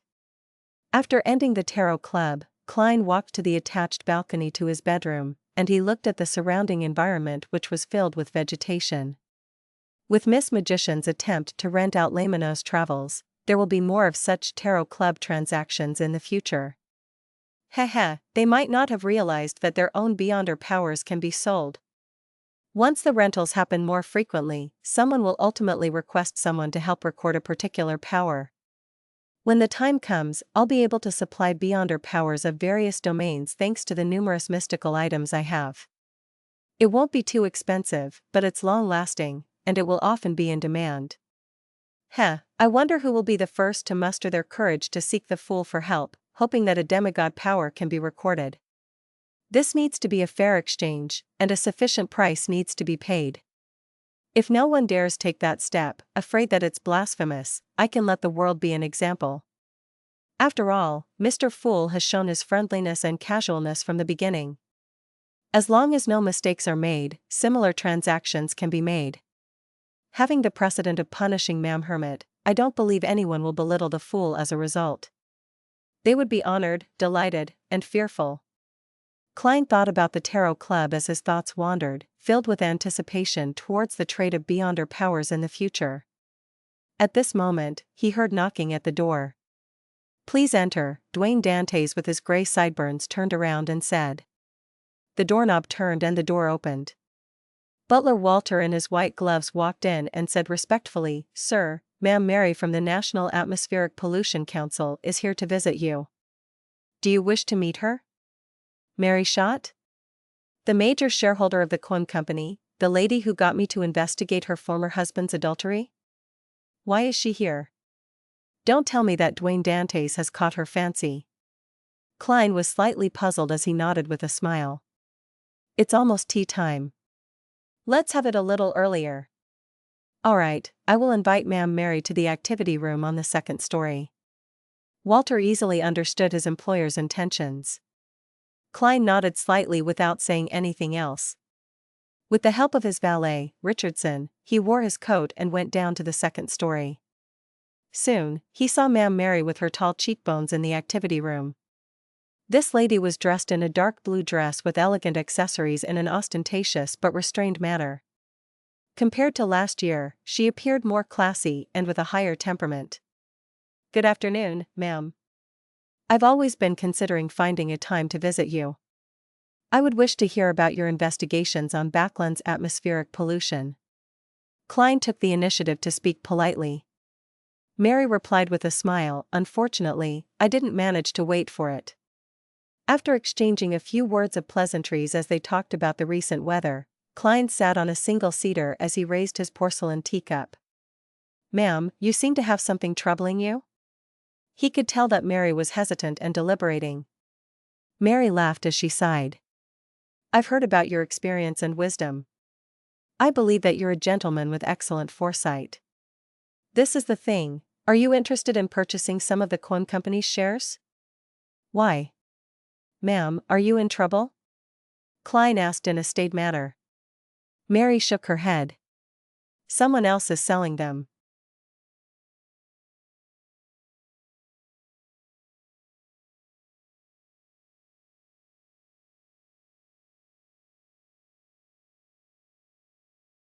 Chapter 794, Short-Term Investment. Someone else is selling? Klein ruminated over those words without immediately asking. After the servant placed the silver three-layered tray down for high tea and left, he said with a smile, "Ma'am, why don't you purchase it yourself? Even a blind person knows that Loen will place more attention on environmental pollution in the future. Therefore, the Quim Company, that deal with anthracite and high-quality charcoal, definitely has a promising future. It being worth £500,000 or even £1 million wouldn't be a fantasy. Of course, the premise is that the company's management can keep up with the corresponding expansion. In such a situation, the acquisition of shares in the Quim Company is definitely a profitable business. If I were you, I'd take it for myself, no matter how much debt I get myself into. Mary used 2 fingers to pick a cucumber sandwich from the bottom silver tray, took a tiny nibble, and slowly chewed before swallowing it down. With this as a buffer, she finally organized her words. Ever since the law to fix atmospheric pollution was passed, the Clem Company has been rapidly developing. The faces of the shareholders have begun changing. As you know, people who have their sights on money will often have good business sense. And behind them, there are usually some powerful figures at play. If I weren't a member of the National Atmospheric Pollution Council, and had used this to get to know quite a number of nobles and high-ranking government officials, I believe I wouldn't be able to withstand the pressure, and I would end up selling my shares at a relatively good price. I would then leave the stage with a considerably good profit. But even so, most of the shares will quickly concentrate, and I'll quickly lose my status as the highest shareholder, losing control over the company's direction. This is something I inherited from my father. I don't want it to become somebody else's toy. I wish for it to slowly develop into the biggest anthracite and high-quality supplier to Backland, or even all of the Loan Kingdom. Haha, it's not that I haven't tried other solutions. I pledged my shares and sold my property, investing a large sum of my liquidity into it, absorbing 15% of the shares in secret, as well as requesting friends that I can trust to help. I've obtained a total of 10% of the shares, and together with the 20% I originally had, I hold 45% in total. The current situation is that a minor shareholder suddenly decided to liquidate his 3%, and my friends and I temporarily do not have the money to acquire it. This is a commercial war. This was a first for Klein, who was accustomed to dealing with Beyonders. He found it fresh but also unfamiliar. He similarly reached out his hand and selected a sandwich which had high-quality turkey at the bottom of the 3-layered tray. As he ate, he contemplated for about 10 seconds and said, "The shares that you acquire later can also be pledged, right? There won't be enough time. The other party has already provided an offer, and the transaction can be closed at any time," Mary said as she finished the food in her hand. Klein leaned back into his sofa in a relaxed manner. "Why did you come to me?" Upon hearing the question, Mary heaved a slight sigh of relief. "First, you must have brought quite a sizable amount of money to Backland. You wouldn't need to raise funds through different means. Second, you just came to Backland, so you aren't deeply involved with the other party or in other aspects. This also means that I'm not afraid that you would violate the terms of the agreement. Even if you choose to align with them, you'll have to consider if it's worth violating the law. Third, although we've only met once, I believe you are a very dignified and knowledgeable gentleman. Your praise is leaving me a little embarrassed.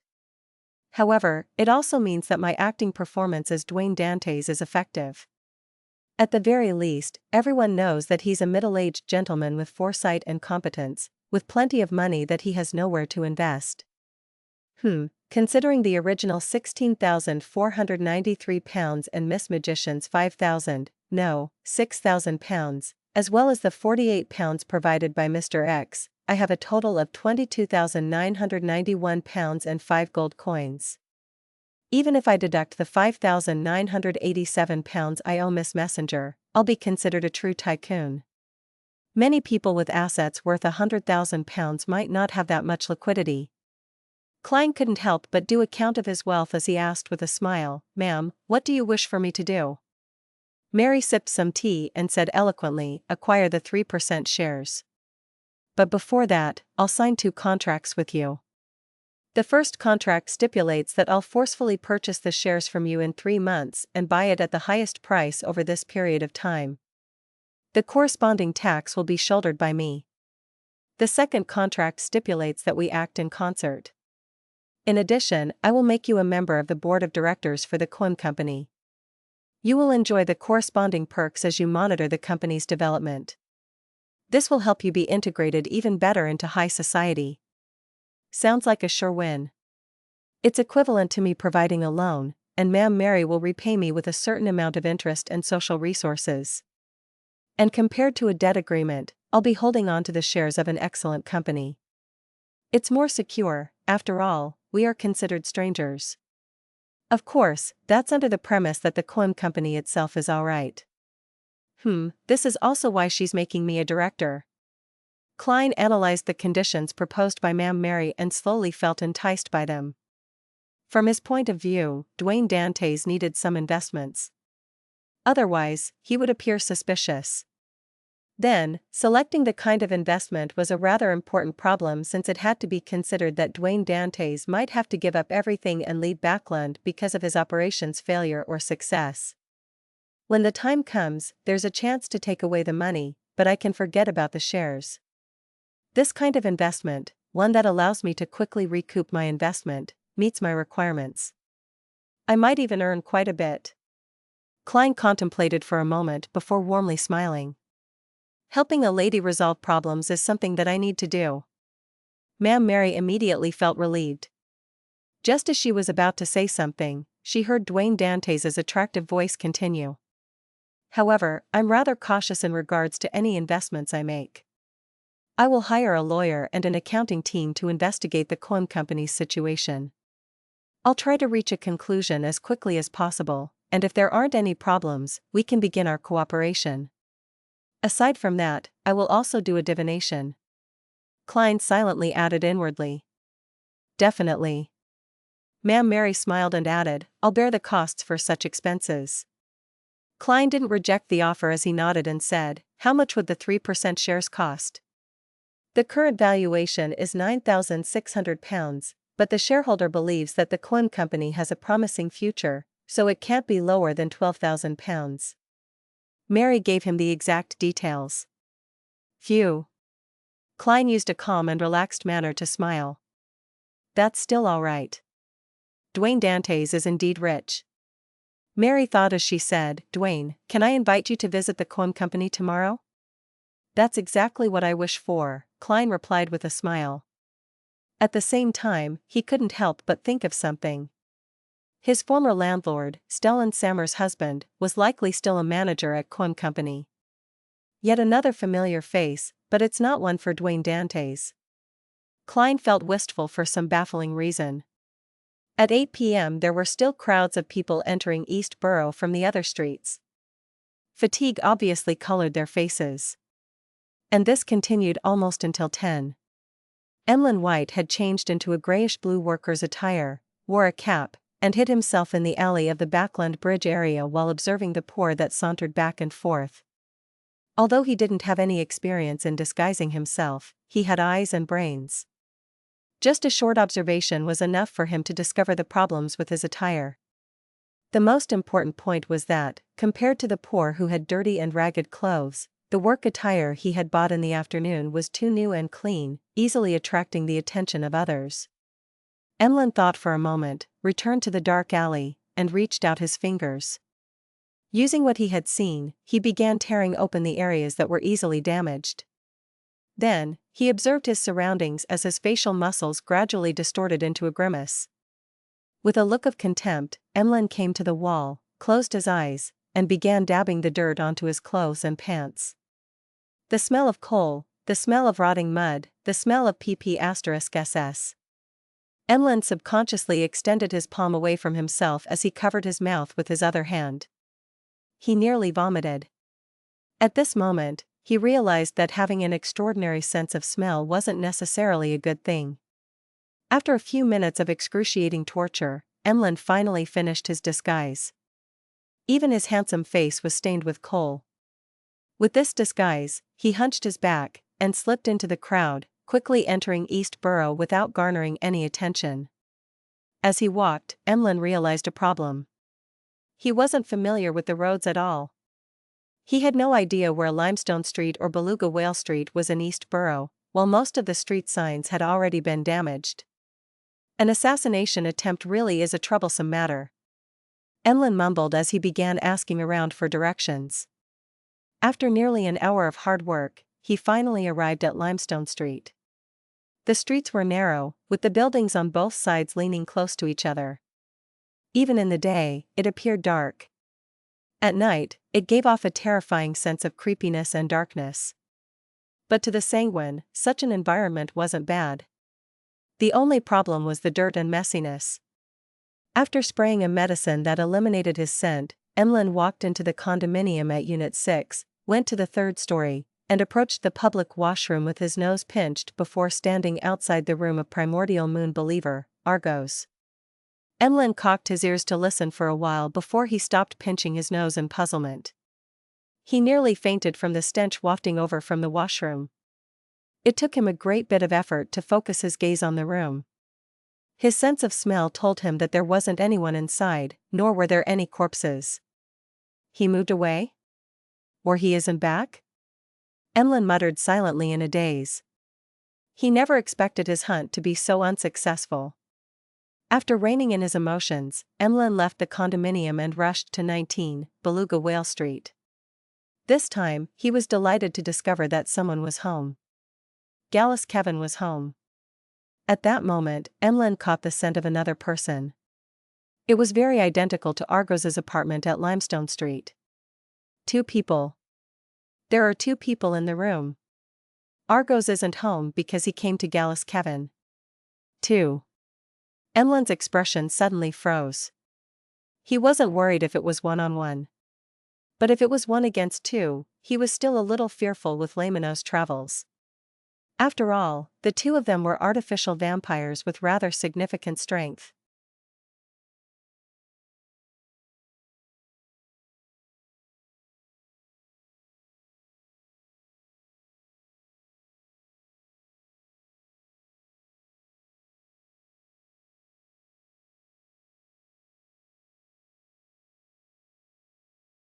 Chapter 795, Patience.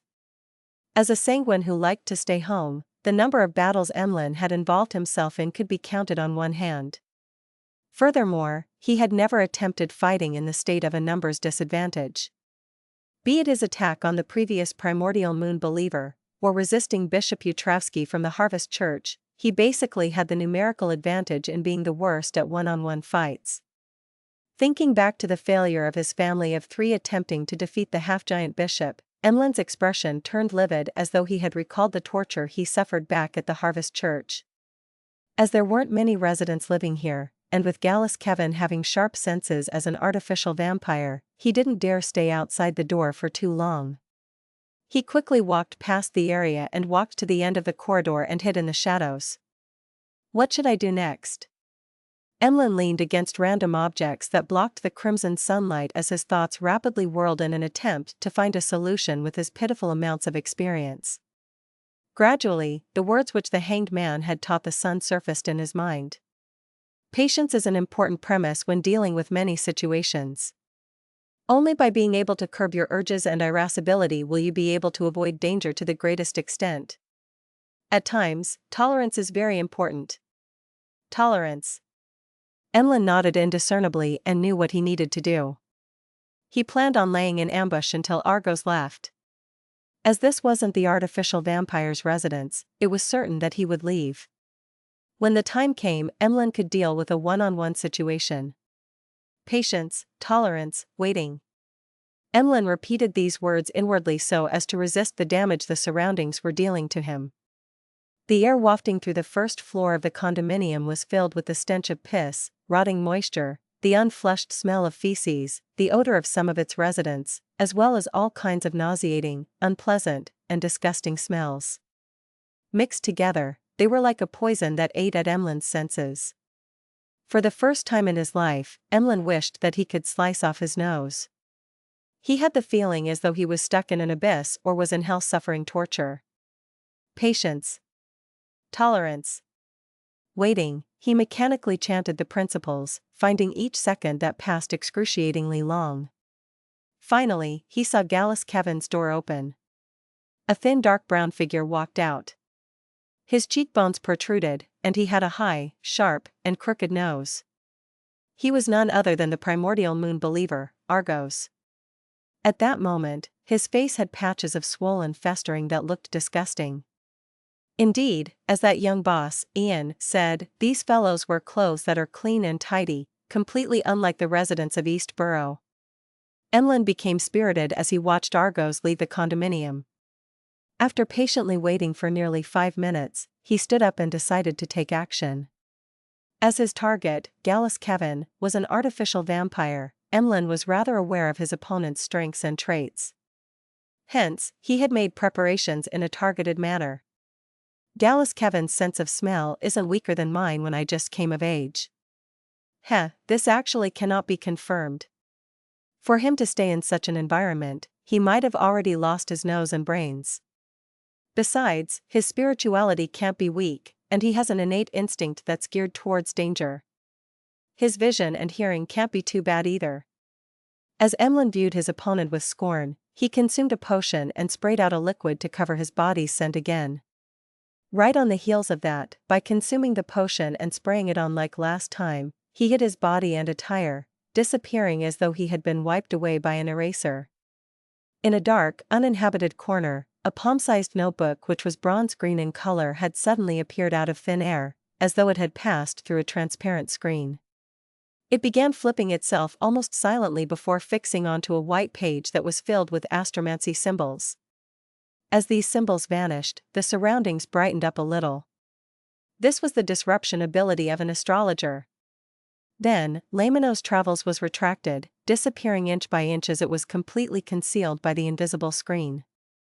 Prepared, Emlyn recalled his plans. He lightened his footsteps and silently arrived outside Gallus Kevin's apartment without approaching the door. The notebook appeared out of thin air once again before being flipped to the door-opening page. An illusory sound immediately resounded in Emlyn's mind as it prompted him to reach out a hand towards the wall.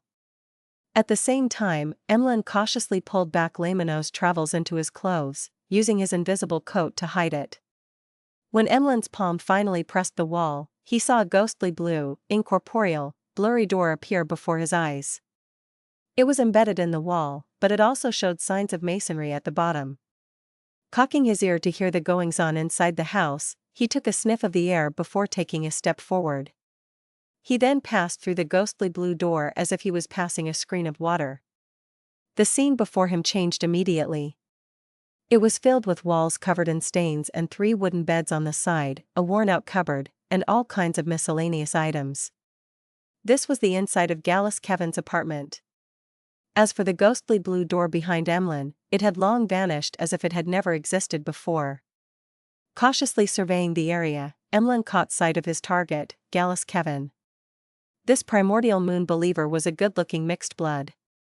He had long hair that reached his shoulders, and his eyes were a little red, as though he didn't fully acquire the eyes of a sanguine. At that moment, he was sitting by the side of the bed, staring at the door, his thoughts a mystery. Emlyn circled to his side without causing a commotion. He took out Lameno's travels, which he ensured was in a blind spot, and he flipped to a page that left his fingers slightly numb. It was a yellowish-brown goatskin page. The surface was filled with all kinds of ancient and distorted symbols and patterns. Together, they constructed a figure that looked like a thin tree with outstretched branches. After adjusting his angle, Emlyn slid his finger across the page.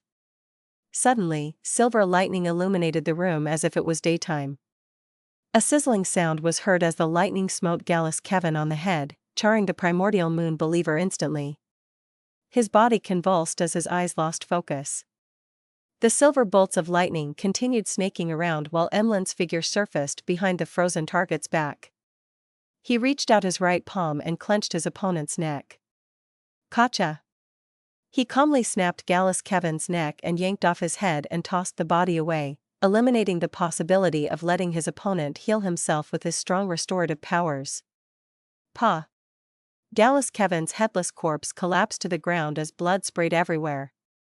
An artificial vampire lost its life just like that. Emlyn's calm expression was quickly replaced with surprise. He looked at the head in his hand with disbelief. He realized that Gallus Kevin didn't realize what was happening even upon death. Fixed in his eyes were pain and puzzlement. "It's that easy? It happened like a breeze?" Although Emlyn was proud, he didn't believe that he could finish off an artificial vampire that easily. However, reality told him that it was as easy as a breeze. A lightning strike that can cause paralysis, together with my high movement speed, had allowed me to instantly kill my target. The premise is that he's weak to lightning, allowing him to be easily paralyzed. Also, I had interfered with his spiritual intuition ahead of time and avoided attacking him head-on by passing through the wall. Those were key to my success. After a few seconds of surprise, Emlyn recalled the details and concluded plenty of useful experience. This made him truly realize the potency of matching beyonder powers, as well as the value of Laymanos travels. It's no wonder Mr. Hanged Man was the first one to have thoughts of renting it. Emlyn reined in his thoughts and looked at the blood that gushed out of Gallus Kevin. His throat couldn't help but move. He hadn't had that much fresh blood in a while. However, he didn't dare drink it. This was because the deceased beyonder characteristic had yet to appear. The blood would still contain parts of it, and drinking it would easily result in excessive beyonder characteristics, adding the risk of losing control. This wasn't conducive to his subsequent operations. Emlyn retracted his gaze and surveyed the surroundings. He found a stack of old newspapers and a tiny wooden chest. He planned on using that to store Gallus Kevin's head in. And before that, he sat down and waited for the beyonder characteristic to appear. 2 minutes later, Emlyn suddenly looked up at the door. He heard footsteps. Immediately after that, he caught the scent of Argos. Why is this artificial vampire back? He returned midway? Emlyn White instantly became a little nervous, unsure how he was going to handle the issue. Thump. Argos knocked on the door from the outside without making a sound. This resulted in an abnormal silence. Emlyn was stunned. He immediately understood that Argos had caught scent of the blood and knew that something had happened inside. What should I do? Rush out and finish him? No, others will see me if I do so. I would then be caught by the official beyonders. Emlyn instinctively took out a potion and planned on hiding himself again. Suddenly, he had an idea. Exhaling silently, Emlyn placed Gallus Kevin on the bed as he drank an invisibility potion and spewed out the corresponding amount of liquid. Slowly and very gently, he moved to a corner of the room and hid there. This way, it made it seem like the assassination was completed and that the murderer had long fled the scene. As time passed, aside from the occasional passing by of the residents, there was silence both inside and outside. Suddenly, Gallus Kevin's window creaked open as a pair of eyes shot its gaze inside. After careful inspection, Argos, with a festering face, leaped into the room and slowly walked to the corpse which was still indistinctly expelling the beyonder characteristic. In the corner, Emlyn White secretly took out Laymanos Travels while Argos wasn't looking in his direction. He flipped to another page of Lightning Strike. At this moment, Argos's sight landed on the bed and on his companion's head, as well as the stack of old newspapers and the tiny wooden chest. His pupils suddenly constricted.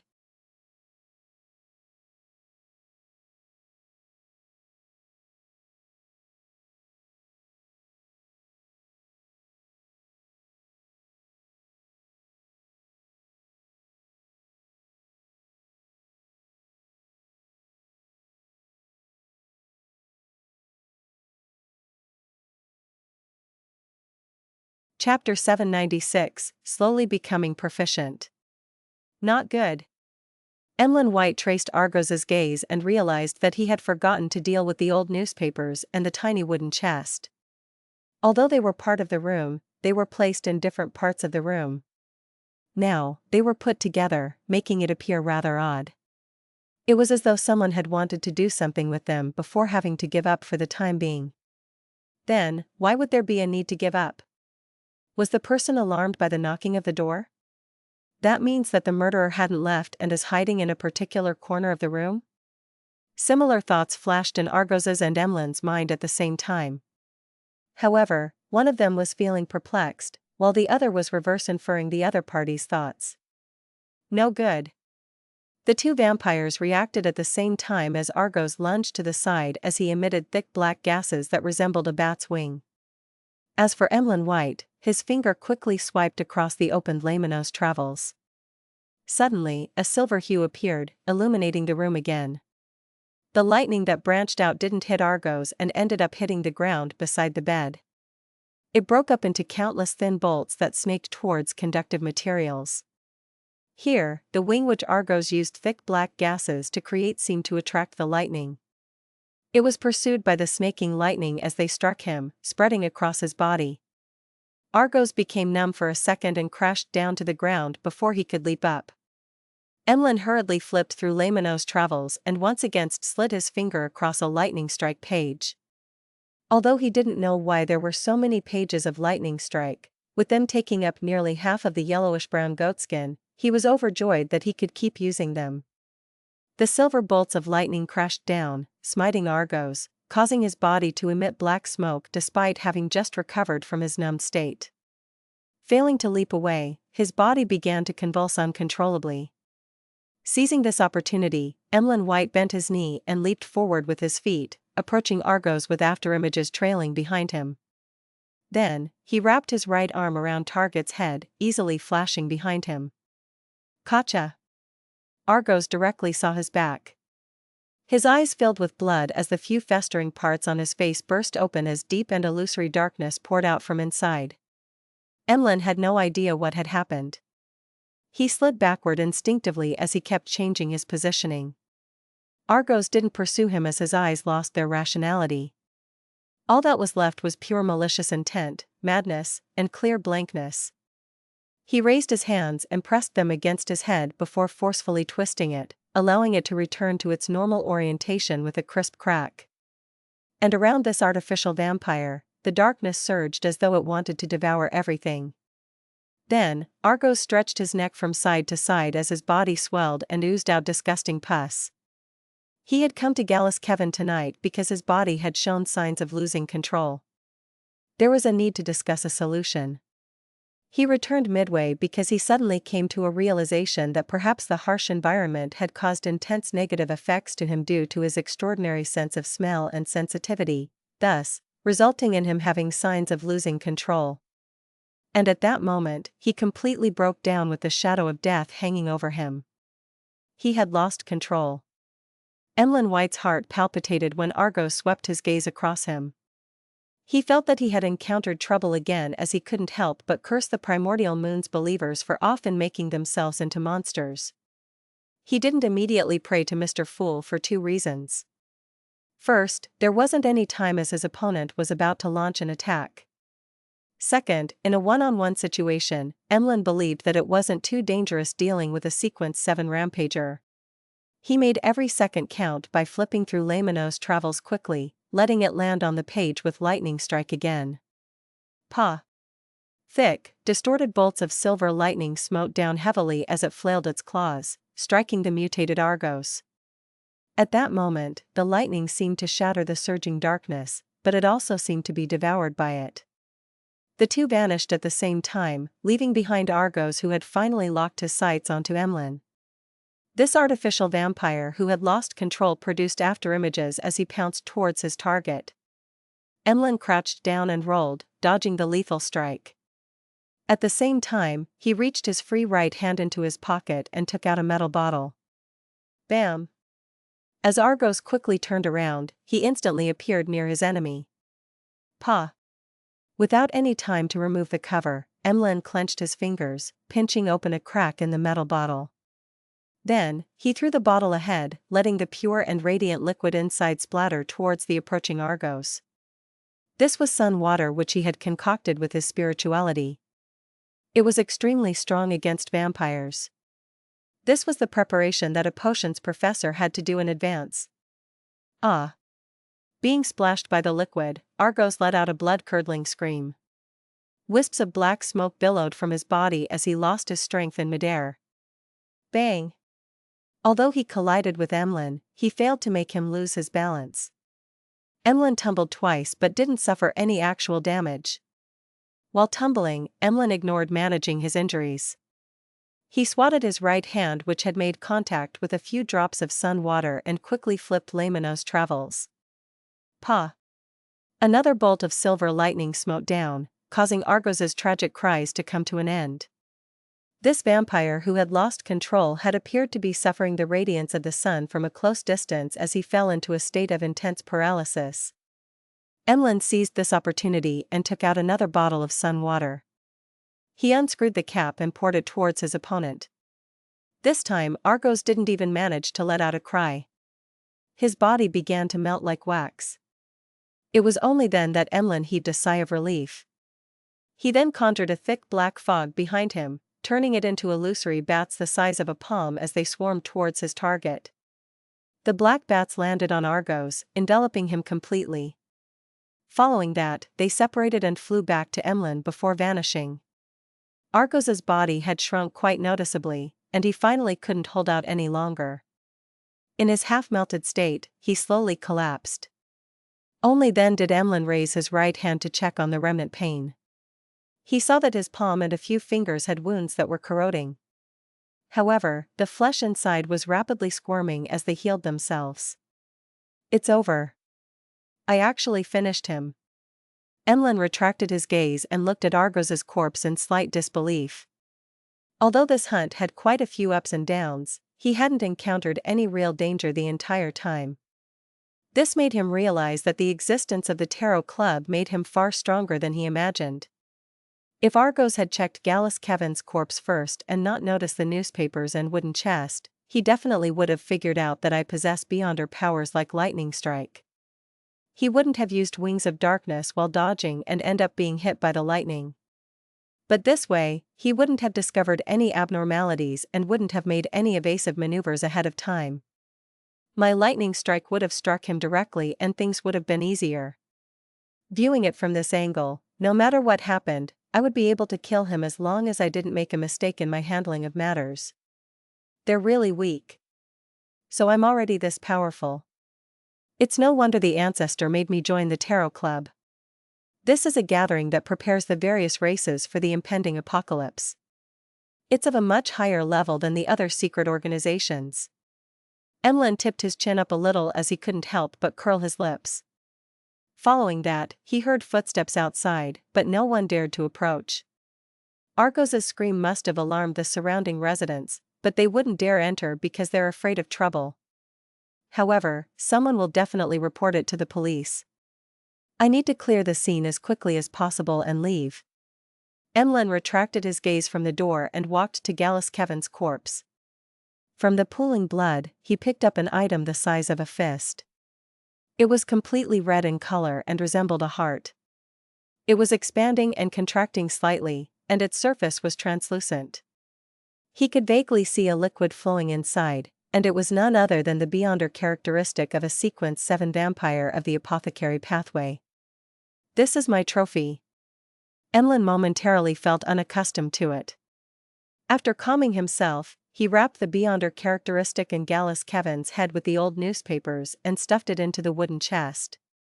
After placing the wooden chest to the side, he yanked Argos's head whose form looked nothing like before. He then took out another bottle of medicine and scattered in every corner of the room. During this process, Emlyn wasn't flustered at all. It was as though he wasn't worried that the official beyonders in East Borough would rush over. A few minutes later, he picked up Argos's mutated beyonder characteristic, glancing at its surface, which was nearly black in color, and the indistinct human-faced patterns. Behind him, a black gas was emanated. The black gas transformed into countless tiny bats again as they flew within the room. They combined with the potion liquid that had been sprayed earlier, forming a silent black flame that spread outwards. The black flames burned away the blood and corpse, as well as the traces of the lightning strikes. All that was left was a layer of sticky liquid that resembled asphalt covering the different objects in the room. Then, these liquid bodies turned into heavy black bats as they spiraled around Emlyn's body. Emlyn didn't have extravagant hopes that his actions could completely interfere in subsequent investigations. He only had one goal: to make the situation look okay. This made the police or official beyonders who took on the case write off the matter as something of little value. After a simple investigation, they would file it away and not pay any further attention to it. After doing all of this, Emlyn, with his cap and blackened face, surveyed the room. Following that, he bowed slightly at the crimson moon. Meanwhile, he flipped the pages of Lamino's travels and had it stop at teleportation. Emlyn's figure, along with the heavy bats, immediately turned transparent and formless as he vanished from the spot. After nearly 15 minutes, a few policemen from East Borough rushed in. They crashed through the door but didn't discover any residents or corpses. They yawned languidly and forced the onlooking residents to admit that they had been hallucinating, thus ending the investigation. This was the efficiency and style of the East Borough Police. After leaving East Borough, Emlyn first headed home and had Laymanos travels. Then, with his spoils, he headed straight for Odora's house in West Borough. He wanted to declare his victory and claim his reward.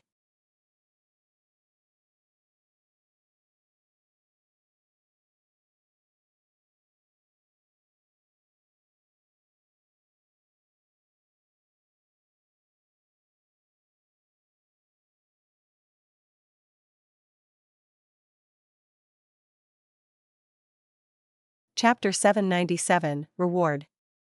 Inside Odora's villa, Emlyn saw Cosme, who was also a baron like he was. This sanguine who seemed like a man in his prime was Nibs Odora's spokesperson. "I'm also a baron, and one that recently achieved adulthood at that," Emlyn mumbled inwardly. He got up from the sofa in the activity room and bowed. "Good evening, my lord." Cosme was just about to say something when his nose twitched. He then cast his gaze towards the wooden chest beside Emlyn's feet. "The smell of fresh blood?"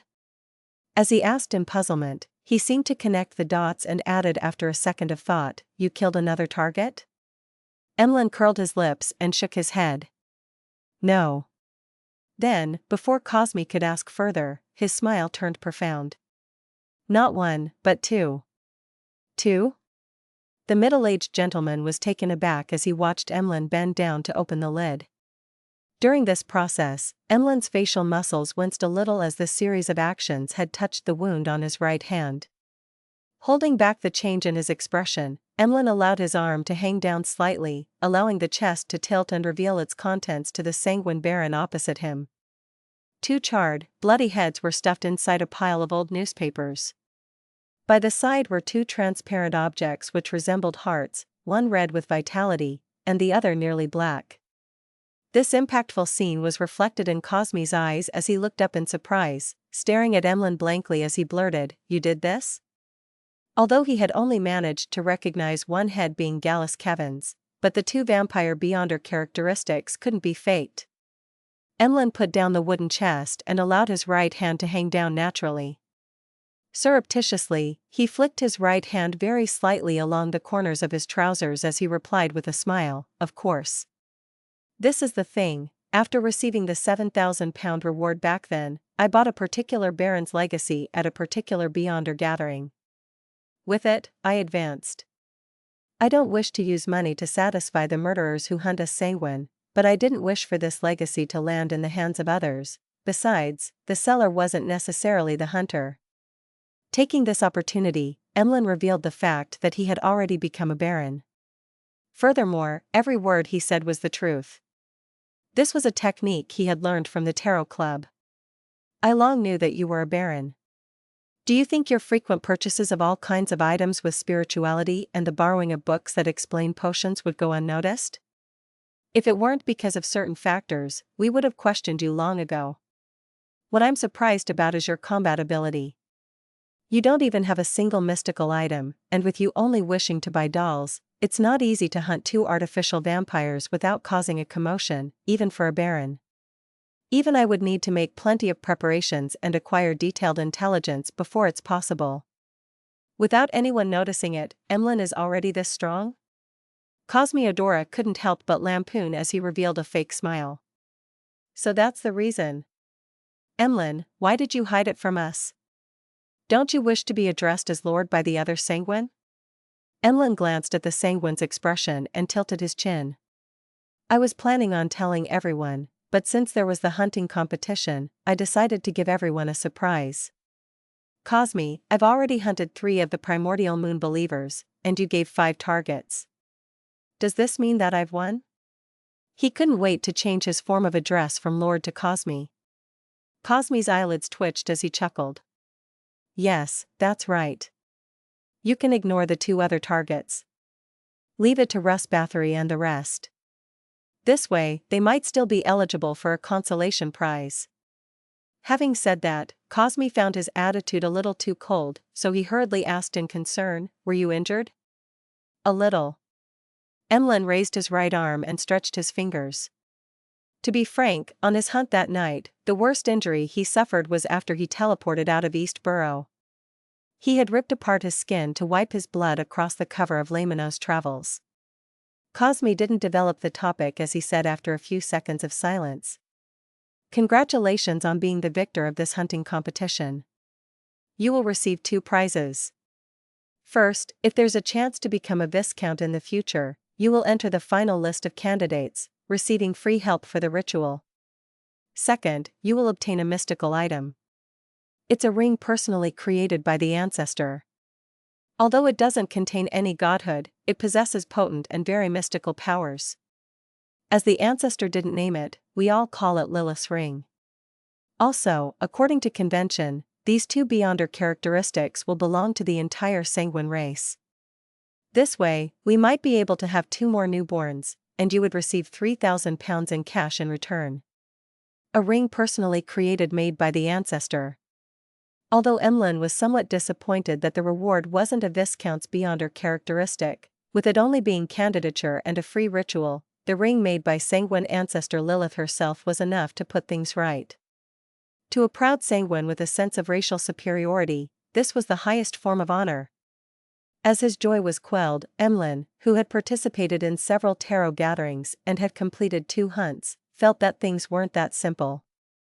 "I was sent by the ancestor to Mr. Fool, and now, I'm receiving a ring from the ancestor? Isn't that too much of a coincidence?" Emlyn thought for a moment and couldn't figure out the answer. He finally decided to pray to Mr. Fool later, describe the entire situation, and see what advice he could give him.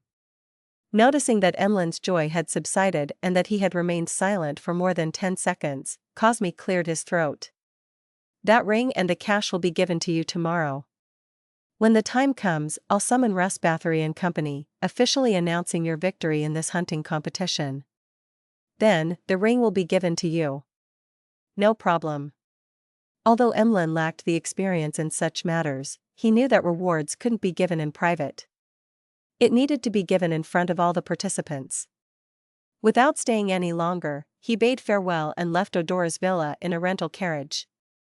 As the carriage slowly drove off, Emlyn took a look at the crimson moon which was hanging silently in the sky. His mind gradually calmed as he couldn't help but recall everything that happened that very day. From that, he concluded lessons and gained experience. Finally, he began counting how many Beyonder powers he needed to record onto Lamino's Travels. "I used all of the 5 lightning strikes. 1 teleportation, 1 door opening, 1 astromancy. A total of 8 times. In addition to that, I need to pay 2 additional powers, making it 10. This will be a little difficult. There are some Beyonder powers that probably can't be recorded, for example, my self-recovery powers. I can only repeat them. After I obtain the ancestor's ring, I can try recording the Beyonder powers it possesses." Lilith's ring? Above the grey fog in the palace that looked like a giant's residence, Klein sat in the high-backed chair belonging to the Fool as he quietly pondered over Emlyn White's prayer. He had originally imagined that he would be woken up in the middle of the night, having to provide a particular inexperienced vampire help, but to his surprise, Emlyn had finished everything by 11 and had even submitted the mission in. Back then, Emlyn prayed to the Fool because of a revelation from the ancient god, Lilith. Now, he has received her ring. Regardless of who Lilith is, I need to be wary and observe. Klein seriously contemplated for a few seconds before replying to Emlyn's prayer in a staid manner. "When praying to me or participating in the gathering in the future, take off that ring." After giving his instructions, Klein returned to the real world. Without worrying about being woken up in the middle of the night, he slept till daybreak. After breakfast and taking a rest, it was time for his etiquette lessons with Wayana. It was a special lesson for the ball he was hosting at his residence on the weekend. Wahana's soft black hair flowed as the ends of her dress twirled while she led Dwayne Dantes into familiarizing himself with the opening dance. In the brisk and comforting music, this etiquette teacher suddenly said, "I heard Ma'am Mary visited you yesterday afternoon?" "Yes. As Klein poignantly reflected on how there weren't any secrets in the world of social networks, he nodded frankly. Wyanna nodded gently and said after 2 seconds of silence, "I heard that Ma'am Mary has pledged all her shares to the bank to borrow a large sum of money. This is a warning for me to be careful, so that I wouldn't fall into a scam. The help I previously provided had not only allowed me to quickly enter the social circles in Buckland Street, but it has also continuously brought me benefits. However, Ma'am Mary's pledging of shares was to secretly acquire more shares." Klein listened in silence before revealing a warm smile. "Thank you." He paused and added, "I believe in the character of every friend, but in the field of business, caution is forever the first principle. I've already gotten Walter to hire an independent lawyer and accounting team to perform the due diligence, and come up with a proposal that can protect my interests and avoid taxes in the best way possible. Before that, I won't make any decisions."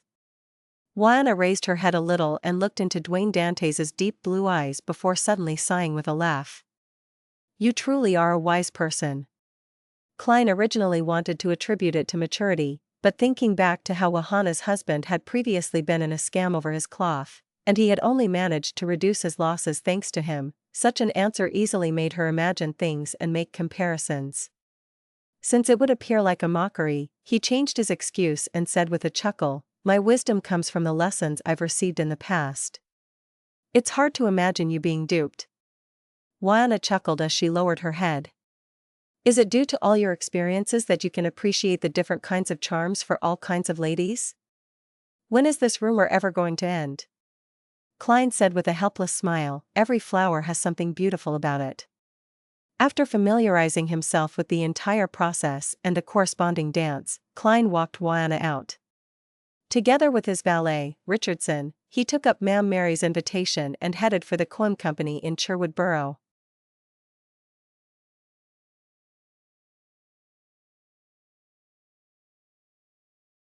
Chapter 798, Revisiting an Old Haunt.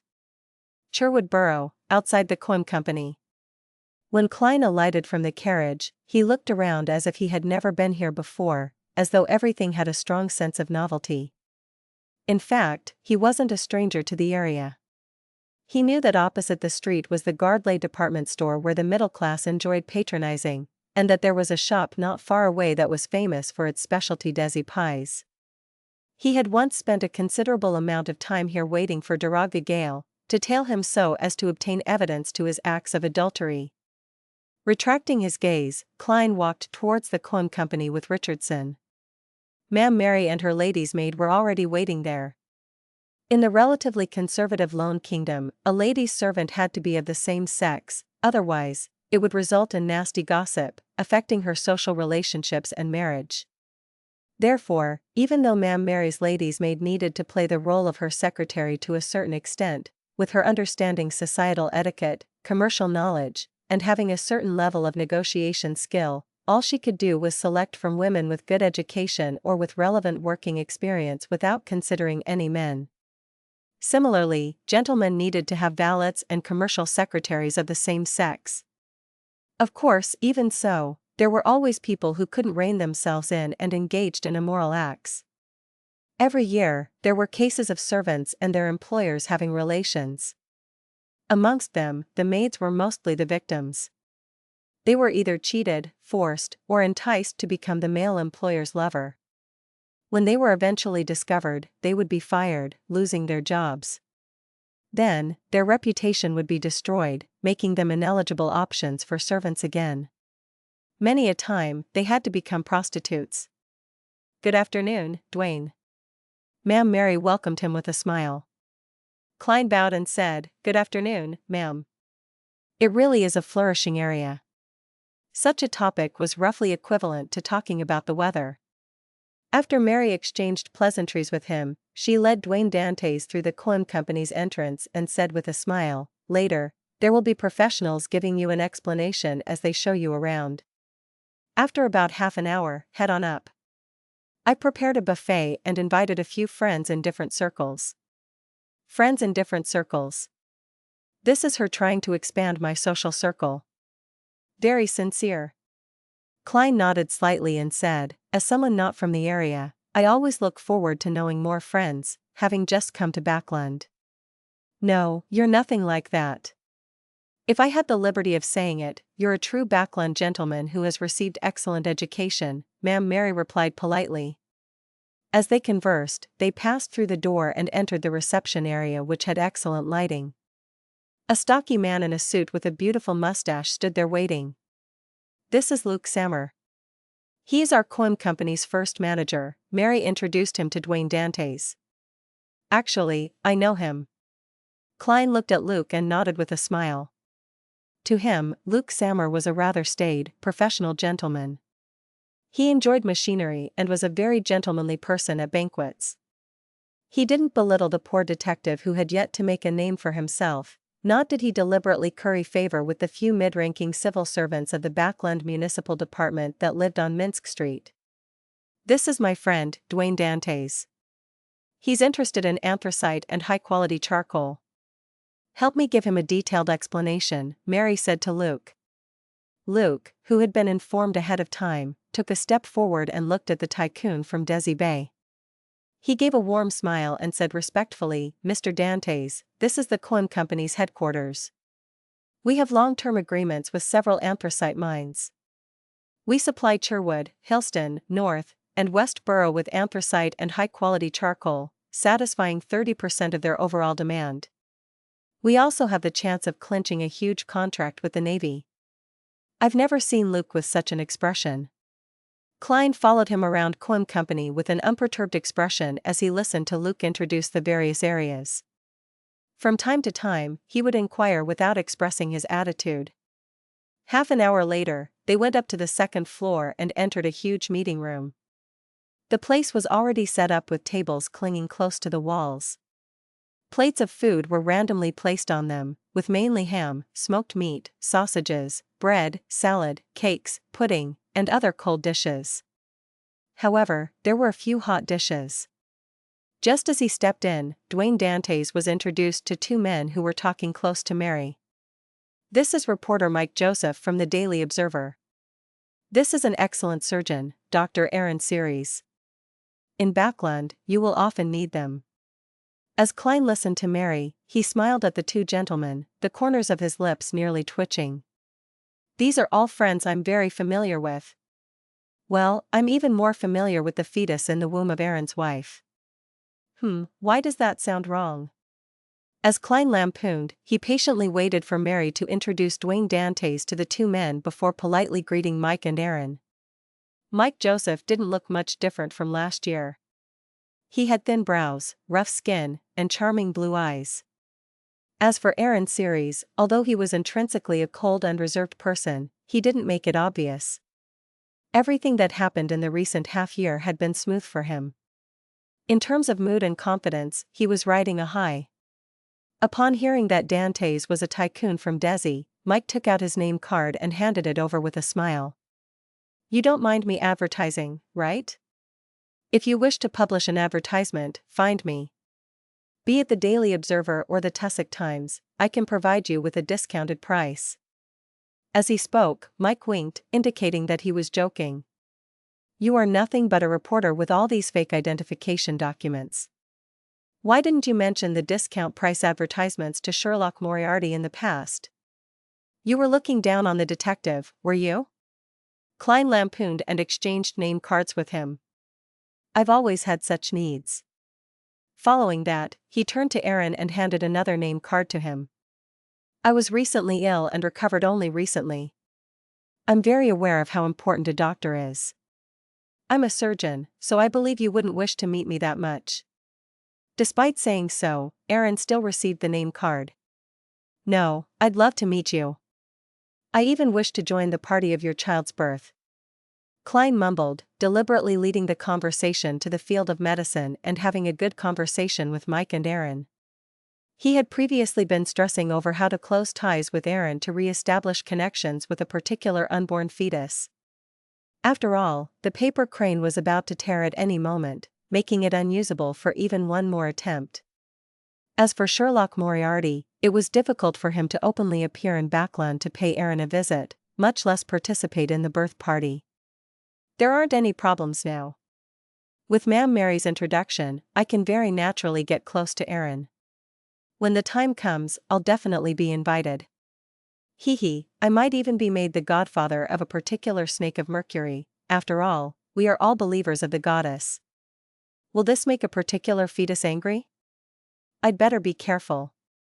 I definitely wouldn't mention this unless Aaron mentions it. Klein thought in delight. He skillfully held himself back without appearing overly passionate on their first meeting. After a simple chat, he was introduced to the other guests by Mary.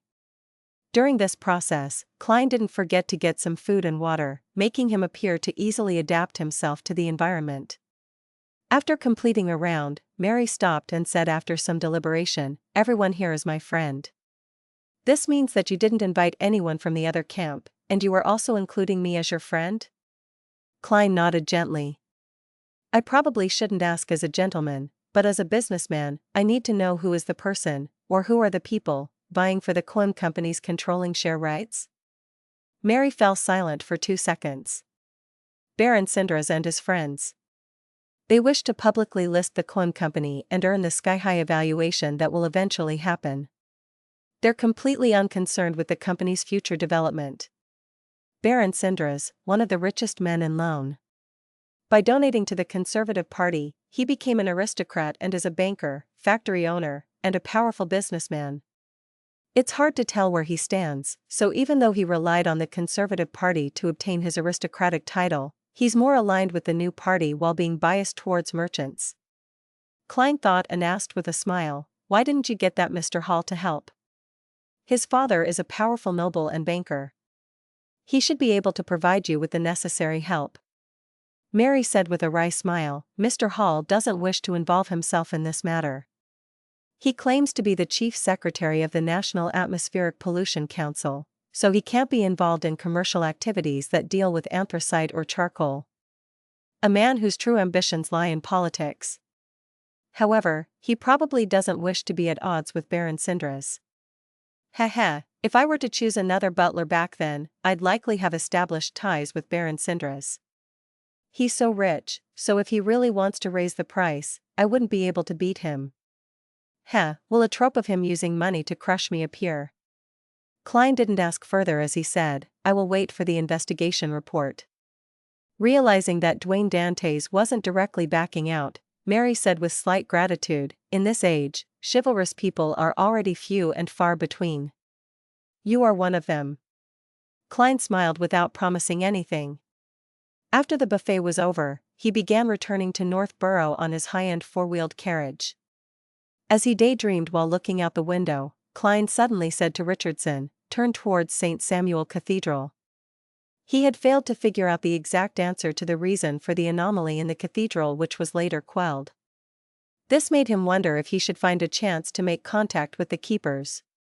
He also remembered that every afternoon, there would at least be a keeper who prayed to the goddess in the prayer hall. How should I make contact? In that environment, even a conversation will appear noisy. And this will easily incur the suspicion of others.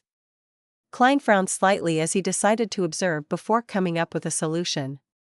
The carriage didn't change direction as it continued driving towards Buckland Street, but it didn't stop and instead continued past it.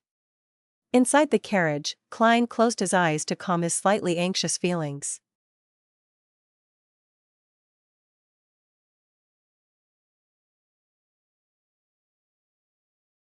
Chapter 799, Spying. Northborough, St. Samuel Cathedral. Just as Klein entered the main prayer hall, he used the points of light that shone from the back of the altar to survey his surroundings, taking in all the believers inside. In one glance, Klein rapidly locked onto a target. He followed the aisle and walked forward without showing any abnormal signs. In the first row was an elder wearing a black clergyman's robe, but he exuded a cold aura. His face was pale, and his hair was withered and yellow. He had his eyes closed tightly as he prayed with great focus. He was one of the keepers that Klein had previously sensed. His shift is usually on Friday. Klein didn't approach him and instead sat 2 pews away from him. After finding a spot to sit down, he handed over his hat and cane to Richardson. Then, while sitting down, he tapped his left thumb on the first segment of his index finger twice, silently activating his spirit body thread's vision. Suddenly, black illusory threads appeared in front of Klein as they densely extended out of different spirit bodies endlessly. Having just taken his seat, Klein shifted his gaze, casting it onto the keeper. He nearly exclaimed from what he saw, but thanks to his self-control as a clown, and his ability to expect abnormal situations, he managed to relax and maintain his staid attitude. In his vision, although the yellow-haired elder had spirit body threads extending out, his body was entirely black in color on the inside as the darkness swallowed the origins of the illusory threads in a way that was completely different from ordinary Beyonders. Indeed, they have already been eroded by the core seal, causing a mutation at the level of the soul. From the looks of it, the problem is closer to my second guess. They are, in a sense, part of the core seal. Once they show signs of losing control, they will immediately trigger the item's instinctive reaction that forcefully quells them. It's no wonder the keepers need to be a voluntary role and be advanced in their years. They probably understand the outcome. Klein sighed as he prepared to deactivate his spirit body thread's senses and retract his gaze. At this moment, he saw a pair of eyes. They were black without any emotions within. Beside the eyes, there were pronounced wrinkles that extended bit by bit, as though they were distorted, strange mysterious symbols. They were the keeper's eyes. At some point in time, he had straightened his body, turned around, and looked blankly at Dwayne Dante's. Klein's scalp instantly went numb as he forced a smile and nodded at him as though it was a normal meeting of eyes. The keeper slowly moved his head as a response. Then, Klein felt as though he was extracted from his surroundings as things turned blurry before turning clear. At that instant, he knew that he had been pulled into a dream. Hence, as he maintained his image as Dwayne Dante's, he sized up his surroundings, only to realize that he was still inside St. Samuel Cathedral. However, all the pews were either damaged or overturned and strewn everywhere. It looked as though it had met with a raid. The altar up ahead was filled with cracks and weeds. The thick layer of dust made it seem like it had been in such desolate conditions since a long time ago. The keeper with yellow, withered hair was in front of the collapsed donation box, coldly staring at Dwayne Dante's, who was suited in black. Upon seeing Klein look over, he widened his mouth to reveal white, sharp, irregular teeth. And these teeth were embedded with blurry, indistinct, and tiny figures. They had complete facial features and limbs, and their expressions were different but were colored with the same pain as though they were imprisoned there and unable to escape. Grunt, the keeper's throat let out a growl that sounded like a beast as his back hunched over. By his spine and waist, his clothes swelled as 4 blood vessel-covered arms without any skin grew out. Right on the heels of that, they grew fine black hair as the tips of his fingers grew sharp nails with a smacking sound. In just 3 short seconds, the keeper who looked normal had turned into an 8-legged monster that sprawled on the ground. It looked like a spider that had silently woven its web in the night while awaiting its prey, and also like a deformed black wolf that struck intense fear into one's heart. Meanwhile, 2 gigantic palms filled with black hair extended out of the desolate altar without any warning. They pressed onto the sides as black gas condensed into slippery tentacles that extended in every direction. Soon, they filled the entire prayer hall. The aura that left him trembling, the extreme sense of fear, and the huge, illusory figure were penetrating an invisible barrier as they manifested more clearly. He lost control? That keeper lost control? Klein stood there, subconsciously wishing to react and use his uniqueness to forcibly escape the dream, but suddenly, he figured out the series of events that had happened. His expression changed as he wore a terrified expression as he ran to the door, trembling. It looked like he was struggling in a dream. In the time it took to take a breath, a dark chill spread out from the outside world like a tidal wave, inundating the entire dream and quelling everything. Klein snapped his eyes open and realized that he had fallen asleep at some point in time. As for the yellow-haired keeper, he had long turned his head to continue praying. Dwayne Dante's eyes darted around as he looked around in horror as though he was still immersed in the dream and unable to escape the horror that had gripped him. After nearly a minute, he took 2 deep breaths and looked at the sacred emblem again, drawing a sign of the crimson moon on his chest. Only then did Klein have the time to recall the experience he had and began speculating as to what had happened.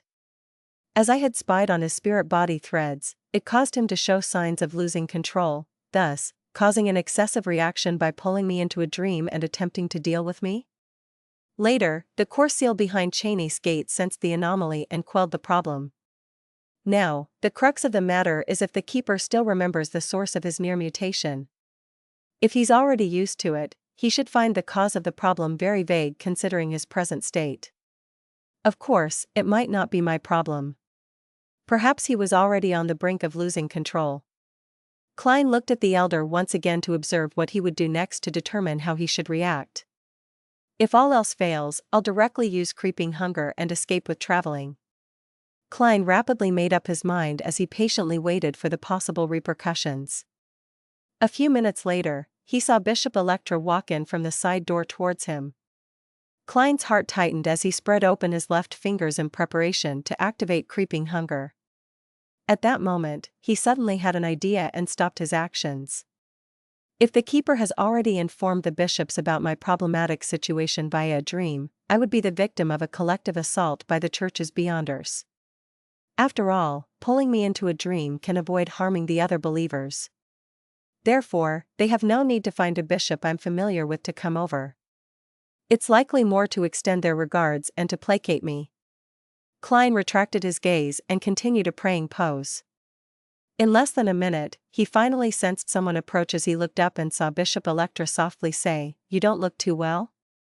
I fell asleep without realizing it and had a nightmare. I still feel a little afraid, Klein said with a self-deprecating smile. Bishop Electra sat beside him and said in a staid manner, "Dreams are sometimes the manifestation of the fear within you. You will feel better as long as you sincerely pray to the goddess and consume holy water.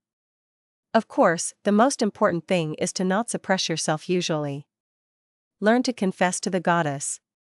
At times, wailing in secret can reduce a lot of your stress." Klein secretly observed the bishop's attitude and read his tone before heaving a sigh of relief. "I understand." He cast his gaze forward again, bowed his head, and clasped his hands to begin praying silently. While doing so, he saw the keeper in front of him stand up and walk to the side door where a bishop was waiting. Phew! Klein silently exhaled as he truly became one with the serene environment. Suddenly, he heard a voice that was his, but it wasn't something that he could control. "Did you think what you did was well hidden?" "No. Not at all. Have you forgotten that you've touched the Evernight Goddess's holy artifact?"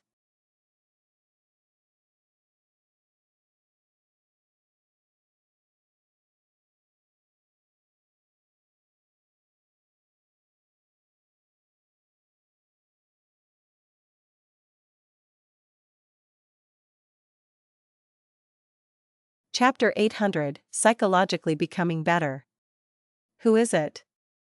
Who is the one speaking? Klein's muscles tensed up as he nearly opened his eyes. At that moment, his back oozed with sweat that soaked his shirt. What he was most alarmed of wasn't the words said, but that it directly sounded in his heart and had modulated the voice to sound exactly like his. Although I maintained my lucidity in that dream, I still had my spirit body tainted by his psyche that was on the verge of losing control? Or is someone using that keeper to pass me a message? Countless guesses ran through Klein's mind. Finally, combining the contents of what was said and his own situation, he came up with a preliminary judgment. The number of people who knows about my identity as Klein Moretti is few to begin with. Likewise for those who know that Klein Moretti had once sworn an oath while touching a holy artifact.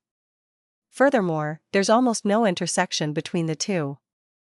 Mr. Azik had heard me mention the former matter before, but if he wants to give me any reminders, he can directly do it through a messenger. There's no need to use such a frightening method. Well, Septon might know, after all, he's a snake of Mercury who represents fate. But by the same logic, he can directly contact me. Of course, I can eliminate the possibility that he suddenly had the thought of frightening me. I just thought in the afternoon about having a chance of becoming his godfather. The Antigonus family's notebook had corrupted the keeper, just like how it used the misfortune cloth puppet to deliver the symbol. But if it really is the Antigonus family's notebook, why didn't it just give me the potion formula directly? Or try negotiating with me to help in a notebook jailbreak? St. Samuel Cathedral is the headquarters of the Backland Diocese, making it at a higher level than St. Selena Cathedral. That notebook shouldn't have the ability to do anything further. It should be securely sealed. Apart from them, there is only one entity who is aware of both matters, the Evernight Goddess. However, with a deity's pride, she has no need to pretend to act as a passerby to call me out with a polite and estranged tone. I'm in St. Samuel Cathedral, so all she needs to do is produce a revelation, and dozens of Beyonders will appear to mow me down. And as a diocese headquarters, with sufficient preparation, they can probably disrupt traveling, therefore, there's no need to go through so much trouble. There's still one more person who's aware of both matters. That's myself. Before planning my operation, I've actually considered the corresponding problem.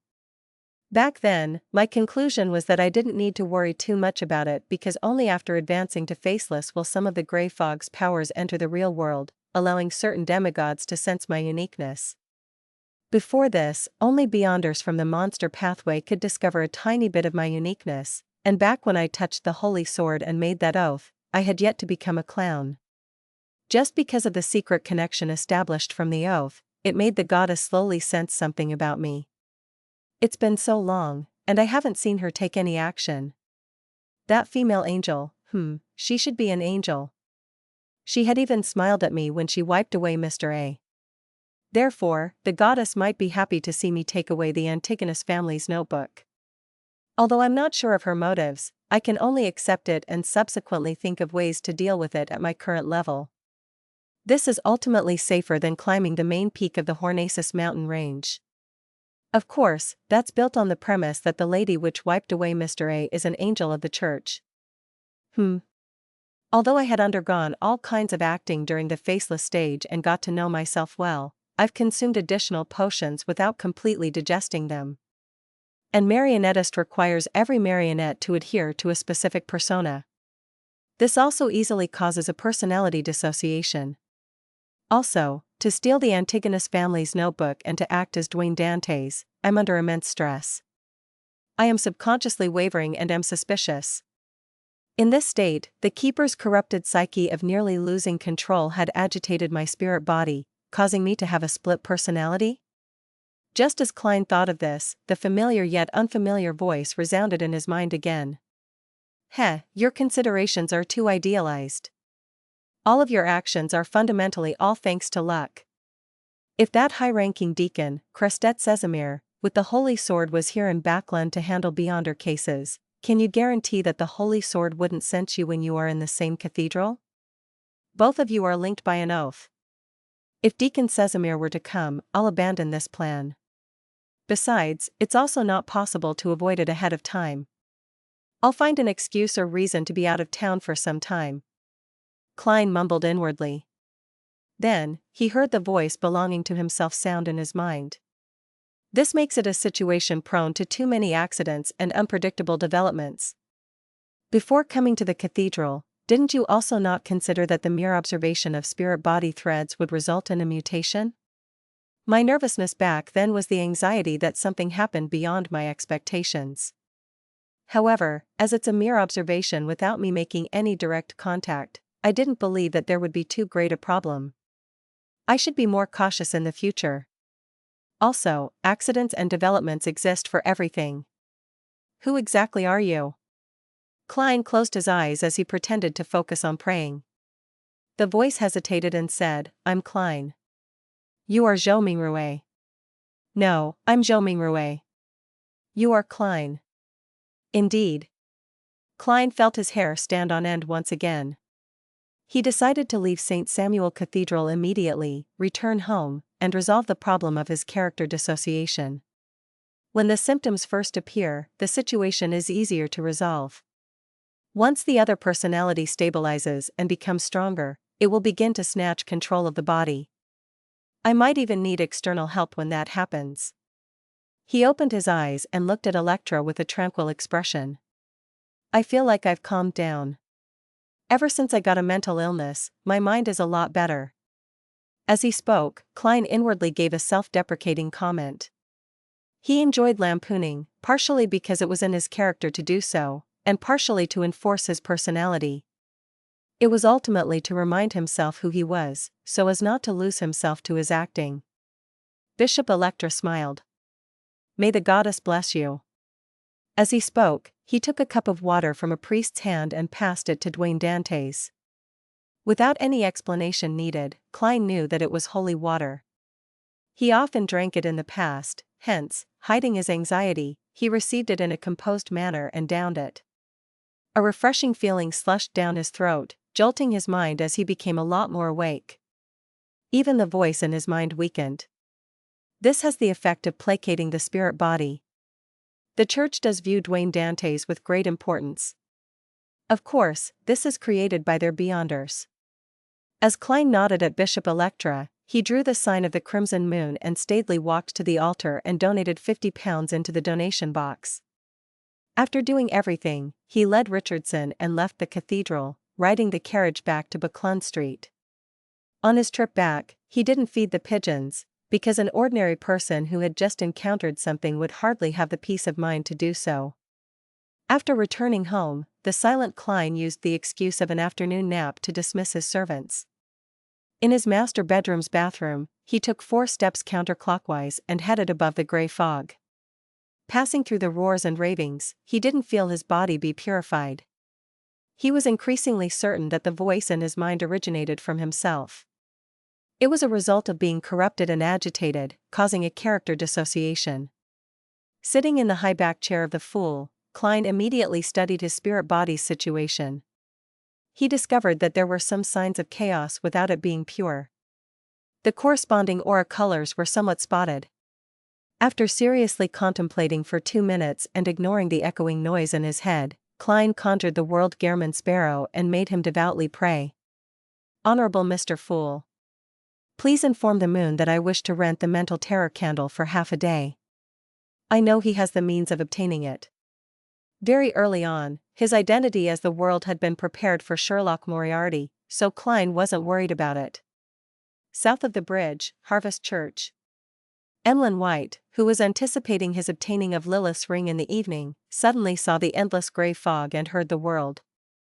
Alarmed, he muttered in silence, "How does he know that I can get the mental terror candle?"